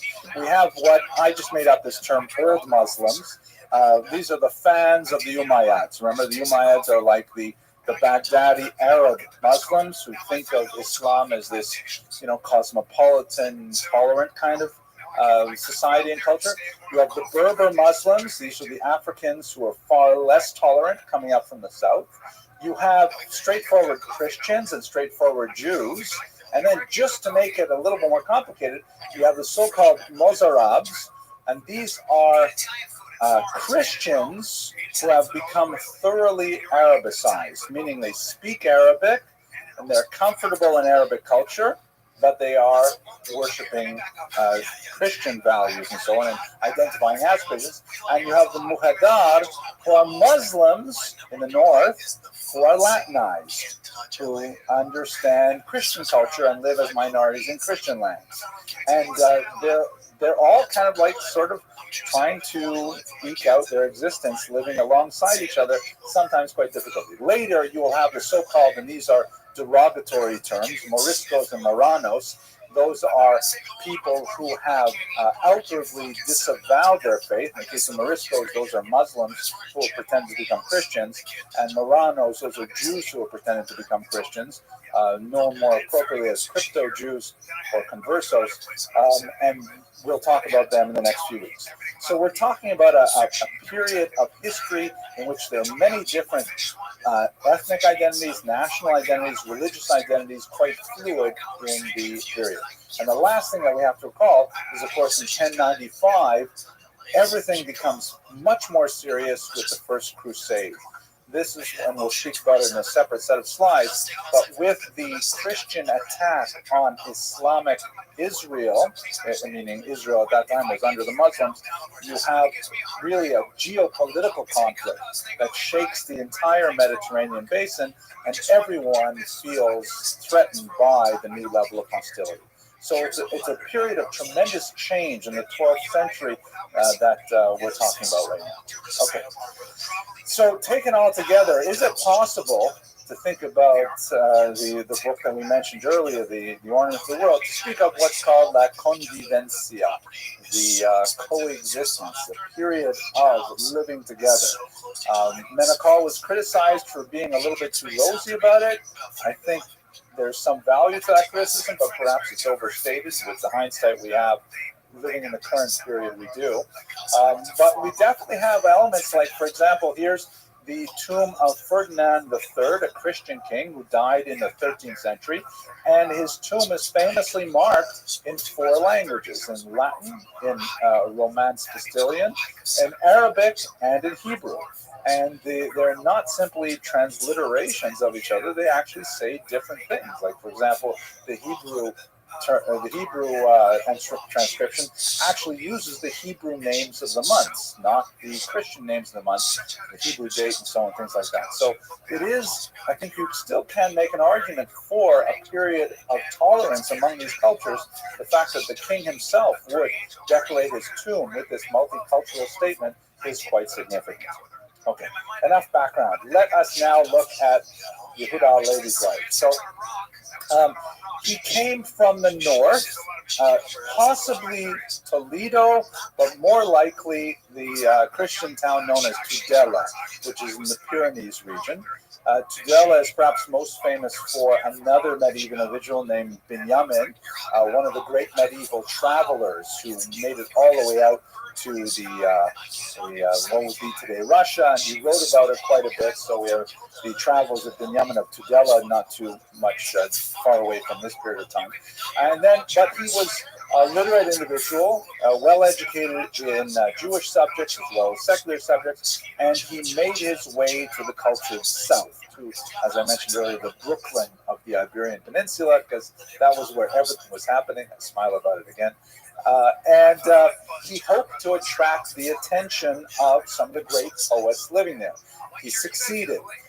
He especially made a splash on the Jewish scene when he engaged in a little bit of wordplay with the great poet Moses ibn Ezra. No relation to Abraham ibn Ezra that we'll speak about next week, but the senior poet of his era. And in a series of missives that were sent back and forth in between some of these drinking parties, Halevi, in public, on the spot, composed some extremely clever verse that would take too long to explain exactly why it's clever in this audience, but by making word plays and numerical plays on how young he was and how he was seeking to, find the patronage and shelter of the great poet Moses ibn Ezra, he charmed the elders scholar and was invited to his home. And in fact, I just had so many poems to choose from, but I thought I was not going to read this one, and now I decided I really should because it was so much fun. Let's see if I can find it right now. Maybe I will not make it. I will just... I have to be better prepared for these lectures. Okay, here he is. Yes, here he is. Here's after this back and forth between Yehuda Levi and the senior poet. Eventually, Moses Ibn Ezra writes to him, and Hillel Halkin rhymes it for us. Have him make haste, meaning he writes back to Yehuda Levi, who's in the drinking party. Have him make haste, no time to waste, to the grounds of my estate. There where flowers scent the bowers, he can rest and rusticate.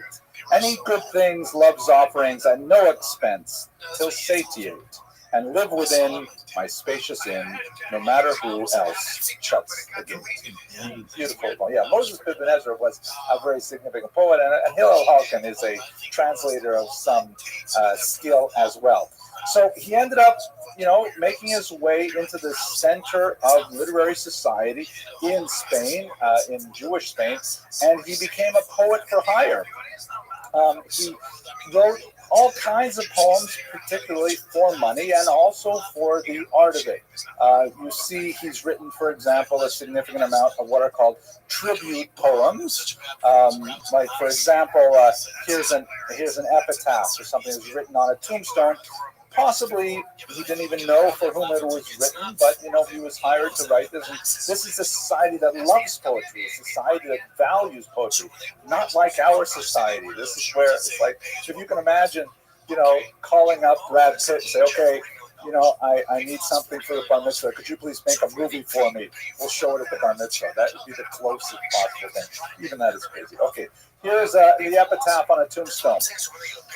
Does the tear know whose cheek it runs down, or the heart by whom it is turned? It turns to its light that is now in the ground, and the ground knows not who has returned. Returned is a grandee of our town, who feared God and was upright and learned. And of course, it rhymes beautifully in the Hebrew. Here's another one. This is a wedding poem, right? Someone's making a big chasana. Call up the poet of the poet laureate of Spain. Come on by, please recite a poem, and we'll give you who knows how many thousands of dollars. Leave what was, and this is at a wedding, okay? Leave what was and what will be. Stick to what you plainly see. Every lad must hunt his lion, and each lass should keep her eye on her young man. One look can bag him, and a single word may snag him. Yet when to a gem engaged is, God joins them in a rock of ages, whose bright rays light up the dark, and of this waste make Eden's park. By two such souls we now stand blessed, as though by Levite and by priest. Oh, beautiful. I mean, if you're not in love at that point, it's all over now. I'm sorry? It's for a chasana, for the actual wedding. You could say it at a fort too. It would cost a little less, I think. But that's the idea. He's also... But, that stuff is all really cool and we enjoy it. But what he's really known for, besides the devotional poems which we'll go to, is the influence of this amazing work by a Muslim known as Ibn Hazm, who is a philosopher who wrote a lot of books on a lot of really cool subjects, but the most famous of which, without doubt, is The Neck Ring of the Dove. It's translated in different titles, but it makes sense. You know how these doves sometimes have a little neck ring, like a slightly different color around the neck? And these are poems of love, very moving, powerful poems of love. And Ibn Hazm's work is seen very strongly in Yehuda Levi's very intense love poetry. Here's one that I especially like. It's short, and I want to analyze it a little bit more with you. It's called Oprah. Yes, Oprah. They translate it as Oprah, but it's the same person. And who knows? She could be our next president. So we'll read that at the inauguration, right? Here we go. Now, I'll read it in English first, and then the Hebrew, and let's just look at the meter, because the meter is so clever. Oprah washes her garments in the waters of my tears, and spreadeth them out in the sunshine of her radiance. She demandeth no water of the fountains, having my two eyes, and no other sunshine than her beauty. Again, what's going on here? He's saying that he, as the unrequited lover, we don't know who Oprah is. He'll often suggest that it may have been a slave girl. Interesting kind of thought, but he's so taken with her. She is not interested. She says, my mom said, never marry a poet. Look for a doctor. He became a doctor later, of course. But he says that, she doesn't have to wash her clothes because I cry over her so much that she can just use my tears. And drying her clothes, no worries. She is like the sun, and her radiance will dry them to naught. Beautiful metaphor. Now listen to the meter, which is just gorgeous. What's really beautiful about it is that the rhyme occurs in the first word of the following stanza. So you feel when you read it like you're just falling off and then caught, and then falling off and then caught. Listen to it. Ofra techapes es pekadeha b'mei di'i. ותשחטט לשמש סהרה לא שאלה מעיינות עם שתי עיניים ולא שמש ויופי שערה. I wish I could express this better. The end of the line is b'mei, in the waters, and then the next line begins di'i, of my tears. And the following line, it ends in imshtei, with two, and the next line, the fourth line, begins einai, with my eyes. So the rhyme is in the first word rather than in the last word, and it makes you feel like when you're in love and like you can't quite control what's happened to you, and you're like, everything seems like you're being carried along by forces greater than you can control, and you're just falling off into the arms of your beloved, so to speak. This is a religious college. You're going to be careful about how we talk about such things. Okay, but this is the feeling of Ibn Hazm translated into the Hebrew idiom and by a master of incredible proportions. This is really the kind of work that he is doing. Ultimately, he ends up going into medicine like any good Jewish boy. The poetry, okay, he gets a lot of fame from it, but I mean, he's always schlepping from one symptom to another. What kind of a life is this? Medicine, you will recall at this point, is not a very advanced science. Basically, just being literate is halfway there. This is doctors are generally not performing surgeries. They're more being kind of like lifestyle coaches, where they look at people's diet, they look at people's activities, and they prescribe, medicines, ground up herbs and things like that. And so much of it is basically knowing herbology and knowing, what kind of herbs have what kind of impact on diet and things like that. So it's not the same kind of field that it would be later in the modern period, but nevertheless, that's what he ends up doing. So he ultimately makes more of a living as a doctor. He is an uninspired doctor. He feels badly about being involved in the profession at all. He feels like he's just kind of slid into it because, what else is a literate kid supposed to do? But he's not inspired by it. He's inspired by his poetry. He's inspired by ideas. He's inspired by the land of Israel. Those are the things that motivate him. Okay. We know a little bit about his family life. We don't know his wife's name, and in fact, if you look very carefully at the schedule of lectures for this semester, there's one massive omission, and that is that we're not speaking about a single female character. I searched in vain to find any woman of significant stature that we could speak about this for any amount of time. There is one woman that I've spoken about in the past, a poet who is reputed to be the daughter of Shmuel HaNagid, named Kasmuna, and I did not want to reprise that particular lecture because we only have about 8 lines of poetry that are attributed to her. So it's a really hard lecture to give. I'm proud of myself that I did give it, and I even got a Wikipedia article started on her that it should be in Wikipedia, right? I mean, come on, how many medieval female Jewish poets do you know from the Spanish period? But it's hard to find a lot about women in this period. Similarly, Yehuda HaLevi, we know he was married. It figured with some prominence in his later Aliyah to Israel. We don't know his wife. We know almost nothing about her. We know that he had at least one daughter that survived to adulthood and was married. But we know about her primarily through his son-in-law. We know that he had a son-in-law who married his daughter, but we don't know very much about her at all. We also know that she was a mother. Again, we know about that because we know about her son, Yehuda, who was the grandson of Yehuda HaLevi. By the way, the Sephardic custom allows children to be named after living relatives. The Ashkenazic tradition does not. We know that adult daughter married someone named Yitzhak Ibn Ezra, who was a traveling companion, and most likely was the son of Abraham Ibn Ezra, who we'll speak about next week. There's some discussion about that in Hillel Hawkins' book, very worthwhile.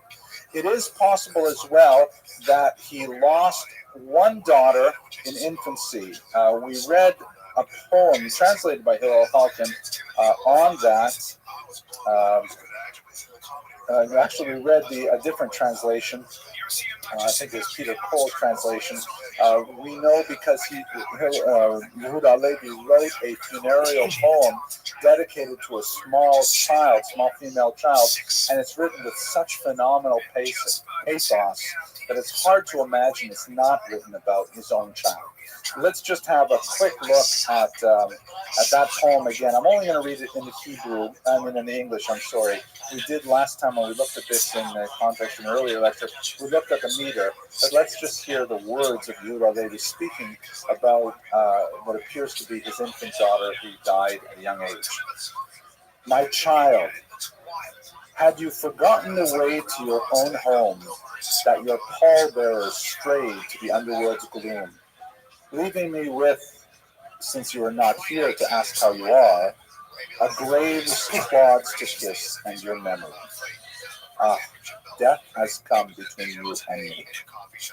O daughter torn from her mother's rooms, what life have I left when, shaped from my soul, she makes my tears flow like a spring from split stone? How can she be so changed, once white as the moon, that she now wears the earth as her bridal gown? It saw the sweets of her wedding feast. Bitter is my own misery, for death has come between you and me. Plucked like a flower before her time, she always will be before my eyes like a frontlet, like filling. Were I to cry whole rivers for her, still she would lie a fallen star in a wormy pit, deep sepulchred, earth bonneted. My child, there is no clemency, for death has come between you and me. Languishing, her mother's voice bereft I hear. Let her be, she too grieves bitterly. Death scaled her walls and pierced her side, and drove her pride from its abode, and turned her joy into a dirge the day it ripped the vine she planted from her heart. What good, my child, does it cry? What good, my child, does it to cry your name? Your ears are deaf, and you are silenced utterly, for death has come between you and me. Alas, my child, you have laid me low. O mother, you should not have had me, if you meant to spurn me. And when my turn came to death's minion to wed me, and with dirt to wreathe me and cruelly lead me under doom's canopy, yet truly you did it not willingly, for death has come between you and me. You notice there, he switches the voice from himself as the father to the mother, and then to the child, the dead child, saying, you led me to death as my bridal canopy. And then finally, because this is Yehuda HaLevi, this is a great religious thinker, he adds, may he whose judgments none repeal unseal your bonds and heal your sleep with angel song.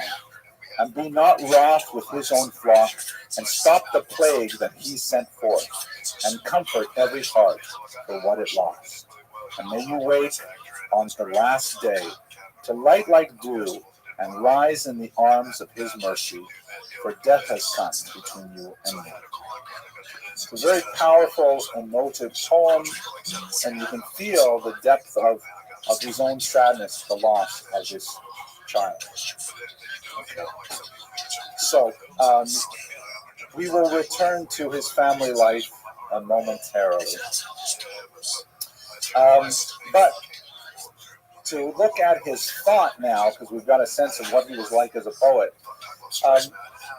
what we may be seeing happening here, and you recall the kind of geopolitical context in which the Umayyad vision of a multicultural convivencia kind of environment begins to devolve into kind of cultural city-states in which people guard their ethnicities jealously and view other societies being fundamentally toxic.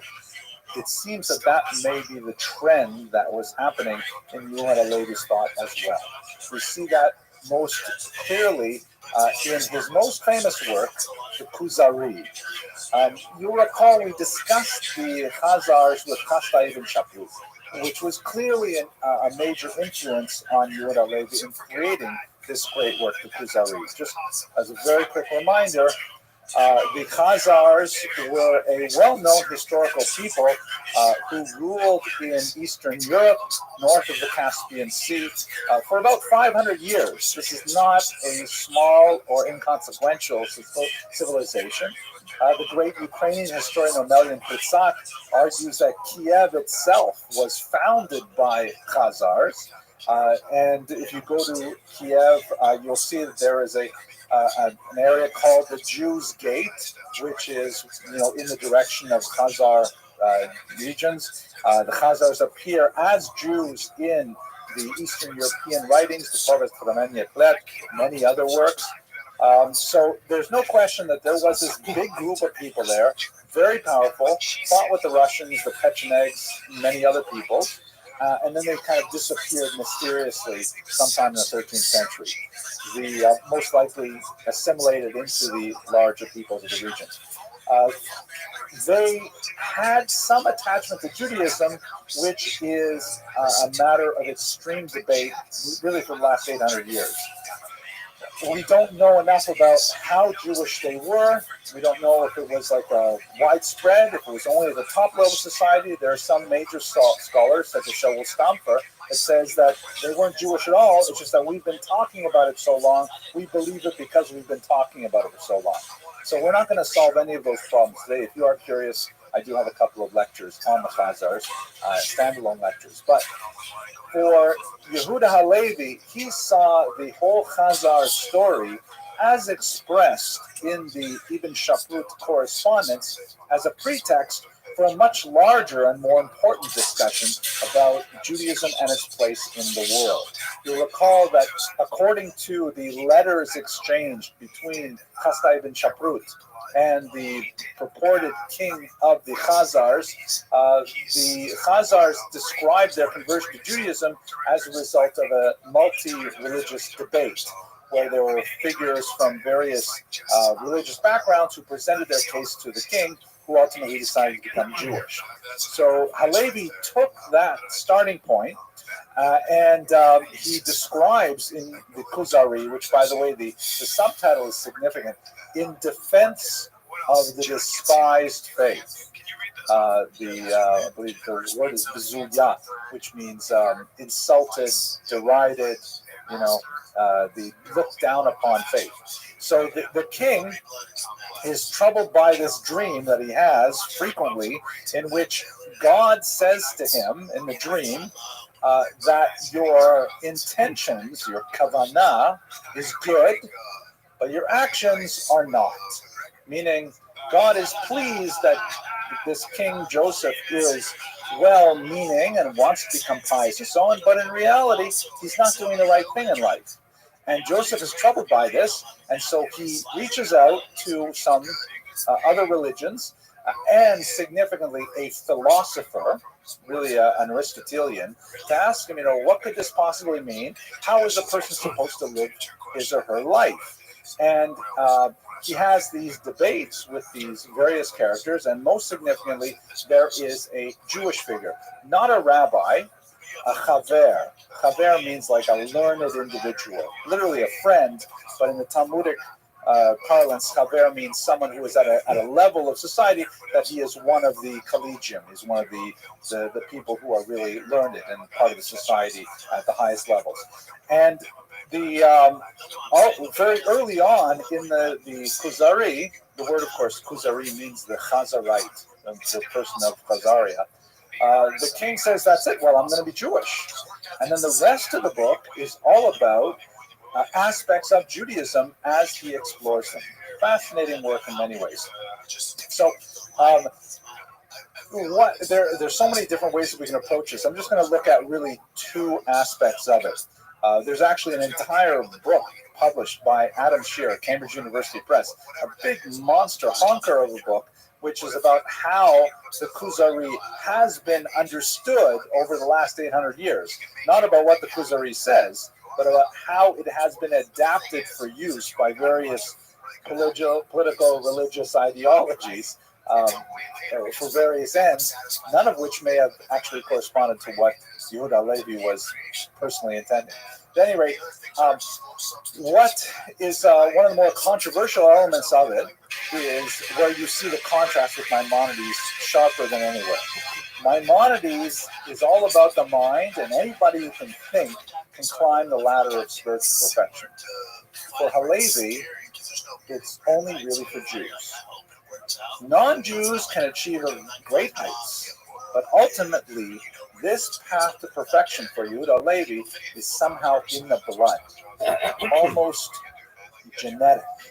And many have championed this and have said, "Oh, he says it like it is. He's like, he's talking about the chosen people without apologetics. He's speaking in a very forthright way to the king, saying, listen, king, you would do great to convert to Judaism, but in reality, it's going to take a few generations before you can really reach a high level. At your generation, not so much." And that's kind of shocking for us in the 21st century, especially when we read about his love poetry and things like that. We tend to think of these values kind of coming in a package, but they did not. Halevi is much more of an essentialist, much more of a saying that this is like an artist. An artist cannot be trained.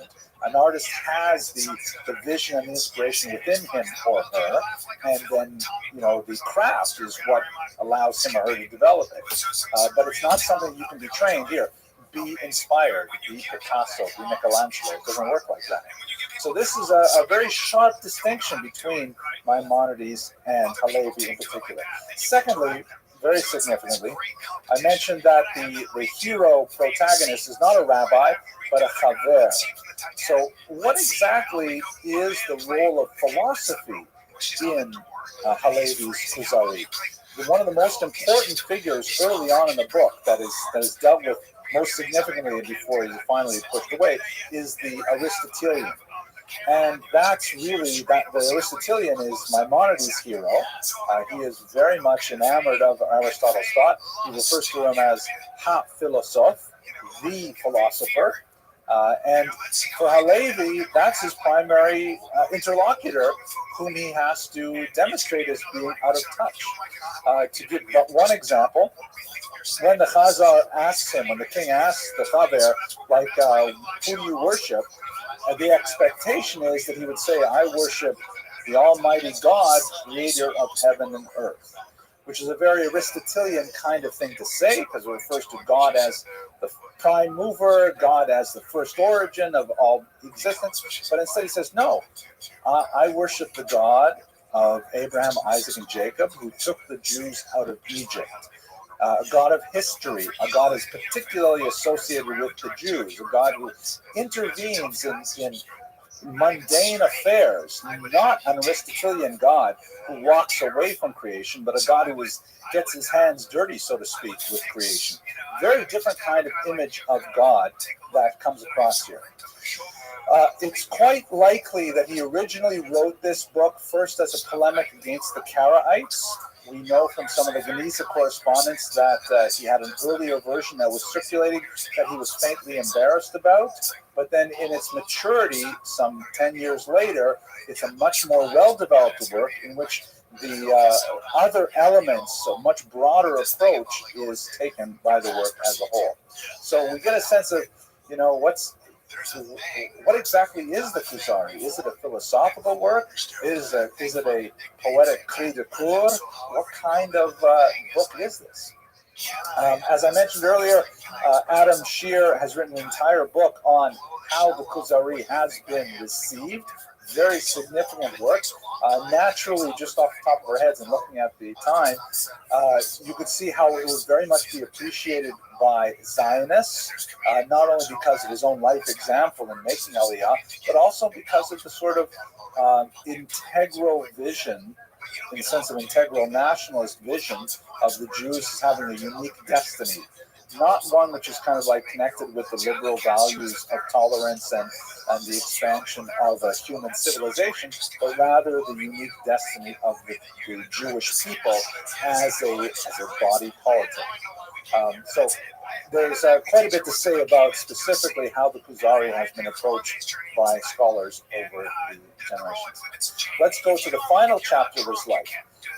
We mentioned earlier that the Crusades fundamentally altered the medieval world, and one may say, in fact, with a high degree of confidence that we're still living in a post-Crusade era, that the hostility between Muslims and Christians, writ large, the Muslim civilization and Christian civilization, of which here in Brooklyn we are a part, we still feel the ramifications of this attack in the 11th century. Basically, what was happening is that the Christianity is divided between two major groups: the Roman Catholics over here in this kind of yellow color, the Orthodox, sometimes called Greek Orthodox, which are in this sort of like peachy color, and then of course Islam, Muslims, which are all across the southern part of the Mediterranean basin. The Roman Catholics and the Greek Orthodox don't get along. They've been fighting for quite some time, and after 1054 they have a major schism where they're really not getting along. But at the end of the century, the Patriarch in Constantinople, which is the leader essentially of the Greek Orthodox Church, reaches out to Pope Urban II in Europe, the Roman Catholic leader, and says, we need some help because we're not getting free access for Orthodox Christians to visit the holy sites in Jerusalem, which are under Islam. This was a rather unique ecumenical moment where these two warring Christian factions got together, and it totally energized Europe, because all of a sudden people could like unite under a single banner, follow the cross to Jerusalem, and rescue Jerusalem from the infidels. It was like it had a tremendously sticky message, to use the kind of metaphor that marketers use. It just made sense. It was like we use the word crusade today to refer to like great epic causes, missions, right? So it comes from this particular period. The word crusade, of course, comes from the word croix, or cross in French. So they make their way down there, and there are two things that are important for us in our context today. One is that some of the one thing is that the attack on Muslims is incredibly brutal and bloody. Horrible massacres of Muslims in Israel and in Jerusalem, in particular, that were felt throughout the Muslim world. And slaughter of Jews as well, especially in areas like the Rhineland, the Ashkenazic territories, where some crusaders said, why should we schlep all the way to Jerusalem when we have infidels living here in our backyard? So there's a period of tremendous violence directed against non-Christians as a whole. What am I missing here? All right. Just a second. Sorry, I'm missing the words in the rest of it. Right. So what happens during this period of tremendous conflict between Muslims and Christians that's only getting worse over the course of the 11th century? And you'll recall, by the way, that this is only the first crusade. There were many, many crusades that extended over the next 200 years. They kept on getting kicked out of Israel, and then they'd come back again, and so there was a lot of back and forth. This is really a war that went on for centuries in a physical sense, and we still feel, as I mentioned today. So around 1140, Yehuda Levi, after considerable debate, says, you know what, this is no place for me. I have to go to Israel. Of all the craziest places to go during the Crusades, to go and leave a safe, cosmopolitan, wealthy home in Spain and make your way to Israel was really mind-boggling. And nevertheless, it was the inevitable result of his thinking. I mean, the idea of Israel being the ultimate home of the Jewish people is inescapable in his thoughts. Look at some of these things that he's written. He would frequently dream of Israel. Your dwellings, Lord, are places of love, and your nearness is clear as things seen, not guessed of. My dream took me to your temple's mount to sing, in all its lovely worshipping, and bring my offering with their libations. And around me swirled thick smoke and ministrations, sweet to my ears, of Levites at their stations. And he's having these recurring dreams of making it to Israel, some of which he realizes are rather absurd. Like, for example, in this famous poem, I won't read the whole thing of it, he says, a man in your 50s, and you would still be young? Soon your life will have flown like a bird from a branch. Yet you shirk the service of God and crave the service of men, and run after the many and shun the one from whom the multitudes of all things come, and laze about instead of setting out on your true way, and for a mess of pottage sell your immortal part. Has your soul not had enough? Why then yield each day to its lust? Leave its counsel for gods, put the five senses aside, and make amends to your Maker before your last days rush away. Don't pretend you have to seek to know his will or wait for auguries. Will, but to do it. Be bold as a panther, swift as a deer. Fear not the open sea. Through mountains of waves crest and crash, and hands shake like rags in a gale, and shipless speech covers quail, and crews leap to the task, and in dismay stagger back, trapped in an ocean where nowhere to flee, while the sails flap and crack, and the deck creaks and groans, and the wind whips the water into haystack-high bales.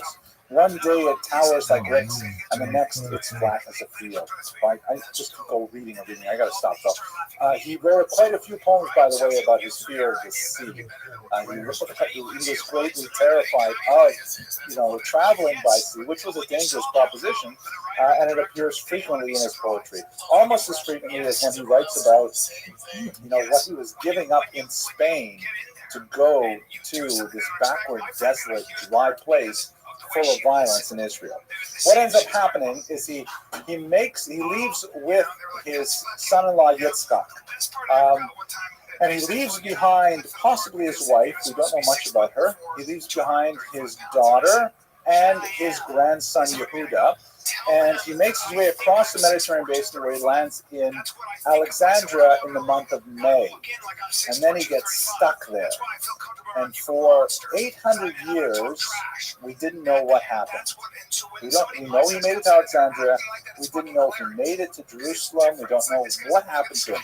There was a legend reported that he made it to Jerusalem. He got there, and when he saw the Holy Temple, the ruins of the temple, he bowed down and kissed the stones of the ground. And as he was bowing down, the hooves of a mounted warrior, some versions have it as an Arab, other versions have it as a Christian crusader, trample him to death, and he dies there in the dust of his beloved Jerusalem. But it was a legend. We don't know what happened.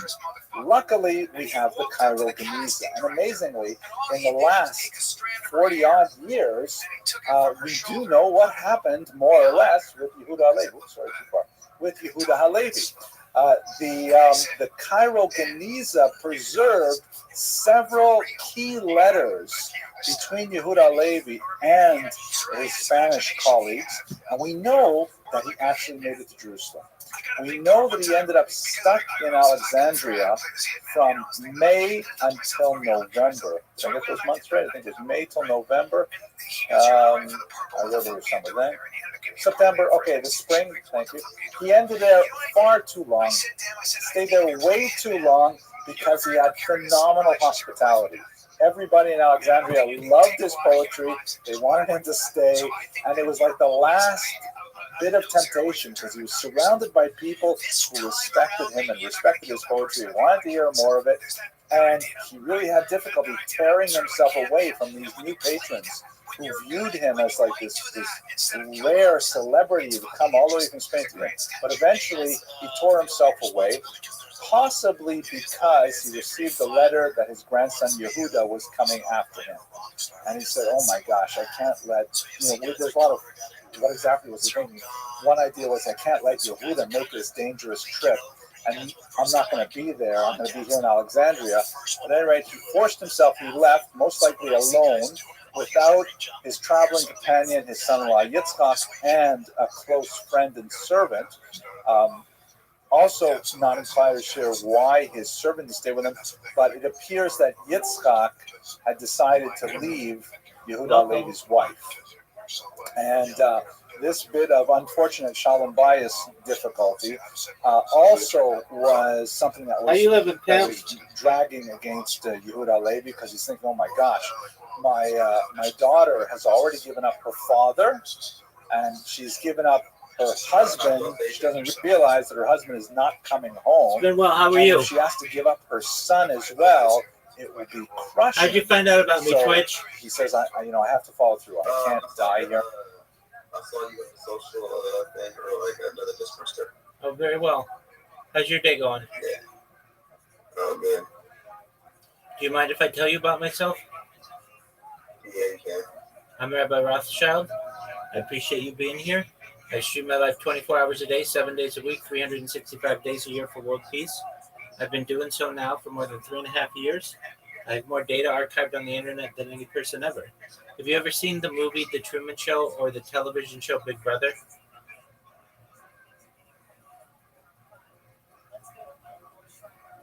Twitch. All right, pal. Twitch, can you hear me? All right, big dog. Here in Alexandria.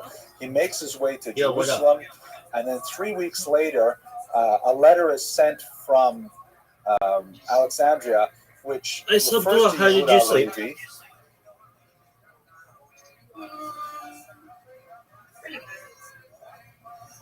Very well. How's your day going, Adi?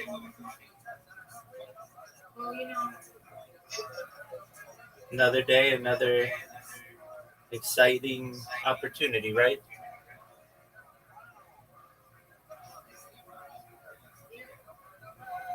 Very well. Excellent. Excellent. Love it. 3 months later, with 3 key letters after his name. Zion Tzadi Lamed, Zecher Tzadek Livracha, of blessed memory. So these 3 letters indicate that he died in Israel after he left. How exactly he died, we don't know.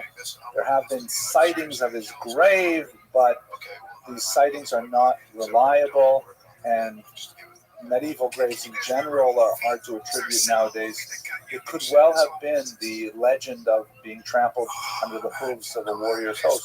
Of course, was in fact the end. We don't fundamentally know. At any rate, I'm very grateful for the attention you've given this topic, and I thank you as always, and I look forward to seeing you next week.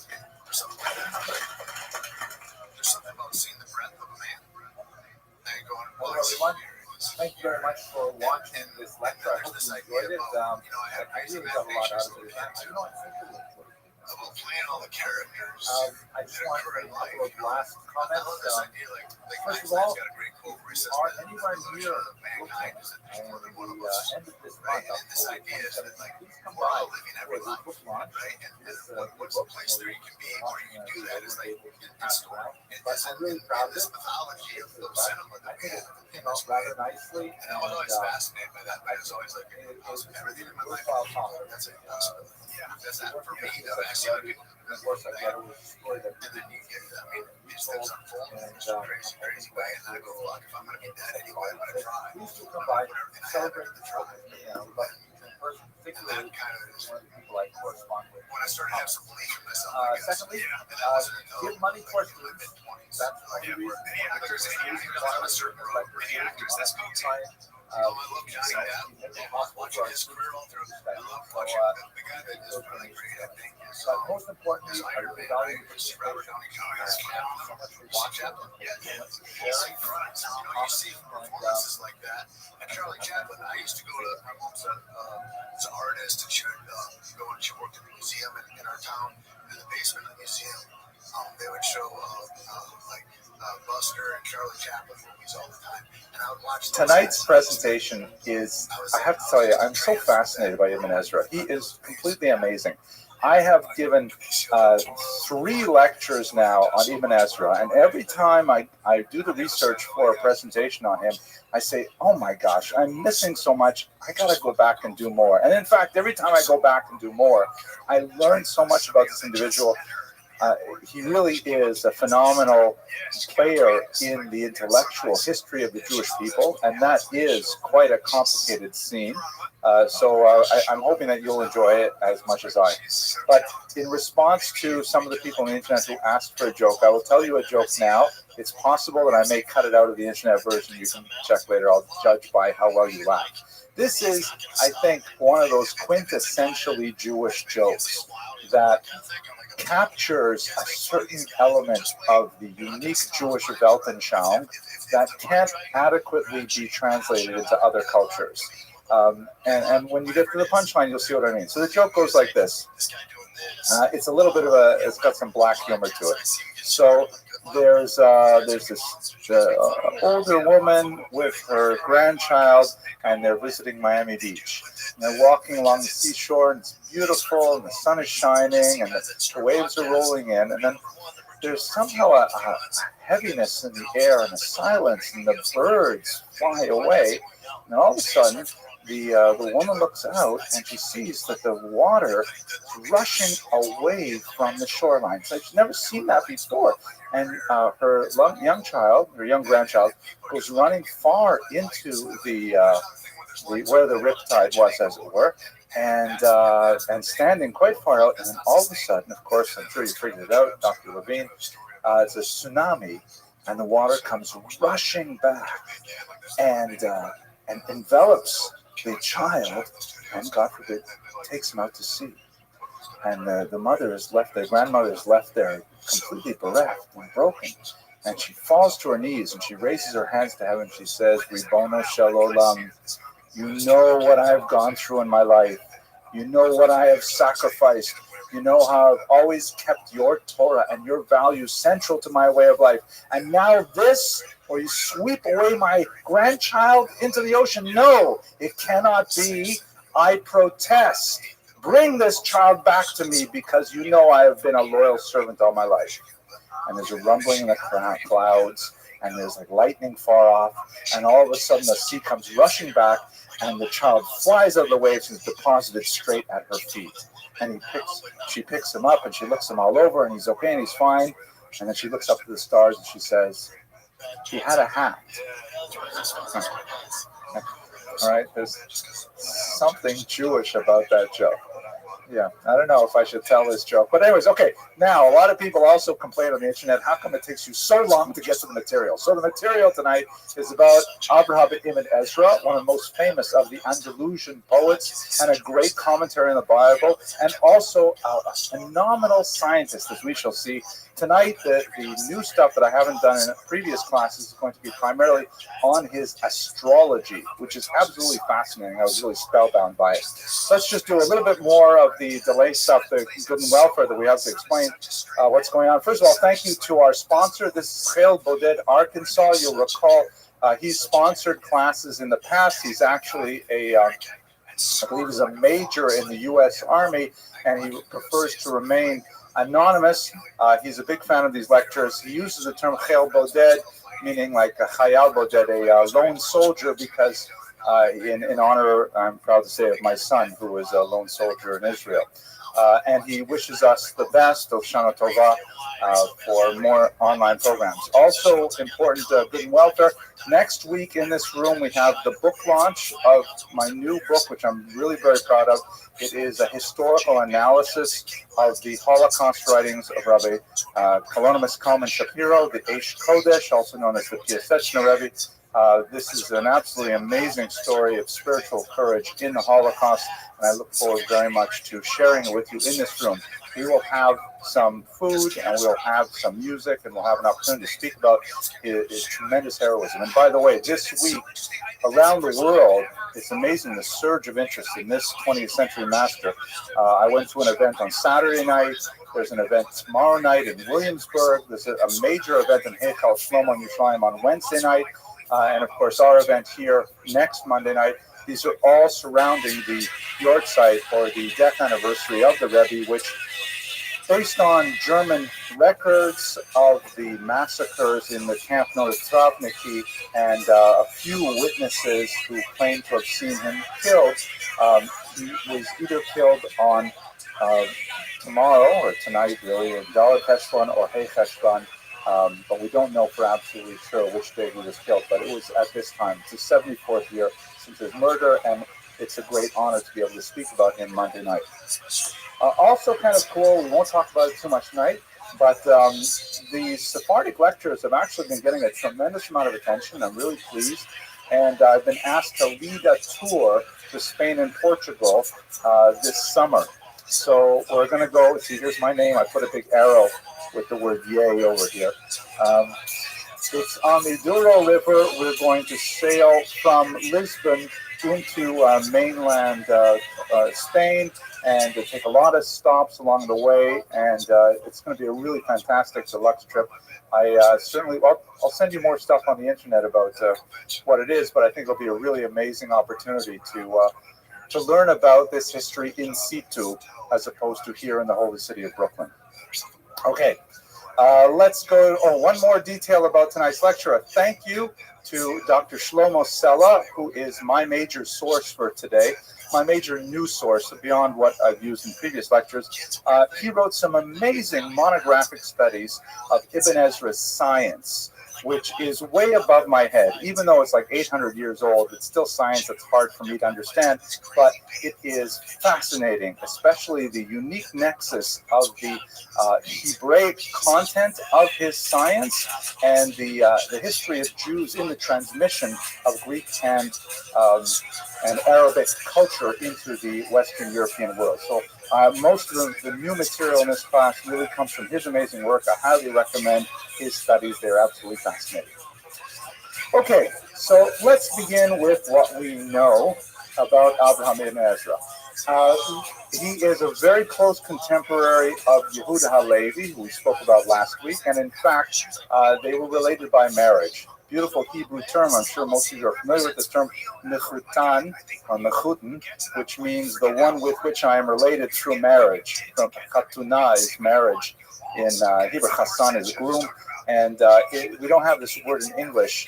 You know, like people, like the parents of my sons-in-law are my mechutanim. I have a relationship with them, even though there's no blood relationship. So he was mechuten to Yehuda HaLevi.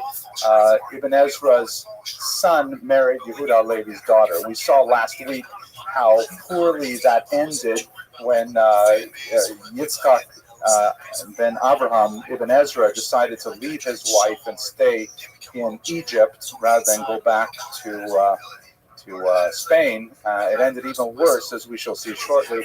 He eventually ended up converting to Islam, which was, to use the Arabic word ashanda at the time. But we'll speak about that in due time. But Abraham, the father, was, like Yehuda HaLevi, came from the Christian north, most likely from Tudela, the same town as Yehuda HaLevi. And then he made his way to southern Spain, to Cordova and possibly Granada as well.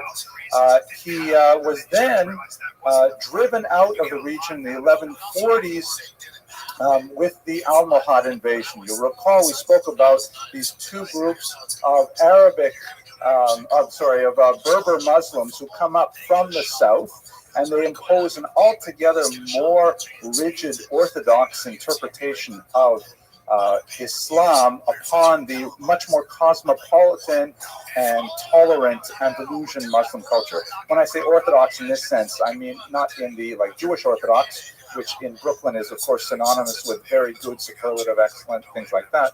In this sense, I mean Orthodox in the sense of orthos doxos, one way meaning my way or the highway. So they were very, very strict. They did not agree with the Andalusian tolerance of drinking alcohol, which is itself forbidden to Muslims, but also drinking alcohol with Christians and with Jews, with the tolerance of Jews in high positions of authority, like we looked at Shmuel Hanagid and other figures like that. And so there was a period of intense persecution where the Jews who had enjoyed up until this point, until the 1140s, a relatively secure existence, they were driven out of southern Spain. A large number went to the Christian north, over the Pyrenees into what would be France. Others, like the Maimon family, with their son Moses, made their way across North Africa, then to Egypt. And in the case of Ibn Ezra, he made his way to Italy and then to France and then ultimately to England, where he most likely passed away. Ironically, although he was a very gifted poet, and I would like to read you some of his poetry momentarily, and that's kind of like the way in which so many of these Andalusian Jews made their fame. He really came into his own in his 50s when he was in exile, when he was forced to stop communicating in an Arabic cultural environment and had to translate much of his knowledge into a Jewish environment in Europe where they did not have access to Arabic learning. And he had to begin to express himself much more extensively in Hebrew, which turned out to be, ironically, the very linguistic fact that saved much of his knowledge. So let's get a sense of his poetic sense, of his poetic sensibility, because that's where he started from intellectually. And you'll also get a feel for his unique personality, quite acerbic. Actually, it's ironic I should tell you that joke about the tsunami, because it really is an Ibn Ezra-esque kind of joke. That's a great word, Ibn Ezra-esque. I just have to say it faster so it sounds like I didn't plan and make it up. Ibn Ezra-esque. Ibn Ezra-esque. All right, okay, here we go. Here's a poem that is really exemplary of his poetry of exile, describing his feelings after having been exiled from Spain. Lament for Andalusian Jewry. This is, by the way, the brilliant translations of Peter Cole. Calamity came upon Spain from the skies, and my eyes pour forth their streams of tears. I moan like an owl for the town of Lucena, where exile dwelled, guiltless and strong, for 1,070 years unchanged, because the Andalusian Jews believed that they had originally come with the exiles from Jerusalem. So 1,070 years means, since the exile from the destruction of the temple in the first century. Until the day that she was expelled, leaving her like a widow, forlorn, deprived of the scriptures and the books of the law, and as the house of prayer took folly in. Some men murdered, and others sought shelter. For this I weep and mourning wail, if only my head were a fountain of water. I shave my head and bitterly keen for Seville's martyrs and sons who were taken, as daughters were forced into strangeness of faith. Cordoba's ruined like the desolate sea, its nobles and sages have perished in hunger. There are no Jews left in Jaén, Mallorca, Malaga, and Almeria. All traces of life are gone, and those who survived were beaten down. For this I wail in my grief and mourn, for they have melted away like water. This is a hard one. For Siyimasa, I groan in distress. City of sages whose light barred darkness, Its pillar of Talmud was toppled and broken. Its Mishnah was trampled, cursed, and crushed. The upright were slaughtered, and no one was spared. Fez was razed, and its brethren butchered. Talnes and splendor shines no more. For Meknes and Queta, my cry is bitter. For Dera, I put on sackcloth and mourn. Their blood on the Sabbath was spilled like water. What could I hope for or possibly say when this is the work of my own hand? From God this calamity has come upon me, and now within me my heart's aflame for my soul which has strayed from longed-for lands, and silently grieves in her trouble and shame. She hopes for mercy from her rock and strength, for refuge beneath his wings' shadow. Whenever she thinks of his name, she revives, though she'll face the hail of her handmaiden's arrows, till the Lord with compassion looks down from the skies. So you see in the very end, there's a little bit of a bitter note. It is my own fault this happened, referring to the concept in Jewish theology of mipnei chata'enu, because of our many sins. This has happened to us. We've been in exile. We've been forced to suffer these things. So that's on the darker side of his poetry. Quite often, though, his poems are tempered with a bit of black humor. So here, let's hear some shorter poems that give you a sense of his worldview. Now, let us recall, by the way, I should tell you that when he was exiled, he became tremendously impecunious because he made his living, like so many of these Andalusian poets, he made his living with his Arabic pen by writing poems for hire.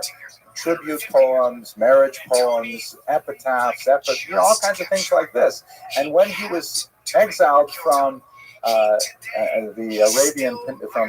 Iberian Peninsula, he didn't have any more customer base. So what could he do? He was broke. And so he has a few poems that really speak to his penury. This is one of my favorites.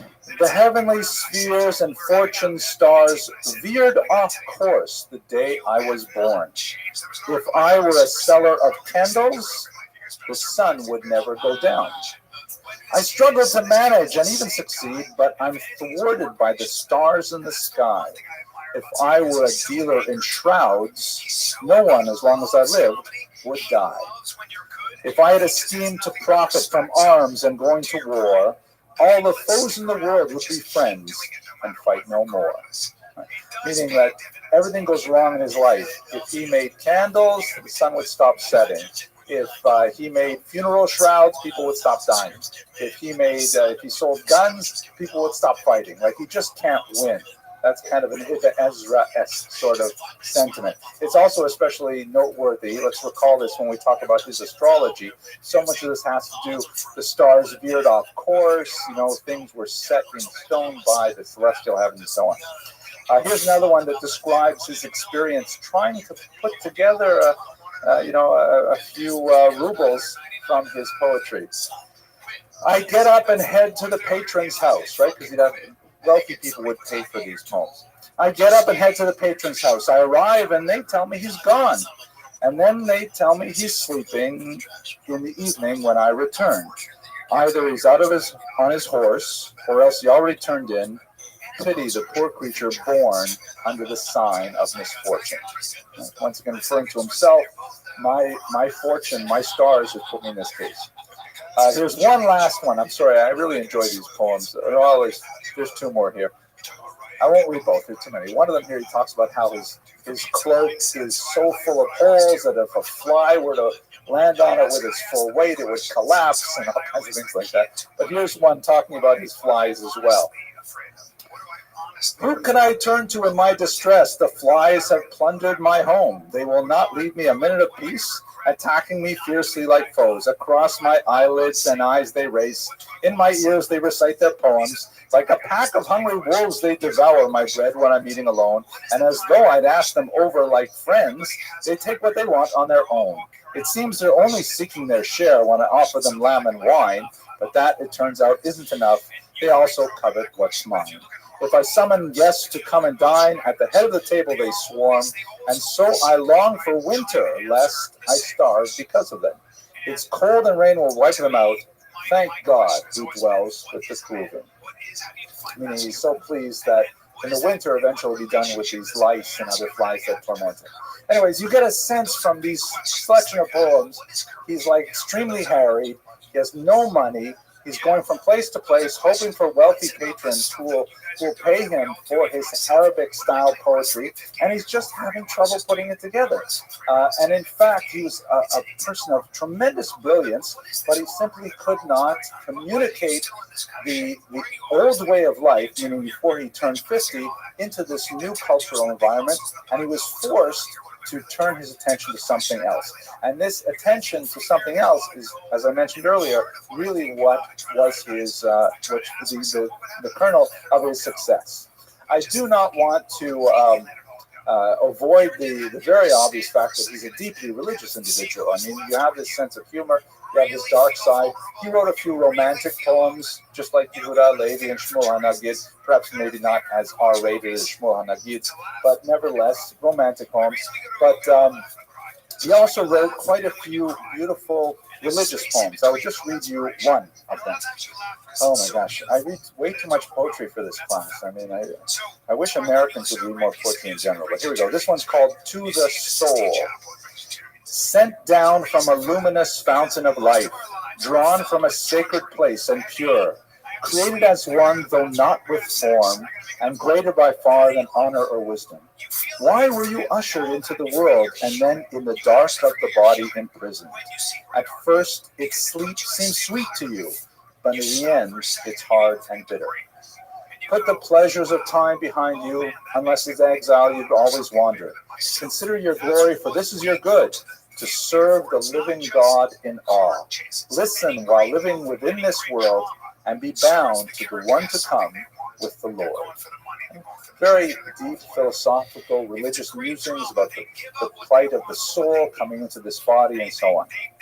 Now, we are going to leave his poetry altogether for the remainder of this class, but I have to take you to just two very difficult poems, one by him and one by his son. As I mentioned earlier, his son went, as they say, off the derech very significantly and eventually became a Muslim. The last story that we have of Yitzchak is that he refused to accompany Yehuda Halevi, his father-in-law, to Israel. They had made it all the way across to Egypt, and they had a falling out there. He says, I'm not going back to my wife in Spain, not going back to my son. I myself am a poet just like you, Shver. He probably didn't say Shver because that's a Yiddish word. He probably said father-in-law, whatever that is in Spanish. Abuelo, I don't know. He probably said, suelo? Suegro, sounds like Shver. Very good. So Suegro, I'm going to make it here big time in Alexandria with my Arabic poetry. It turned out he didn't do so well. He had to wander around as well. He was in Baghdad for a while, Syria, and ultimately he became a Muslim. There are some questions about exactly how that happened, when that happened, and one of these poems here is attributed by some specialists to Ibn Ezra, writing about the conversion of his son to Islam as if his son died. Other scholars say no, he's not writing about it in this metaphorical sense. He's actually writing about his son after his son died. Apparently his son predeceased Ibn Ezra. And still other scholars say no, this is a poem for hire. As we've seen before, it's just a poem that he wrote for someone who lost his son. But unlike some of the poetry we've seen before with Yehuda Halevi, it does not have the same immediacy, but it definitely has more, to my mind, than someone who wrote about someone else's son. Anyways, come, Father, approach and mourn, for the Lord your God is distanced from you, your son, your one and only child, Isaac, whom you always love. You hear the shibuts there, right? The reference to the phrase, the son you love, even Isaac. Quote, I am the man who has witnessed affliction and watched as joy was driven away. The fruit of my loins has been taken from me, words I'd never imagined I'd say. I'd always envisioned him offering comfort and being near me as I aged, but all my labor has been in vain, for I've given birth to my own dismay. And how can I rejoice again when Isaac has breathed his last and died? Moment by bitter moment I weep and send up a mournful cry and lament, thinking of how 3 years ago he died alone in a foreign land, after he'd wandered from place to place. And so my soul for his spirit moaned until I'd be able to bring him home. All night and day alone I grieved. What pain and suffering I knew then. And this is the story of Isaac, my son. Be kind to me now. Bear with me, friends. The comfort you offer adds to my grief. So do not speak of my heart's desire or even utter his name to me. Time has quenched my final ember. How could it do any worse to me, having decreed my ruin forever and taken from me the light of my life? Now my flesh and heart are failing, and Isaac's heart gave way when he died. Lord, in whose hands all is held, whose will extends through all creatures, speak to the heart of this grieving father who held your name in awe as a child. Wake in the spirit of consolation and let it pass through a heart now broken.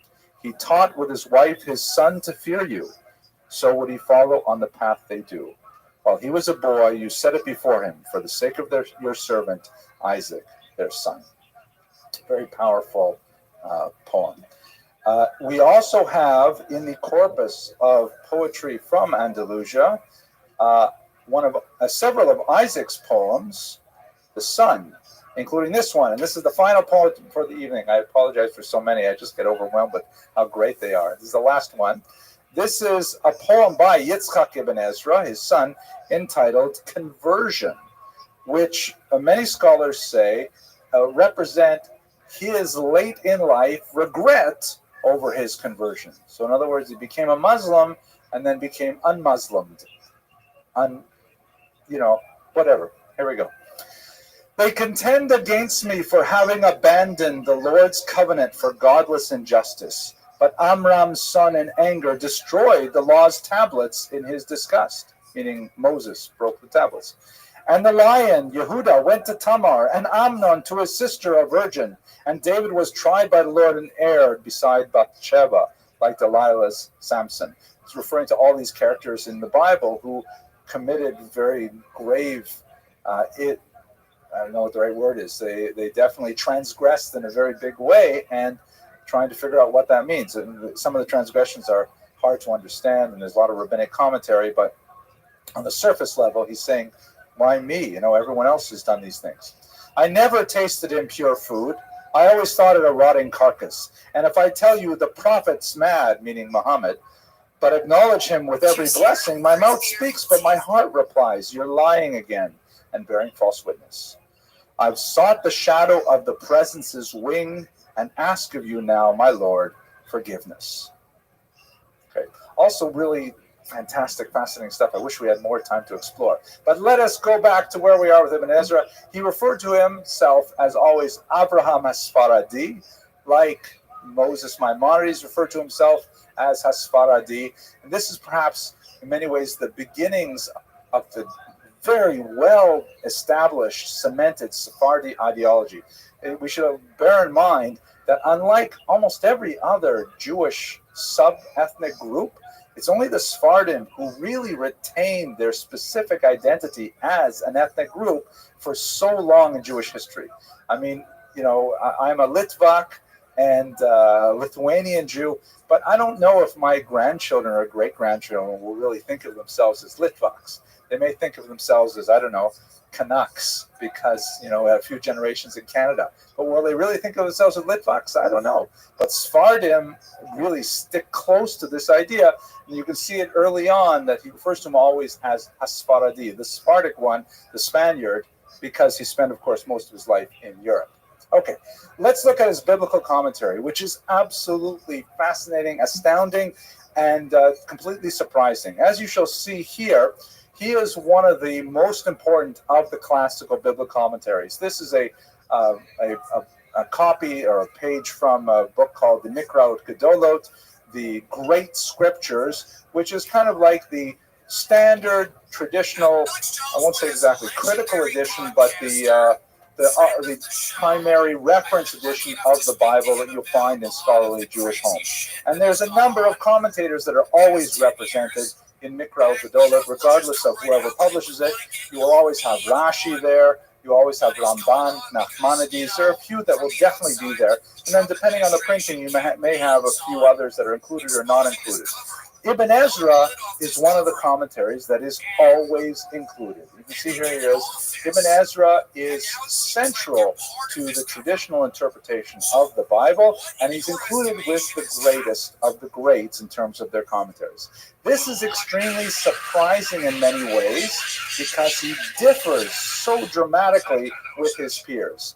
Sometimes with tremendous disrespect, apparently, referring to his contemporaries as fools, as blockheads, as ignoramuses, speaking of them in very contemptuous terms and dismissing their arguments in a manner that really wouldn't be tolerated in the yeshivas today, in my humble opinion. And moreover, more significantly, he says a lot of really controversial things. So much so that in many yeshivas, even though he has pride of place in Mikra Gedolot, the systematic study of Ibn Ezra is discouraged. Because when you study Ibn Ezra, you will come up against some very difficult hashkafic, philosophical problems.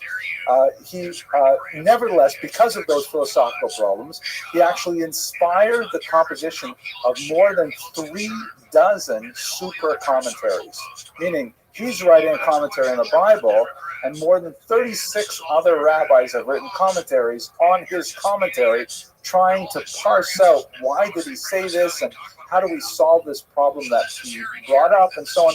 Very, very, perhaps more than any other of the traditional commentaries, including Rashi, including Ramban, Ibn Ezra is the one that inspired the most super commentary activity. That's just indicative of his provocative nature. Here is perhaps why he got such a big start in the modern era. This is Baruch Spinoza, one of the most challenging figures of the early modern age.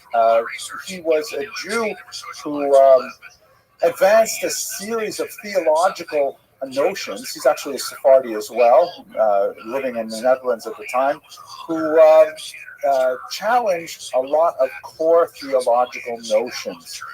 In his theological political tractatus, he praised Ibn Ezra and said of him, Ibn Ezra, a man of enlightened intelligence and no small learning, was the first, so far as I know, to treat of this opinion.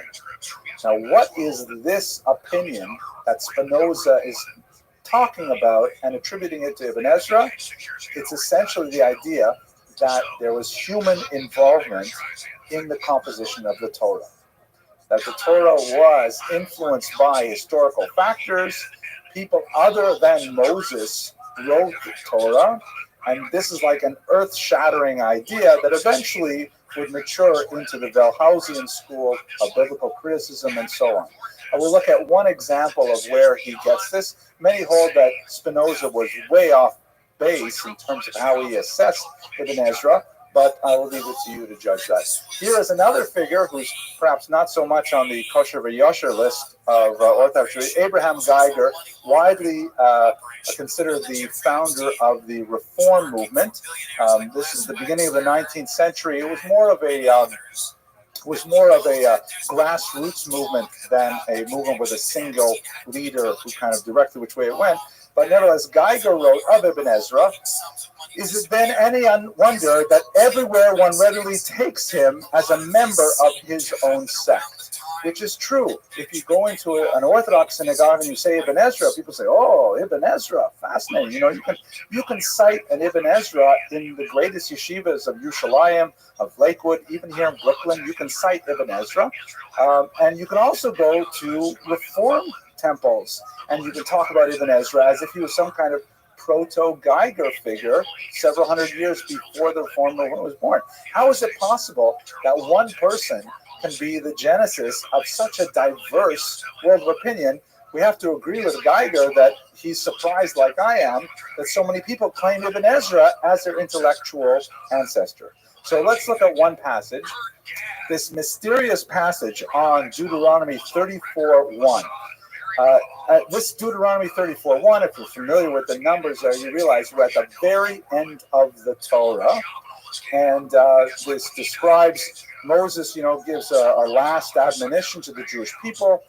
He has a flight of poetry, and then there's a description of how he goes up to the Mount Nebo, and he looks out over the Holy Land, and then he dies, and he is buried there. So Ibn Ezra just says flat out, what happened to the last 12 verses of the Torah, which describe after Moses' death? And Ibn Ezra says simply straight out, Joshua wrote them. Not Moses. Someone else wrote them.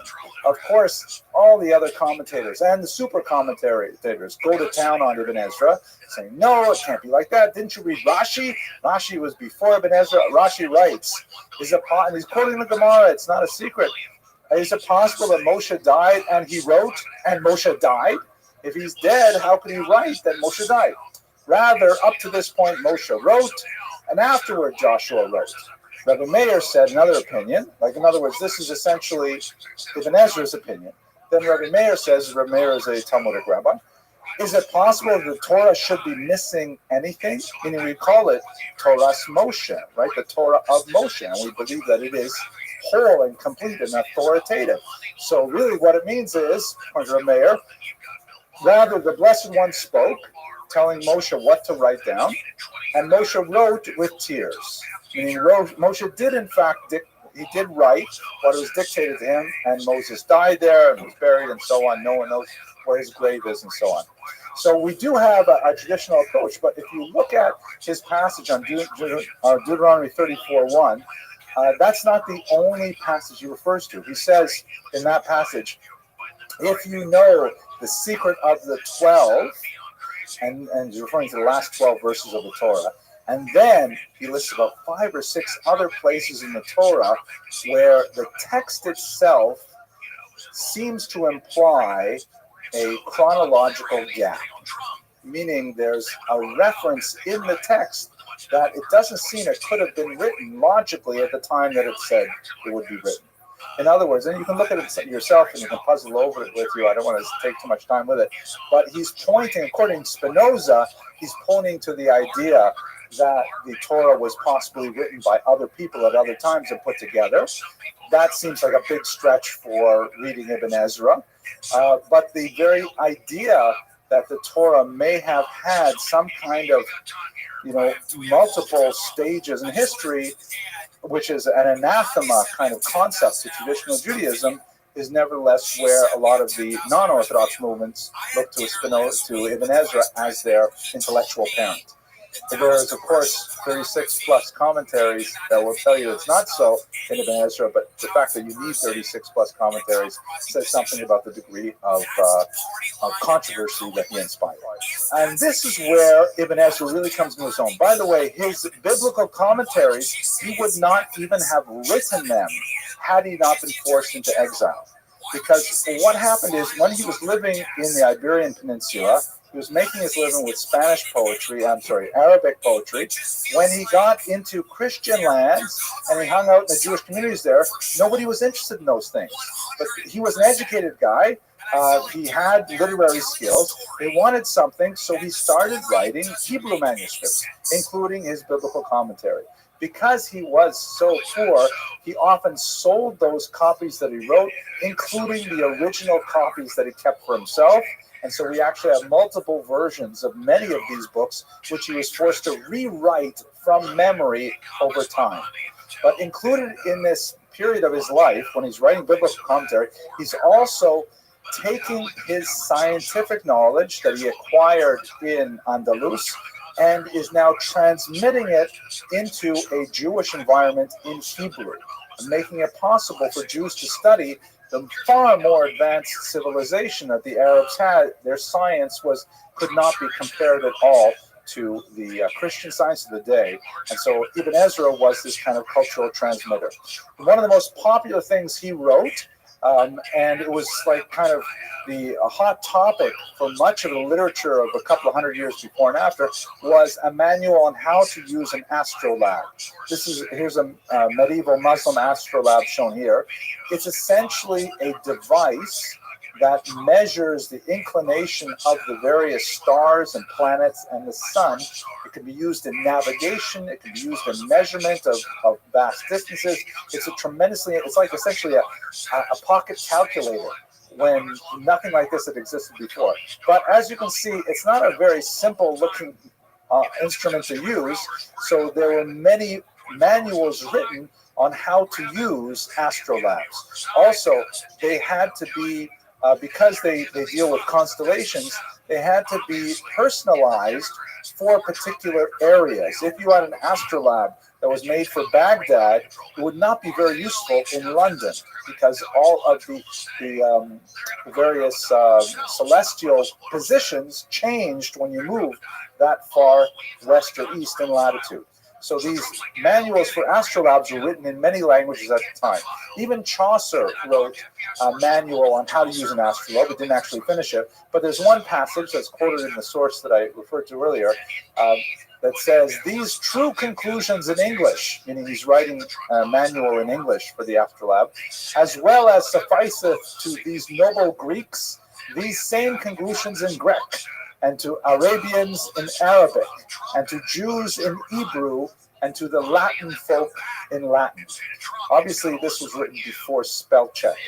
Or maybe we say after spell check, like when you're typing on your iPhone. That would be a funny line. Chaucer wrote this whole passage on his iPhone. At any rate, what's very interesting about this particular passage, which is why it's so widely cited, is because you can see in this, in microcosm, the transmission of scientific knowledge. First starts out with the Greeks, because the ancient Greeks, the Periclean period was absolutely over the top in terms of their mathematical and scientific advancement, and much of that information was then absorbed into the Roman world and the Arabic world. The Christian world lost it altogether. That's the Dark Ages.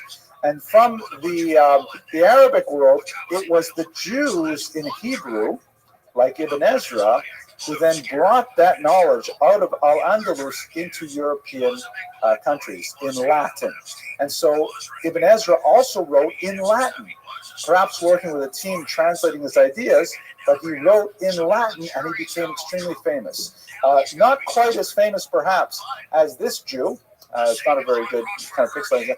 Petrus Alphonsus, who was also a Jew from Spanish derivation, who went to France and converted to Christianity and essentially sold his knowledge. He was a great Jewish scholar who was letting the Christians know what kind of scientific advances they had in Arabic culture. By comparison to Ibn Ezra, however, Petrus Alphonsus, also known as Petrus Judaeus, was a complete ignoramus. And he had basically a high school education, whereas Ibn Ezra was a tenured professor. And so Petrus Alphonsus was kind of making things up as he went along, lots of errors, very superficial and so on, but because the Arabic science was so advanced, he was the principal conduit for many to the beginnings of Arabic wisdom. But Ibn Ezra's wisdom was far more sophisticated, far more accurate, and so his scholarship really prevailed over people like Petrus Alphonsus. It is interesting, however, that the trope of the Jew who abandons Judaism in order to become an agent of cultural change or cultural transmission in a foreign culture is one that goes way back to the ancient period. Thinking about how badly I'm going to whoop your fucking ass.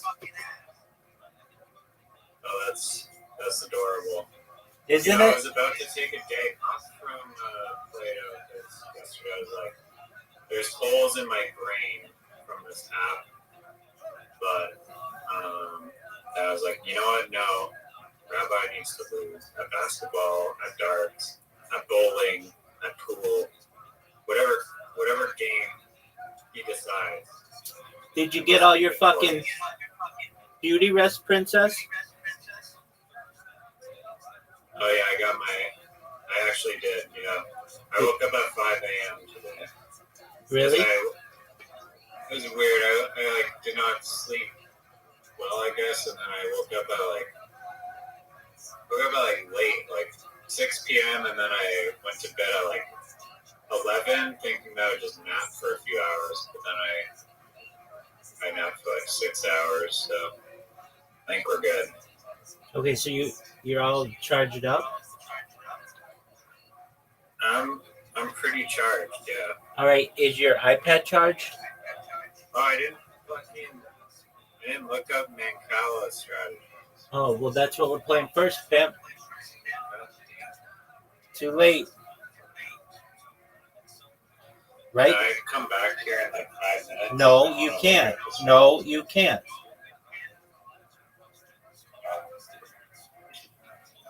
You're basically saying, look, Rabbi, I'm inferior to you at the game of Mancala, such that I need to look up cheats to be able to beat you. And I understand. No, I win without the cheats, but I want to. You want to cheat? I want to know what I'm doing. All right, I'll come up with my own strategy. Yeah, your strategy is known as being a huge bitch.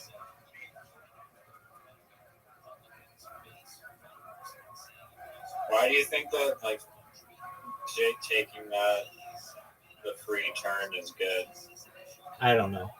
You always do the same. Yeah, because I'm sexy. I'm consistent.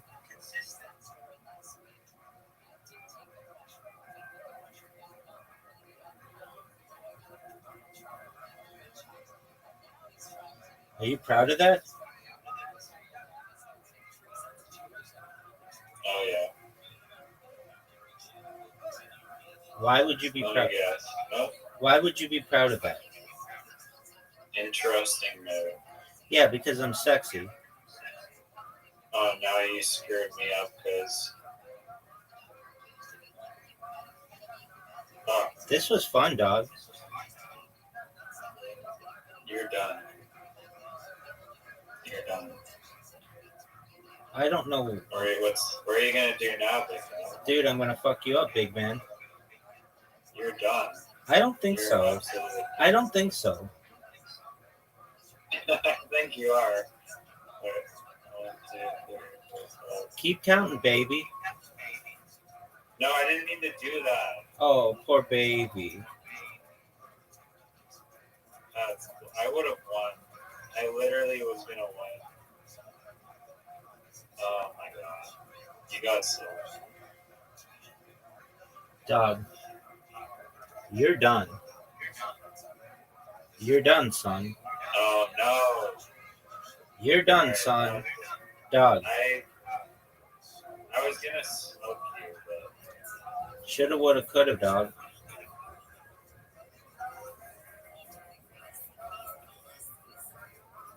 There might still be a chance. I just need to execute flawlessly.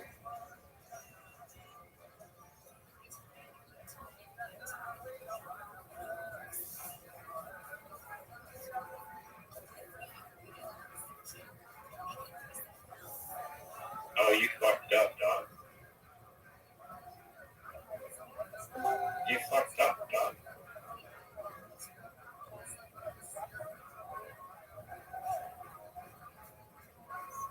Are you proud of that move? STFU, man.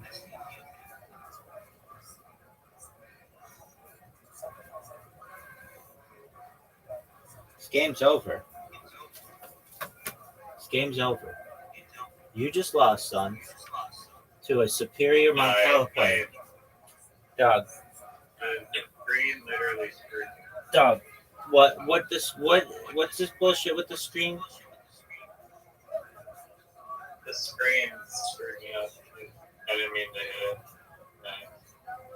Are you giving excuses for your shitty play? Yeah, there should be like a triple tap feature to confirm something to know. Dog, nobody needs that bullshit.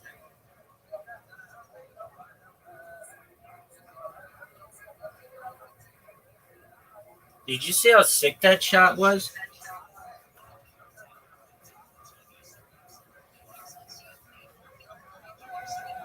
Are you gonna go? Or are you just gonna jerk yourself off raw? Yeah, this echo chamber is giving me like just dementia. Well, why don't you fucking mute one of them then, Pam?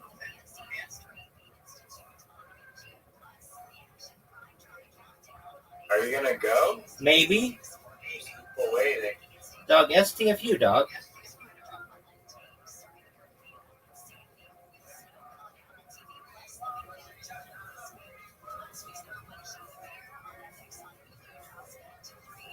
Thanks, man. Yeah, well, maybe you should not go first for one time. That's why I said bullshit. All I hear is you bitching. You go first every single time. No, I don't. It's I knew randomized. you were gonna do. No, it's not. It is. I just,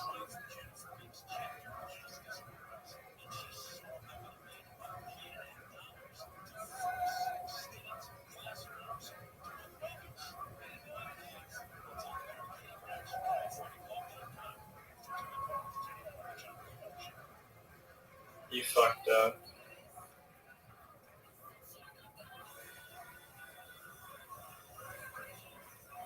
You fucked up, huh?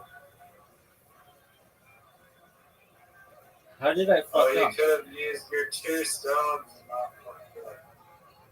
Fucked up. How did I fuck up? Fucked up. Doug, You could have used the 2 and then taken one.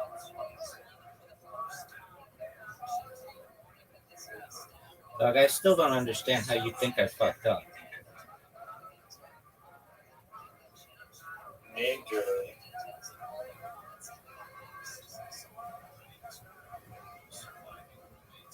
Are you gonna go? Or are you just gonna jerk yourself off raw? That was horseshit, dog.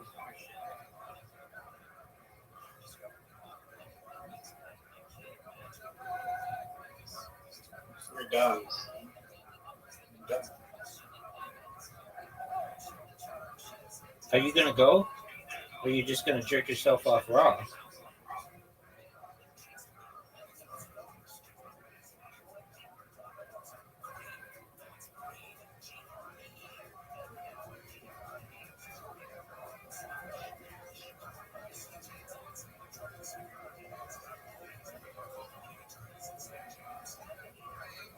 I won this game. Maybe not.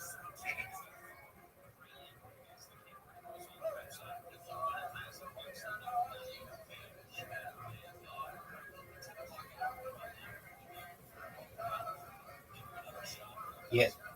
No, maybe. Oh shit. Thanks, Big Dog. That sucked. That sucked major cock, dog.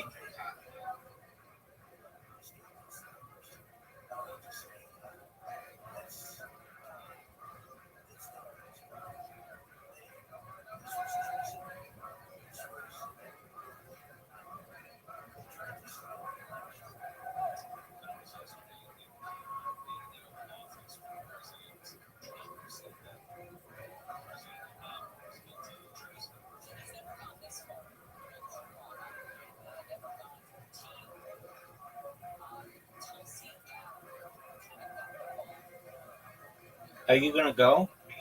Are you gonna jerk yourself off raw?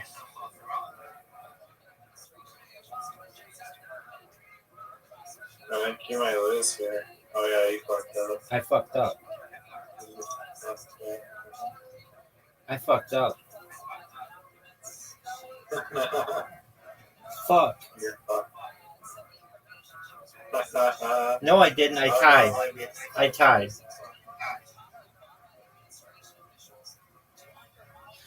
Oh, that was close. See, I'm distracted though because I've got a lot going on, including multitasking 5 different accounts. But I am undefeated today. And you haven't won. You're winless.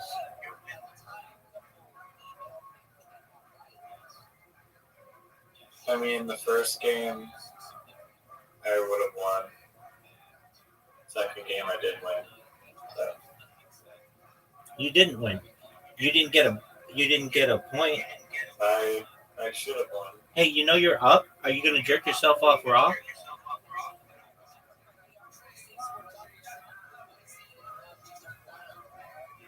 What a shitty move. Every time that you say that, it feels like you're jerking my brain off. But like it hurts every time you say it again. I know, I hate it too. Don't worry. I agree. It was funny like the first 4 times. Hey, Riser, did you know Malcolm Jamal Warner died? You know what, Rabbi? Let's talk about that. Was that a normal death? No, he was only 54 and he died scuba diving.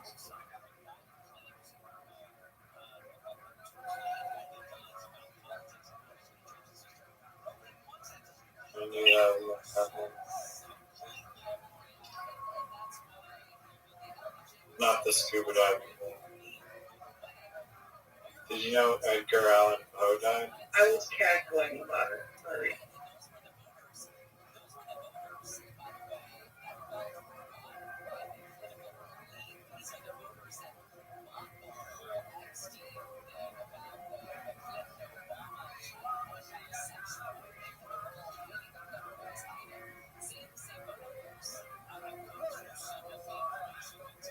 I'm just saying right now I'm distracted by all of the different things that are going on. Get a load of this, man. Are you gonna go? Or are you just gonna jerk yourself off raw? Yeah. See, if you fucking go, I don't have an opportunity to say it. But if you just sit there and jerk yourself off raw,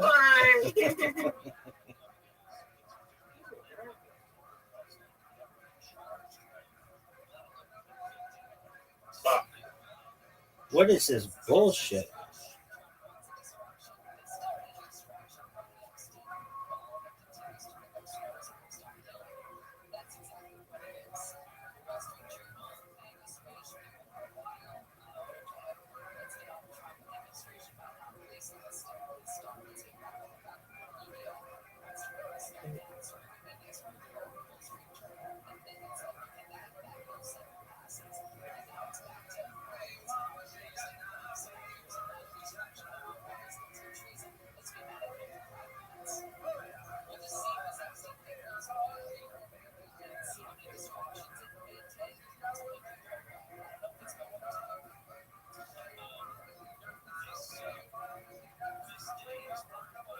Oh, you're done. You're done.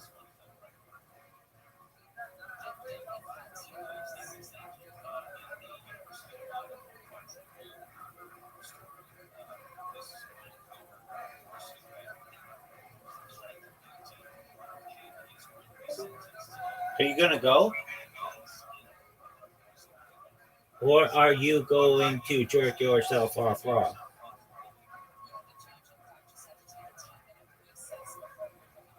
You will not allow. I'm not going to fall for this manipulation. I'm trying to win the game. Look at this remove.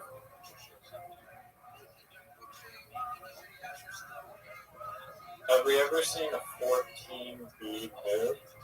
Dude, I don't pay attention to that kind of stuff.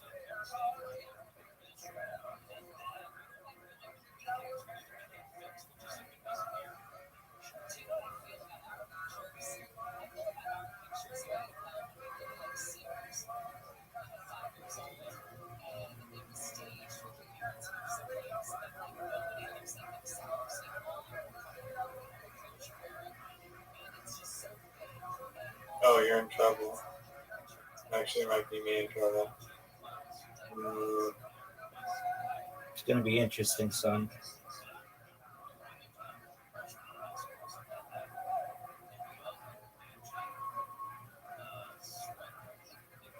Oh, yes.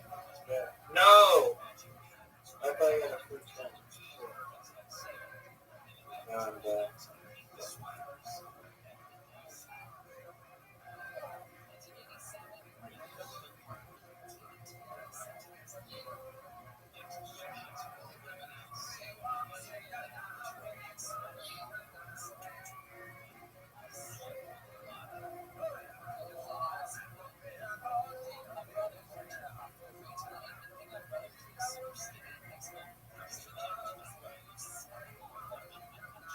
It's over, baby. It's over. Oh, you want my Yeah, because I'm a pimp with a big dick. What do you want me to do about it, son? Alright. Oh, you want to play Karam? Just one moment, dog. I'm multitasking. You don't want to play Monopoly? The game that only works when zeros. I'll play with you. Are you going to play Monopoly, Riser? Or are you going to blank your blank off raw? I don't want to play Monopoly. I want to play. All right, well, too bad. Not everything goes in your world. Come on, man. Be a team player. No, I hate that one. It fried your Monopoly fried your brain. Literally a game for 8-year-olds. Right now. Okay, so take the tip of your dick out of your ass, and maybe you'll remember that Monopoly is. He can't get the tip of his dick in his ass. All right, Razor, I'm sending you a Monopoly invitation. No, I am not playing that game. You guys can play it on your own. I don't want to play 1v1 Monopoly. I did that against Suit. It was no fun. Yeah, there has to be like a third party. Right. I think that's a theme. All right. We'll play mini golf. Yeah, I am. Psych. This is the truth. I'm sending you both invitations, and you're going to accept them, and you're going to love it.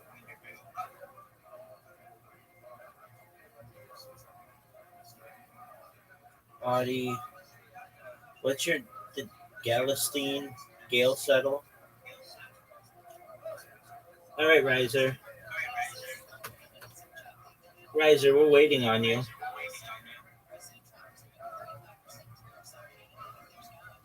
Are you all ready for one of the greatest shots? Have you forced Audie against your will to play fucking Mancala the 9 minutes? The world shittiest oldest game? No, I haven't.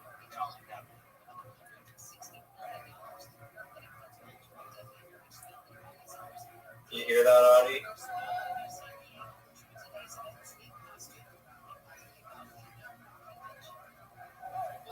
Yeah, I know. I'm like, yeah, I'm taking bullets for you playing Mancala the 9 million times a day.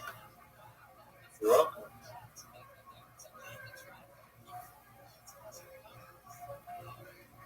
Look how sick.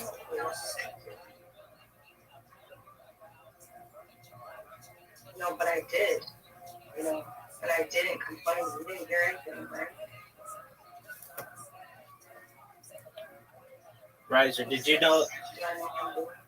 Riser, did you know that Ozzy Osbourne died? No, did he really? Yeah, he died. He's still alive. He died yesterday, allegedly. Are you serious? Yeah, you didn't know this? No. Are you serious? I swear to God. Yeah, he died yesterday. Wow. Did you know Malcolm Jamal Warner died? Yeah, because you kept telling me, and the fucking internet told me that he drowned. I thought it was suspicious. Word, girl. Word.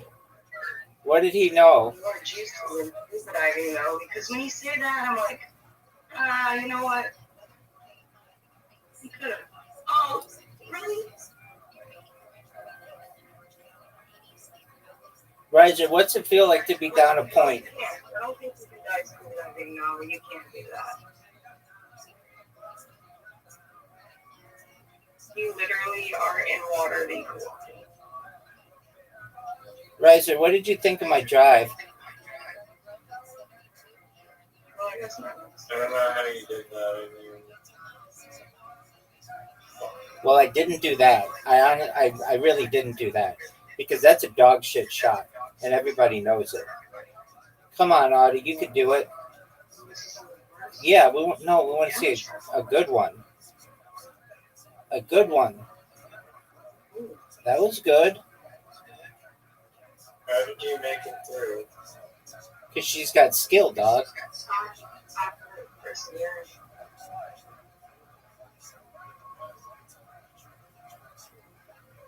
Honey, get your ball out of my way, please. Riser. Why would I listen to you if you don't even want to fucking play it out? That's an excellent point. Riser, why are you sucking so much dick in mini golf? Just get a robot to get the dice stuff. There's no skill involved.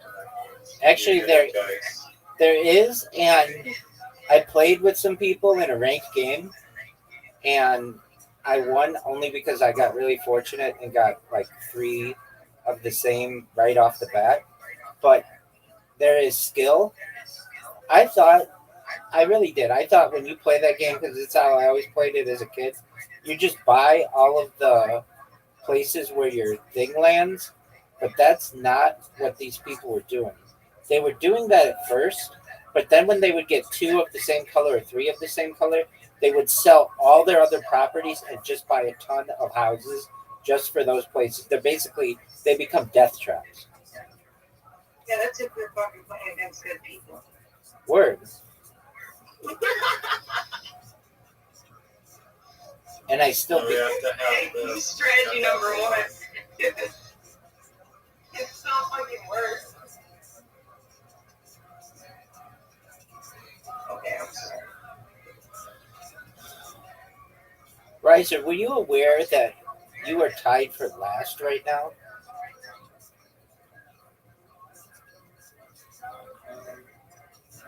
I don't see colors. What are you? Do you see numbers? No, I don't see those either. That was funny.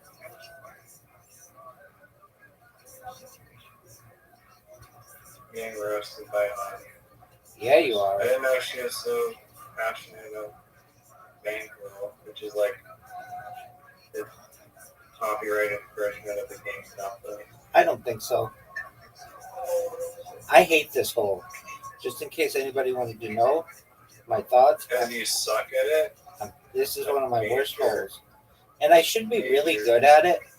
I play this game so much that I should have the drive like really good, but I don't. And then I always get into like a thing going back and forth. Because it's a shortcut if you can go the shorter way. Word.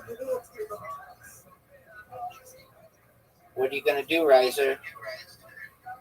Oh, Riser. Now you know what's going to happen to you, big dog.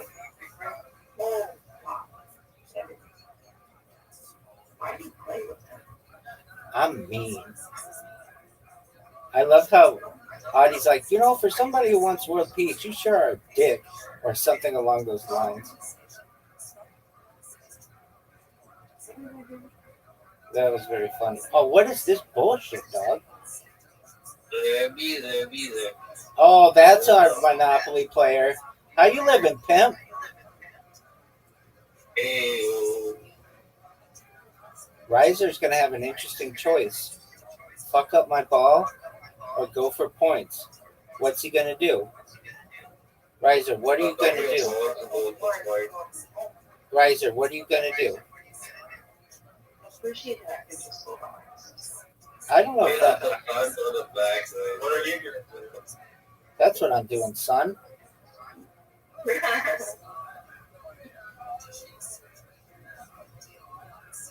You might make it in the hole before we do because you're too busy punching shit out. That's what happens when you have a 3-way dog. Oh, what a great shot, dude. Bravo. That was fucking fun. Please make the next shot. Please, it's very important that you make the next shot. Actually, no, No, I can't make that. Yeah, you can. Get off the back wall. No. Keep going. Keep going. I'm trying to Keep going. Keep going. Keep going. Keep going. Aim higher. Keep going. Too hard though. Aim higher. Okay, that's good. Yeah. Okay, but too hard.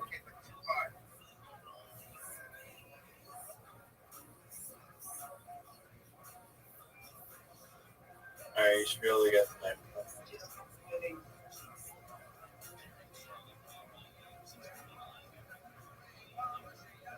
Don't give this man a shot.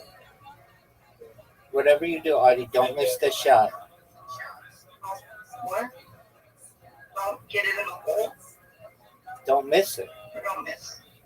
Okay. There you go. I hate this hole.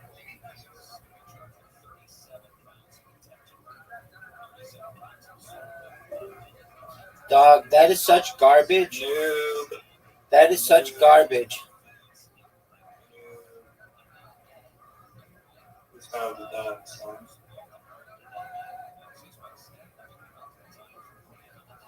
How do you like that shot, man? Hey, how about you go fuck yourself, dude? My shot. How about you go fuck? Hey, how about you Your go? shot is right How about you go fuck yourself? We're all going stuck here. How about you go fuck yourself? Oh, don't copy Rabbi's crappy shot. There, I need one of the greatest shots in the history of this game right here. That much, but thanks for adding on to my game. it's important, buddy, that you pay attention. Lives are at stake here. There's lives at stake.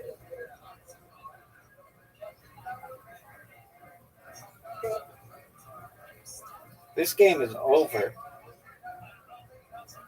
You're done, huh? STFU, dude, because I had to deal with 2-on-1. Let's see if Audie did not help me at all, or hurt you at all. You didn't ask for any help. I don't need your help. You said, fuck you. Do you guys think? Do you guys think that Frosty knows about Malcolm Jamal Warner? Yeah, you're just fucking playing about that. I'll shoot it down with the laser pointer. Get it, baby. Oh, that is garbage. I just lost because of that shot. It's over.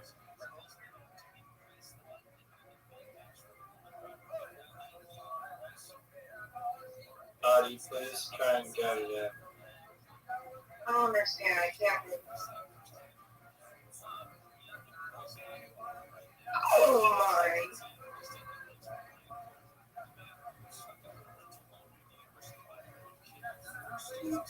Right.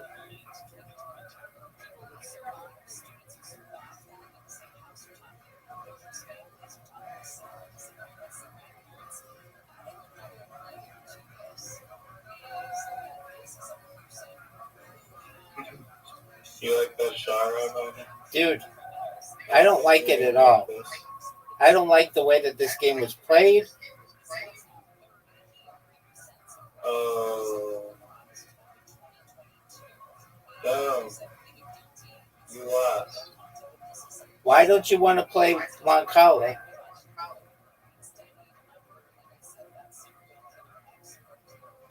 I was teamed up.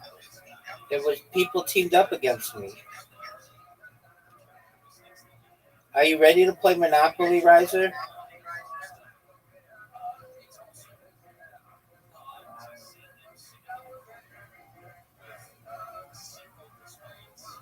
Riser.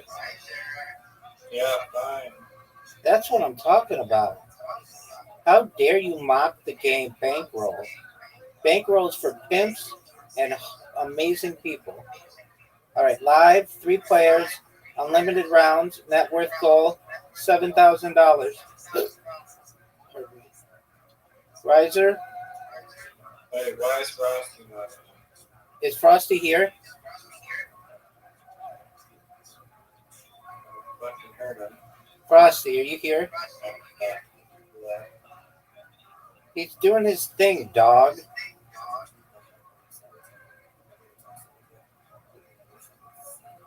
Audie, you're up.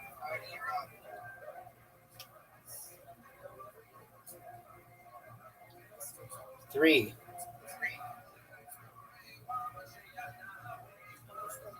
Give me a 2. 4.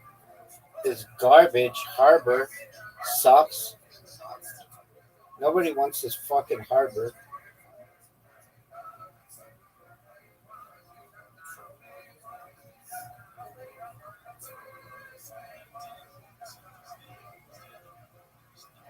Five.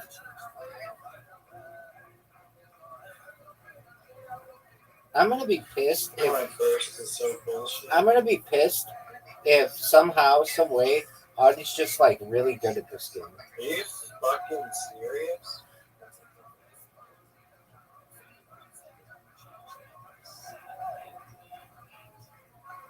Give me a good one.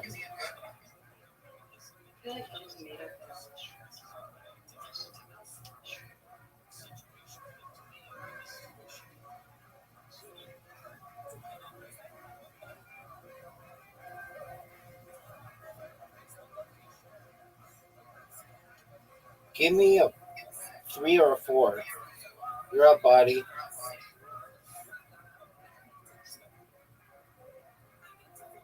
Dude, she's gonna dominate us again. What is it about this person? Oh, come on. This is bullshit. Stay in jail. Garbage.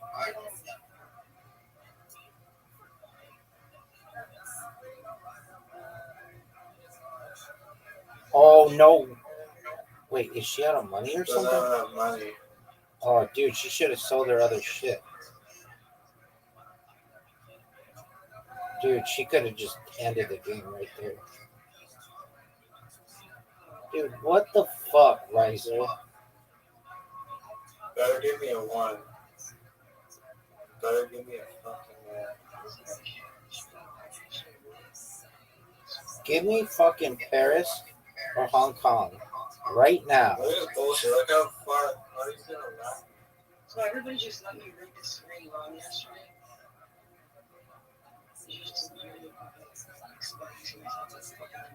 Nobody knows what you're talking about, bro. What do you mean? Do you see how you What the fucking... Yeah, oh, your green is your net worth.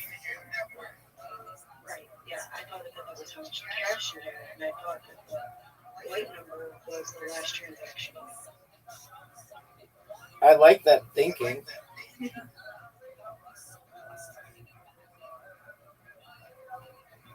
This is garbage.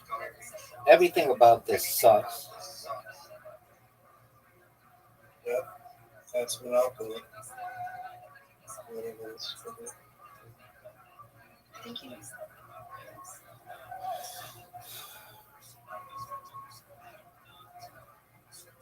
That's what I'm talking about. Give me that $30, baby.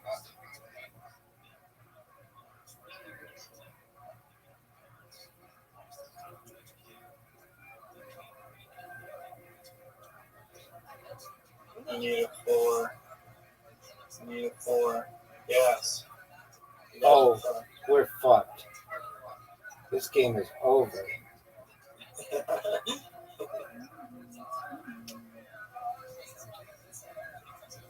Now I just need to stop Audie from getting the blue Monopoly and then maybe we'll do his name.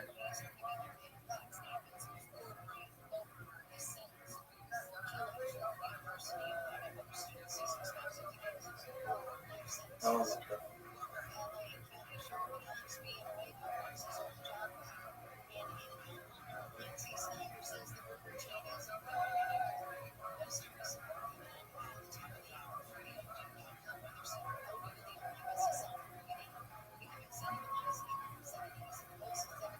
Guys, are you gonna go?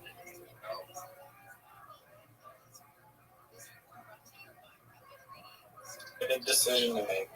Or are you gonna jerk yourself off raw? Are you talking to Audie? He's procrastinating. Who do you think he was? Tyson?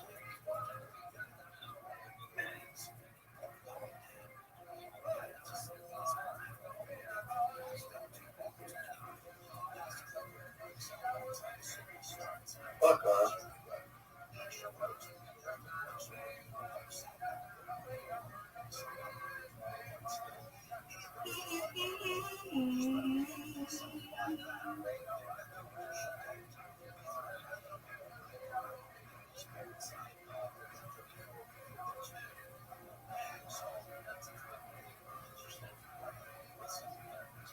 Are you serious?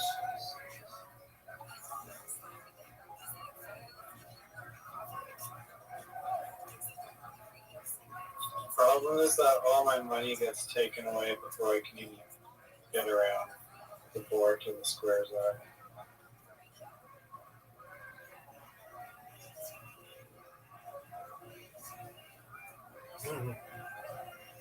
That sucks.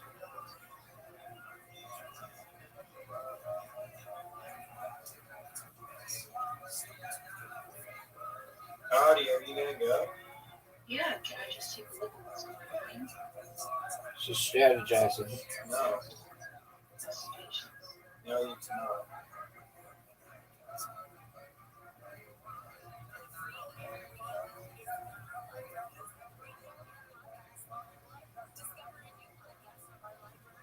Alrighty, I'll sell you Beijing for Seoul.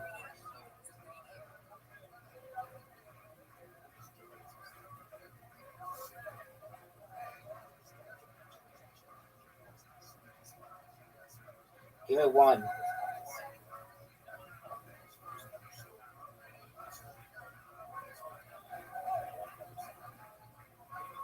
Tight.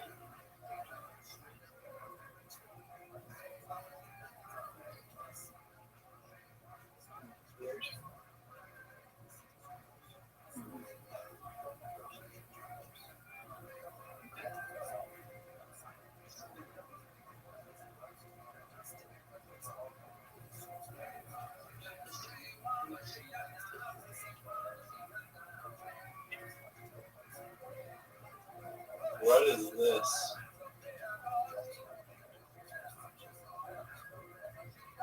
This is a game of luck. There's no strategy.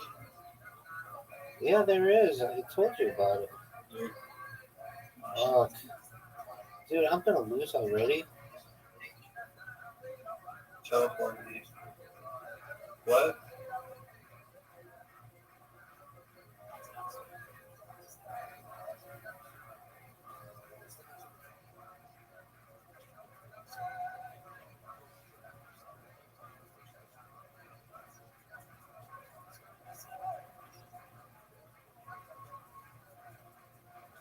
Fuck.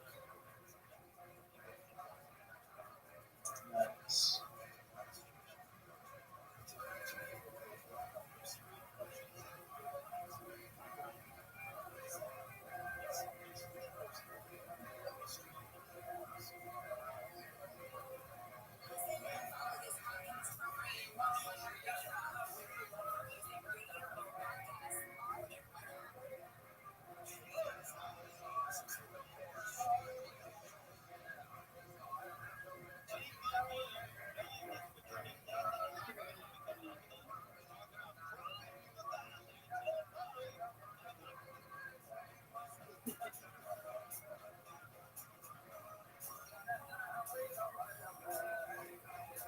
No way.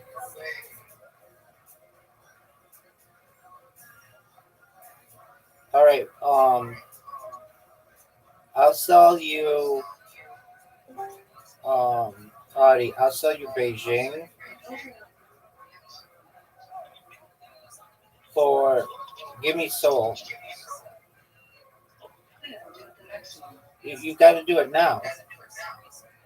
I would only do that if you have to buy, or else it's not. So just click. Both of those greens, both of those turquoise greens. Or no, you don't. But you have two greens on there. No, I don't. You're on the wrong. Oh yeah, I do. Those greens. Okay, so I'm telling you, you could get something. So get soul, and then you get an extra $100 bonus for playing. Wait, what?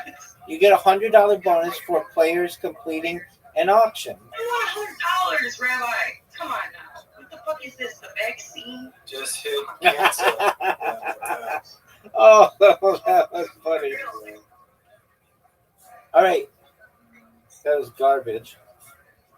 Five. I told you we do it next time. Just chill out. Hold on a second. There might not be a next time. Oh, Rabbi. There's always a next time. That's what I'm talking about.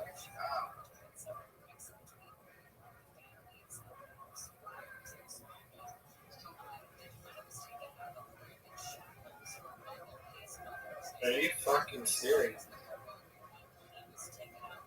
That could have been your money. Roll a 1.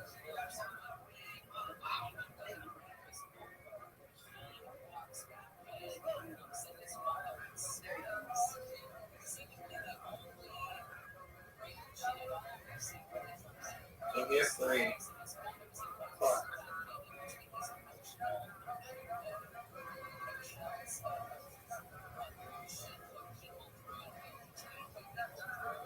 Give me a 3. Fuck.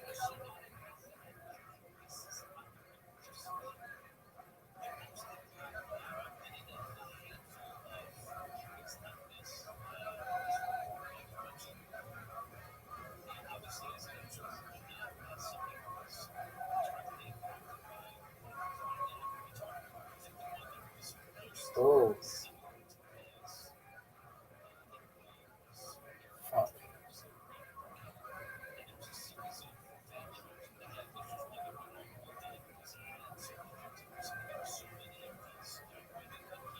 Come on, baby. Oh, fuck.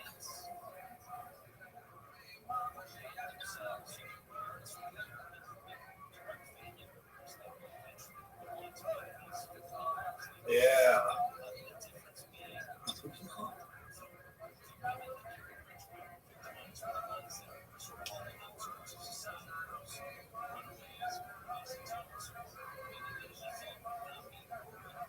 Are you serious?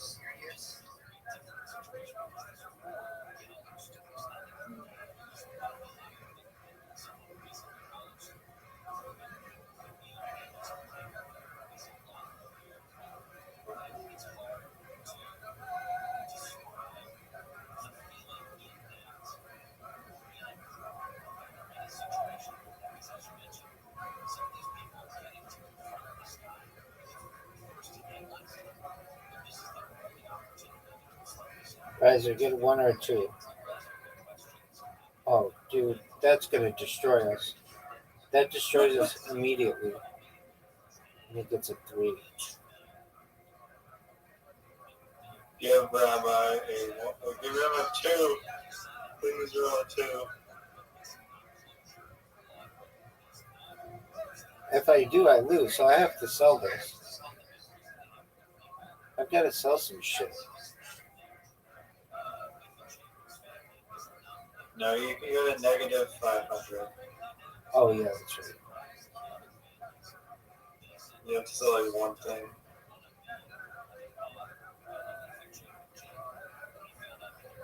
Guys, are you gonna go?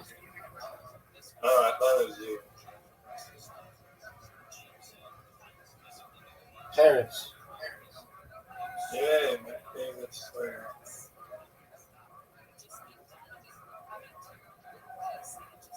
Except I can't buy anything. That's what I'm talking about.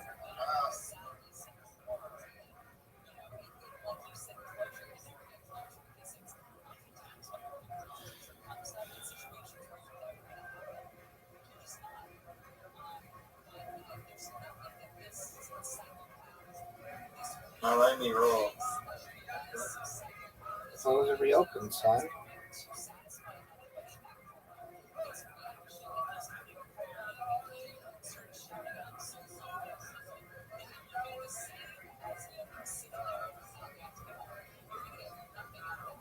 That's what I'm talking about.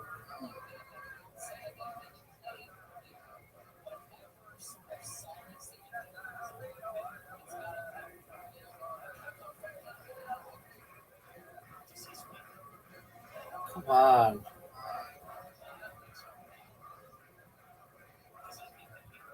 Oh, you better not get a 2, 3, 4 next year, buddy.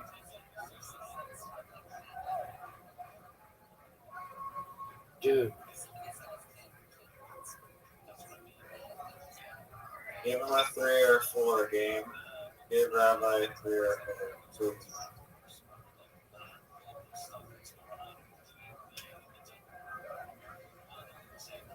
What?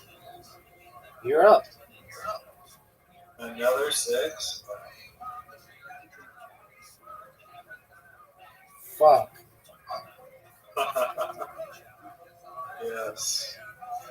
This game sucks. No, I knew I was going to go right to pocket. Yeah, but it's not $500.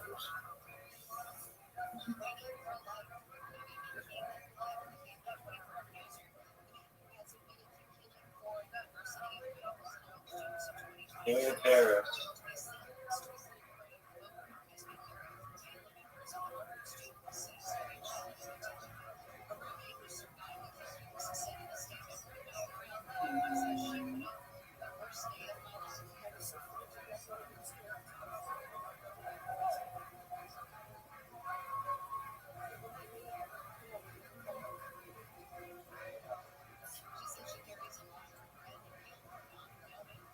Do we get to roll again? Look, I rolled a 6, but I can't roll again.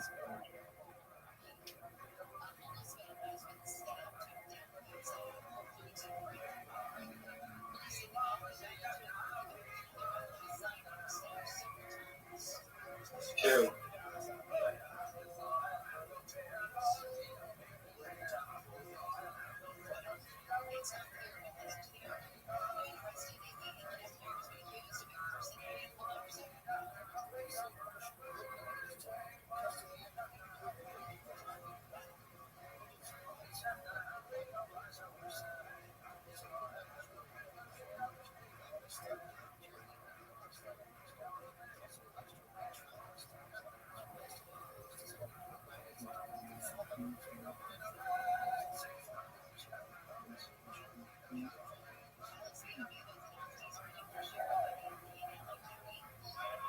No.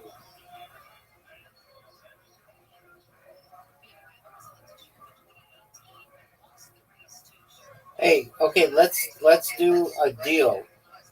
Let's do Seoul. Let's do Seoul for Beijing.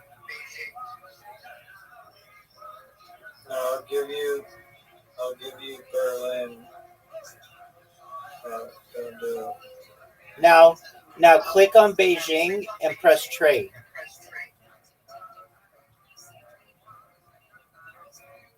There you go.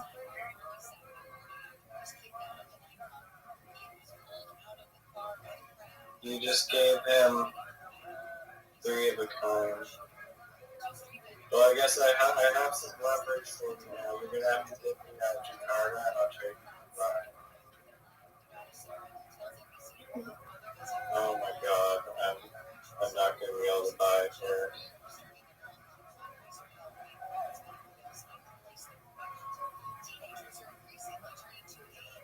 Give me a pair.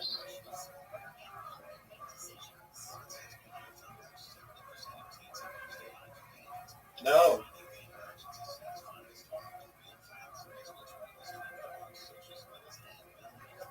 All right, give me a 3.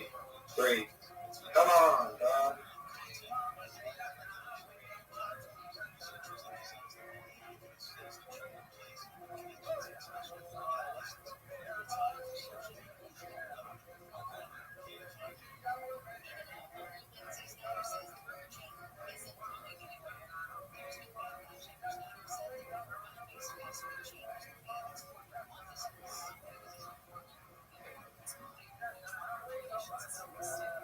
Two.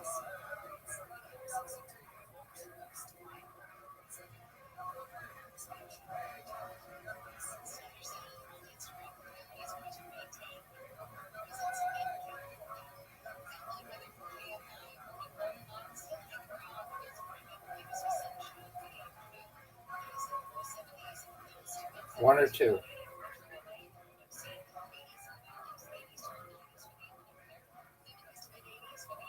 I can't believe Cairo hasn't been taken.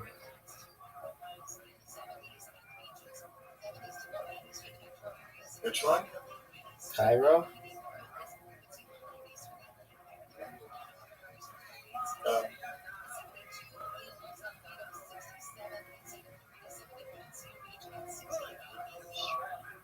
F. Buy it, dude.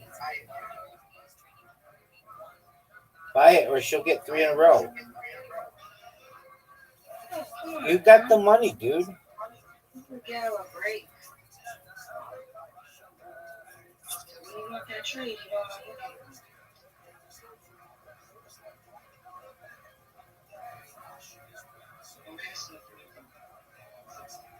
So now I have some leverage over Ellie. I know, but I have a better deal.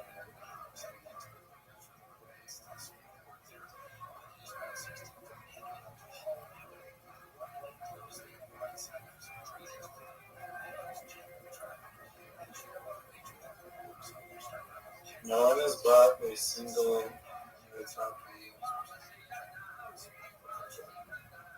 Oh no.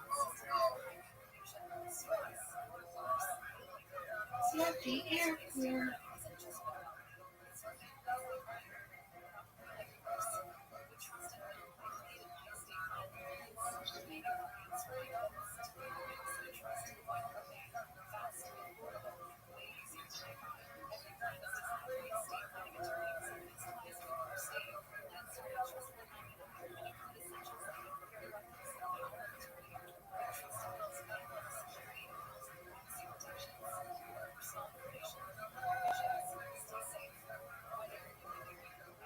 Why can't I upgrade to be more money?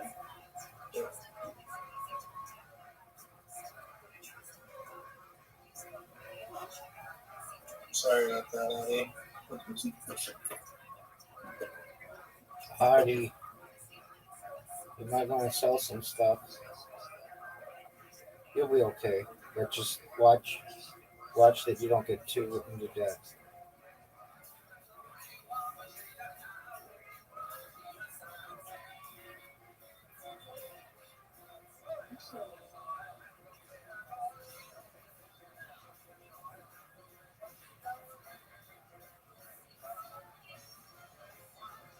Are you gonna go, Hardy? There you go. No, here we go. But Audie, I will give you Berlin and then also the other blue one, but you give me the brown ones. You can't do that. Yeah, I know. Yeah, I know, but I'll take 2 times, but we can do it. I can give you, I'll give you Berlin, give me like Beijing or something, and I'll give you the other one next time.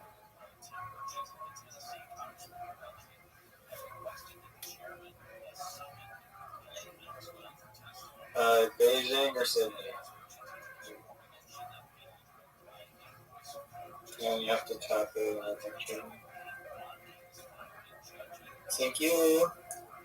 Now you got 2 in there that you can select right here.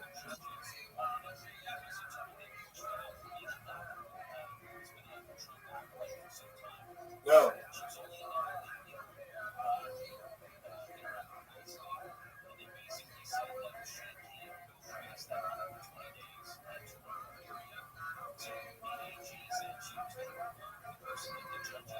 I'm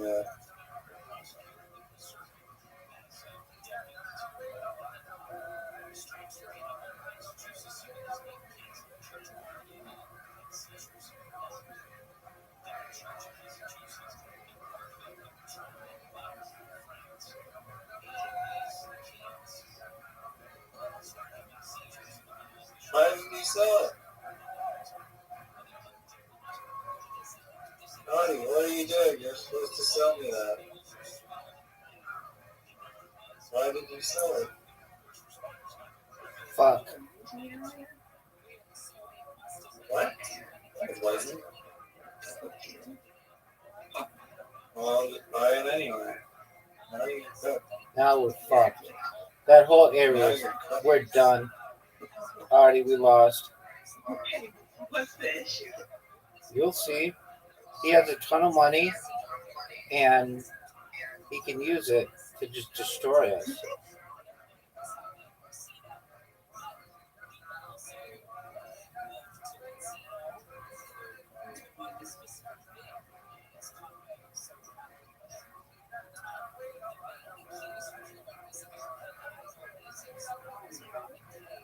I tossed it up above, and that's what happened. It told me I had to see somebody. No, don't listen to that. It's a lies. Oh, you dodged the bullet.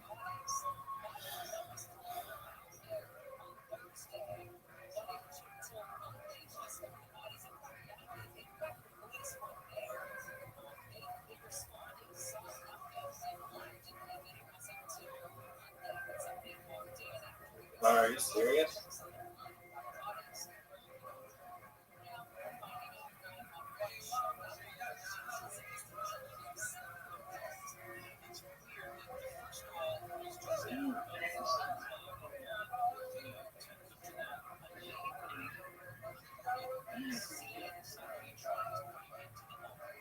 Upgrade Berlin and the other one, Jakarta, whatever.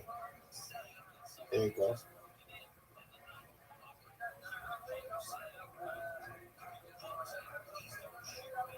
Oh, what? Let's roll, baby. What the hell? Where'd you get that money from? I might be cooked on this roll. If you get a 1, 2, 3, 4, if you get a 5 or a 6, it's over for you. Unless you sell your shit, and he gets a 4.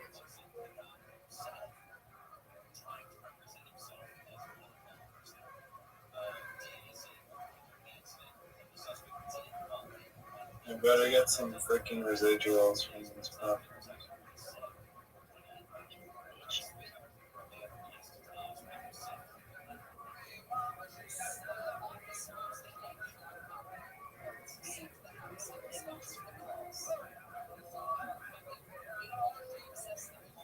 Thank you.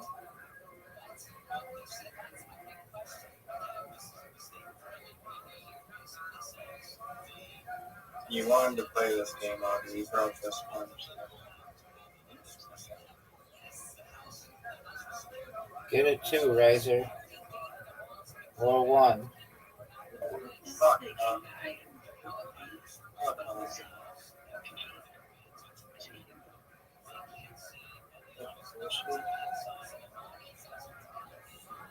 I'm in jail. I swear to God, we got a phone.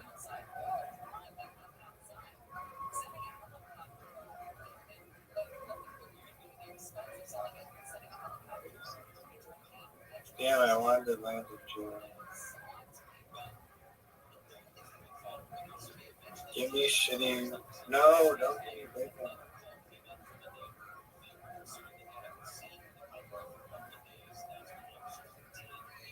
Oh, come on.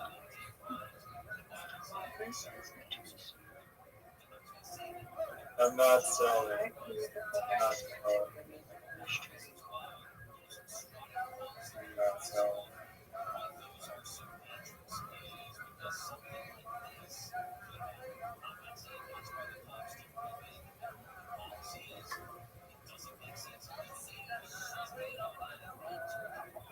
Oh, bullshit.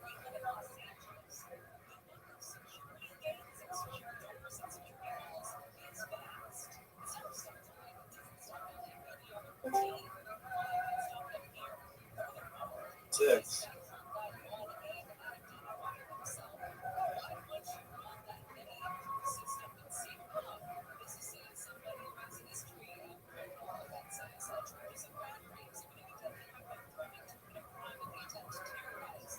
Oh.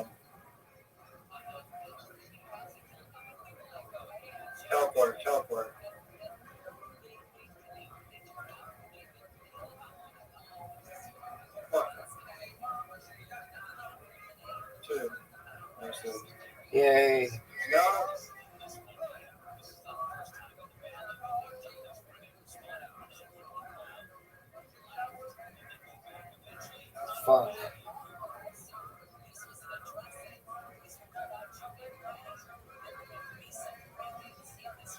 Anything but a 1.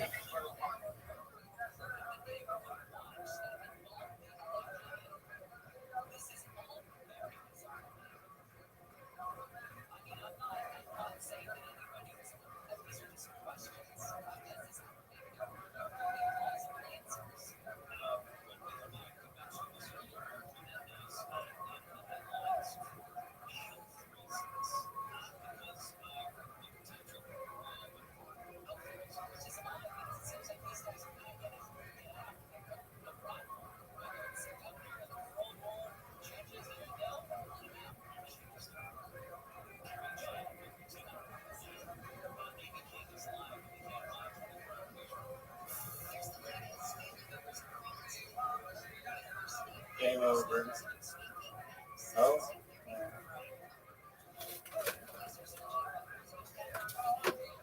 Champion.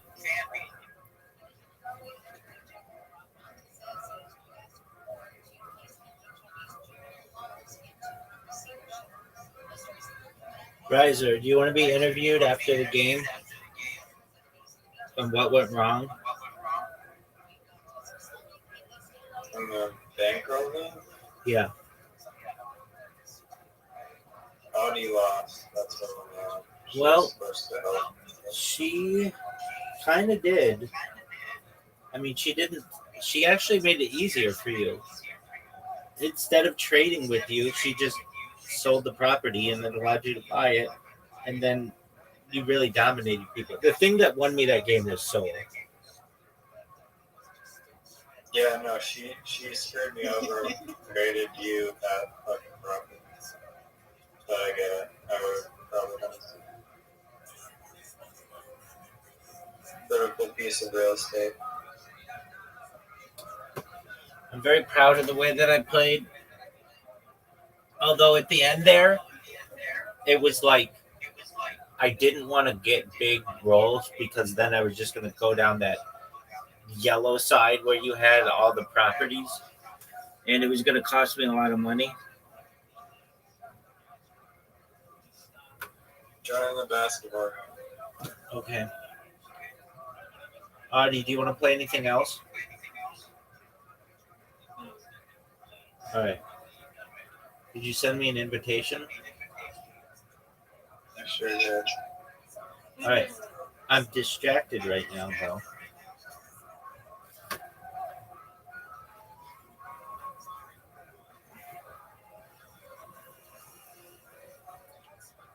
You It sent should be illegal to honk a train before 4 p.m.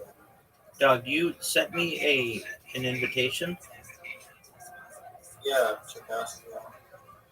Are you sure? Yeah. We'll send it again, son. Okay. I don't see anything. Alright, just Oh, you didn't send it before? I get toggled off. So I have to go I'm gonna first sit now? in the right position so I can flip properly. Sounds like a plan, girl. You're not going anywhere. Yeesh.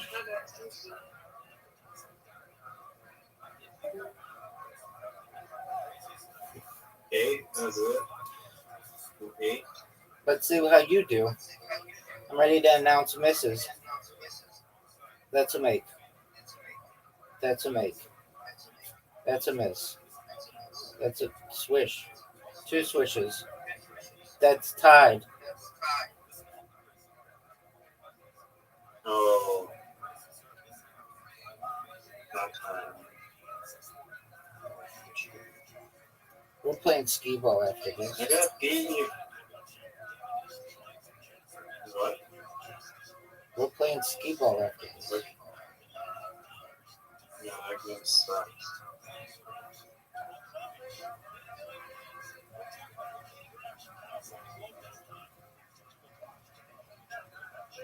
That was not ideal, son.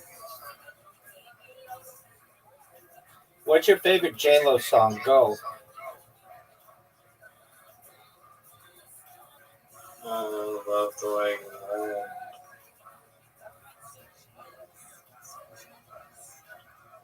the fuck? You did well. That was terrible. 4 is terrible.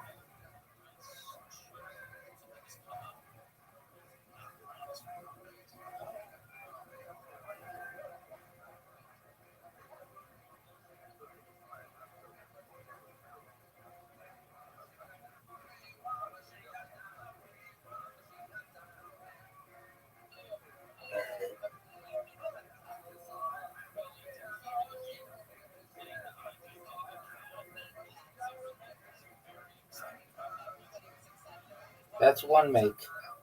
That's 2 makes. That's 3 makes. That's a swish. That's a make. Comes down to this, son. Yet another win. I'm undefeated in basketball. That's my 40th win. It's skee ball time, son.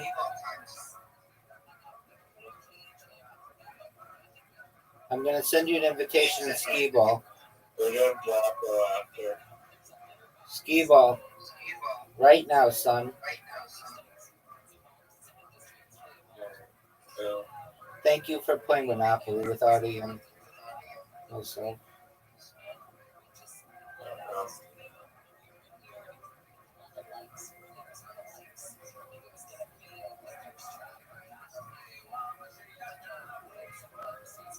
Are you gonna go?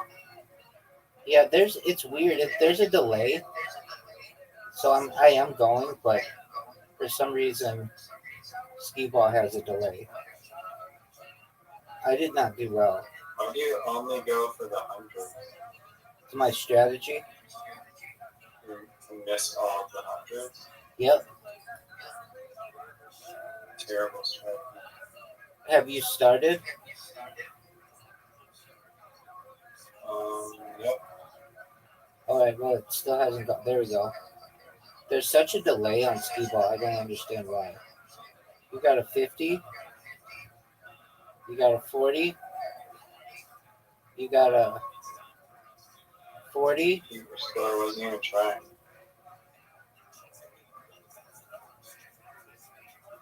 That sucked.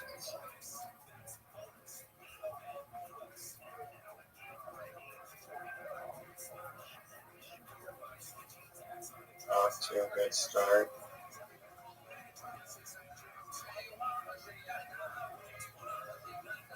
Oh, fuck.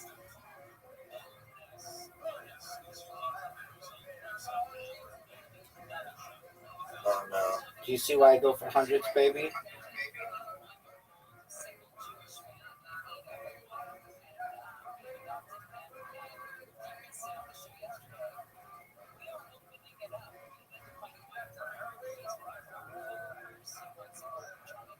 Are you fucking screwed?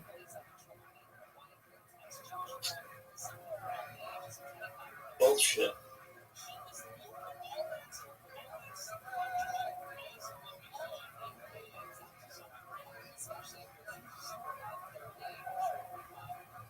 Have you started going? Yep.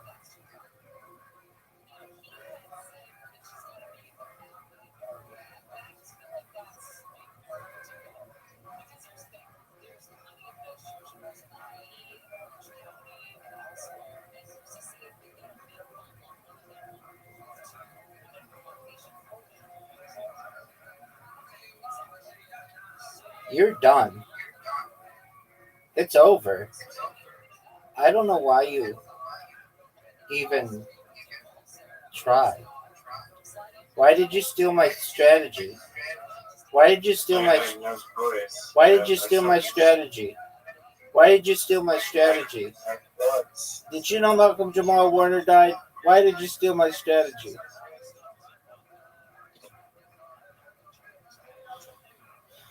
You ready for another one? Big dog. Are you ready for another one? You're blocking your microphone. Oh, blocker. Okay.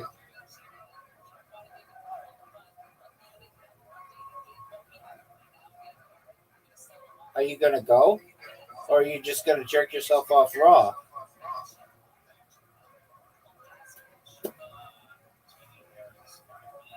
I'm going.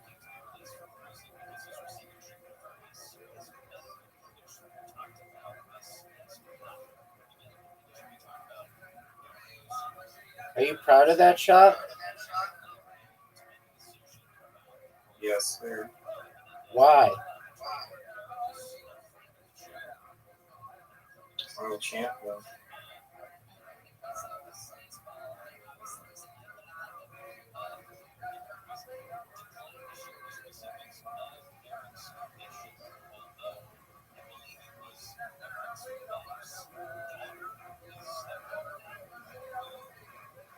You're done. You're done. You fucked up. Oh, fuck. Oh, fuck.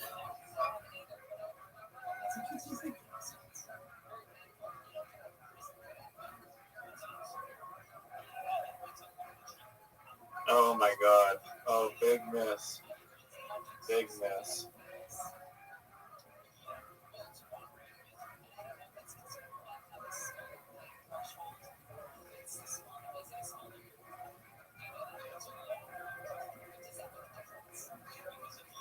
Get your fucking shit.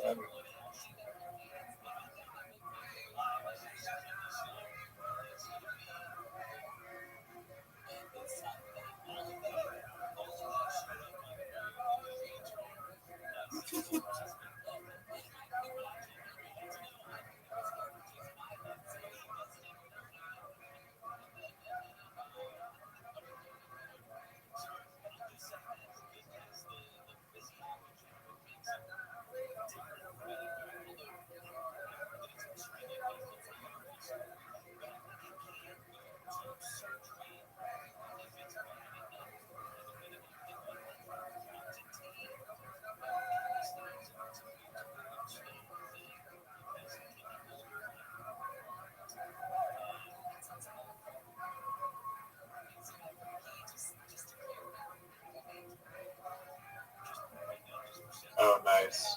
Nice. Are you proud of that move? Sexy. You know it was sexy.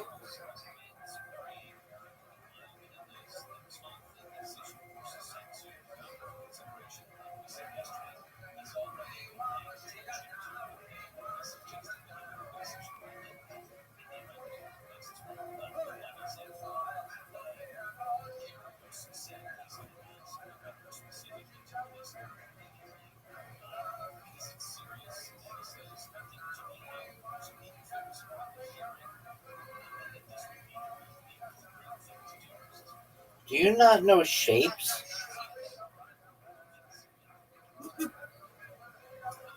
Oh.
Nice. Nice. Oh, that's a good one.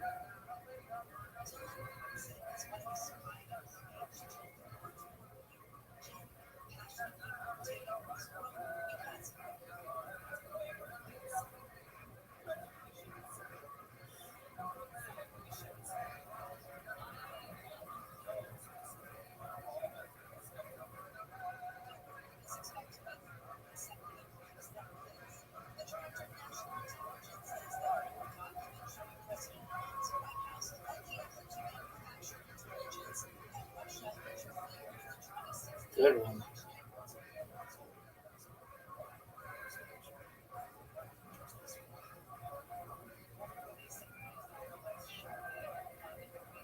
Oh, dude, I just learned that you could switch it.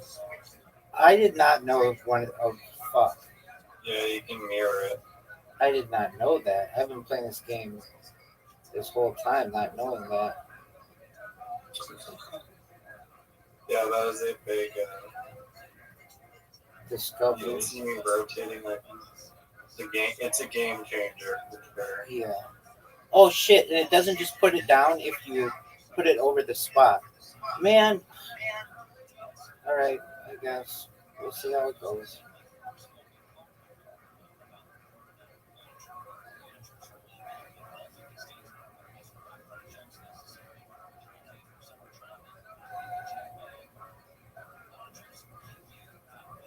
Oh, it's so terrible. You're kind of running out of space, though, son. I am. I'm cooked. There's nothing. There's nowhere else to go. I have way too many pieces.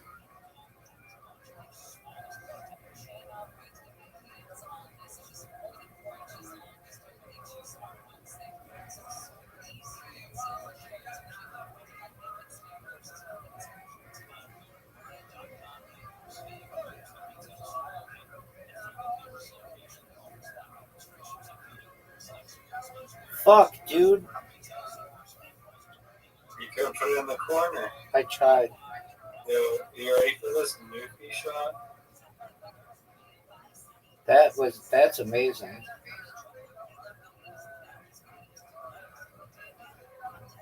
Oh, you fucker. Don't do that.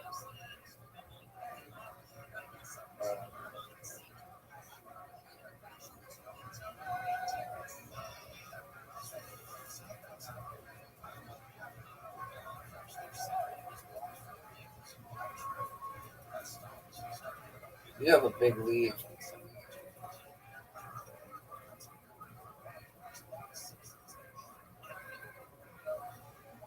Beautiful, dude.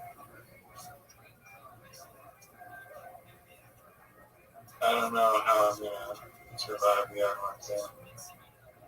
I don't think you need to.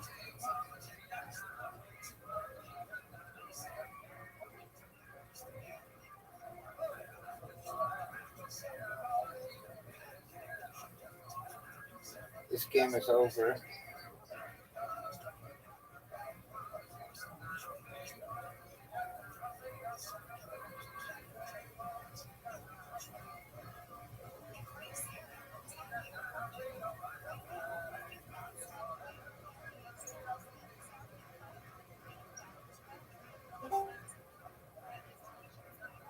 That was good.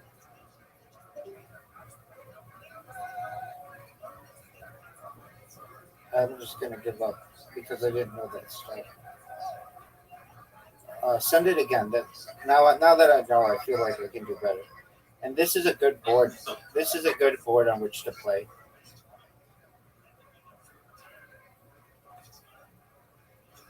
Yeah, I feel like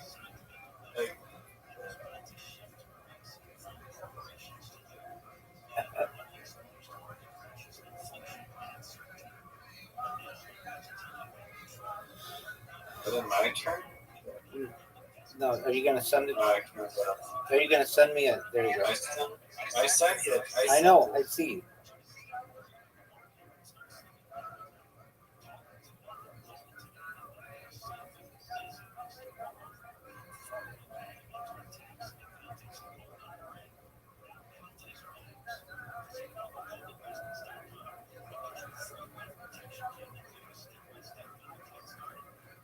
No. Oh my god. Yeah, that's bullshit. Dog, it happened to me last game. I didn't know they could grind the game, so I was like, You were moving your shit around. no, the timer went down way too quick.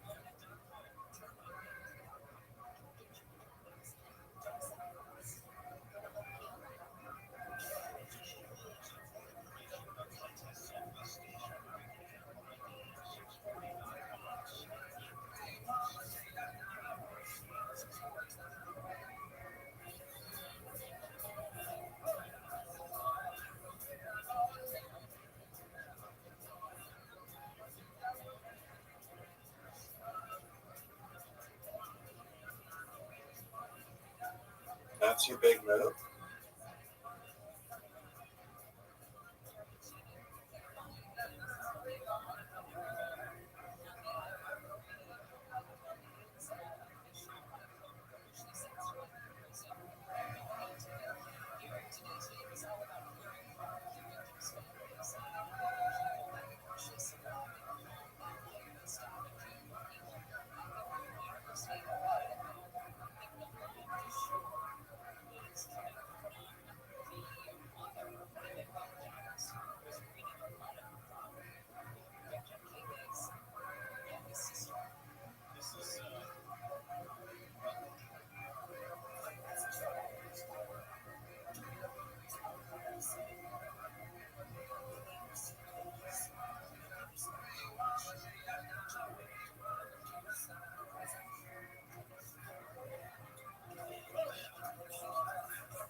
Oh, great move.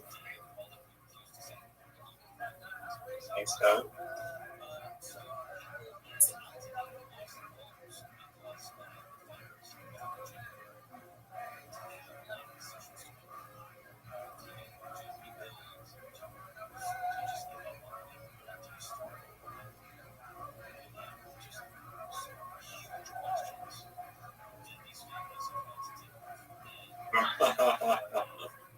Wow.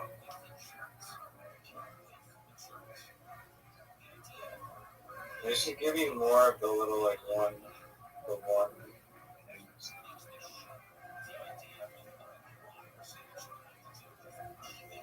Oh, dude, I'm done.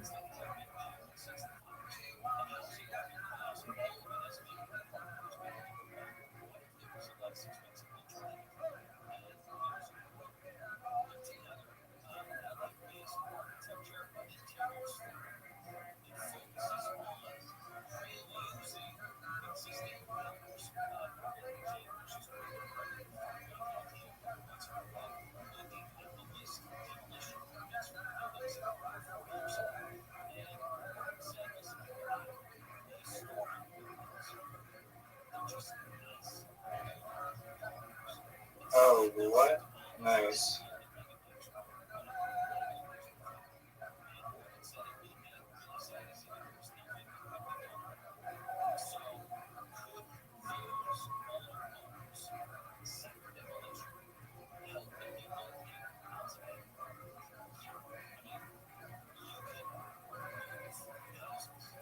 No.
Oh, that was dirty.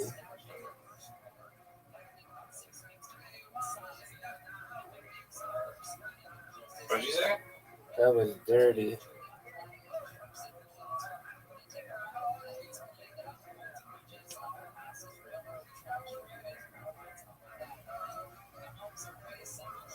How are you able? Oh fuck!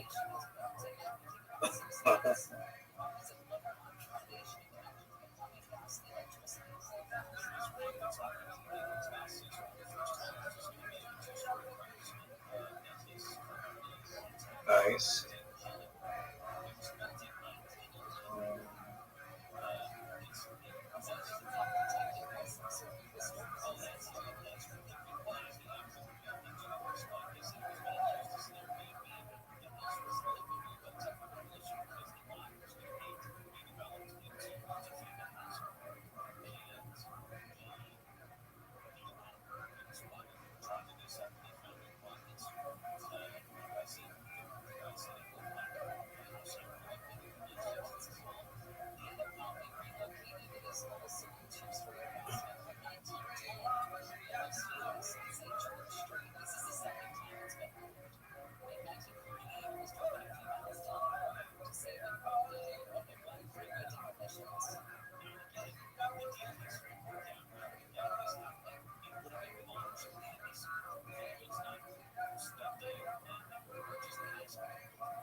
Oh, you haven't used your like X piece yet?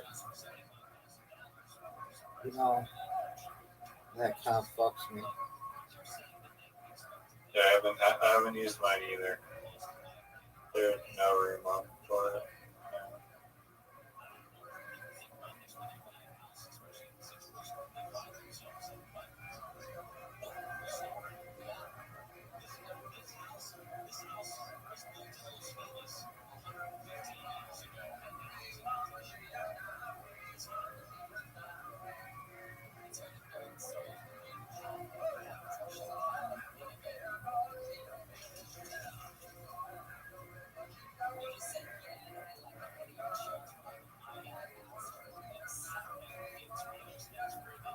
This is a good game.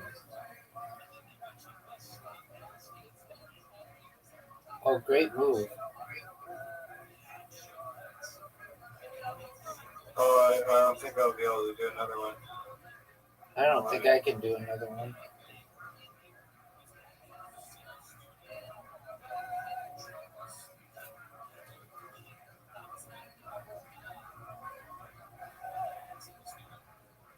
Oh, wait.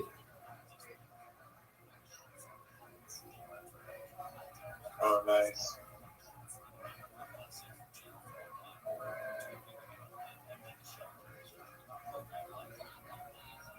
Yeah, all of my things have like 4 squares, and you can't. Let me see. No way. That was amazing, dude. I'm now out of moves, apparently. It says that on my screen.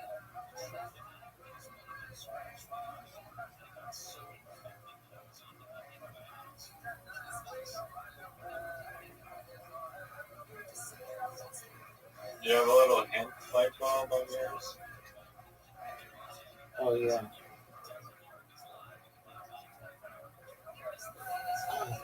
I don't like having that hint thing.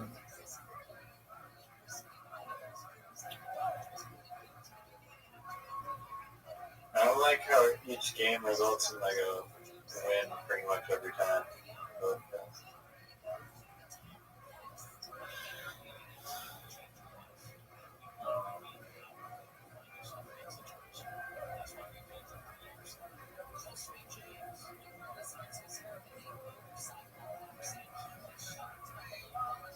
Which one? Just give me a second. I'm going to read what all the people are writing about me.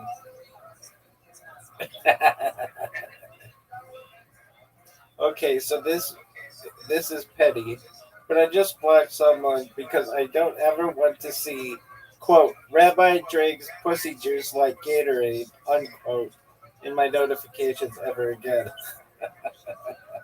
That just makes my fucking morning.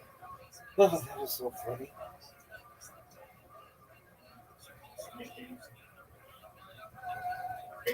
I feel like the rabbi who drinks pussy just like Gatorade should get with Lily. Lily's like a person who screams on her too. Wow. Someday I'm gonna find where the sexual harassment rabbi lives, and I'm cutting his head off with a lawnmower. Calm down. I don't need fucking threats against me. Why don't we cut your dick off with a lawnmower? No, cut my head off.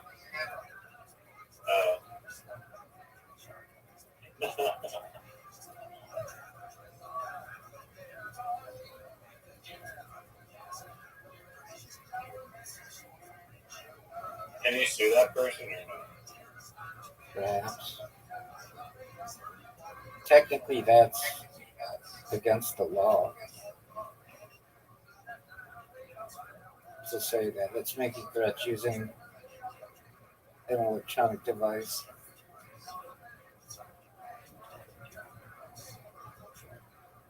Technically, it could be considered terrorism.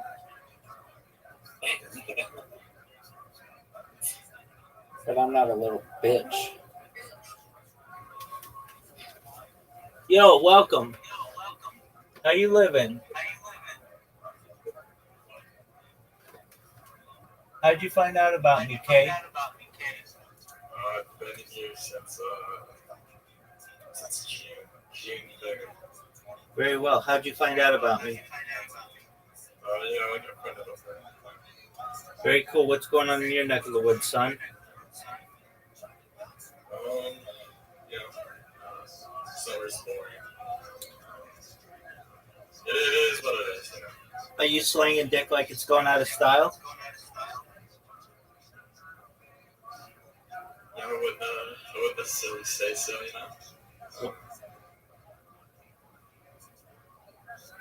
Why not?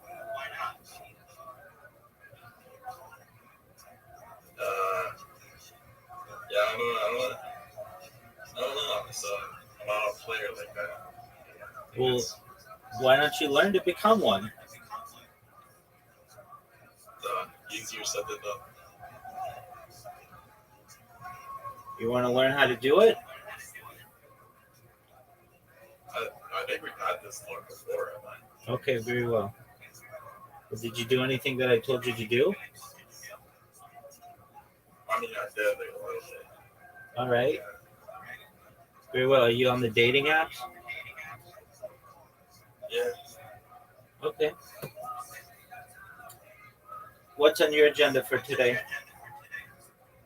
Probably go to the gym later. Cook dinner or something like that. What are you making for dinner? I haven't decided yet whether we're gonna DoorDash something or steak. It's a lazy day today. I gotcha. Do you have a career? Like part-time, some shit. All right. What do you do? I work retail. Oh, yeah. Okay. I remember this, sort of. Very well. All right. Do you like it?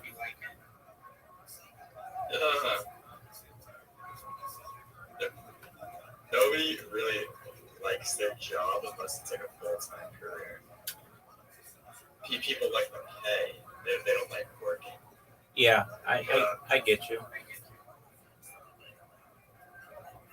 But it's decent. Above minimum wage, and you get benefits. So Can't beat that. Okay. Well, I'm just. Do hot chicks come into your workplace wearing bikinis? I mean, sometimes, living in the tourist town is a benefit.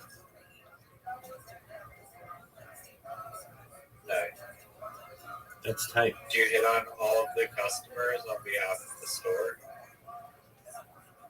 On behalf of the store?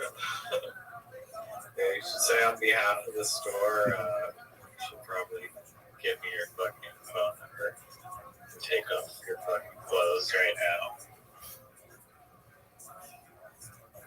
I think they were. You end up on I think that's how you end up. on the pussy slayers. I think that's how you end up becoming president, dog. Yeah, some stores have a sign up front that says like no shoes, no shirt, no service. This is all females must have no shirt or no service. Dog, I saw this. Was that a meme? No, that popped up into my head as an idea, right? Okay, I believe you. I saw it yesterday in the meme. It said no shirt, no shoes, no Really? Shirt. Yeah, it said no shirt. It said men, no shirt, no shoes, no service. Women, no shirt, free drinks. Wow. There you go. That's how good of an idea it was. It's meme worthy. Word, dog. Okay, what are your favorite podcasts? Podcasts? I don't really listen to any podcasts except for Joe Rogan. Every once in a while. All right. What's your favorite Joe Rogan episode and why?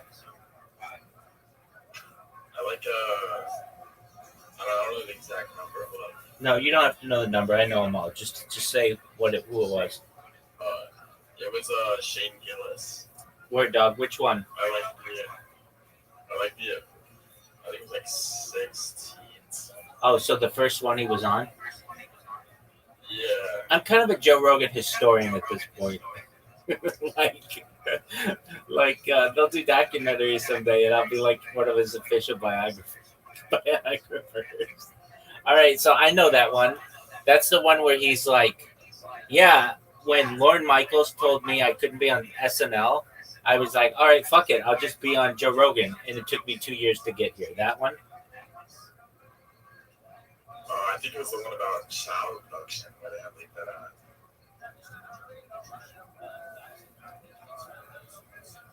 Like where Joe is talking about how he almost got like abducted or whatever. Oh, okay. That very well could be. All right. Cool. Well, we're just playing some games on an app called Play-Doh. Feel free to download it if you want to play. I do have news for you, though. If you play it, you're going to have to play with someone who sucks at a game called basketball, and his name is Riser, and he's in this call right now. Riser, did you know that basketball is 2, 3, or 4 players? I feel like they could make the basketball game a lot better in this. Oh, totally. They could make it like soccer. It'd be really cool. Hey, Kate. Kate, they could do so much more of that. Kate, did you know this? But apparently there's like this. It's like in like the movie. No, it wasn't a movie. Talking about. In some movie, there's like a scene where there's like they're playing soccer, and they're playing soccer with 2 balls. And it's like this variation of soccer where you play with 2 balls. And it's like offense and defense soccer at the same time, which I think is interesting. Kate, did you know that Malcolm Jamal Warner died? I know Ozzy died. Yeah, but Malcolm Jamal Warner also died. Do you know who Malcolm Jamal Warner was?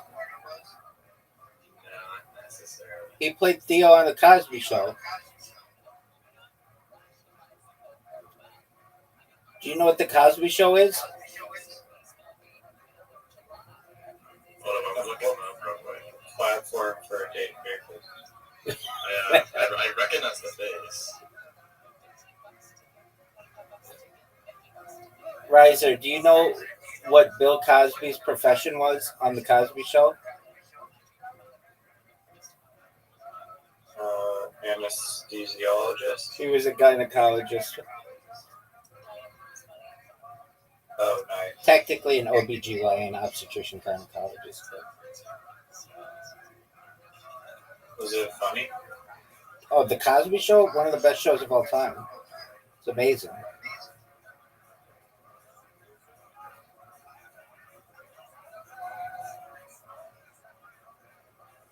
Were you let down when you heard the news?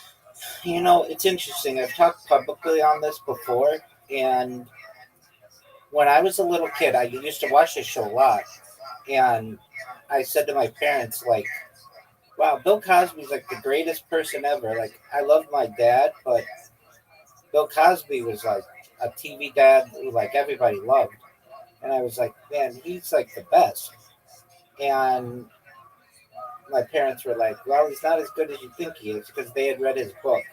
Because he wrote a book called Fatherhood. And in his book, he talks about going to the Playboy Mansion and some other things. And so my parents were like already hip to the whole scene. So they were like, don't entrust anybody, especially a celebrity, with all your hopes and dreams, because you're just going to get let down.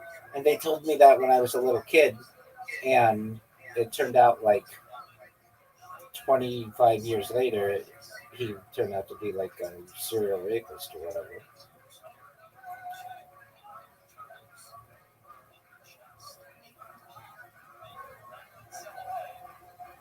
He's in jail, right?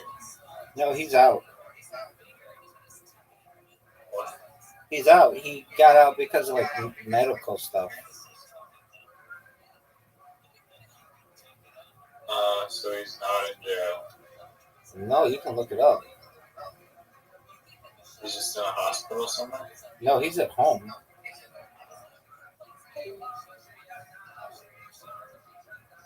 Why wouldn't he not get sentenced? He got sentenced, but they released him because he was like considered too sick to be in jail. But like he's basically fine. He like has any old man problem.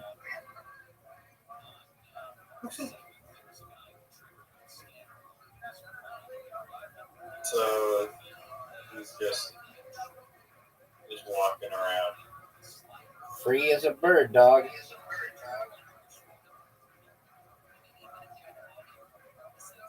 Do you know what the dragon attack is? Very familiar. Why is it goals to win 3? What kind of little bitch game is this?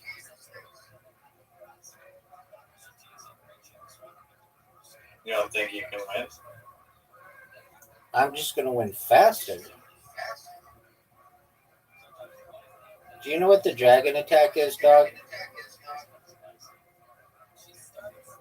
That ain't it, cheap.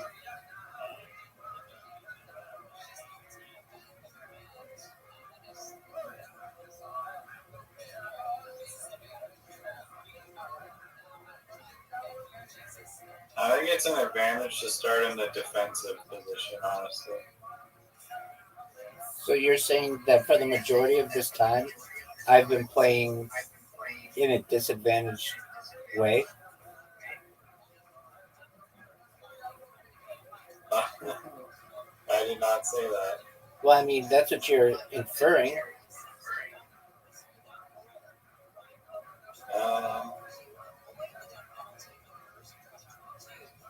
No, I mean, I'm at the disadvantage, actually. I'm on the offensive and you're on the defensive.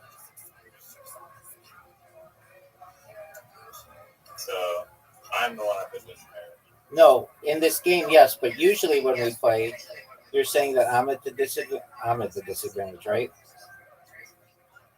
No. Like, if you score, I go on the offense. Like, watch, if you score here, I go to the offense, which means I don't have 4 pucks just all clogged up in that. Nice goal, dog.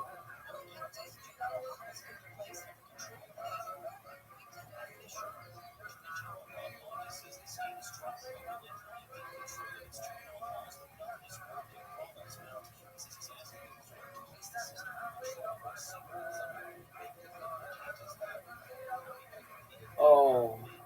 Empire goal. Oh, baby. Man. Get it. Is that not a fucking house? What are you gonna do, son? This is a big one. Oh no. Dog. Bad.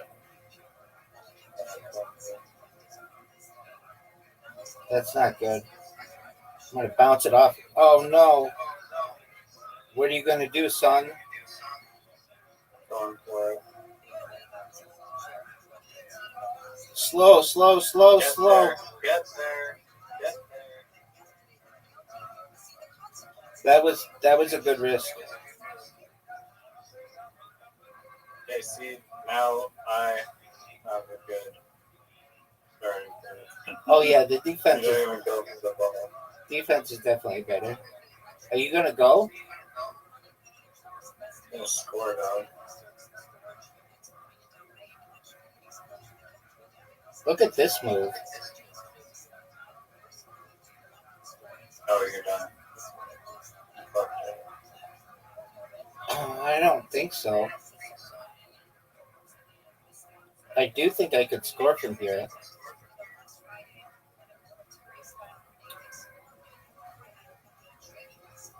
No, you're done. Let's see. Oh, interesting. I was gonna say a new IQ move right there would just be like not touchable. That's what I just did.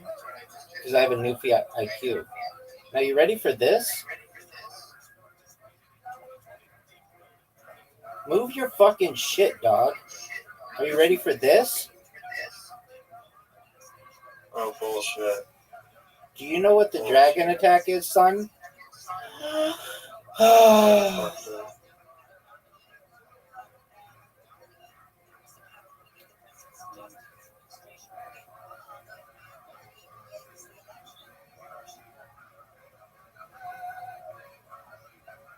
Take a risk.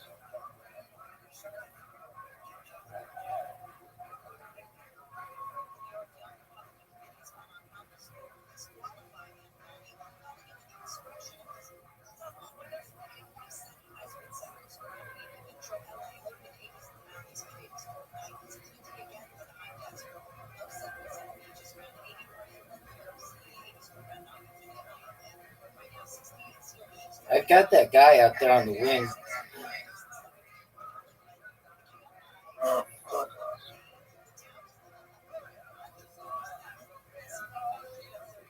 You got an interesting shot.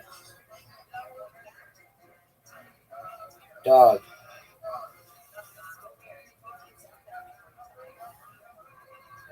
No. That bitch is in the goal, man. And I've got my defense. I call it the spider web.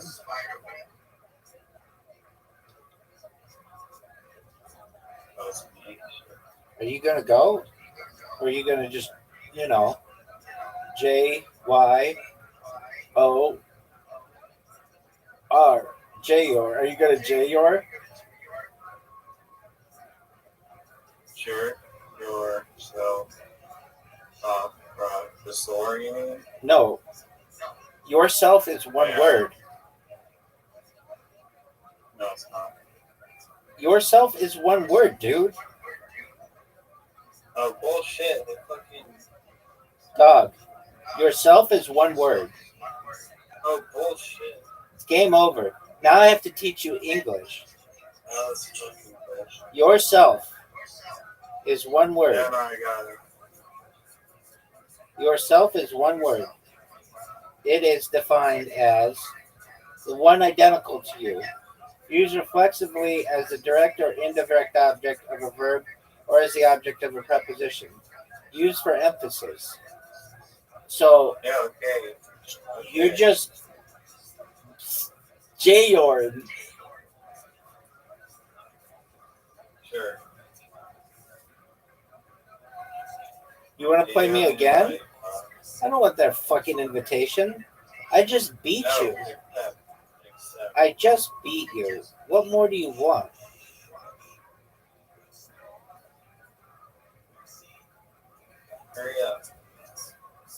Do you know what the jerking yourself off, bro. No, you could just call it. You could just call it J-Yorn. It's easier, and it creates an in group because then everybody will be like, "What the fuck are you talking about?" You'd be like, "Oh, that motherfucker's just J-Yorn," and then everybody will be like, "What the fuck does that mean?" Jerking yourself off. The acronym that no one understands. I know, but that's why it's really funny. That motherfucker's just J-Yorn. What does that mean? Very niche acronym. It's catchy. It's gonna catch on like apart the end. Oh man, those motherfuckers under apart the end were just J-Yorn. Are you ready for this shot? Do you know what the dragon attack is? Do you know what the dragon attack is? I'm not Zoo. You don't have to say that every time. You need to come up with a new J or. No, I'm gonna say that every time. I say that against anybody, against whom I play in this game. What the fuck, man? What am I supposed to do? Win?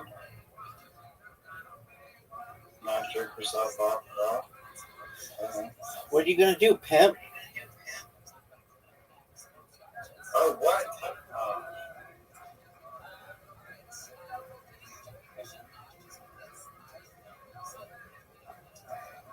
That's one pass. Dog, my guy's jerking himself off. Nice pass. I saw that.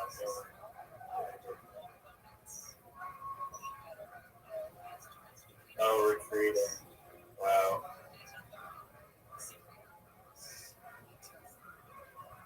Oh, that was a beautiful, beautiful maneuver. That was fucking stupid. Here he comes trying to bash up my defense. Are you gonna go? Are you just gonna? You know, JR.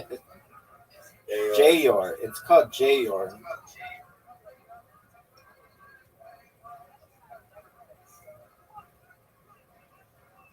J-Yorn.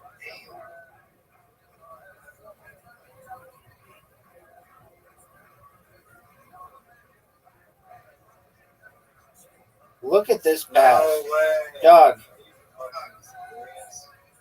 Oh. Are you fucking serious? Your defense. No.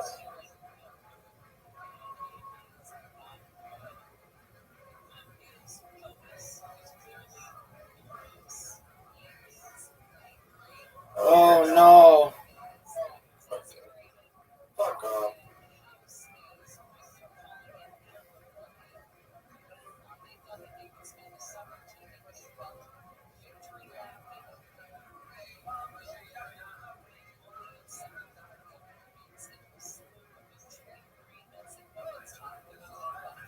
Oh, playing like a little bitch. I expect nothing less.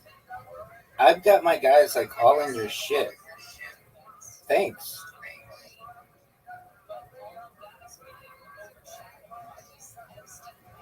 Oh. Nice goal. It's like. Why do you steal my phrases? Are you gonna go or are you gonna jerk yourself off wrong? It's called J-Yorn.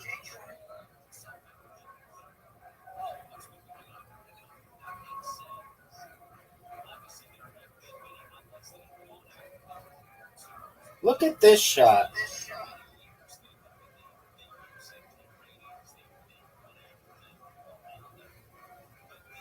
Are you gonna J-Yorn?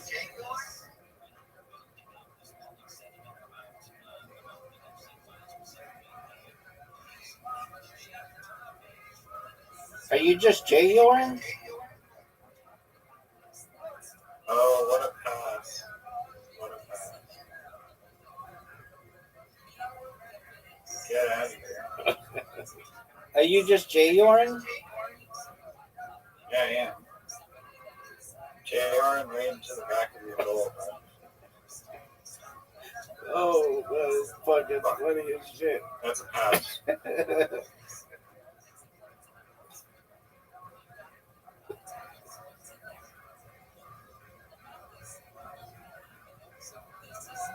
Look how good that shot was. Are you just gonna J-Yor? Or are you actually gonna do something? Same shit every time. Talk. No more. There's a limit. Are you serious? Look at this shot. That was a major mistake.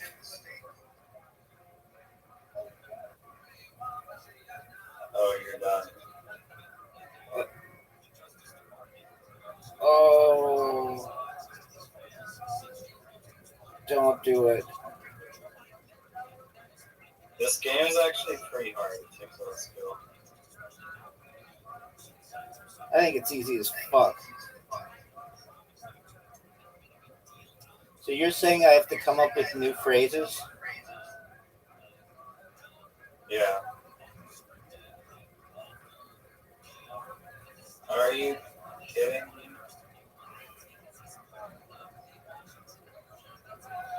Oh, wow.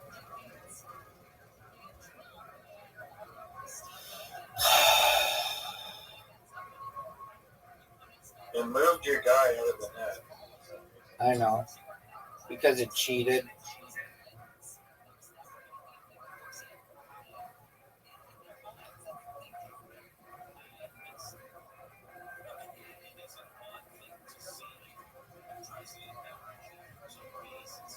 You have a wide open goal.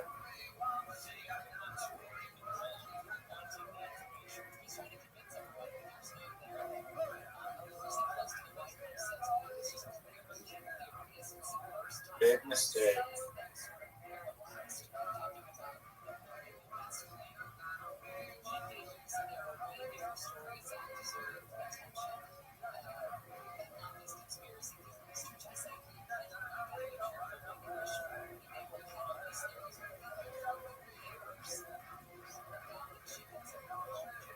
What are you gonna do, pimp? J Orange, dog.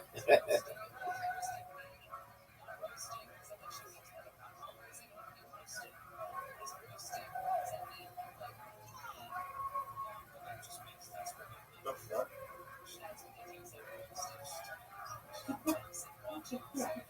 Are you fucking serious? Are you J-Yorn? No. Dog. I'm attacking.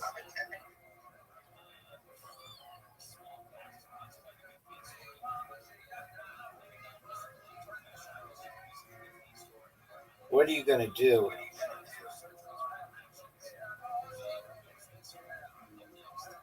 It's a tough pass.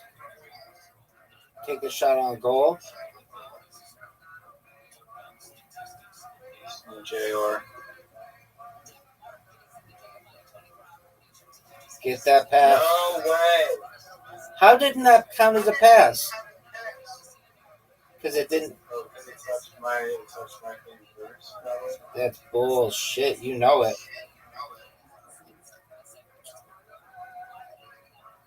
No.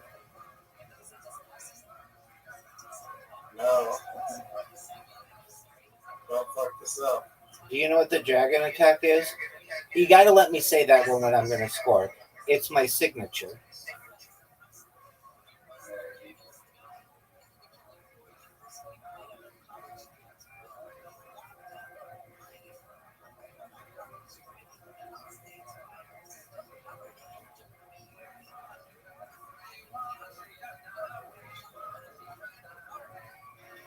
Are you proud of that shot? I am proud of that shit.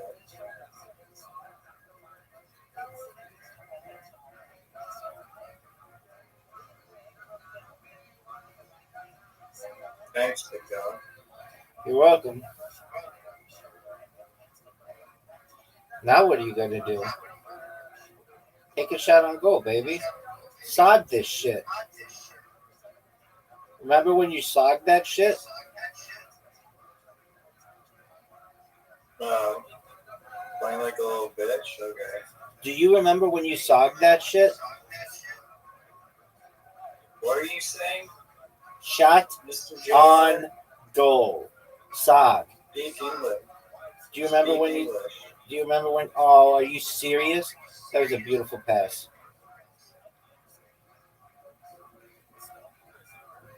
Sog that shit. Shot on goal. Shot on goal that shit. When I say that, it means kick it at the goal. But don't be a little bitch. Come get it, big dog. Sog that shit.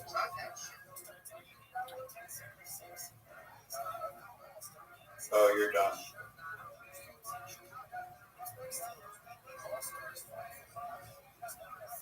Oh no. 4-2, dog. You might lose this one.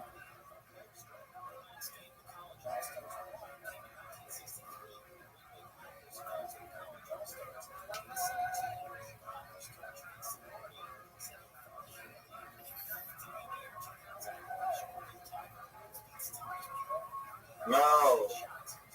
It's not what I wanted.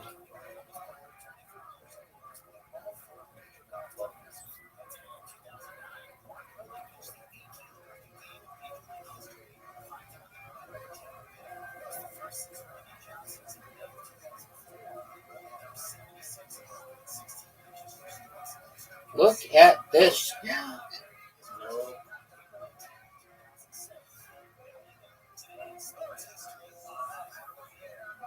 Oh.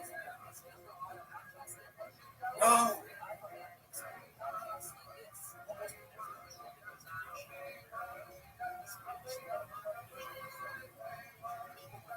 No, never would. If you get this pass, you're gonna win. There you go. Do you know what the dragon attack is? Come up with your own shit. Okay, just one moment. I have to read what people are saying about me.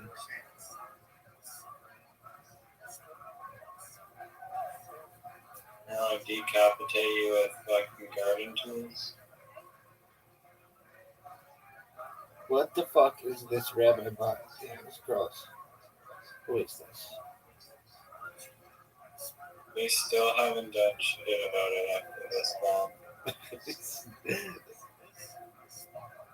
Reposted by Rabbi drinking pussy juice like Gatorade. Now, if you're wondering, is that the funniest shit you could do? You have to understand that I changed my theory or my strategy from being just, I'm going to make the whole name like my joke, to I'm going to use part of the text to be a Discord link, so it can't be that long anymore.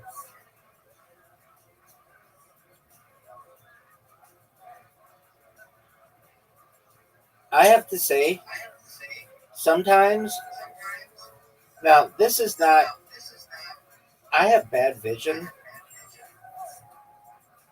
and sometimes these people who have like an AI avatar, and I click on it, and sometimes I'm not saying I can't tell it's an avatar or an AI avatar, but sometimes it's hard to tell. All right. Like the hot girl ones, or some. It just depends. What I'm saying is like AI is becoming better and better and more difficult. All right, what do you want to play?